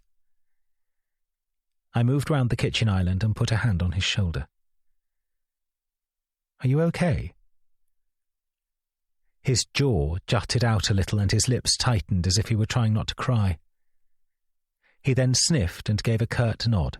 Yeah, fine. He took a step back from me and said, I'm going to go upstairs and take a shower. Pippa's coming round. That made me freeze. What? He adopted the same slightly belligerent, matter-of-fact tone he'd had on Sunday morning when he told me he was off to stay at Melanie's Kensington flat. Yeah, she's in town with some friends on a trip to Harrods and said she'd pop by. She might bring a friend with her. My mouth opened and shut like a fish as I tried to think of a response to this. She just thought she'd pop by, did she? This earned a shrug from Titus. Yeah, don't worry, we'll keep to my room. I gaped at him. But you've literally just got back from Melanie's. And whatever you were doing there for 2 whole days, I'll bet it wasn't just tea and crumpets. And now you've got Pippa just dropping by, maybe with a friend in tow. The tumbler landed on the floor with a smash, spraying the hard-tiled ground with tiny glass fragments. It hadn't been aimed to hit my head, but the shock shook me so thoroughly it felt like Titus had pulled a gun on me. Just back the fuck off, okay? He shouted at me. Just because you two now live practically like priests or brothers doesn't mean I need to with my friends. His words astonished me. What did you say? You know what I mean. You guys don't fuck anymore, haven't for ages. I could feel the blood rising to my face, and a nest of panic and anxiety that was already close to the surface was now flooding through me. That is none of you. And how the hell would you know about our sex lives? We live under the same roof. It's not a huge house. My room is next to yours. Images flashed through me. Me laying a hand on Matthew and him moving away. The time I tried to follow him into the shower and him stepping out of it. The weeks and weeks going past without him properly touching me. Us briefly attempting sex in New York but opting for sleep instead before we'd got very far. Me trying to keep up the pretense that there wasn't something wrong, some change that was growing between us. And now here was our teenage son proving that my efforts to keep up an everything's fine facade had been in vain. I thought about telling him we do it quietly or when he's out, but the thought of even speaking about the subject made my stomach turn. And of course it would have been lies. All lies. And lies was something I hated. But before I'd thought up a dignified response, he'd walked off, stomping up the stairs, then slamming the bathroom door. I heard the hum as the boiler kicked into action. It took me a while to locate a dustpan and brush, not usually my domain, and I'd just finished sweeping up the last splinters of glass when I heard movement on the stairs. Titus stood by the door to the kitchen, dressed in a crisp new shirt and chinos, though he hadn't yet put any shoes or socks on. I've come to say sorry, he said. He put it in a brisk, business-like way, as if it were a task on his to-do list he didn't really want to complete, but knew he probably should. I sighed as I poured the glass into the bin and set the cleaning implements aside. It's fine, I'm sorry I made you angry. Even though I wasn't properly looking at him, I could hear Titus's breathing. There was something else he wanted to say. I shouldn't have said those things. About you and Dad and... Well, I don't think you're like priests. Against my better judgment, this made me laugh. I'm pleased to hear it. I didn't realise our problems were so noticeable.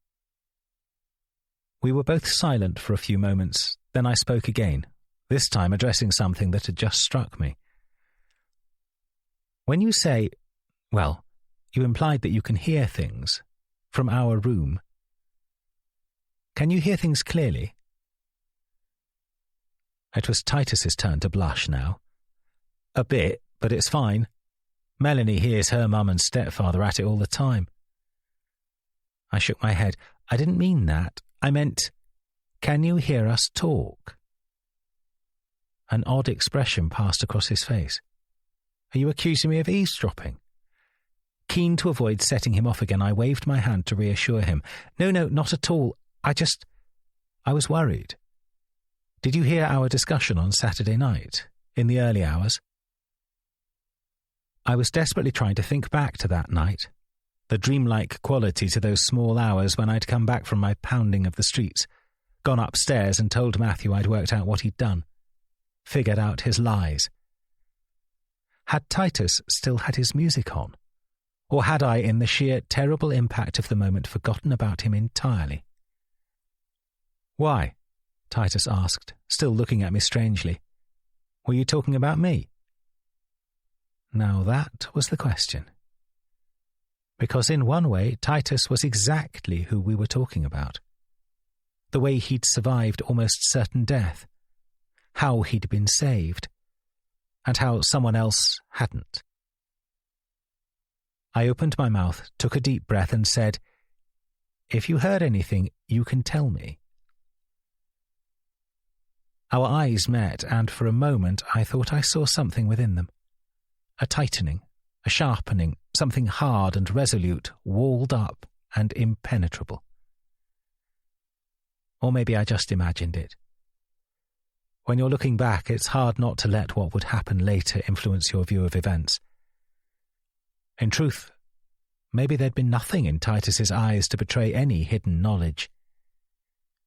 In fact, before he'd even had a chance to reply to me, the doorbell had sounded and he'd walked off to answer it.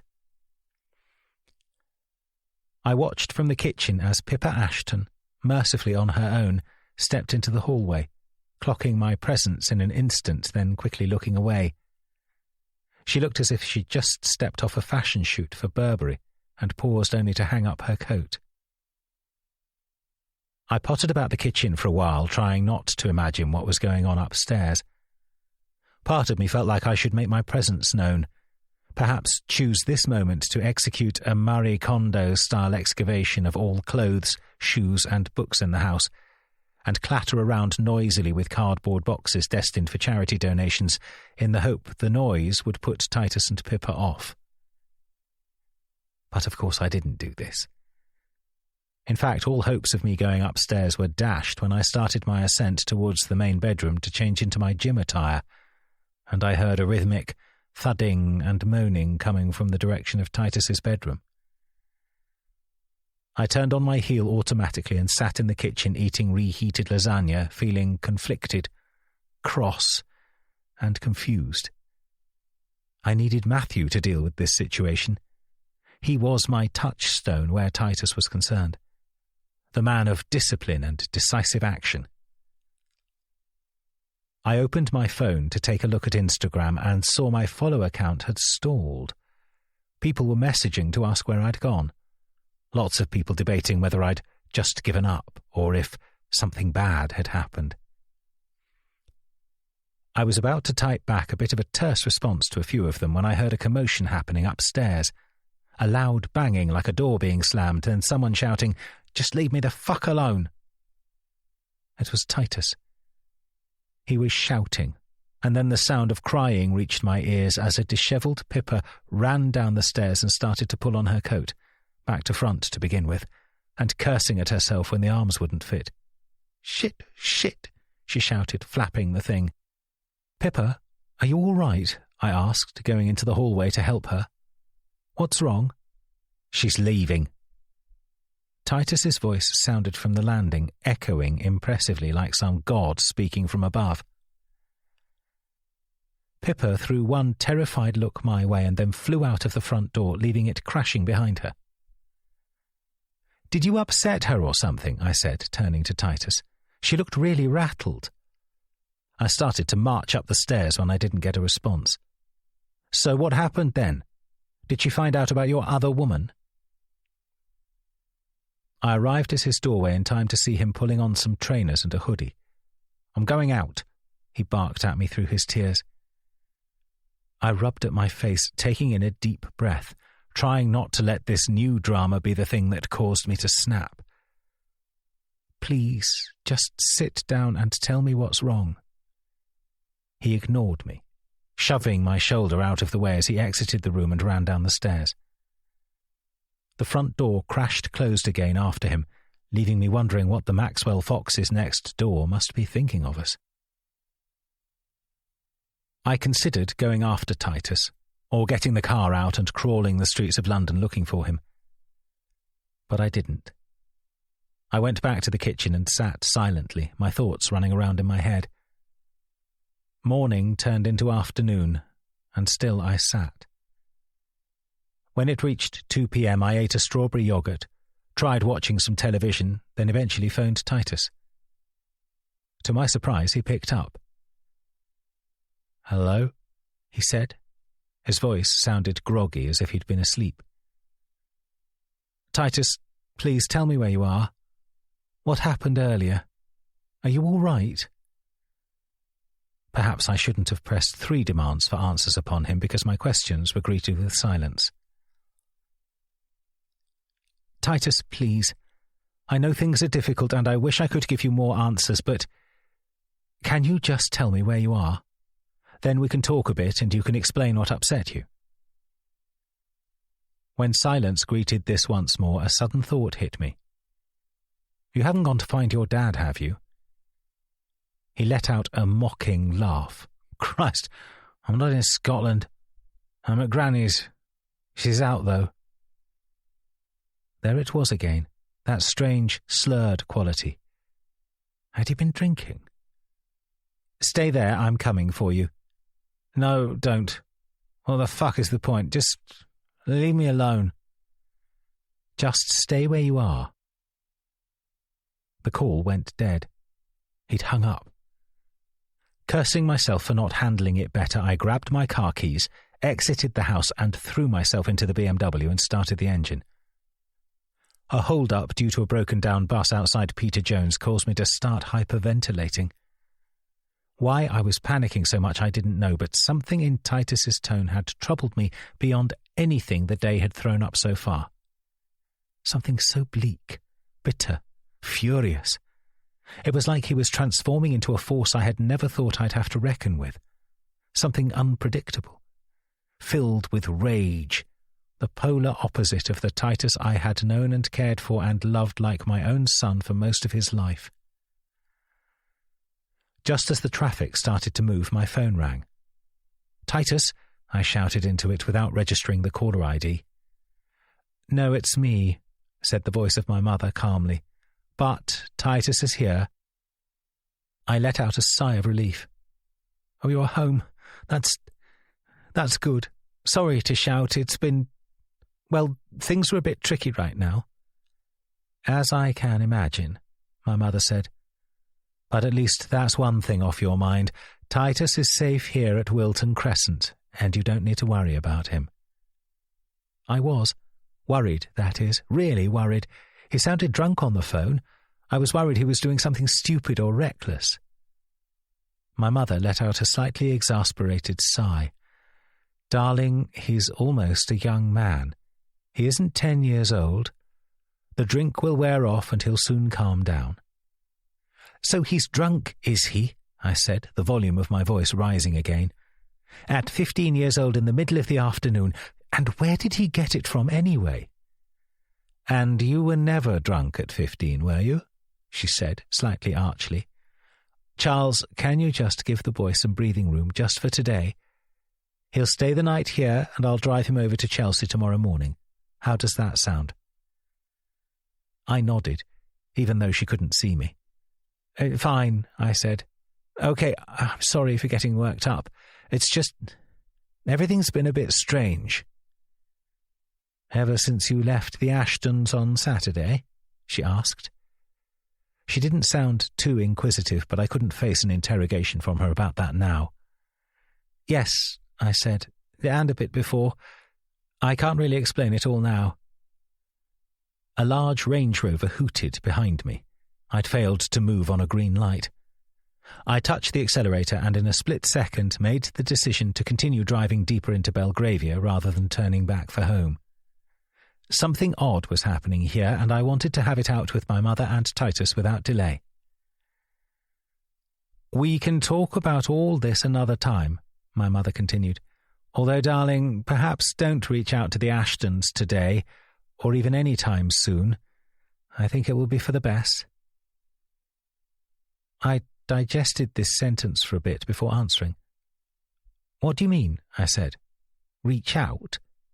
That's a strange way to put it. Reach out about what?" The image of Pippa running down the stairs, her tear-stained face looking at me with fear etched upon it, floated to the surface of my mind.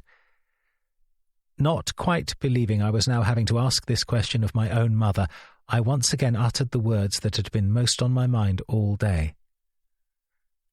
"What's going on?" I heard my mother's slow intake of breath. She held it for a few seconds, then exhaled slowly, buying herself time. "Just give me this time with Titus." "Does this have something to do with Rachel?" She ignored this question. "We're going to talk some things through, then I'll bring him home, and then you and I will go out for a little chat." The steady, poisonous flow of anxiety was seeping through my body. That horrible, paranoid feeling you get when the walls are closing around you. They all know something, I thought to myself. Titus, Matthew, the Ashtons, even my mother. After everything I'd been through with Matthew, all the secrets that had been brought to the surface, there was still a vital ingredient I wasn't quite seeing. "Charles, darling, are you still there?" I took a left without indicating, causing a hoot of outrage from another driver.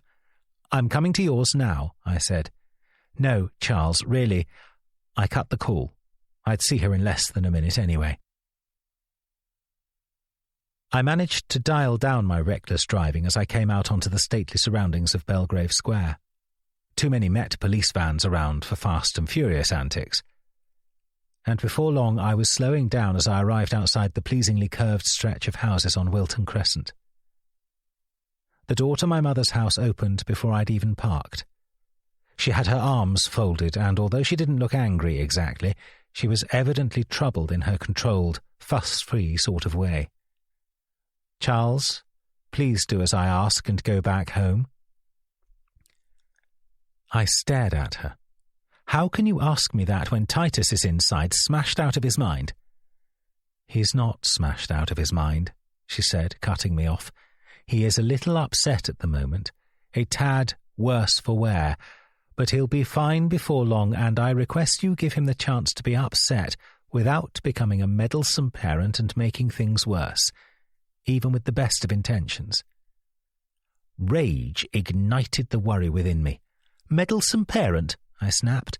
"Is that what you think I am? At least I'm there for him, living under the same roof.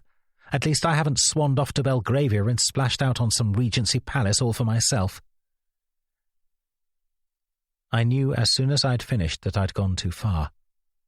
Hurt flashed across my mother's face, followed by a tightening that I had come to associate with her infrequent bursts of anger. She stepped onto the pavement so she was closer to me and said, "Charles, please pay me the compliment of presuming I know what I'm doing. Go home. Go to work. Just keep yourself occupied until I've had time to get things sorted. And stop shouting in the street, or you'll disturb everyone at the High Commission of Singapore." She nodded to the house on her left. Then she turned on her heel and walked back inside and closed the front door. I stood motionless on the pavement for almost a full minute, then got back into the car. Every movement felt like a mountain of effort, as if my body had taken on rigor mortis. With fingers that felt numb and brittle, I switched on the engine and slowly turned out onto the road towards Piccadilly. If I'd known that the worst of that day was yet to come, I may not even have managed that.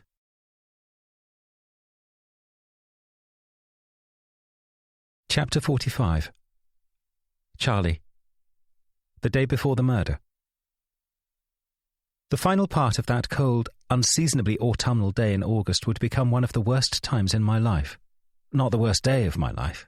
That would follow on soon after. It began with me driving to the Ritz to get drunk. This was something I used to do during my later teens and early 20s. If life got too bothersome, I'd reach for the brandy or vodka, or if I was really desperate, whatever beer there was to hand. I had my car parked for me, settled myself in a corner of the Rizzoli bar, and was sinking into a pit of rumination when my phone buzzed with an email. It was to my personal account, not my work account. Otherwise I wouldn't have paid it any notice, and the preview on the notification made my stomach lurch. From Rupert Ashton. Subject, something important. I unlocked the phone at once and accessed the message, almost knocking over my glass of brandy in my haste. I read Rupert's words through once, then again. It was a long email, and it took me a long time to allow the words to fully sink in. Then, afterwards, things started to get dark. Dearest Charlie, this is a very difficult email to write. In fact, it may well be one of the hardest things I've had to do. These past couple of years have tested me. I've truly started to appreciate what the words stress and anxiety actually mean after a lifetime of using the terms casually and without thought. So, where to begin? I should start where this whole situation began for me, and that was at the Old Bailey 2 years ago during the trial of Ernest Kellman, James Knight, and Peter Catton. I had spent the afternoon giving evidence about our time at Oxford. I won't go into the details of that, as I'm sure you're very familiar with the case and my connection to those involved. That in itself has caused me many a sleepless night, wondering if I should have realized something sooner, acted sooner, told someone of my suspicions. But I was weak. I ignored signs. I buried my head in the sand and promised myself I would never do that again. Which is one of the reasons why I can't stay quiet any longer and why I'm writing you this email. My mother would advise me to keep out of business that doesn't concern me, but because of our shared history, I feel this business does concern me. We're all tied up in this. We're all culpable. Except you. You're the most innocent one out of all of us. So, to come to the point. Your husband and my sister Eleanor are having an affair. And I am sorry to have to tell you this. On my day of giving evidence in court, I dropped in on her at her Knightsbridge flat. I had been very nervous about my court appearance and didn't want to return to the Chester Square house alone. Eleanor was there, and so was Matthew. They were having sex in the dining room. I could see them as soon as I walked down the hallway. There was music playing. Vivaldi's Cessate, o my cessate, and they hadn't heard me come in. I was about to leave the house immediately, since it's rather awkward finding one's sister having sex with her husband. But of course the man wasn't her husband. When I saw Matthew's face, I can't describe to you the shock. Although I fancy it must be a mere atom of the shock you must be feeling now reading this. That is, of course, presuming you don't know. In some ways, I've always thought ignorance is bliss. I know you, Charlie. I know you're far from stupid. Even if you are not aware of what has been happening between Matthew and Eleanor, I expect you have been suspicious. Certain signs must have set off warning bells. I tried to tell you all this when I saw you at the weekend, but I didn't get a chance. I wish I could make the blow easier by telling you it was just the one time, one moment of madness for which Matthew must have suffered hours of guilt.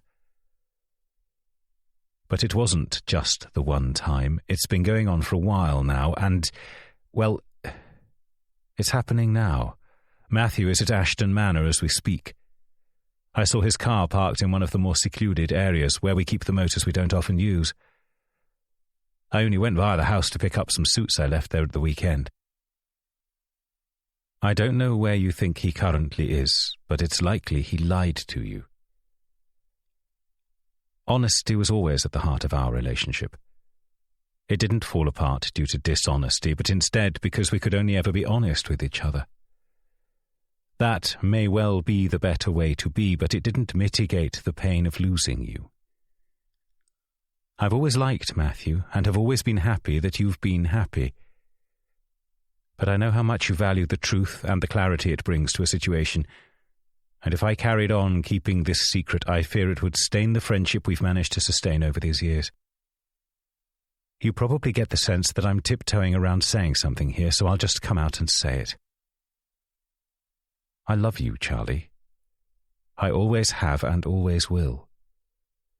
I suspect difficult times may lie ahead for you, and I wanted to make it clear that whatever support you need, whether that be friendly advice, a shoulder to cry on, someone to whisk you away, or simply help you forget about the pains of the day, I am here for you. I'd better stop there because I fear this letter is teetering dangerously on the verge of becoming poetry, or worse, song lyrics. But I mean what I say. Please consider it. Whatever you need, I am here. With much love always. Rupert. I suppose one could say this moment was that important tipping point. The moment when a course of action is decided that will affect the lives of many for years to come. Was it at that point I decided to do what I did? I can't be sure. When did I know I was capable of it? Was it when I got that email, basically giving me both a motive and a happy ever after? Although, of course, if that were the case, wouldn't it have been easier to divorce Matthew and walk off into the sunset with Rupert without the threat of prison hanging over me? Of course, it isn't that clear-cut. A perfect storm had to be created in order to get me to that point, and I was already being battered around by it while sitting in the Ritz, getting drunk on expensive glass after glass. But no, I didn't pre-plan it, not in scrupulous detail or with any degree of criminal ingenuity. I just sat there and imagined it. Imagined all the ways I could hurt Matthew the way he had hurt me. It wasn't that the love I had felt for him over the years had vanished. If anything, that fueled the violence of my imagination. After all, they say love and hate are closely related, and by God they are. It was Archie I ended up calling. There are some moments when you realise your best mate from school knows you better than anyone, even those you're supposed to love. I slurred my words down the line, telling him that it was all over with Matthew. He drove down to the Ritz and was there within half an hour, not that time meant much to me by that point. He helped me stagger out of the bar, bundled me into his car and drove me off to his house in Park Crescent. I woke up in a state of dizzy disorientation the next morning in one of his guest rooms amidst the cool, new-feeling sheets and wearing a pair of Ralph Lauren polo sport tracksuit bottoms that weren't mine. My brain was filled with hangover fog, and with a mounting sense of horror I remembered the revelations of the previous day. Rupert's email. The rise in anger and hatred towards Matthew. My sense of hurt and betrayal was still raw within me, as if I'd just discovered a physical gaping wound on my body. I padded across the landing, barefoot and feeling a little chilly. I heard some noise coming from downstairs, and before I could get to the final step, I heard Archie's voice. "That you, Charles?" he called out. I went down into the hallway and found Archie sitting in the kitchen. "How are you?" he said. looking uncertainly at me over the rim of his coffee. Without waiting for a response, he got up and poured me a cup from the machine. I took it from his outstretched hand and sat down at the table. I'm not sure. I took a sip of the warm, dark liquid, not properly tasting it. Well, considering how out of it you were last night, I'd say that's not as bad as things could be. He was still watching me intently, as if I might start shouting or crying. You should look at your phone, he said, and got up and walked over to the kitchen counter. My phone? I replied, puzzled. Your clothes are being washed. You were sick on them. I put your phone on charge down here. He went to the end of the kitchen countertop and unplugged my iPhone. Of course, I wouldn't normally read your messages, but I couldn't help notice one that popped up on the screen this morning. With an unreadable expression, he passed me the phone, the movement causing the screen to light up, and I saw what he meant instantly. I'm coming home, should be there by 7. We could have food in and talk about things. I could pick up some Ottolenghi. I love you. Matthew was coming home. Suddenly, the little safe haven of Archie's house felt under threat. The real world was going to come spilling in. I don't want to see him, I said. So, what are you going to do? Ignore the problem? I noticed the breakfast pastries and fruit on the table and helped myself to a pear. I cut it up, thinking about my answer, trying to do a temperature test of my own feelings. You see, to some it may sound insane to say it, but even at that point I knew exactly what I needed to do. What I wanted to do was go back upstairs to Archie's guest bedroom and spend the day pretending I didn't have a husband, or an adopted teenage son who was acting out, or a mother who wasn't being honest with me. But that was different to what I needed to do, and that to me was obvious. I was intelligent enough to know that most people wouldn't be able to make such a mental leap. I also knew that it would be a mistake to tell Archie about my plan. Like so many others, he wouldn't have appreciated the clear beauty and justice for betrayal. Corrective action for lies that have been told.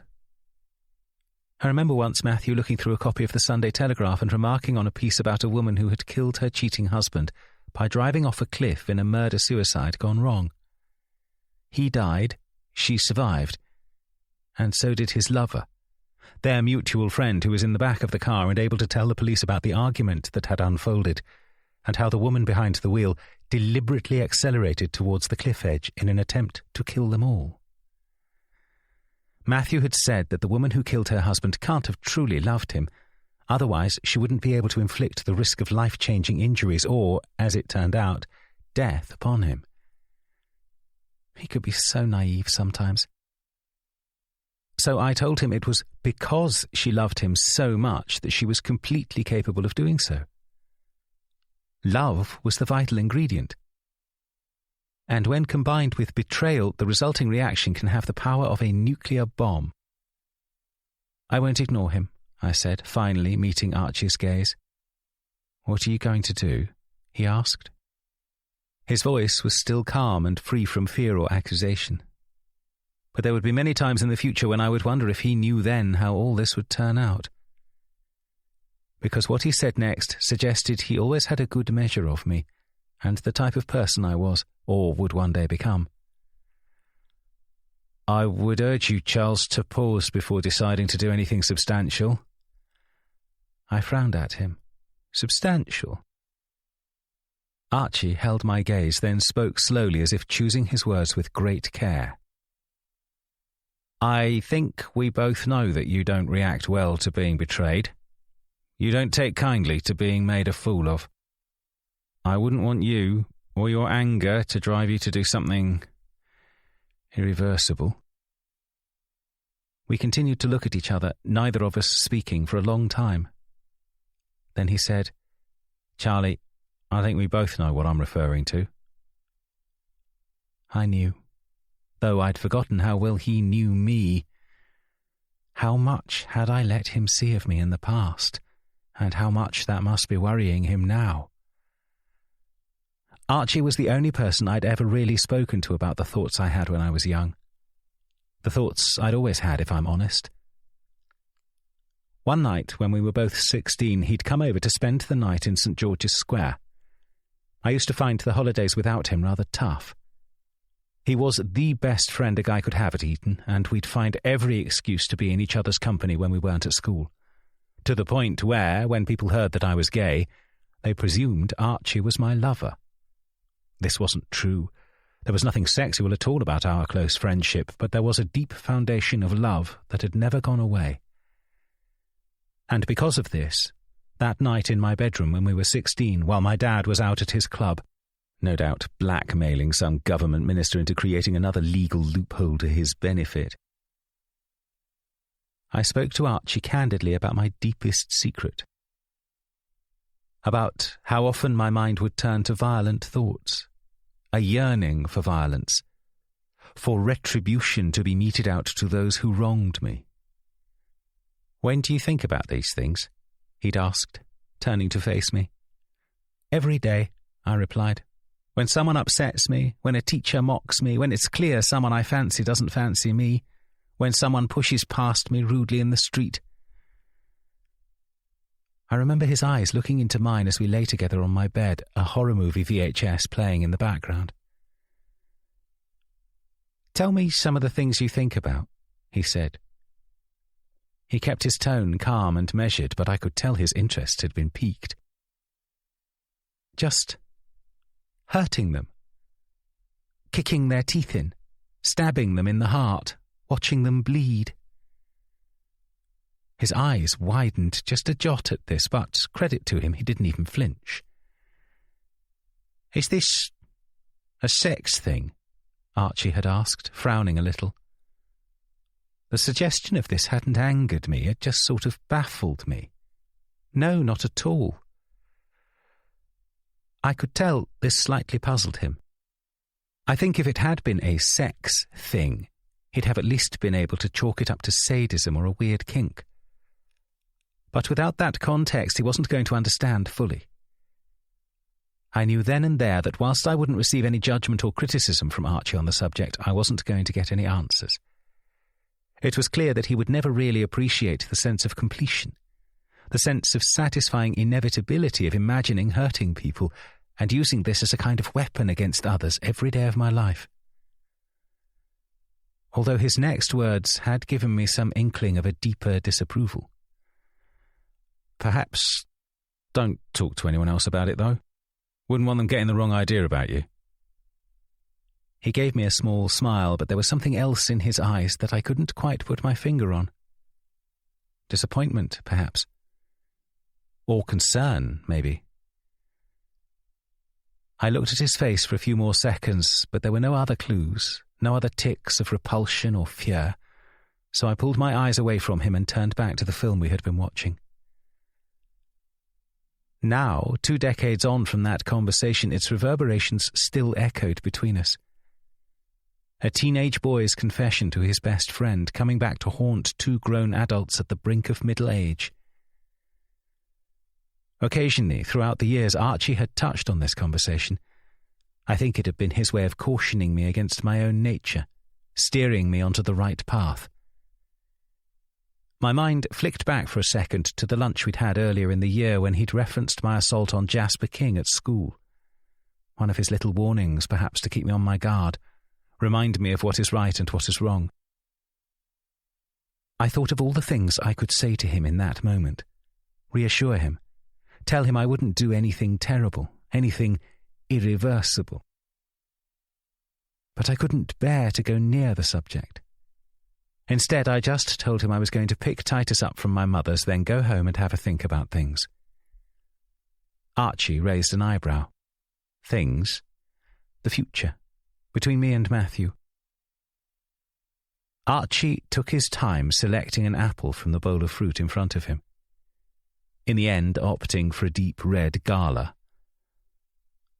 There was something slightly less tense in his face, as if my words had reassured him a little. He cut his apple slowly and said, not looking at me, "And, Rupert, The name, spoken aloud, sent a shiver down my back. "Rupert?" Archie allowed his eyes to meet mine now. "Well, he does have a part to play in all this, doesn't he? A big part." I didn't say anything, and after a moment Archie continued. "From the sounds of the email, and if you don't remember, you pushed your phone upon me and demanded I read it, it appears that you have a choice laid out in front of you." I frowned. "What choice is that?" Archie chewed thoughtfully, then swallowed and said, "Stay married to Matthew. Try to find a route through all this shit. Or walk off into a fairy tale sunset with the Prince Charming of your dreams." He was right. But of course, it was never a future I could contemplate. I firmly expected to go to prison for what I was about to do. I was vaguely aware of the possibility that my father, through his labyrinthine connections in law and government, might be able to save me from incarceration through some clever defence in court. But all of that was just background noise, just a distraction from the clear course of action. Make Matthew understand his betrayal in the clearest and most severe way possible. "Just a word of caution," Archie said. "Fairy tale endings rarely work as neatly in real life." I nodded. "I know. And don't worry.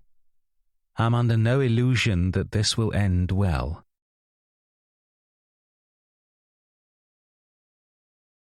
Chapter 46. Charlie. 3 days after the murder. My mother stares at me. She opens her mouth to speak, closes it again, then finally says, "I never would have thought it possible that you could kill Matthew." "You never thought I would be capable?" I ask. She shakes her head. "Never of something like that." Had Matthew been surprised, too, when he realized what I was doing, a split second before the knife slid into him? Had he been shocked that his husband was, always had been, capable of murder? I guess I'll never know. But perhaps that was what he'd been trying to say as he'd gurgled and gasped, trying to cling on to life. After. That's what I thought he'd said. Maybe he'd been about to say, "After all this time. After all this time, how could I do such a thing to someone I loved?" This question carries me off into my own thoughts for some moments. Then, when I return to the here and now, I give voice to a more pressing, practical one. "Why were you so quick to think Titus had killed Matthew?" My mother and father exchange a glance, then she says something that takes me by surprise. "Because he told me he wanted to. When he came over to my house the day you thought he was missing, he was very upset. Somehow he'd found out Matthew was cheating on you. He wouldn't tell me who it was or how he'd found out. He was so distraught at the idea that Matthew could cheat on you. It appalled him. He's always seen you two as the epitome of a stable home. He said he hated him, wanted him dead. I told him not to tell you, that I would think of a way to let you know. And then, 2 days later, when I got your call to say Matthew had been stabbed, and the slip-up you made when you said to me, 'Rachel has confessed. She's confessed to the crime,' it all became clear to me that she wasn't the guilty party." She starts to cry and dabs at her eyes. My father leans forward and says, "So, all this time we were puzzling why Rachel would want to kill Matthew, when you knew all along, and at the same time we were trying to protect our grandson from being arrested, when in fact we should have been looking at our son." I look my father in the eye. He's always been fairly unreadable, but there's something in his eyes now that I think I can make out. Something different, that I truly haven't seen before. It's like he's impressed, like he's viewing me in a completely different light. There's an intensity in the air, as if the atmosphere has become so heightened by their realization you could almost taste the tension. It's like something is on fire in the room, as if the smoke of the burning flowers Eleanor had sent has travelled up from the kitchen and started to singe the wallpaper. At last I nod and say, "That's about the long and the short of it."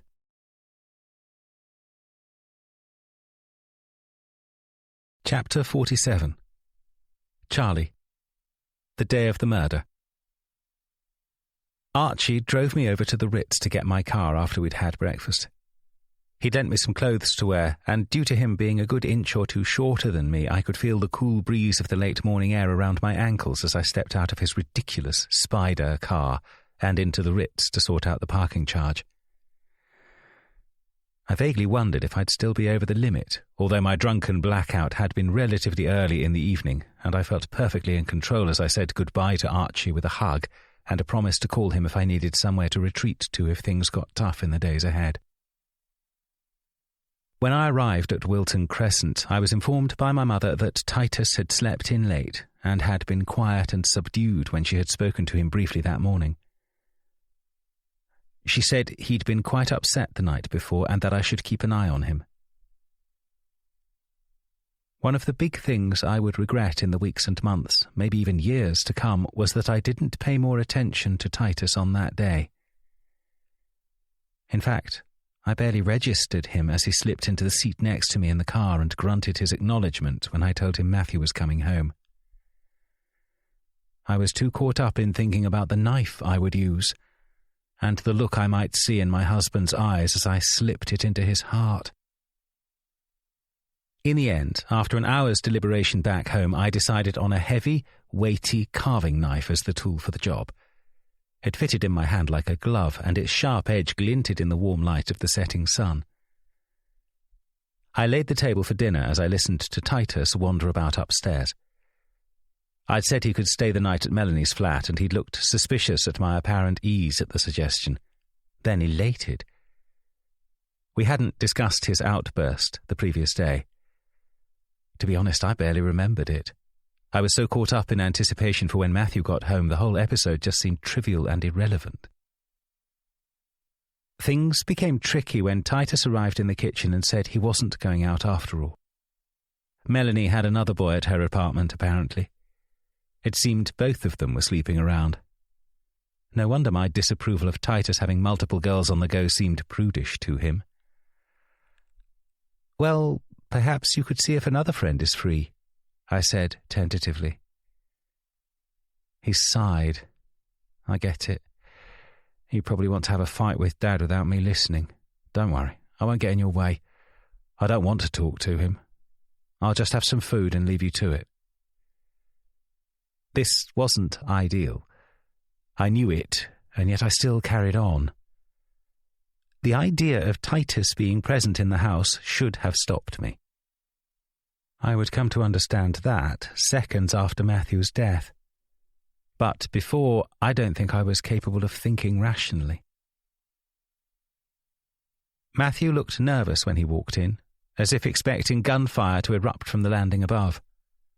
I just called out, "In the kitchen," and let him walk the short distance alone, no doubt wondering what mood he'd find me in. "I've got the food," he said by way of a greeting.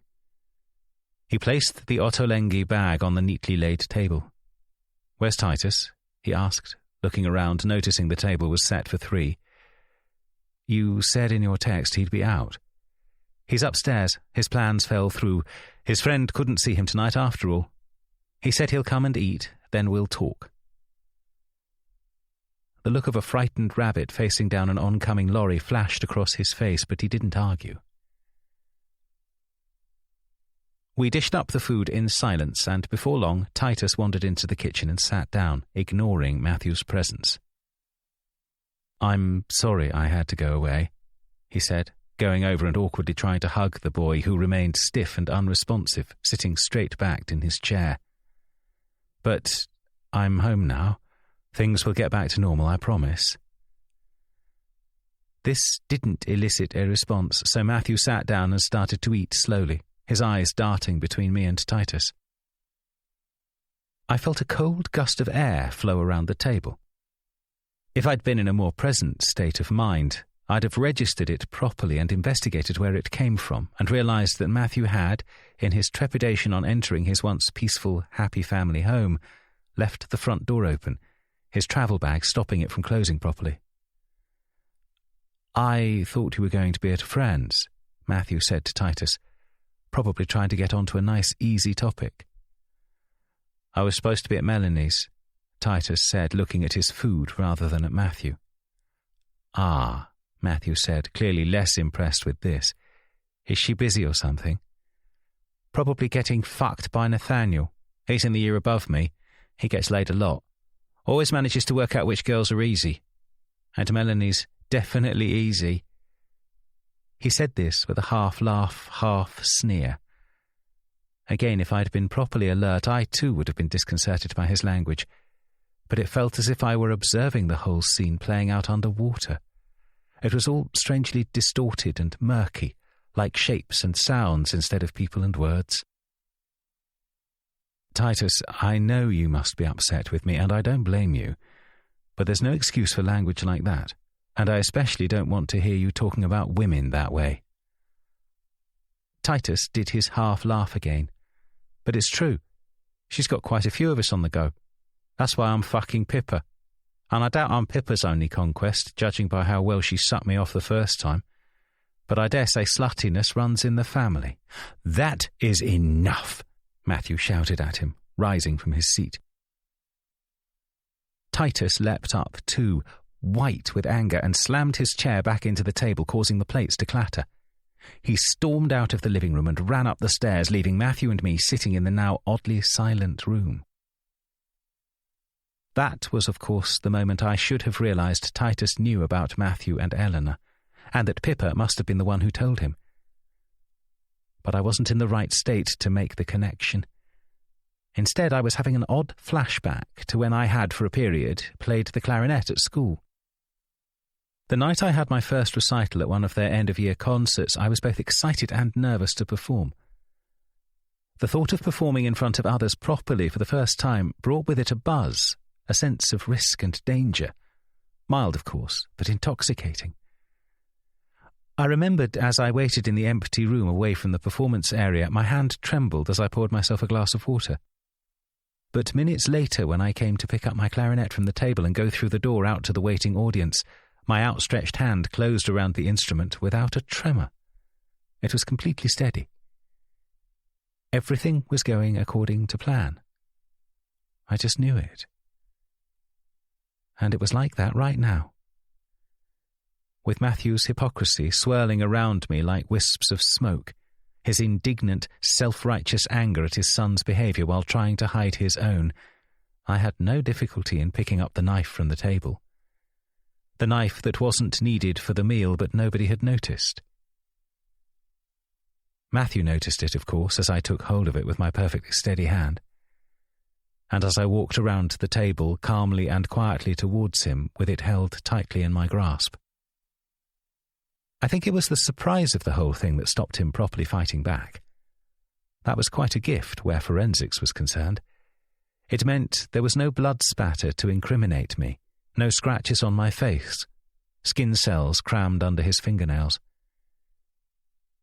He was sitting still in shock as I leant down towards him, held his shoulder with one hand and pushed the knife between his ribs. I felt the tip of it snag and crunch through something as I pushed it deeper. He started to panic once he'd registered what was happening, but I'd managed the insertion well and he wasn't able to do much more than fumble, clutching limply at the knife within him as the blood soaked his light blue shirt, and he struggled to say what he so desperately wanted to say. I never found out how much Titus had witnessed, or why he'd come back to the kitchen. I just remember turning round and finding him standing at the doorway, his mouth slightly open, his face even paler than it had been before. I saw him sway a little, and suddenly I was able to act like a responsible parent again. I pulled his chair back out from under the table and sat him down. I poured him a glass of water. He took a meek, quiet sip from it, then set it down on the table. There was a strange companionability to the silence, as if we were both sheltering from a storm that was going on all around us. And in the quiet and stillness I found I, too, could no longer stand. I don't know how long we sat there at the table, but it can't have been longer than a minute or two. I didn't hear Rachel come in. I only registered her presence once she was in the room with us. Taking in the scene, her eyes open in amazement? Horror? She looked at the two of us sitting there, then just said, "The door was open." She then walked over to Matthew's body. I saw her touch his neck with her finger. Then she pulled the knife out of his chest.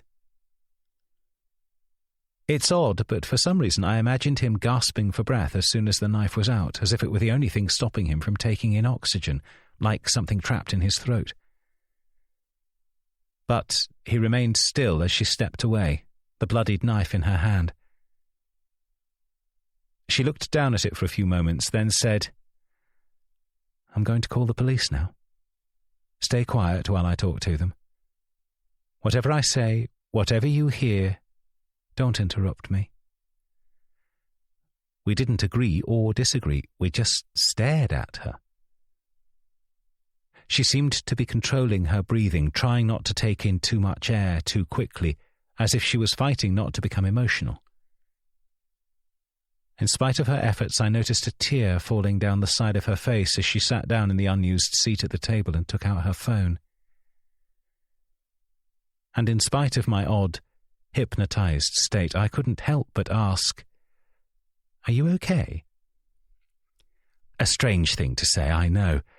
It would have been normal to ask her what she was doing, why she wasn't screaming, running from the house or demanding an explanation. But I think we've already clarified that I'm not that normal. Nothing about this situation was very normal. She didn't reply to my question.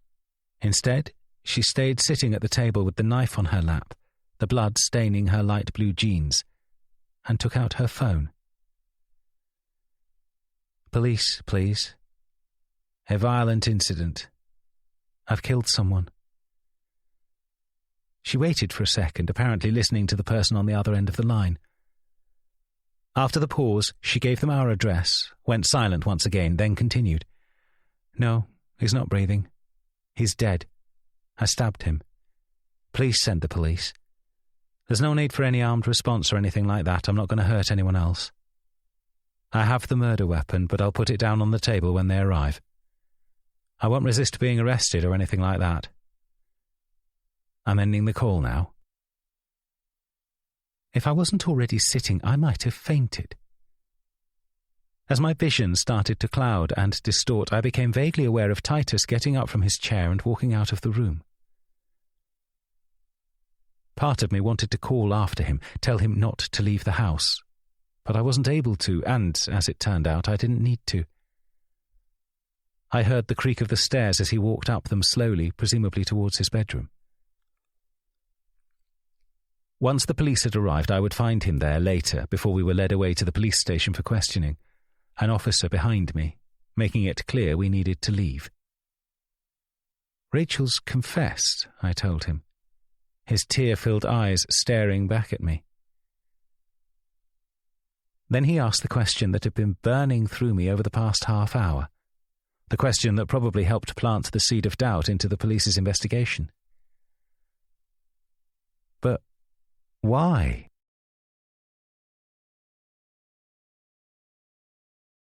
Chapter 48. Charlie. 7 months after the murder. It's an unseasonably hot day in April, and I'm driving from London to Oxford. I even have the window down, something that would have seemed like madness the week previously, and I enjoy the light breeze on my face as I move slowly along in the traffic towards the Oxfordshire countryside. I drum my fingers on the steering wheel, listening to an unknown rock track, then switch up the vibe, tapping on my iPhone with one finger, selecting some sweeping piano music which bathes me in its lush, romantic tone, and I feel my mood lift. I am, for the first time in a long while, happy. I drive the car smoothly up to the Ashtons' manor. I sold the BMW late last year, swapping it for a lower, smaller Porsche. I felt I needed a change. Best leave the past in the past. The house on Carlisle Square has also been sold. I set the ball rolling as soon as I could. I was curious to find how little attachment to it I had after what had happened. I just knew that was a section of my life that had come to an end. Titus had no wish to stay there either. After living between my mother's Wilton Crescent property and the manor in Essex, Titus and I had temporarily moved into a hotel. We needed some space away from my parents, even if they thought it was silly when we could have stayed in either of their properties. But there was something about the impersonal anonymity of hotel life that suited us both in that strange hinterland between Rachel being charged and the trial. Those autumn months where both of us seemed to be sleepwalking through our lives. I think my mother would have liked Titus to move in with her, but the boy was adamant he wanted to stay with me. I don't know whether she was afraid for his safety remaining in the care of a murderer, or if she just wanted to keep an eye on him. Whichever it was, she'd finally relented, pleased at least that we'd picked the Hari, a hotel within walking distance of her house. Last week, however, we'd let our rooms go and had moved, permanently for now, into Marwood Manor. Lord and Lady Ashton had recently decided the place was getting too big for both of them to be rattling round in at their age, and had moved into the still sizable 1980s-built annex to the north of one of the surrounding fields. They assured us they wouldn't bother us every day and that Rupert, Titus and I would more or less have the run of the manor to ourselves. The question of Eleanor is a thorny one and something that has been solved only temporarily. On the lucky side, she decided to take a job working for the Republican Party in the US. She'll be out of our hair most of the time, leaving her daughter in the UK to live with her father in his Clerkenwell apartment. It suited their fractured family dynamic just fine, especially since she and Titus still seemed to be equally keen on spending time with each other. I arrive at Marwood at about 3 p.m. to find Titus and Rupert playing tennis in one of the courts round the back of the house. "Who's winning?" I call out as I watch them from the side. "We've rather lost count," shouts a breathless Rupert as he only just catches a ball fired from Titus from the left. After their tennis match, Rupert and I walk back to the house whilst Titus practices his serve. "A letter came for you today," he says. "I didn't open it, but I think you should read it immediately." I looked at him, puzzled. "Why?" "Because I think it's come from HMP Graysfield." The name doesn't click for a second. Then one word enters my mind with a combination of a jolt and a shiver. Rachel. He nods, then walks over to a wooden tray on a side table near the front door and hands me the envelope. I open it, read for a few seconds, then look back at him and nod. It's from her. Graysfield Prison is an imposing 17th-century manor house now repurposed to hold female convicts and young offenders. It looks like something out of a horror movie as I approach it in the car and follow the signs to the car park round to the side near some fields. The prison entrance, then the process of signing in and being searched to get inside, is a lot more mundane and routine than I expected. Although by the time I'm seated with everybody, the trepidation of what I might find on the other side is starting to get to me. I see Rachel immediately when we're sent through into a large room resembling a school hall. It's not that she looks particularly different from the other women in here. It's her body language that sets her apart. She looks as cool and alert as if she were a manager of a company about to interview a prospective new member of the team. "Hi," I say, trying to keep my voice as calm as she looks. I'm not sure I succeed as it comes out as more of a low bark. "Hello, Charlie," she says, and gives me a thin smile. I notice how her physical appearance has markedly changed since I last saw her at the trial. Although she always had a slim frame, she's lost a notable amount of weight. Her jaw and neckline are now pronounced and sharp, giving her a more unforgiving, maybe even crueler look than before. Thank you for coming. I take my seat, feeling awkward and a little nauseous. I find it hard to meet her eyes. She keeps hers trained on me like a sniper fixing on a mark. Well, like you said in your letter, I didn't really have much of a choice. That's right. She gives a short, business-like nod as if satisfied I understand her message. I get the feeling she's enjoying having the upper hand here. Since we don't have long, and I think we'll both agree that we'd be better not to make meetings like this too frequent, I just thought it might be good for both of us to go through a few things before we start off properly. I frown at her. Start what off properly? She smiles. The rest of our lives, of course. The smile unnerves me, makes me wary about what she's about to say. So, she says, shifting her chair closer to the table. Now the dust has settled, I wanted to explain everything. I thought it was, well, you're right. Right to know. Why you did what you did? I ask. She lowers her voice to barely a whisper. Why I gifted you your freedom. I don't like the way she words this, and I feel my insides tighten as I finally allow my eyes to meet hers. This is all going to sound a bit harsh about your dead husband, I'm afraid, but since the last time I saw you together you'd just plunged a knife into his heart, I don't think you'll find this too upsetting. But if you need a break at any point, do say. It's a weird thing to say, reminiscent of the police interviews I'd gone through in the months after Matthew's death. I don't reply, just wait for her to carry on.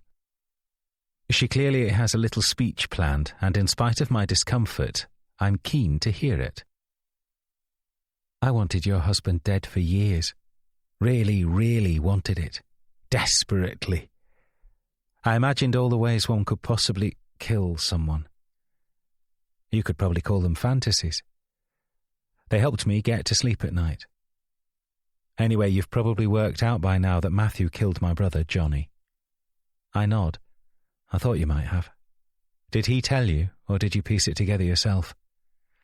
He told me, I reply. She nods. I thought his conscience might crack. Was it, by any chance, on the day of the Ashtons' anniversary party? Yes. She nods again.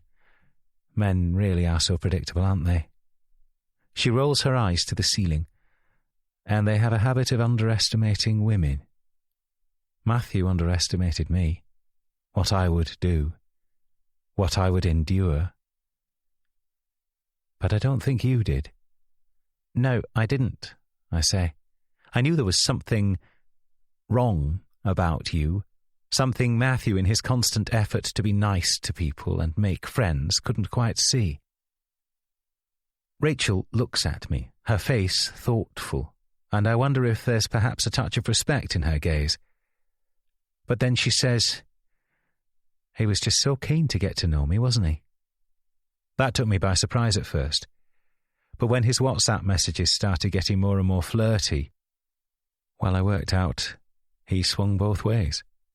He was after something else from me other than book chat. That's another thing men all have in common.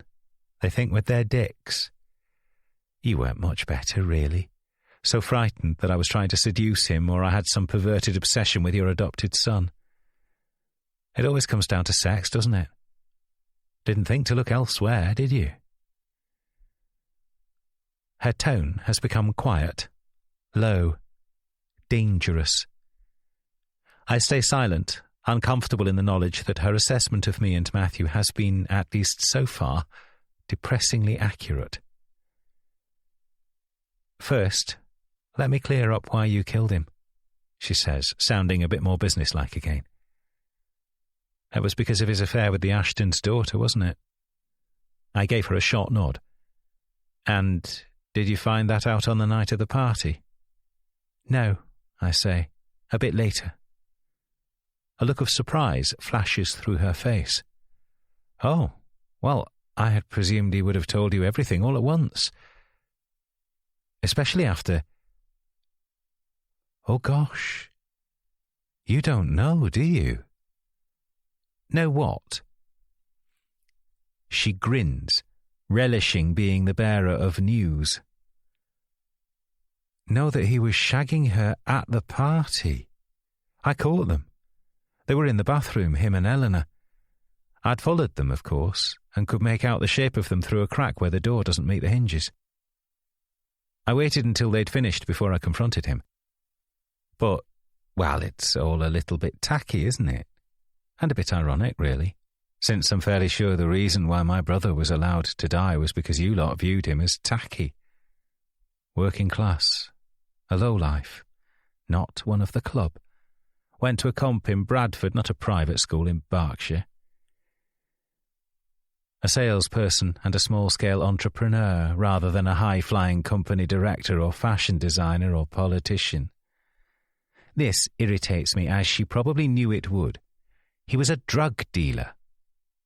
She shakes her head. "No, I'm sorry, but that's wrong. He was a drug user. He was unwell." I let out a noise of disbelief. He chose to take that stuff. He knew the risks. He knew the law. He knew what it would mean as soon as he started smoking and sniffing and injecting. She continues to shake her head, slower now, as if staring at a hopeless child. Such hypocrisy. I would bet anything in the world, not that I have much left to bet, that you would indulge in a line of cocaine after a night at a glitzy awards dinner, or perhaps the odd pill on a night out. I'm furious at my own body for betraying me. The rage building within me causes my face to burn hot, the back of my neck prickling. I think to most people it would be blatantly obvious what you and your lot do. You shift the goalposts for the less privileged. The goalposts that dictate what's right and wrong, what's success and failure, what's deserved and undeserved. I haven't done anything of the kind, I say through clenched teeth. Then why wasn't my brother allowed to live? Because, I say, louder than I intend, then lower my voice again. Because he was a layabout, drug-dealing vermin who destroyed the life of his girlfriend and the family that surrounded her. More shaking of her head. You've got it the wrong way round. This makes me pause. What? I say, looking at her knowing, infuriatingly self-assured expression. She sighs. It wasn't Johnny who introduced Colette to drugs. It was the other way round. There's a shifting of the ground beneath me. A sense of déjà vu is corrupting my sense of reality, as if I'm being thrown back to a time in the past. Matthew, standing next to the fireplace in our lounge, telling me everything. Everything in his own words. His words. Things fitting into place for me. And now here it is happening again. Different truths. Different stories. And always me, the one in the dark, the one from whom the secrets are kept. You've been lied to, Rachel says simply. I shake my head. No, that's not. Colette wasn't into drugs before she met Johnny. Rachel shrugs. I can't prove it, of course. But from what Johnny told me, she already had established connections with dealers before she started her degree at Durham. Johnny just had the misfortune to shag her one night out the back of a club during her first term. Like your husband, he had a bit of trouble keeping his dick in his pants. But when he met Colette, he changed. He was always a kind, caring boy, always looked out for me and Mum and Dad, worked multiple jobs in shops and factories to bring in money. But when he started seeing Colette, his kindness and sense of duty went into overdrive. Everything he did was part of this huge effort to please her. And thanks to her slipping an MDMA pill onto his tongue that night in the alley behind a club, He developed a taste for the substances that she'd become acquainted with at whatever posh school she'd attended. I can't cope with this. This is all wrong. It can't be true. It just can't be. I've seen photos of Johnny Holden. He looked awful. Drug addict, thin, tattoos, not the kind of guy you'd want to meet on an empty street at night. As if she can read my thoughts, Rachel carries on. I think your crowd just presumed he was the more natural criminal. Couldn't possibly be dearest darling Colette, could it? With her Dior coats and mulberry handbags and a cut-glass English accent, even though she was Scottish. But honestly, can't you see there's a problem if you've never thought to question all of this? Never thought that maybe there was a clear attempt to paint her as the victim, him as the poison, the parasite, the thing they needed to get rid of? I shake my head slowly. I don't know. I never thought... No, well, you wouldn't, would you? Her lips twist as if in revulsion at me. You really are all the same. But Matthew said... He said he was attacked by Johnny. He said Johnny and a group of other young men turned up in the night and terrorised him. They did terrible things, threatened to castrate him, kill him, forced him to take cocaine. It sounded monstrous. And it was because he had been trying to get Colette to give up the drugs, distance herself from Johnny, do rehab or whatever was necessary to keep herself away from that sort of lifestyle. Rachel raises an eyebrow. Johnny? Terrorise someone? I can promise you no matter how many drugs he took, I can never imagine him ever doing something like that. I am struggling to fit this together in my head. So, you're saying Matthew was making it up? Even as I say this, I realise I can't accept it. Not when his description of the event had been so chillingly detailed. Rachel's view of her brother must be a delusion, warped by her years reliving rose-tinted family memories before everything went wrong. She looks back at me as if I'm stupid. He's already proved to be a liar at heart, hasn't he? Did you even know he fancied women? In fact, did you even know him at all? This question hangs in the air between us for a few moments. I don't answer it, and I don't think she expects me to. Then she carries on. Even if he was attacked, I could very much imagine other people not wanting him interfering in his sister's life. I imagine she was very useful to a number of dealers, putting them in touch with other rich, young people like her. Maybe she was a bit loose with her tongue, blamed her brother too loudly for her attempts to detox. She may be right about some things, but she's wrong about this, I am sure of it. I'd seen the horror of those memories come to life in Matthew's eyes. Rachel must be blinded by her guilt, her sadness, her love for her deceased brother. Although I suppose, perhaps, she could suspect that of me, blinded by guilt, blinded by love. I bring my hands to my face and rub my eyes. I was suddenly feeling very tired. I thought all this was put to bed. I thought I was free from this turmoil. So, maybe now you can understand why I wanted your husband dead. But in case you haven't fully realised how deep my hatred goes, I'll give you some context. I was happy before Colette came along. I'd opened my own photography studio and gallery space in Bradford. I'd made a life for myself. But then Johnny needed to borrow money. He said he'd been stupid and borrowed some money from dodgy types. I gave it to him, of course. I couldn't bear the idea of him being beaten up by thugs for the sake of £100. But then he needed more. And more. His behaviour became alarming. Once I got a handle of what was going on, the drugs, the drinking, and who was the cause, I went to Colette's flat, spoke to her properly, begged her to leave him. She told me to fuck off, accused me of being a meddling bitch, told me they were in love. Well, that love didn't exactly go very well for them, did it? nor me. I sold my gallery space to pay for Johnny's rehab along with a good chunk of my parents' savings. It didn't work. He absconded, and of course ended up jetting off to Norway with her. He told me where he was going at least, which wasn't always the case, giving me the chance to follow him over there. I tried to confront him a few times, but he acted like I was being whingy and stopping his fun. He told me I was an embarrassment in front of his new friends. But I saw the way they looked at him with his strong Yorkshire accent amidst their plummy Oxbridge vowels. Him boasting about getting his first batch of fitness clients for his personal trainer business while the others smirked behind their hands at him. He was embarrassing himself enough without my help. Not that I excuse their snobbery. I firmly believe they'd have been the same towards him even if he'd been more reserved, less hyper. He hadn't gone to Eton.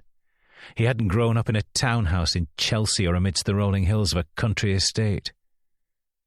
He was an outsider. They'd have made him feel it regardless. I shake my head. You don't know that, not for sure. She rolls her eyes at me. Still defending the clan, are we?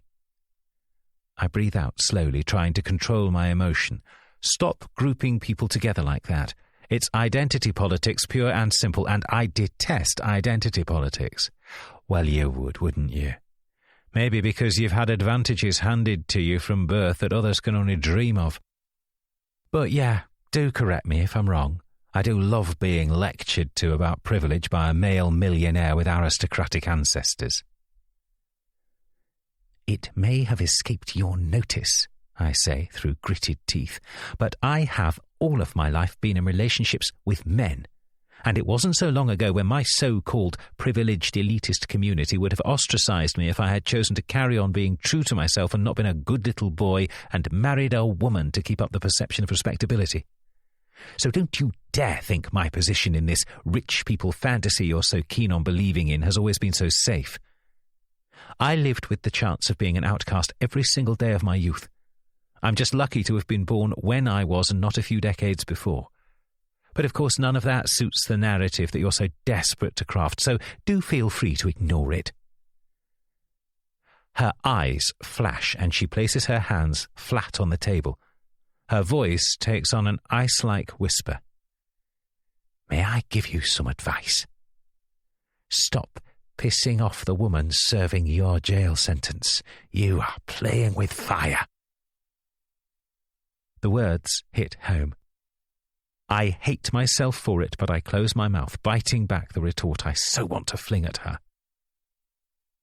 A pinched, angry expression has settled on her face now, and it remains as she opens her mouth to speak, then stops, clearly finding the sentence she's trying to get out too difficult to say aloud.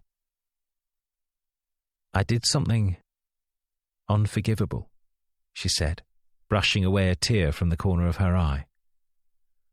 We did something unforgivable. Me, Mum and Dad. We let Titus go. After Johnny died, we let him be taken in by Colette's brother, a man who I had never properly met, and Colette went home with them. At the time, it was too painful for us to even recognise the baby's existence. Mum's Catholicism mixed with her grief warped her into something close to madness. Then followed cancer and chemotherapy. It's no wonder she couldn't face reality. Dad was of the opinion that the child would have a better life growing up with a rich family. And to be honest, I don't think he had the strength left to fight or even be involved in the care of a young child. When I think back, there are so many things I regret. But I think my actions around then weren't made by the same person I am now. Watching my mother die before my very eyes, dying herself just after her own son had passed away, knowing she was leaving behind a father and a daughter fucked up by grief. That sort of thing changes you, pulls you inside out. It's easy to look back now and say how, if I had that time again, I would have fought for us to be a part of the life of our nephew and grandson, our last connection to Johnny. But it sends you mad, that sort of thinking. if you dwell on it for too long. Maybe it did. For a moment, I wonder if she's finished talking. The angry expression has now been replaced with a far-off look.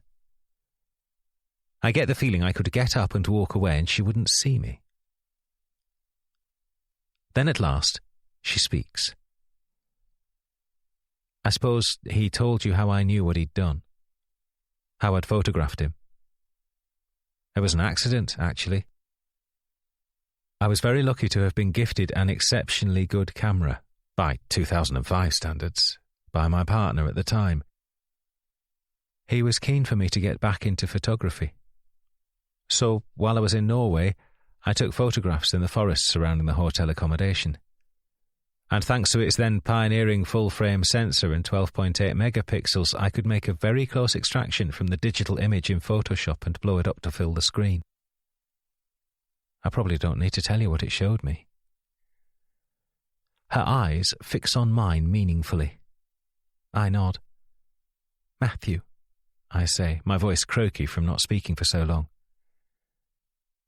She nods back. Matthew, standing there, holding Titus in his arms, watching my brother in the hot tub. You can see he's asleep in the photo. And Matthew does nothing. Doesn't try to wake him. Doesn't try to save him, to lift him out of the pool. Johnny was smaller than Matthew. The drugs had made him thin and wiry. It would have been nothing for Matthew to save his life. But he didn't. He had the chance and he left him there to die alone. How do you know Johnny wasn't already dead? Maybe Matthew simply saved Titus from drowning in the arms of an overdosed corpse. She doesn't look impressed with this. Because, in spite of the heroin and cocaine in his bloodstream, my brother managed to inhale quite a bit of water before his heart stopped. Corpses do not try to breathe underwater. She pauses for a moment as if to let this sink in. I take advantage of the pause to ask another question. Why didn't you just go to the police or track down Matthew then and there? She sighs. Because my mother died. Literally the next day after I found the photo. And it took it all out of me. For a time at least. But in the years that followed, an obsession started to grow. I kept an eye on any news I could find about him, which wasn't much. Just his work and graduation. The internet was a much smaller place back then. Before we put every single little thing online as people do today. It seems strange, but I was a lot more fixated on hating him and wishing him dead than I was on checking my own nephew was okay. But I knew Titus was living a happy life. I found a photo a few years later of him on the Eaton Square School website playing a tambourine. He looked happy. I only stopped obsessing because I fell in love. A guy I'd been friends with for years. The guy who'd given me the camera, actually. Kevin, his name was. He was insistent that I let the past go. He said it was unhealthy me obsessing about the Joneses, although he never knew what I'd seen in the photograph. He just thought I hated them because of Colette's influence on Johnny and their snobbish attitudes towards him. He said he'd support me if I wanted to try to re-enter Titus's life, but he thought my burning hatred towards them needed to either be cleared up or let go. So I let it go. In theory. I moved on with my life the best I could, although it never quite worked out between him and me. It felt weird, us being intimate like a couple, since I'd regarded him as a platonic friend since I was, 7. We pretended there weren't any problems for years until he eventually said he wanted children with me. I knew then that things needed to end, so we parted and left the flat we were renting together. Even though I'd started up my photography commissions again over the years, I couldn't support myself on them alone, not without Kevin's income. So I got a job at a garden centre. And it was when I was working there that, on a fucking miserable day, I came across your Instagram account. It was on my recommended feed. A charming photo of 2 men and a boy standing around a cake they'd just baked. I can't even describe to you the effect the photo had on me. After all those years of burying that side of my life and trying to move forward, to be confronted with it again, well, it was like someone had started choking me, and everything sort of imploded from that moment onwards. It became absolutely clear that I needed to find Matthew and make him pay for what he did to my brother. I suppose I was depressed, not in my right mind, but I genuinely welcomed the purpose it gave me. It was as if I'd been sleepwalking through my life in black and white, and suddenly someone had turned it into Technicolor. It was astonishing. I'd wanted Matthew Jones dead for so long that to finally give myself permission to go after what I wanted was like one of those moments religious people talk about. An epiphany. So when I saw him lying there, saw you'd got there first before me, it felt like the most natural thing in the world to confess to the crime. Because it was what I had come to the house to do. I don't consider myself a Christian or anything, but sitting there with the knife waiting for the police to arrive, I felt calmer and more content than I had ever felt before. I felt close to God, or what people call God. I don't have a name for it myself, but you can call it what you like. The Creator, the universe, destiny. It's probably too much for you to understand, but it's genuinely how I felt. I stare back at her. I'm both terrified and impressed. Impressed at her description of her experience and her ability to articulate it, and terrified by how closely it resembled my own. The sensations, the sudden calm that had enveloped me after the bloodletting was, she was right, an experience to which one couldn't help but attach religious significance. It was divine in the true sense of the word, with vengeance and justice coming together to stabilize an imbalance in the world. It was something greater than anything the day-to-day human life encountered, and therefore required such language to even come close to describing it. Those who claim there is no beauty in violence really have no clue. The irony is, she says after a few moments of silence, that I planned to do it exactly the same way as you did. I'd even studied which area of the torso to drive the knife into. An internet history detail which was very useful to the police during the process of charging me. So to find the job already complete with you sitting there at the table, I must admit I was kind of grateful. I was grateful you'd done what I'd wanted to do for so long, which made it easy to do what I did next. I knew Titus loved you as a father, someone who had been there throughout his life, unlike me, and I needed to do something to avenge my brother's death. So confessing to it in court and coming here kept that sense of purpose going. It meant I could pay Johnny back for not spotting the signs of his decline sooner, not succeeding in steering him towards a safer path, not being a good enough sister, daughter, or aunt. Who knows, maybe after 10 years here I'll feel differently. But for now, you and Titus are free to live your lives. We are running out of time, and I get the sense from her tone that we're coming to the end of our conversation. Just one thing sets off a small warning bell in my mind and makes me look back at her with mounting concern. For now, I repeat back. Rachel considers this for a few seconds, then says, "Be careful of Titus. It's a lot for him to handle on his own. That secret. It has the power to become explosive. One day he may need your encouragement to stay silent. If I were you, I wouldn't get complacent or take his silence for granted.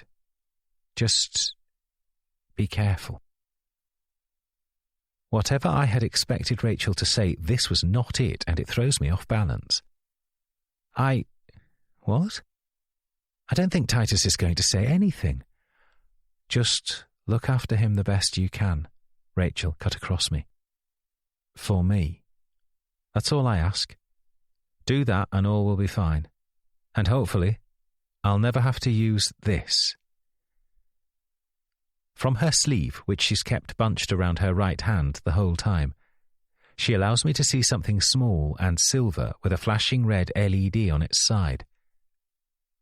A digital recorder. What? How have you...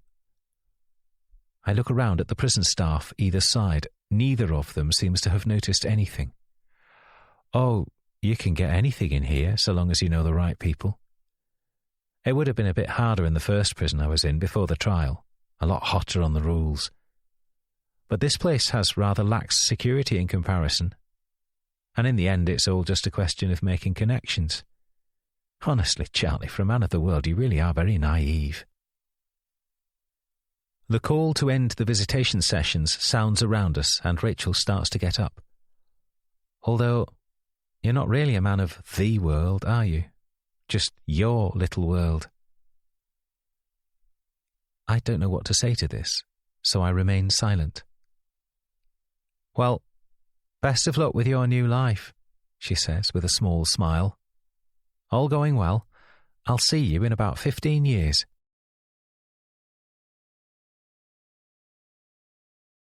Chapter 49. Charlie. 7 months after the murder. The drive back from the prison seems a lot greyer and colder than it had done 2 weeks previously when I was driving from London to Oxford. My conversation with Rachel continues to echo through my ears. The things she said about Matthew and Titus. The future, which had felt so bright and idyllic, suddenly seems uneasy and unsure, as if once still ground is now breaking apart beneath me. It has taken me months to achieve a sense of equilibrium, any kind of stability, and now it has been disrupted. But of course, all this is just in my head. Nothing has changed. Nothing is different. Rachel's words don't have to affect me if I don't want them to. I could decide just to ignore her warnings. Her suggestion that my position isn't as safe as I'd like it to be could just be her trying to unsettle me. Things will be just fine, I try to tell myself as I park the car outside the manor and go inside. I go into the library, pour myself a brandy and take a sip. I'm about to send a text to Rupert to ask where he is when I hear noises coming from the passageway that leads down to the indoor swimming pool. It sounds like whooping and shouting, as if an entertaining game were being played inside an echoey cave. Sure enough, Rupert, Titus and Pippa are engaged in some sort of ball-throwing contest, with Rupert apparently taking on 2 against 1. He gives me a big sweeping wave with one of his large hands as I come in, earning himself an inflatable ball in the face for his drop in focus. I sit by the side of the pool on one of the lounges and watch them for a bit. Then unlock my phone and start mindlessly scrolling. The habit to open Instagram still kicks in occasionally, and I find myself falling into its clutches once more, the photos unfurling before me, senseless and bland. Until my hand brushes against the icon leading to my profile, and picture upon picture of me and Matthew fills my screen in a cruel, beautiful grid. I've been so sure for so long that what I did was right, was just, was necessary.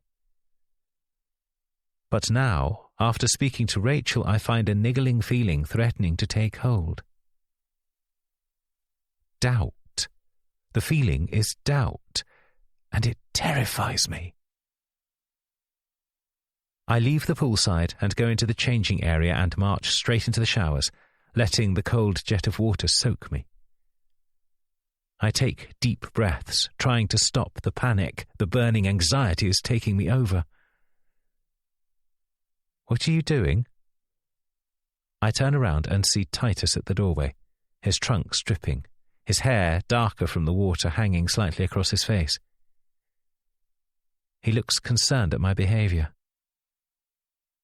We've become spies, really. Each of us watching the other, waiting for someone to crack first under the strain. I think I've been pretending it isn't true, pushing myself to believe everything's fine. It really isn't. I just Felt hot, I say, stepping out of the shower, my shirt sticking to me as I move. So I took a shower. In your clothes? He asks, raising an eyebrow. Why don't you just get your swim things and come in the pool? I laugh, playing for time, but it comes out false, and Titus knows it.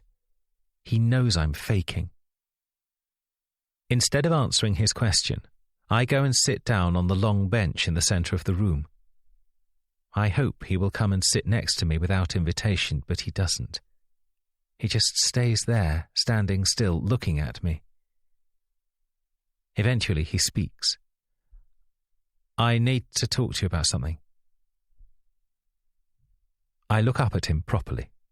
His words don't comfort me. They do the complete opposite. But I reply in the way all dads should reply. You can talk to me about anything. He nods as if he expected this response. A pause passes between us, then he says he wants to start seeing Pippa properly, like boyfriend and girlfriend. I realise this will probably upset you after what her mother did, but I love Pippa, and we want to be together. I won't talk to her mum, and you won't need to either, but I like her too much to worry about that now. This is not what I was expecting, and I'm so relieved that I laugh. Properly this time, feeling the tension start to flow out of me, my shoulders starting to relax. What's funny?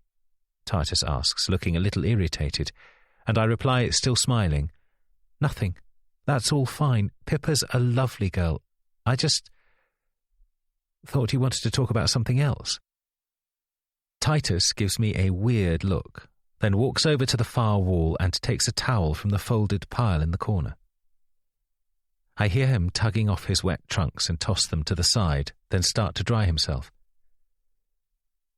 When he comes back into view, his hair is out of his eyes, the towel tied around his waist, his expression blank and unreadable.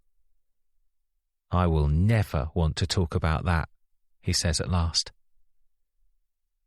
His response sends a jolt through me. Of course, I say, standing up, putting a hand on his shoulder. I understand. I just want you to be okay. Titus looks me in the eye and nods. It's done. Finished. We don't need to talk about it. He walks to the other benches over to the side where his clothes are folded in a pile and turns back to me. But I can't let the conversation end like this. I agree, I say slightly hurriedly, so long as you're okay.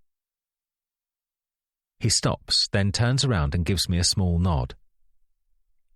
I'm fine, and don't worry. I'm not going to tell Rupert or Pippa or anyone for that matter. It's now that I notice a weird look in Titus's eyes. I just nod at him, unsure what to say. There's a hardness in his expression that's disturbing me. I'm about to leave, to give him the privacy to dress alone, but he speaks before I reach the door. Actually, while we're on the subject, it would be helpful when Pippa comes over to stay that she sleeps in my room, with me, instead of a guest room. He pulls on his jeans, tightening his belt with a loud snap. I'm thrown by his words. Well, I don't really think that would be appropriate. You're both still 15. I trail off, and Titus's expression turns cold. We're nearly 16, and I want it that way. He's now doing up his shirt buttons, calmly and carefully without a single tremor in his fingers. I'm sure you could make it okay with Rupert.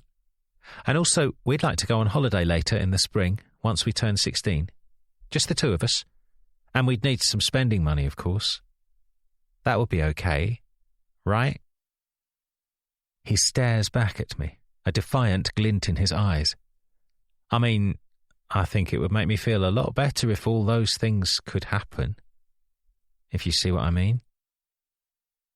The panic is back, flooding through me, returning with such a rushing force that the momentary relief I felt seconds before now feels as if it were a cruel trick. as the boy I've spent the last 10 years of my life with looks back at me with a slight smile playing on his lips, I feel my ability to talk leave me. Eventually I nod and manage to whisper, "Of course." Titus grins. "Thanks, Dad. I knew you'd understand." And then he goes back out to the pool to join Rupert, leaving me sitting on the changing room benches, trying to stop myself shaking.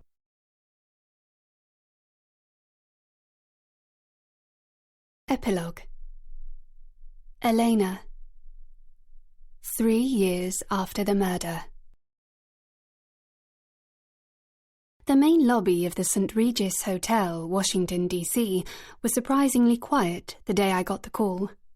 I'd been meeting up with a prominent website owner to discuss him contributing to the re-election campaign I was co-managing, a quietly spoken, smooth sort of man of around 50. Even though there was nothing remarkable about his dress or appearance, he seemed to exude charisma and power. "I thought you'd have wanted to meet me with the rest of the team," he said, sitting down and accepting a glass of wine. "Not that I'm complaining. It's not often I get to have a drink one-to-one with a British aristocrat." I laughed and batted away his comment as though it was unnecessary flattery, like such things didn't really matter. I've learned that's what people expect, and it usually works. They let their guard down a bit after that. "Malcolm, you've met the actual president twice already. I'm sure that's a lot more impressive." He leant forwards at that point, and I caught the scent of his aftershave, like a cool, crisp autumn evening. "Elena, I'm not into appearing impressive. I've done that my whole life. I just want to keep the right guy in the White House for as long as possible, and making a sizable donation should send a loud enough message." I raised an eyebrow. "I think your move into journalism and think pieces might be doing that already." He let out a short, sharp laugh. "Well, that's another reason why I'm really pushing the content side of the platform. Long-form journalism shouldn't be confined to the papers and news sites. We get millions of eyeballs every day. Let's start educating those eyeballs." Here we go, I thought. He's about to mention her. Any second now. "Which brings me around to your daughter," he said. "And what a fine writer she is, too." I'd become aware of my daughter's contributions to Free Talk, Malcolm Driver's social media platform turned right-of-centre blogging site, shortly before he reached out to us to make a donation. Pippa had started writing some gossipy girl-about-town newspaper column during her first year at Oxford and had been poached by Free Talk to write for them with a stronger emphasis on her political stances. Her series of articles and essays were published under the headline, "Pippa Ashton, The Way I See It." Why anyone should care about the way my 19-year-old daughter sees the big issues of our times was a mystery to me. Although, that said, I couldn't deny the fact that her writing commanded attention, helped along by the deliberately over-the-top headings like, "Are universities becoming a threat to democracy?"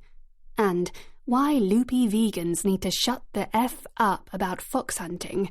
and, in a 3,000-word long read which ended up going viral, "Why I'm no longer talking to poor people about privilege." All of these caused me some anguish, not necessarily because I disagreed with the points she raised, but because of the way they were presented, as if their sole purpose was to offend people and cause outrage. That wasn't a nuanced debate in my book. That was, to coin a phrase I'd once heard Elliot Gould say in a Steven Soderbergh movie, graffiti with punctuation. But if Malcolm Driver was impressed by my daughter, so much the better for the campaign, I thought, as I smiled at him over my glass. I was about to try to move the conversation on, but he remained stuck on Pippa. "And I hear she's getting married, isn't she? To some dashing young man, the one her Instagram is covered in. Titus, isn't it? It looks like he likes a bit of a party, but they seem a charming couple. Although she'll be quite a young bride at 19. That's young these days, right?" His face stayed perfectly neutral as he said it, but I could tell he was interested to hear my thoughts on this. And I had a lot of thoughts. Like why the hell Pippa was being so stupid about marrying that bland, empty-headed boy. Like how she should wait until she was at least some way into her 20s before entering into something as serious as marriage. Not to mention my unease about her temporarily living under the same roof as Charles Allerton, a man who would hate me for eternity. Hello? Elena, are you okay? Malcolm was looking at me, his head turned a little. Sorry, I said, realizing my thoughts had carried me off momentarily. Yes, Pippa is certainly making her mark on the world.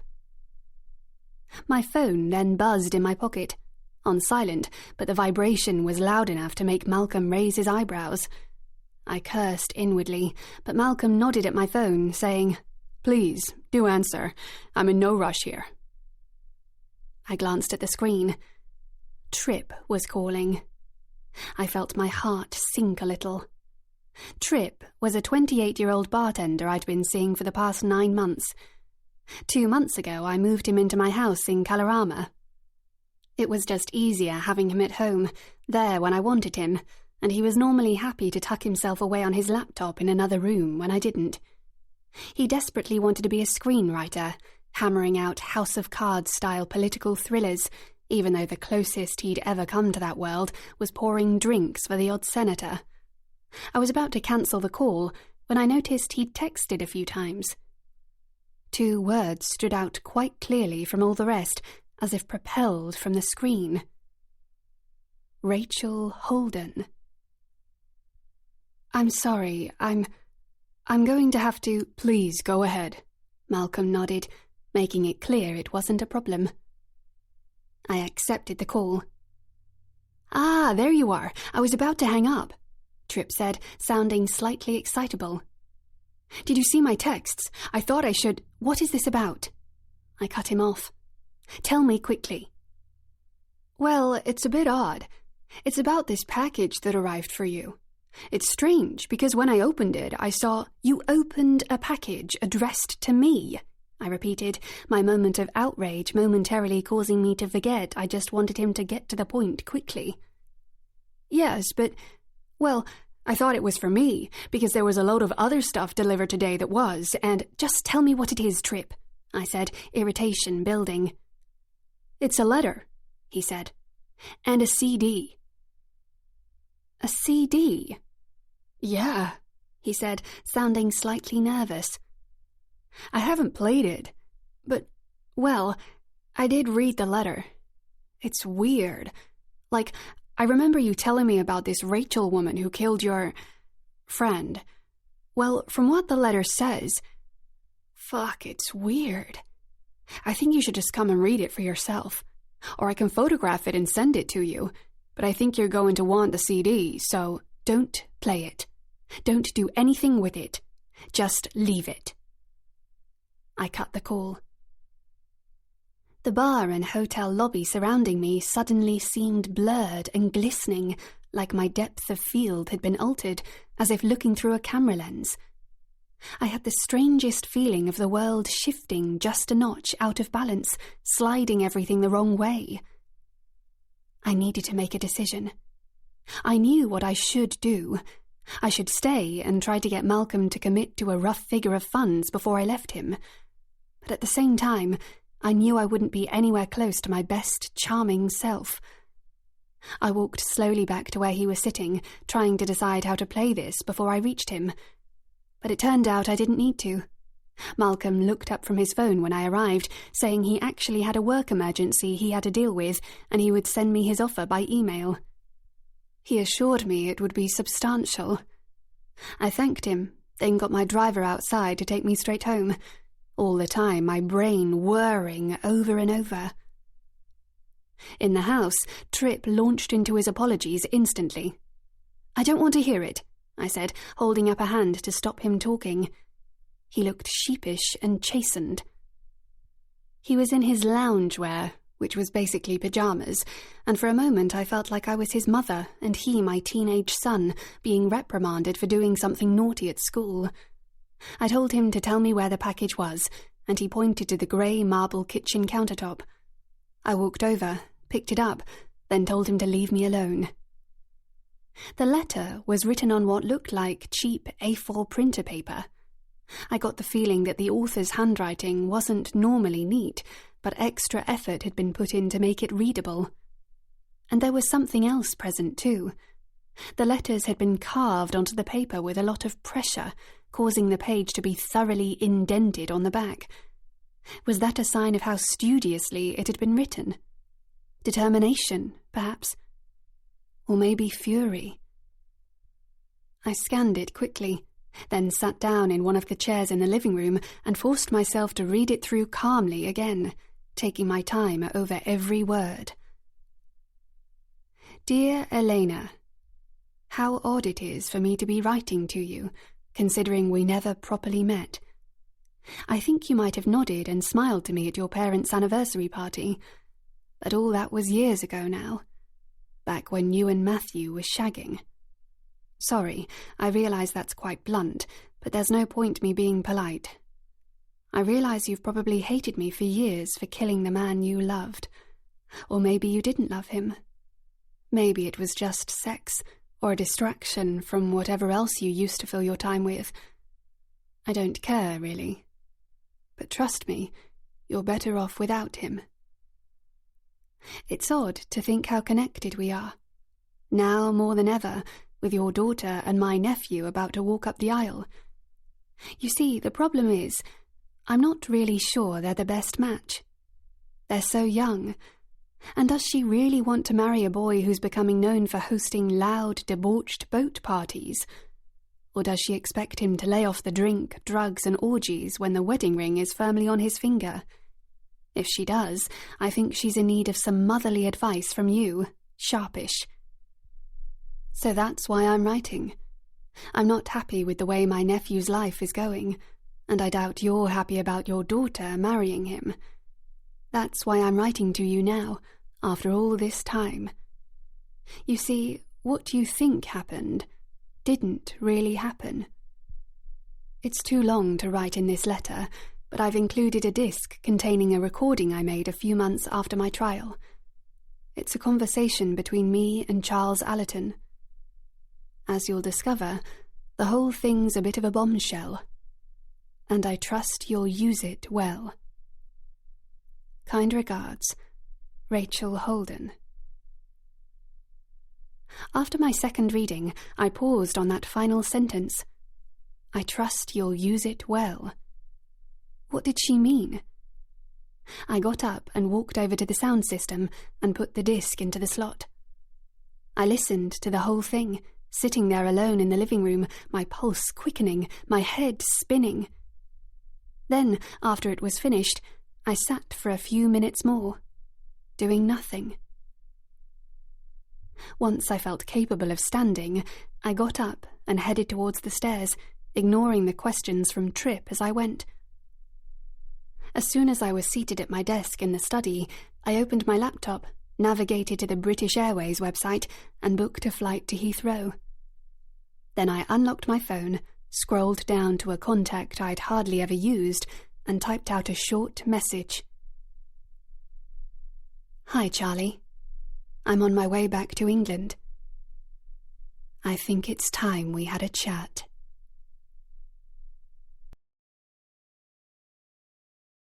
That was The Dinner Guest by B.P. Walter. Read by Katie Sobey and Marston York. Produced by White House Sound Limited. An audiobook from One More Chapter, a division of HarperCollins. Text copyright 2021. Production copyright 2021 by HarperCollins Publishers. All rights reserved. B.P. Walter asserts the moral right to be identified as the author of this work. Thank you for listening.